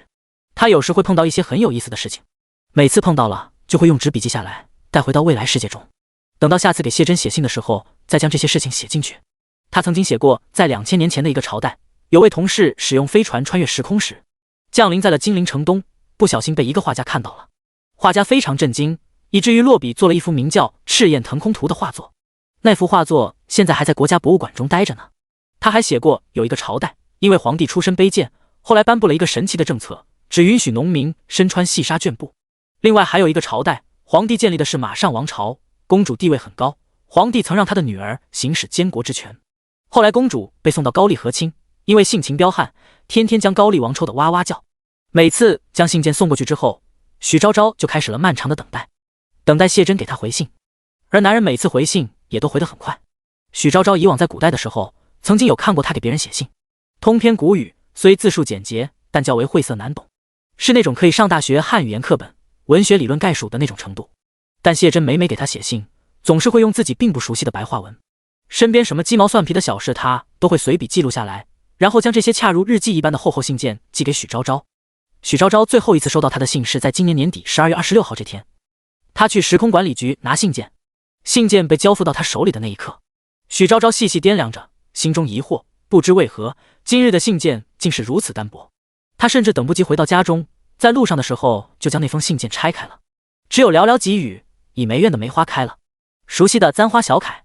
许昭昭翻开信封包装，才惊觉在这信后面附赠了一支漂亮的白梅，暗香浮动在每一次的胸腔起伏间。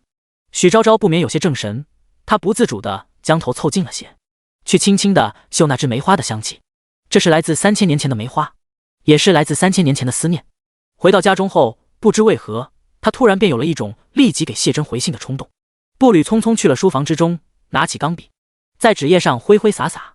然而满纸赘言，思念难传。悠悠叹了一口气，他轻轻将手中的钢笔放下。第二天，许昭昭从小区旁边的古董街上淘来一个漂亮的白瓷青釉花瓶，他将那只白梅插进了花瓶之中，放在了书房的窗前。每天早晚各浇一次水，很细心的在照看着。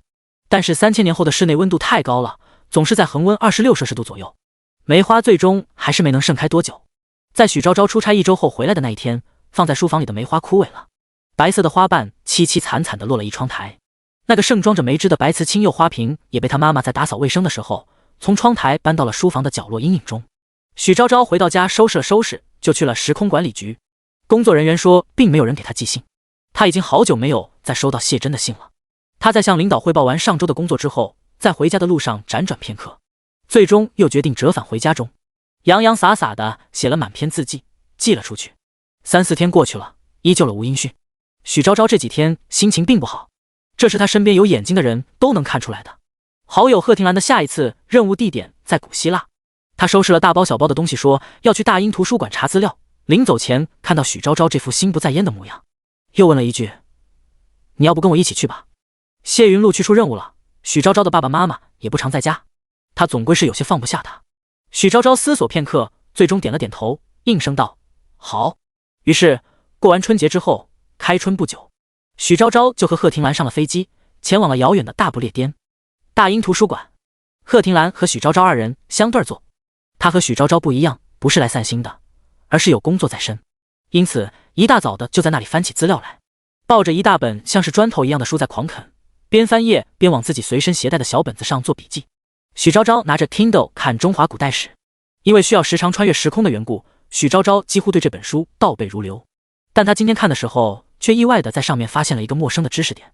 低着头沉思了一会，他向对面的贺廷兰发送了一则消息：“廷兰，你对晋朝中期的光武变法有印象吗？”贺廷兰从书中抬起了脑袋，双眼放空的看了他一眼，而后茫然的摇了摇头。许昭昭心中也是疑惑，他敢确定以及肯定自己从前绝未看到过这则信息。将电子书又往后翻了2页，看到这场短暂的变法只持续了4年，在光武26年年底的时候，新法皆被废除。许昭昭再往后翻，就发现再也找不到一丁点关于这方面的资料了。怎么会这样？按照方才电子书上所写的，这场变法是谢珍所主持的。许昭昭了解他这个人的性子，他固执得很，做事情从来不会半途而废。这次究竟是为何？这样想着，突然之间，他心中升腾起一个可怕的念头，拿着 Kindle 的手开始颤抖起来，电子书的外壳与书桌相碰，发出轻微的响声。贺廷兰再次抬起头来，想提醒他这是图书馆，不要发出声音。然而还没等拿出手机发送消息，下一秒他便看到许昭昭放下 Kindle 往文史区匆匆疾步过去。贺廷兰，干嘛了这是？他无奈的摇头叹息一声，又接着查起他的资料来。许昭昭进了文史区后，感觉自己腿都是软的，他眼睛飞快的在书架上扫。晋朝存在的时间很短暂，再加上那段时间的历史非常乱，他找起书来也非常困难。最后在书架的最上面一层找到一本禁书本纪，几乎等不到走到桌子旁，他站在梯子上就直接翻开了那本书。本纪是用来记叙帝王事迹的，他找不到列传，只能寄希望于在帝王本纪中找寻到有关于他的寥寥数语。但是没有，许昭昭仔仔细细看完了神武皇帝萧景焕本纪中的每一个字迹，愣是没有找到关于谢真的生卒年。他感到胸腔巨大的压迫感，好似在一瞬间掉入了深海中去。下了梯子，大口大口地喘着气。旁边细心的图书管理员看他情绪好像不太好的样子，匆匆走过来，递过来一张小纸条和一支钢笔，上面写着蹩脚的中国话：小姐，需要帮助吗？许昭昭转过头去，眼眶通红。他接过管理员递过来的小纸条和钢笔，用那双颤抖的手写下：我想找一下晋朝的人物列传。图书管理员眯着眼睛，艰难地辨认了半天字迹，才恍然大悟般明白过来是什么意思。他手指向书架下面蒙灰的一层，用口型对他示意说：应该是在那里。许昭昭顺着管理员的目光看过去，果真在最下面的阴影处看到一本陈旧的古书拓本《晋列传》。图书管理员小姐悄无声息地离开了。许昭昭拿去了那本书，上面的灰尘散开，让人更加无法喘息。他快速地掀开了谢真那一页，开篇竟是些陈词滥调的溢美之语，一目十行地扫过去，一直看到结尾。许昭昭呼吸越来越重，他眼前出现了一阵阵控制不住的眩晕，整个人也像是脱离一般的滑坐在地上。砰的一声，书本落在了身旁，他只觉得指尖发软，闭了闭眼睛，又有些想吐。原来人难过到极致的时刻是真的想吐的。几滴水迹掉落在书页上，晕出了几片深色的小圆点，那圆点下的字迹写的分明是：26年，卒于上京城，10年44，上甚痛惜之，追赠辅国公。许昭昭心想，他再也不会等到谢真的回信了。第74章大结局。谢云路23周岁生日那一天，他外公外婆出去旅游还没有回来，给他通过快船寄来了整整一箱海岛的地方特产。许昭昭早早的下班回家，给他做了一碗长寿面，还买了生日蛋糕。母女两人窝在客厅的榻榻米上，对着蜡烛许愿望。昏黄的斗火摇晃，许昭昭透过在这黑暗中晕染开的光，透过长寿面上冒出的袅袅白烟，看向女儿红扑扑的脸蛋。她双手交扣的抵在下巴下面，低眉脸眸，满面虔诚的模样。那双湿润的桃花眼睁开的一瞬间，许昭昭有些恍神，她好像是透过云露看到了另外一个人。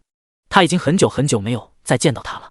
以往寄来的信件被翻看了一遍又一遍，她也渐渐的在沉寂的时光中学会了思念。直到谢云露叫她，许昭昭才后知后觉的回过神来。不想让女儿想起伤心事，她强颜欢笑的问她：云露今年想要什么生日礼物？闻言，谢云露嘴角边霎时便抿开了一抹笑意。她歪着脑袋，眼睛亮晶晶的看向他：我想让妈妈陪我去一个地方。他抬头愣了一下，许昭昭没想到谢云露带他去的地方是时空管理局的核心区。这几年他成长很快，仗着自己身份特殊，可以随意穿梭时空，疯狂的接任务。不过短短4年时间，就通过自己的努力进入了时空管理局的核心层。现在已经是晚上9点了，核心区一个人也没有，冷白的灯光下，只有一台时空穿梭机械安安静静的矗立在那处。许昭昭转过头去看谢云露，只见他人已经跑到控制台去了。他回过头来看他，对着他笑的狡黠，眼睛弯弯的，活像只小狐狸。娘亲，你进去吧，走进时空穿梭机中去吧，这就是我的生日愿望。话音落下，许昭昭面前出现了一个银蓝色的控制面板，上面显示宿主许昭昭已接收权限转让。许昭昭猛然间瞪大了眼睛，他好像知道云露想做什么了。他伸出手想要去阻止他，但是整个人瞬间被包裹在了银蓝色的光线之中，五感渐渐丢失。他只看到他的女孩站在远处莞尔一笑，嘴巴下面抿出2个和他一模一样的小梨窝。谢云露今年究竟想要什么礼物呢？他只是想要一个有着父母亲陪伴的幸福的童年罢了。一家人就是要整整齐齐的才好吗？这个世界的谢云露已经没有办法再陪着父亲了，他希望另一个世界的自己能够幸福。他将自己穿越时空的权限转给了娘亲。随着机器轰鸣作响，任务员令将的积分也逐渐清零。凛冽的雪花席卷着大地，穿过城市灯火，穿过山川河流，穿过长亭街道，从3000年前的意识一直旋转飞舞到3000年后的洛阳古城。砰！一道美丽的白色弧线飞上天际，绚烂的花簇在空中爆开，空中一片火树银花，亮如白昼。许昭昭丢失的五感开始慢慢回归，嘈杂的鼓语在耳边传绕。他置身于人流当中，不断地逆着人流往回走。他不知道为何要向回走，只是觉得路的尽头会有一个人在等着他。是谁在等着他呢？眼前竟是无边无际的人流。突然之间，他整个人被一阵力道扯走，圈进了一个温热的怀抱之中。男人身上尚且带着些微的潮意，许昭昭脸颊被迫按在他的胸膛处，听到一阵阵犹如鼓雷般的心跳声，感受着他胸膛的起伏。他有些怔愣地抬起头，猝不及防间便撞入了男人清绝的眉眼当中。那是一张俊秀清俊的年轻面容，他嗓子眼里好像被塞了一团棉花一样。许昭昭觉得自己应该有许多话想说的，可到了这一刻，他才发觉自己竟是一句话也说不出来了。张了张口，喉中只发出2个嘶哑的音节，泪珠子就从眼眶之中控制不住一般的滚落下来，阴湿了男人胸前的那片衣服布料。他见他哭，瞬间便慌了神，抬起手轻轻地拍抚着他的后背，清润的声线显得有些焦急。昭昭，怎么了？好端端的哭什么？许昭昭手指紧紧地将他的袖子攥得皱起。谢真，我很久没见到你了。男人闻言宠溺地笑了一下，只分开了一会儿而已。许昭昭摇了摇头，不，分开了很长时间了。他趴在他身前，不顾路人异样的眼光，几乎是哭得天昏地暗。我很想你。男人无奈地顺着他的话说，我也很想你。顿了顿，他伸出一直藏在身后的另一只手，将方才买的花灯拿出来。昭昭，快看，这盏花灯喜不喜欢？许昭昭颤抖着手拿起了那盏花灯，灯火像是明珠一样夜放光滑，将他脸上的水迹照得亮晶晶的。他咬了咬嘴唇，下一刻，男人的手掌便托住了他的脸蛋，手指轻轻地将他眼角的泪迹蹭掉。别哭了，昭昭。他俯下身子直视着他，许昭昭几乎可以从他眼睛看到绽放的光。云洛还等着我们回家呢。他愣了一下，旋即重重地点了点头。洛阳城的街道繁华如旧，二人手牵着手，身影渐渐消失在拥挤喧嚣的人群当中。晚安。